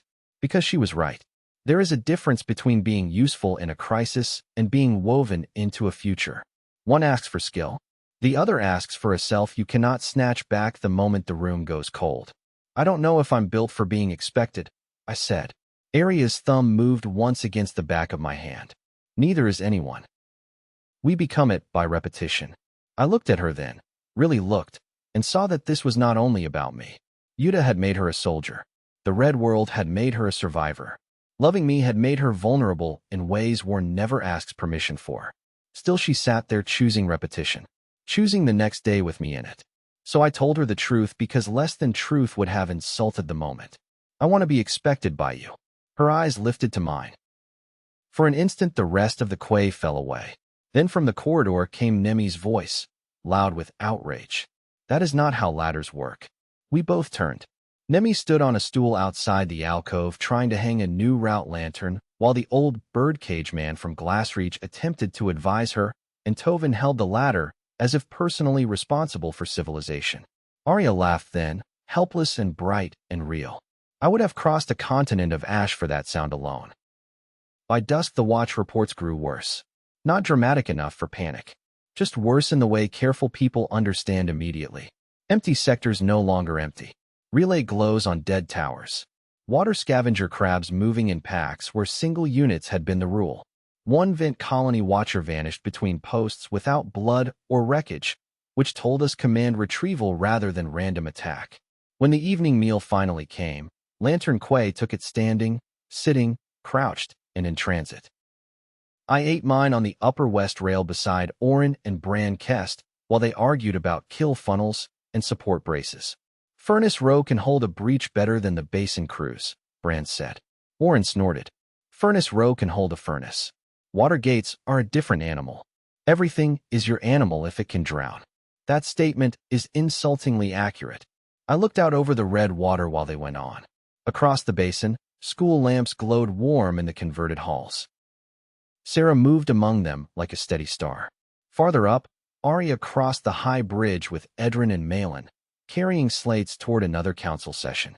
She did not look up, but she lifted one hand slightly as she passed the midpoint of the rail. A small thing. I felt it anyway. That night, for the first time since arriving in Lantern Quay, I slept in boots. Chapter 12. The Bell Under the Dead. 2 nights later, we found the reason the machines were closing the circle. Not because some traitor sold us out. Not because the Basin Bells had been foolish. Because the dead had built their world so that mercy itself could be tracked. The discovery came in the underways beneath the memorial wall. By then the district had settled into the dreadful rhythm of prepared waiting. Refugees kept arriving, though in smaller numbers. Gates opened and sealed on schedules only Aria, Edrin, and the Basin mechanics fully understood. Hollow Market scouts slept in bursts and came back with maps no cleaner than before. Furnace Row reinforced the west approaches until the old brick glowed with stored heat. Children learned which corridor markings meant shelter and which meant drop flat the instant a bell changed tone. Everyone acted like the first blow would come from outside. That was the mistake. It started with a bell test at second red. The signal sequence should have gone from upper rail to basin ring, then echoed through the lower channel markers. Instead, the final note returned half a beat wrong, doubled and thinner, as though another bell deeper in the stone had answered in the same code without being asked. Aria froze in the map room.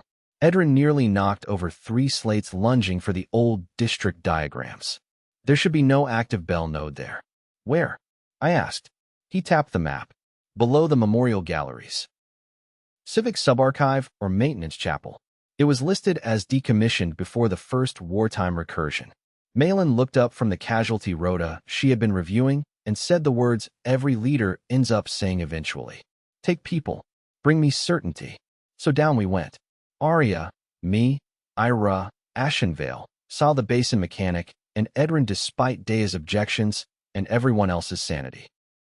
He justified his presence by claiming the old underways used administrative notation too obscure for any practical person to decipher. The annoying part was that he was absolutely right. The entrance lay behind the memorial wall.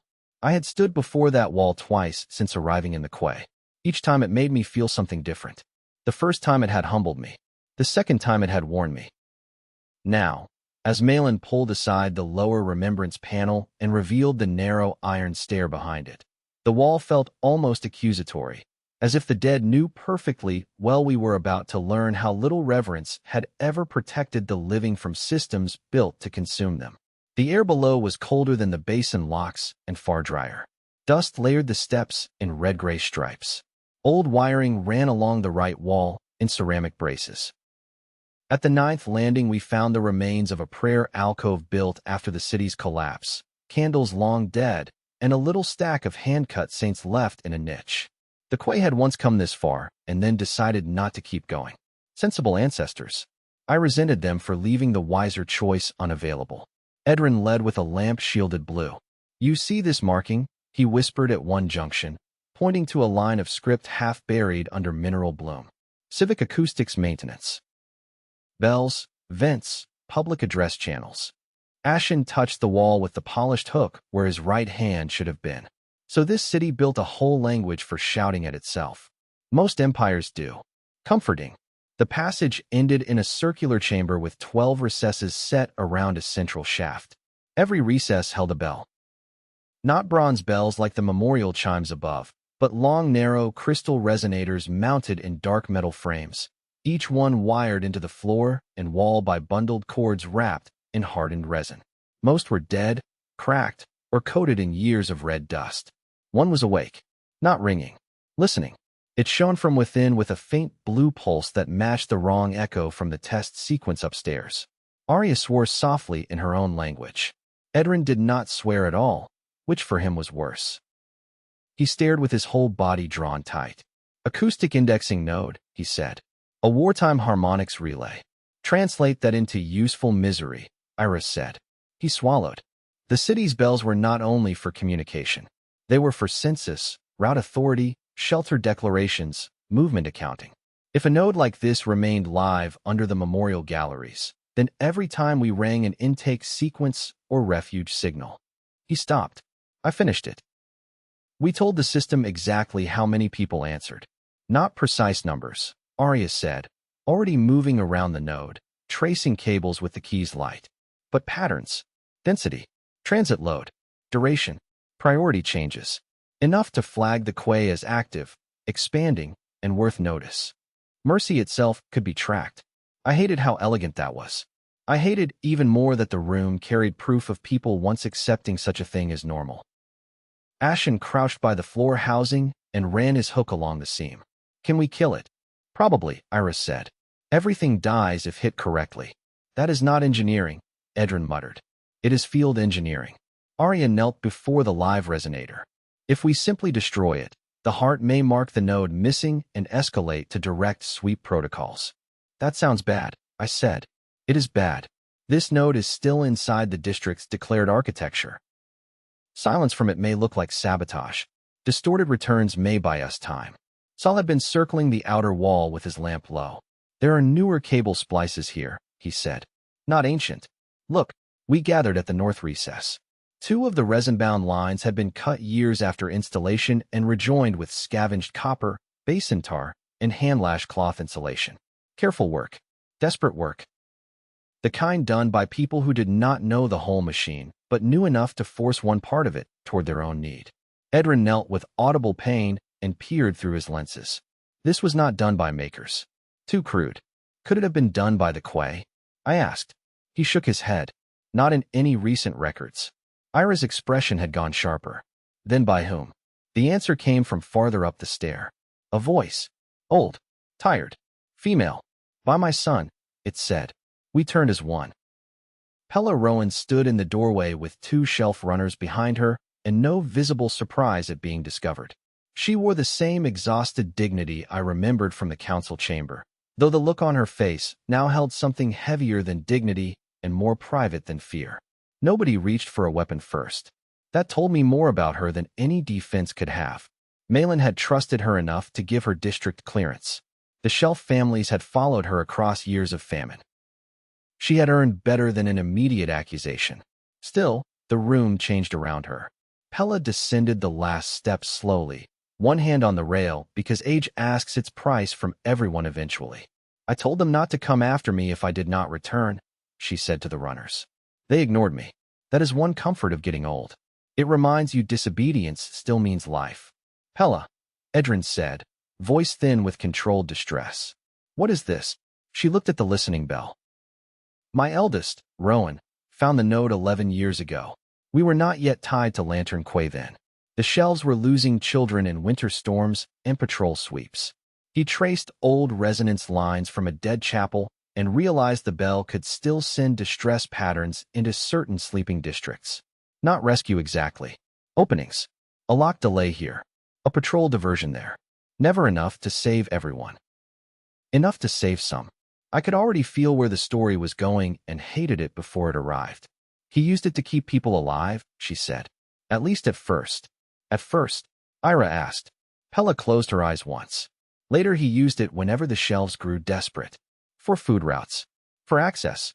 For signaling numbers higher than our own so the patrols would veer toward abandoned stacks instead of our dwellings. He thought he was lying to the dead system. He did not understand that the system could learn from the shape of the lie. Aria's face had gone very still. Is he alive? No. 3 years gone. No one said anything for a moment. Because grief complicates blame in all the ways morality books pretend it won't. Pella touched the wall near the crude splice with 2 fingers. When your bells woke, the old node answered. It has been adding our historical false counts to your refuge declarations. Not enough to fool the heart forever. only enough to make it look more closely. Edrin sank slowly onto the lowest stair, as if his legs had resigned without permission. All our intake patterns, all our route calls. He stared at the node. We were amplifying through a corrupted acoustic history. In plain words, Ashen said. In plain words, we rang sanctuary and the city heard harvest. Pella breathed out a ragged little laugh with no humor in it. Yes, that would be the plain version. I wanted to be angry at her. At her dead son. At the shelves. At the node. At the whole chain of half mercy and half despair that had led us here. Instead, what I felt first was pity sharpened by recognition. Because of course someone under siege had stolen from the future. Of course a man trying to keep children alive had treated consequences past his own winter as a debt someone else could sort later. That is almost every desperate choice in history. Necessary at the time. Catastrophic in sequence. Can it be changed? I asked Aria. She looked from the live resonator to the patched lines to the route key in her hand. Yes, not perfectly, but enough. How much time? An hour if no one interrupts us. Less if someone does. As if called by that exact sentence, the node changed tone. The blue pulse in the resonator sharpened to white. Then the whole chamber rang. Not loudly.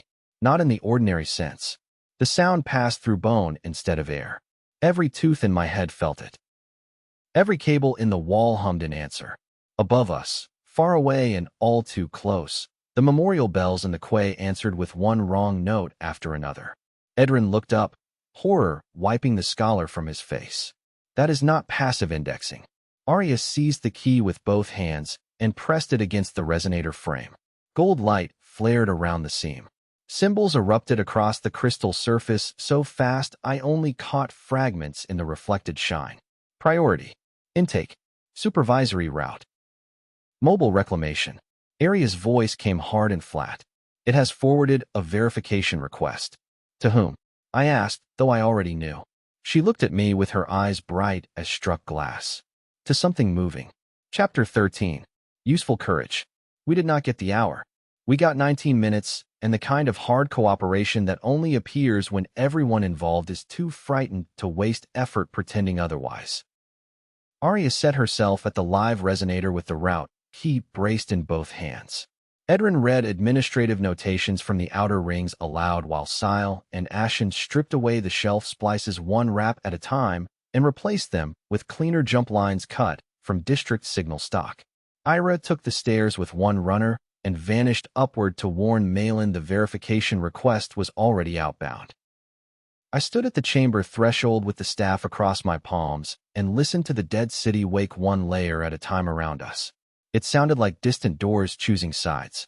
The crystal resonator kept shifting color under Aria's hands. Blue, white, blue again. She muttered translations as much for herself as for us. Query chain. Route confirmation. Population cascade. Reclassification pending. No, no, you rotten thing. You do not get final counts. Edrin flinched every time the floor answered with a lower tone from somewhere beneath the memorial shaft. The supervisory channels are climbing, he said. Whatever received the first request is calling for district hierarchy. Ashen looked over his shoulder from the cable housing. Speak murderer, professor. It means the thing moving is not merely a patrol column. It has authority. That landed in the room like dropped iron. I knew what command authority looked like in smaller forms. The command frames, the relay locks, the way hunters shifted when a stronger signal entered the sector. Scale that upward, and you did not get a bigger patrol. You got infrastructure with teeth. Pella Rowan had not left. She sat on the stair halfway up the chamber, hands folded over her cane, face carved into lines of guilt too old to be theatrical. I kept catching her watching Aria work with the gaze of a woman trying to decide whether witnessing damage honestly counted as penance or merely decency. When the 19th minute ended, the resonator gave a final hard pulse and cracked from top to base in a line of gold. Not shattered. Changed. The white verification light died. In its place came a thin amber glow that rose and fell in a slower rhythm. Aria sagged back on her heels. Edrin snatched up the slate and ran his eyes over the new return pattern. It is done, he said, then immediately qualified himself because scholars cannot survive success without insulting it. Done enough. Plain words, I said. He looked almost offended that I still needed them. Good. That meant he had recovered. We fed the node a reduced district profile, partial structural collapse, degraded intake channels, and conflicting acoustic histories. The heart will still know District 9 is active. It will not know how active, nor whether the old refuge signals represent stable infrastructure or failing remnants. And the thing moving? Aria rose slowly, using the wall to steady herself. It has been told to investigate rather than reclaim. That buys us time if it still obeys supervisory caution. If, Ashen said. Yes, she answered. If. How much time? I asked. This time Edrin answered, and I hated the answer on sight. Perhaps days. Perhaps less. Once a mobile authority enters verification range, our false acoustic profile will begin to collapse under direct observation. Mobile authority. There it was at last, the shape of the nightmare. We carried that word back up the stair. Lantern Quay was already in motion by the time we emerged. Ira had done her part. The upper rails were clearing for messenger traffic. Malin had the council bell sounding the quick assembly code. Furnace row runners moved in pairs. Dea shouted for stretcher crews to stop hovering near the infirmary and start doing something useful with their limbs. Malin met us at the memorial archway. She read the answer in our faces before any of us spoke. How bad? Bad with architecture, I said. Aria took over, clearer and more precise. The listening node, the patched shelf splices, the verification request, the altered signal profile, the moving authority. By the time she finished, Malin's expression had settled into that terrible leader's calm I had begun to recognize. Not peace. Compression. Council, she said. Now. The chamber filled faster than before and with fewer courtesies. This time no one mistook the stakes for theoretical. Even those who had argued to close the routes came in with their fear sharpened toward action rather than retreat. Pella Rowan stood before them all and told the truth herself, which may have saved lives later because it denied rumor the chance to dress up as prophecy. She did not excuse her son. She did not excuse herself. She said only, "We stole time from the dead and handed them a trail. I would spend what remains of me paying that debt forward if you still allow the Shelf families a place in this district." No speech could make that pretty. Good. Pretty was not what we needed. The arguments that followed were brutal and useful. Bran Kest wanted the west approaches fortified into killing lanes and did not care what old civic art had to be torn down to make the braces fit. Selvero of Glassreach argued for vertical fallback pockets rather than a single retreat zone because people cornered in one chamber become a burial problem with witnesses. Ira pushed for mobile harassment teams outside the district perimeter, not because she believed they could stop the advance alone, but because blind enemies move slower and caution is the only thing more expensive to command systems than fuel. Dea demanded immediate child evacuation plans and backup infirmary stations in case the main ward took a direct strike. Oren and Ashen spent 20 straight minutes arguing about which gates could be flooded without trapping half the district behind them, and somehow ended up agreeing on a solution neither initially respected. The room worked. What nearly broke it was the map Edrin unrolled next. He had copied it from the altered node return and overlaid it on the old transit lattice in charcoal and blue chalk. At first glance it looked like route geometry. Then he marked our basin. Then the dead rail towers east of the inner city. Then the slow advancing chain of supervisory wakes beyond them. The lines formed a spear. Its tip pointed directly at Lantern Quay. That, Edrin said, tapping the far end of the map with one shaking finger, is not a regional patrol response. It is a guided approach vector for a mobile reclamation authority, a moving foundry, command carrier, or some hybrid of the two. Smaller than a city forge, larger than any field frame we have yet encountered. No one in the chamber breathed loudly enough to count. Can it be stopped? Selvero asked. Edrin spread both hands with scholar's despair. Everything can be stopped if enough force, leverage, and luck are applied in the same place at the same time.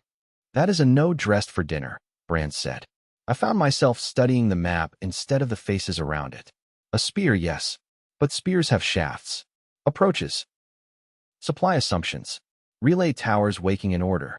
A moving authority could not simply appear in our basin like a spiteful god. It had to see, hear, confirm, advance, which meant it had dependencies. systems, habits. Even monsters built from iron and doctrine still needed steps between one decision and the next. Aria saw the direction of my thinking before I spoke. She always did. There may be a way to slow it further, she said quietly. All eyes turned to her. The supervisory wakes are using tower relays to triangulate district readiness. If those towers fail, the mobile authority will lose confidence in the basin profile and reduce speed until visual verification. Ira nodded once. Blinded. Not permanently, Aria said. Only enough to force caution. Bran looked at the map again. Those towers sit in dead rail country, which is why no one expects human teams to hit them, Ira replied. There it was. Not safety. Work. Malin looked around the room. We can do both, she said. Fortify the quay and blind the approach. We do not have the luxury of choosing one kind of competence. Everyone started talking at once after that, but it was a different kind of noise than before. Not panic. Allocation. She set the pieces quickly. Furnace row on west defenses and collapsible hot channels. Glass reach on overhead lines, glass scatter, and vented greenhouse acids repurposed for machine optics if diluted properly. Hollow market and volunteer runners on relay disruption teams. Basin crews on lock control and flood sequencing. Shelf families on child movement, dry stores, and rear shelter management, because nobody organizes scarce space like people who have survived with too little of it for years. Then Malin looked at me. I knew before she spoke what she was about to ask. Peter, she said, I need someone over the line between all of them. Not because authority is pretty. Because if this goes wrong in 12 places at once, I need one person moving fast enough to keep those wrong things from becoming separate graves. I had never wanted a title less, which is probably why she offered it. The room waited. Aria did not rescue me by speaking first. I loved her for that too. She knew when silence was respect. I looked at the people around that table. Malin with sleep cut out of her face by duty. Bran built like a wall and tired of watching other walls fail. Sel Vero steady in her one-sleeved coat. Ira pretending boredom because it was easier than letting anyone see care. Dea furious on behalf of every fragile body in the district. Edrin bright with dread and purpose. Pella Rowan holding shame and usefulness in the same weathered hands. Then I looked past them through the cracked app's doorway into the outer hall, where children were carrying bedding rolls toward the lower schools. I'm not the most qualified person in this room, I said. No, Malin answered. You are the one stupid enough to move where the lines meet and stubborn enough to tell each line the truth when it deserves hearing. That was less flattering than it sounded. I exhaled. Then all right, I said. I'll do it. The weight of the room shifted. Not gone. Never gone. Just placed. Meetings ended. Orders moved. Teams split. When the chamber finally emptied, Aria remained near the table gathering slates into bundles for the tower teams. I helped without being asked. My hands were steady. That worried me more than shaking would have. You can still say no, she said without looking up. So can you. She gave me a sidelong glance. That is not how you reassure people. It is how I love them. At that she stopped sorting entirely. The chamber had gone quiet. Outside, bells and boots and shouted numbers filled the district. In that quiet center, with the map of our coming trouble still spread between us, she touched the back of my hand with 2 fingers. Then hear me clearly, she said. I am not afraid because you will fail. I am afraid because this place will matter to you enough that when it hurts, it will take more than blood. I covered her fingers with mine. It already does, I said. She closed her eyes for one brief second, as if pain acknowledged in time can be mistaken for prayer. Then she opened them and returned to work. So did I. There was no grand ending to that day. Only decisions multiplied by exhaustion.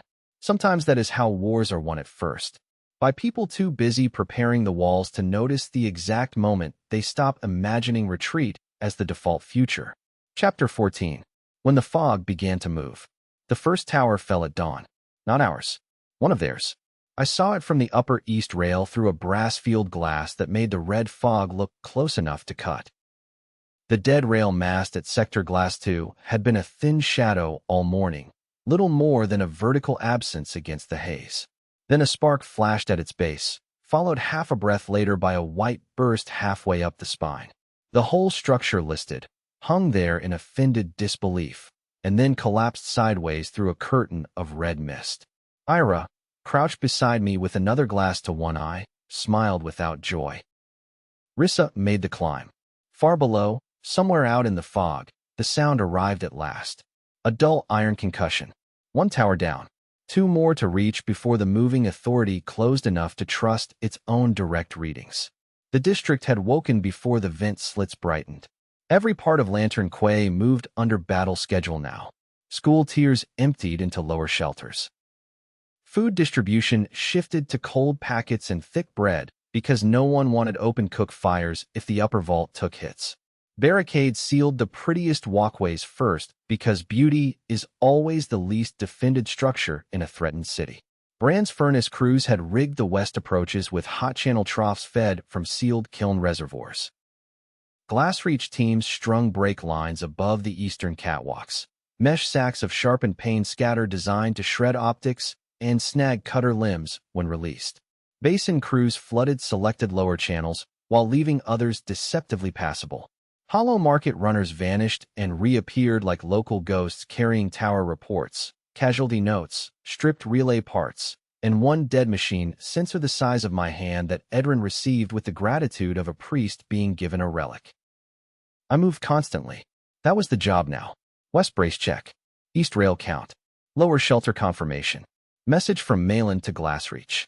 Message from Glassreach back to Malin that used fewer words, but more blasphemy. Delivery of spare shock rods to Warren. Quick stop at the infirmary where Dea informed me, for no reason related to affection, that if I got myself gutted anywhere inconvenient, she would drag me back by the ears and lecture me while sewing. At the school corridor, I found Nemi and the other younger children chalking names on storage crates. "What are you doing?" I asked. Nemi did not look up from her work. "Inventory. Why are the names of people on the inventory? So if their blanket gets moved during the rush, we know whose it is." That made terrible and perfect sense. Tovin appeared from the adjoining hall carrying a bundle of water skins across both arms. He had grown in strange ways over the last 3 days. Not taller. More arranged inside himself. Like some of childhood's loose pieces had suddenly learned the price of fitting together. "Dea says the lower shelter needs 6 more, he said. Also, she said if anyone asks, she did not trust me with the infirmary keys. She trusted me with my own good judgment, which she claims is a much smaller risk. I took 3 of the skins. How heroic of her." Nemi frowned at a crate label. "Are we winning yet?" That stopped me colder than any alarm had. Because what a question. How do you answer a child in a city about to be tested by iron? With lies? With adult evasions? With soft philosophy that treats fear like an abstract exercise instead of the hand around her throat it might become? So I crouched to her eye level and gave her the best truth I had. "We are ready enough to make them regret coming." That satisfied her in a way victory might not have. Regret has better edges than hope in certain places. I first read the second tower team had checked in. Wounded, but successful. 1 scout dead. 1 missing. Relay mass blinded. Supervisory pulse delayed. That bought us maybe an hour. Maybe 3. No one honest used the word enough. The third team never checked in. At midday, the fog to the east began to change. Not color. Motion. People who have lived around rivers all their lives learn to read current in surfaces others call still. I had learned a version of that from the streets instead. How crowds shift before violence. How air inside a room goes tight before the first fist. The red haze beyond the dead rail zone started moving with that same wrong intelligence, shearing sideways in long vertical wakes. Then the east rail bells sounded once, twice, 6 times in succession. Visual contact. Not on the teams. On the thing following them. I was on the upper bridge before the last note finished. Half the district crowded the rails until Malin ordered everyone not directly useful back from the parapets, and somehow they obeyed. Aria stood at the east overlook with the route key in one hand and a basin slate in the other, her eyes fixed on the haze beyond the broken towers. Edrin beside her looked like a man watching theory grow legs. At first I thought I was seeing architecture. Then it moved. The mobile authority came through the fog slowly, which made it worse. A fast threat can still pretend to be an animal. This was not an animal. It was a decision wearing metal, taller than the dead rail towers it approached. broad enough that ruined trams and whole sections of bridge collapsed beneath its lower braces as it advanced. 6 primary locomotor legs carried the central mass, each one a segmented column of armored joints thick as kiln chimneys. Above them hung the body proper, not sleek, not even remotely graceful, but layered in decks, sensor spines, crane assemblies, shield flanges, and enclosed bays from which smaller machines dropped and rejoined like parasites feeding a greater host. Along its flanks ran rows of shuttered apertures I first took for vents until one opened and I saw stacked cutter racks inside. A foundry, a carrier, a field command city cut down to marching size. White supervisory lamps burned along its forward crown, and beneath those lamps, hanging from chains between the front braces, I saw the third key housing. Not the key itself. The torn console cradle from Tram Exchange 9, mounted like a trophy or an organ kept in motion by tubes and current. Edrin whispered, "By every forgotten god." Aria's face gave nothing away. Only her voice changed. It went very quiet. "It is using the missing socket as a supervisory core." That meant the mobile authority was not merely approaching our district. It was partially built from the same damaged route system we had already wounded, which meant 2 things at once. It would understand our tricks faster than a blind patrol would. And somewhere inside it, maybe buried under 6 layers of armored cruelty, there might still be a place where the old system could be made to hurt itself. I stored that thought away because battle is no place to fall in love with future plans. The present arrived first. The foundry carrier halted on the far side of the broken rail span and released its first wave. Hunters dropped from the side bays in disciplined lines. Cutter swarms poured from the lower racks like metal insects spilled from a slit artery. 2 command frames descended by cable to the forward ruined deck and began tagging approach routes with blue searchlight. Along the thing's flanks, artillery ports irised open. Malin saw the same details I did and did not waste breath naming fear. Signal all stations. Outer engagement. Relay teams abort home if breathing. Blind east. Hold until I say flood. The district moved. Glassreach dropped its first pane scatter nets from the upper east run. The cutter swarms hit them at speed and turned into storms of broken limbs and bright sparks. Hollow market snipers fired from slanted vent mouths and took optics off the lead hunters before the machines adjusted trajectory. Basin crews opened channel 3 by 3 feet exactly, luring the first line of crawlers onto a submerged stone shelf we had marked all night with grease. When their weight found the wrong balance, the shelf tipped and 30 tons of iron and machine mass dumped sideways into the old surge trench below. The quay roared once. Not cheering. Commitment. I was on the east midline with Orin's second team when the first command frame reached the outer bridge. It used 3 crippled hunters as stepping stones, leaping wreck to wreck while the bridge around it came apart from the carrier's suppressive fire. Whoever taught the makers to build war understood that horror scales best when it moves with purpose. Down, Orin shouted. We dropped as blue rounds stitched across the parapet and exploded the lamp post behind us. Rissa, the same vent colony climber who had taken the first tower, swung from a maintenance line overhead and landed on the bridge support 20 feet above the command frame. I saw her only because I happened to be looking in exactly the right direction at exactly the sort of courage that should be illegal. She kicked loose the glass cut bags. Hundreds of sharpened shards poured over the command frame sensor array, just as Orin's team loosed the shock rods. The machine staggered, firing blind. I ran before the last sparks even hit. The trick with command frames is not to fight the whole machine. The whole machine is arrogance in plated form. Fight the transitions instead. Knees, sensor bells, cable throats, servos in the half-second between target acquisition and correction. Aria had taught me that. The streets had made me believe it. I hit the bridge rail, vaulted, landed against the frame's side as its damaged optics flared, and drove the staff point into the seam beneath the shoulder crown. Orin's hammer rod came down an instant later and folded the joint inward. The frame reeled. One of our dock fighters, Len, lost his nerve too late and got clipped full in the ribs by a sidearm. He went over the parapet with a sound I still hear when the nights go wrong. I killed the thought because grief during motion is a hand on your ankle. The command frame rotated to bring its chest emitter to bear. Aria's shot took it first. She stood 2 levels above us at the overlook, body turned sideways against the rail. One of the old precision rifles braced to her shoulder. She fired not at the emitter core, but at the exposed chain suspension beneath the carrier-mounted key housing visible far beyond.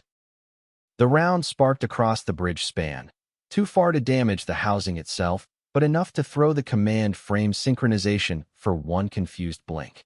That blink gave me my opening. I came up under the chest with the staff, drove it into the half-open seam, and Oren slammed the shock head into the opposite plate at the same instant. The frame's core spat white fire. Its legs locked. Then it toppled backward off the bridge and disappeared into the churning channel below. The east line held for 7 more minutes. Then the carrier adjusted. Its lower artillery ports swung downward and began firing not at people, not at defensive posts, but at architecture, bridge routes, lock braces, outer catwalk supports. It had no reason to duel us where we were strongest if it could instead rewrite where we were forced to stand. A section of the east approach vanished in one burst of blue-white impacts. Stone, steel, and 3 defenders went with it. Brand's voice came over the signal horn from the west. They're probing the flank. Need cross support now. Malin pointed at me from the upper rail. Go. So I went. All afternoon the district became distance and task. West hot channels triggered. Furnace crews herding crabs into heat trenches while glassreach growers dumped acid wash from broken greenhouse pipes onto anything trying to climb the kiln braces. North shelter pressure rising as more families packed the lower halls, and one old cistern wall started sweating from overload. Relay Team 3 finally limping home with 1 survivor and enough tower parts to prove they had reached the mast before the mast reached back. Dea establishing a second surgical station in a bread room because there was no room left anywhere proper. At some point I realized I was no longer thinking in hours. Only fronts. By late red the first assault wave had not taken the quay. That should have felt like success. Then the foundry carrier moved again. Not backward. Forward. It stepped into the drowned rail trench with the steady confidence of something done measuring us from afar. Its forward crown opened. Inside, rows of new hunters hung waking in the red light like fruit in an iron orchard. Malin, beside me on the west parapet, watched it come and said very softly, "Now it begins." Chapter 15. Factories in the dark. Night did not help us. The red fog loved darkness because darkness made everyone else imagine it belonged there. By full black the foundry carrier had anchored 2 of its front legs into the drowned rail trench and converted the collapsed east span into a live deployment platform. Hunters crossed in disciplined bursts. Cutter swarms used the ruined bridge skeleton as cover. The outer channels boiled with scavenger crabs and half-submerged crawlers trying to climb the basin braces from below. Every 10 minutes, precisely enough to prove a thinking hand behind it, the carrier shifted fire to whichever district line had looked steadiest in the last exchange. This was not a beast battering a wall. It was a machine intelligence conducting surgery on a city's will. Lantern Quay answered with stubbornness so fierce it became its own form of language.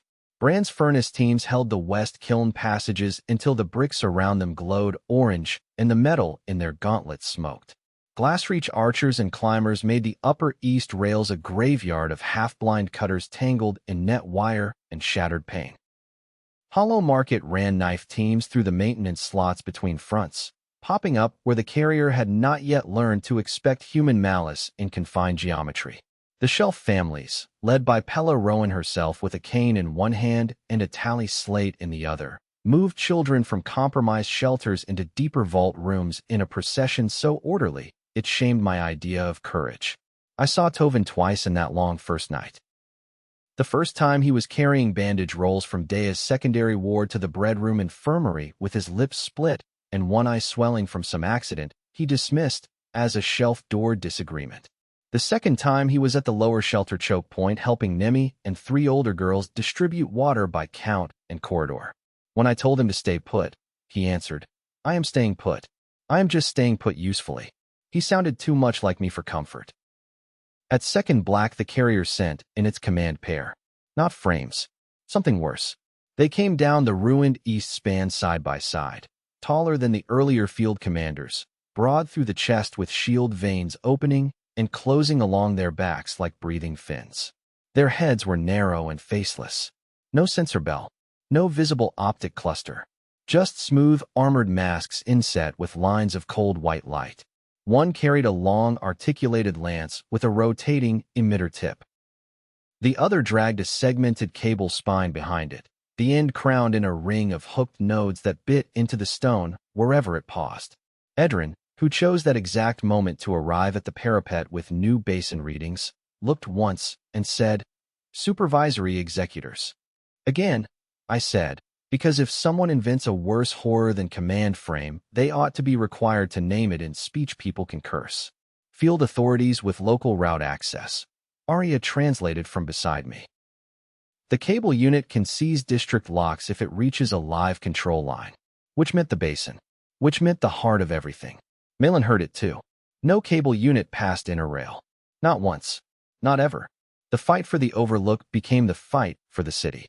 The Lance Executor came first, using the broken span as a dueling ground. It moved with a kind of terrible restraint, every strike measured not for spectacle but for displacement. It wanted defenders off the parapet, off the inner bridges, away from the line the cable unit needed. It did not rage. It edited. The cable unit hung back under overlapping cover from hunter teams, dragging its hooked spine across stone and anchoring into wall plates whenever we forced it to retreat. Each anchor sent a pulse through the district map under Aria's hand. Basin shutters shivered in answer.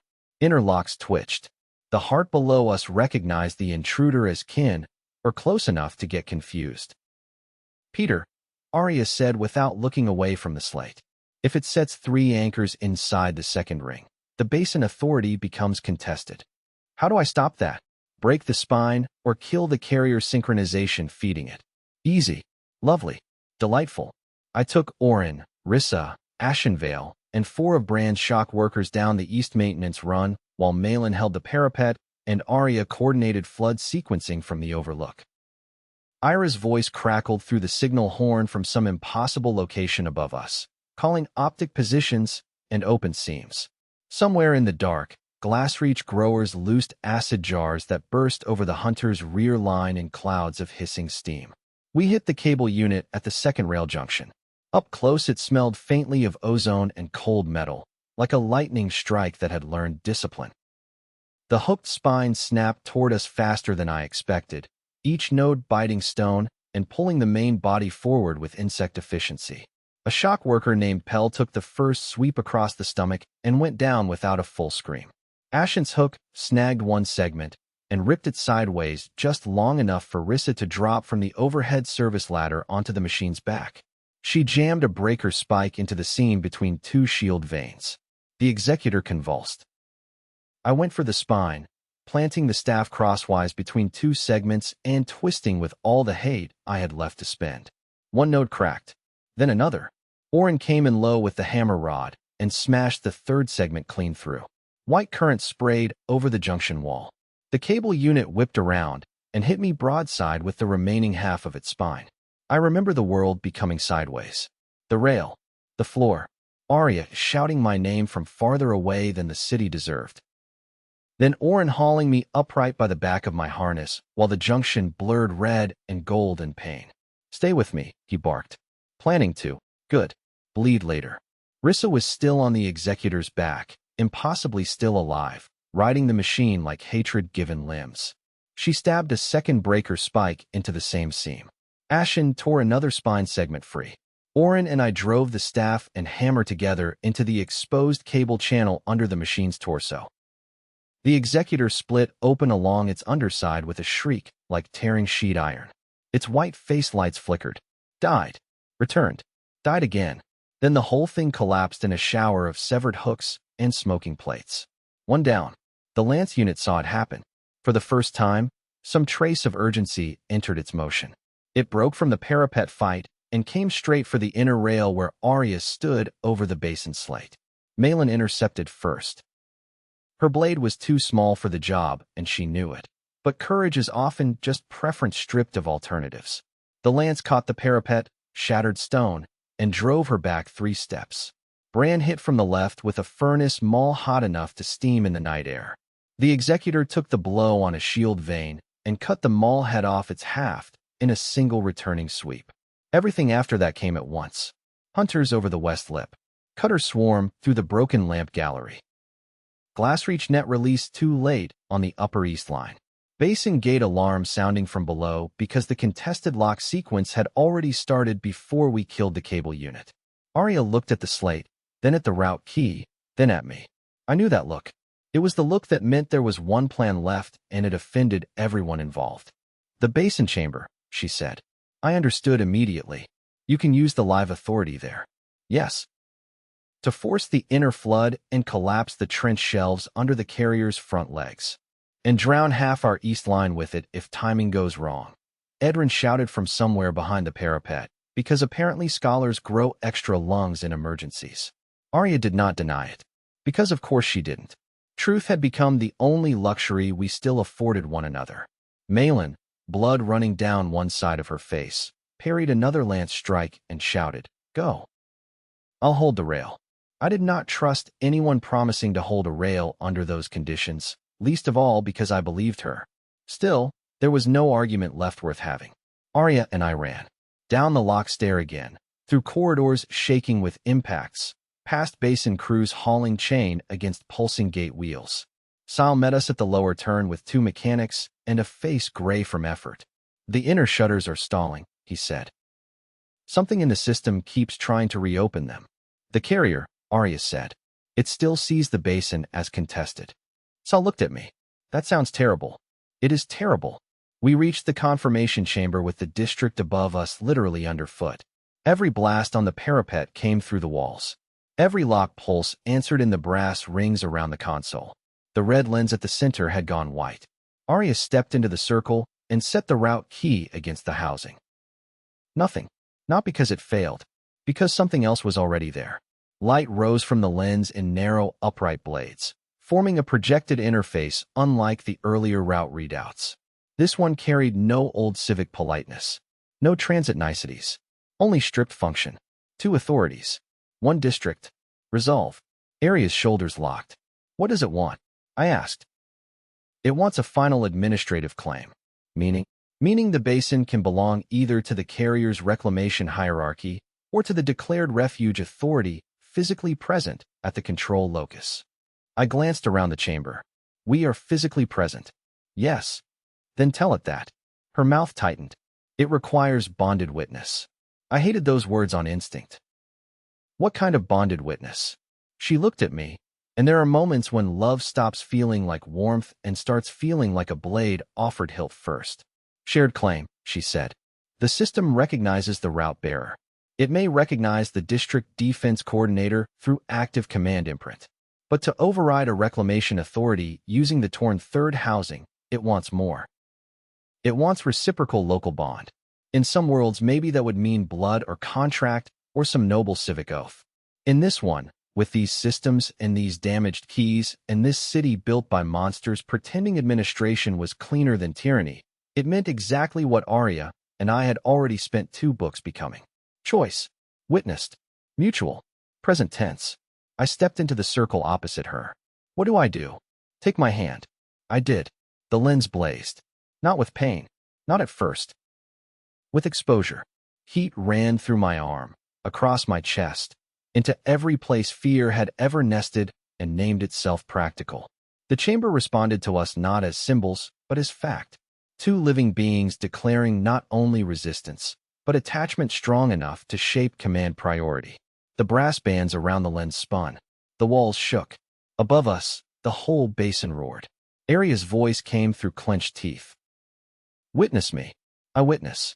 Claim refuge. I claim refuge. Deny reclamation. I deny it. The projection flared white. For an instant I saw the district through the system's eyes. Lock pressure. Water load. Heat signatures on the parapets. Movement in the shelters. The carrier's front legs braced over the trench. The torn third housing feeding supervisory lies into our home. Then the basin chose. Every inner shutter slammed shut. Every outer floodgate opened. The drowned trench under the east span erupted upward. Water does not care how large a machine thinks it is.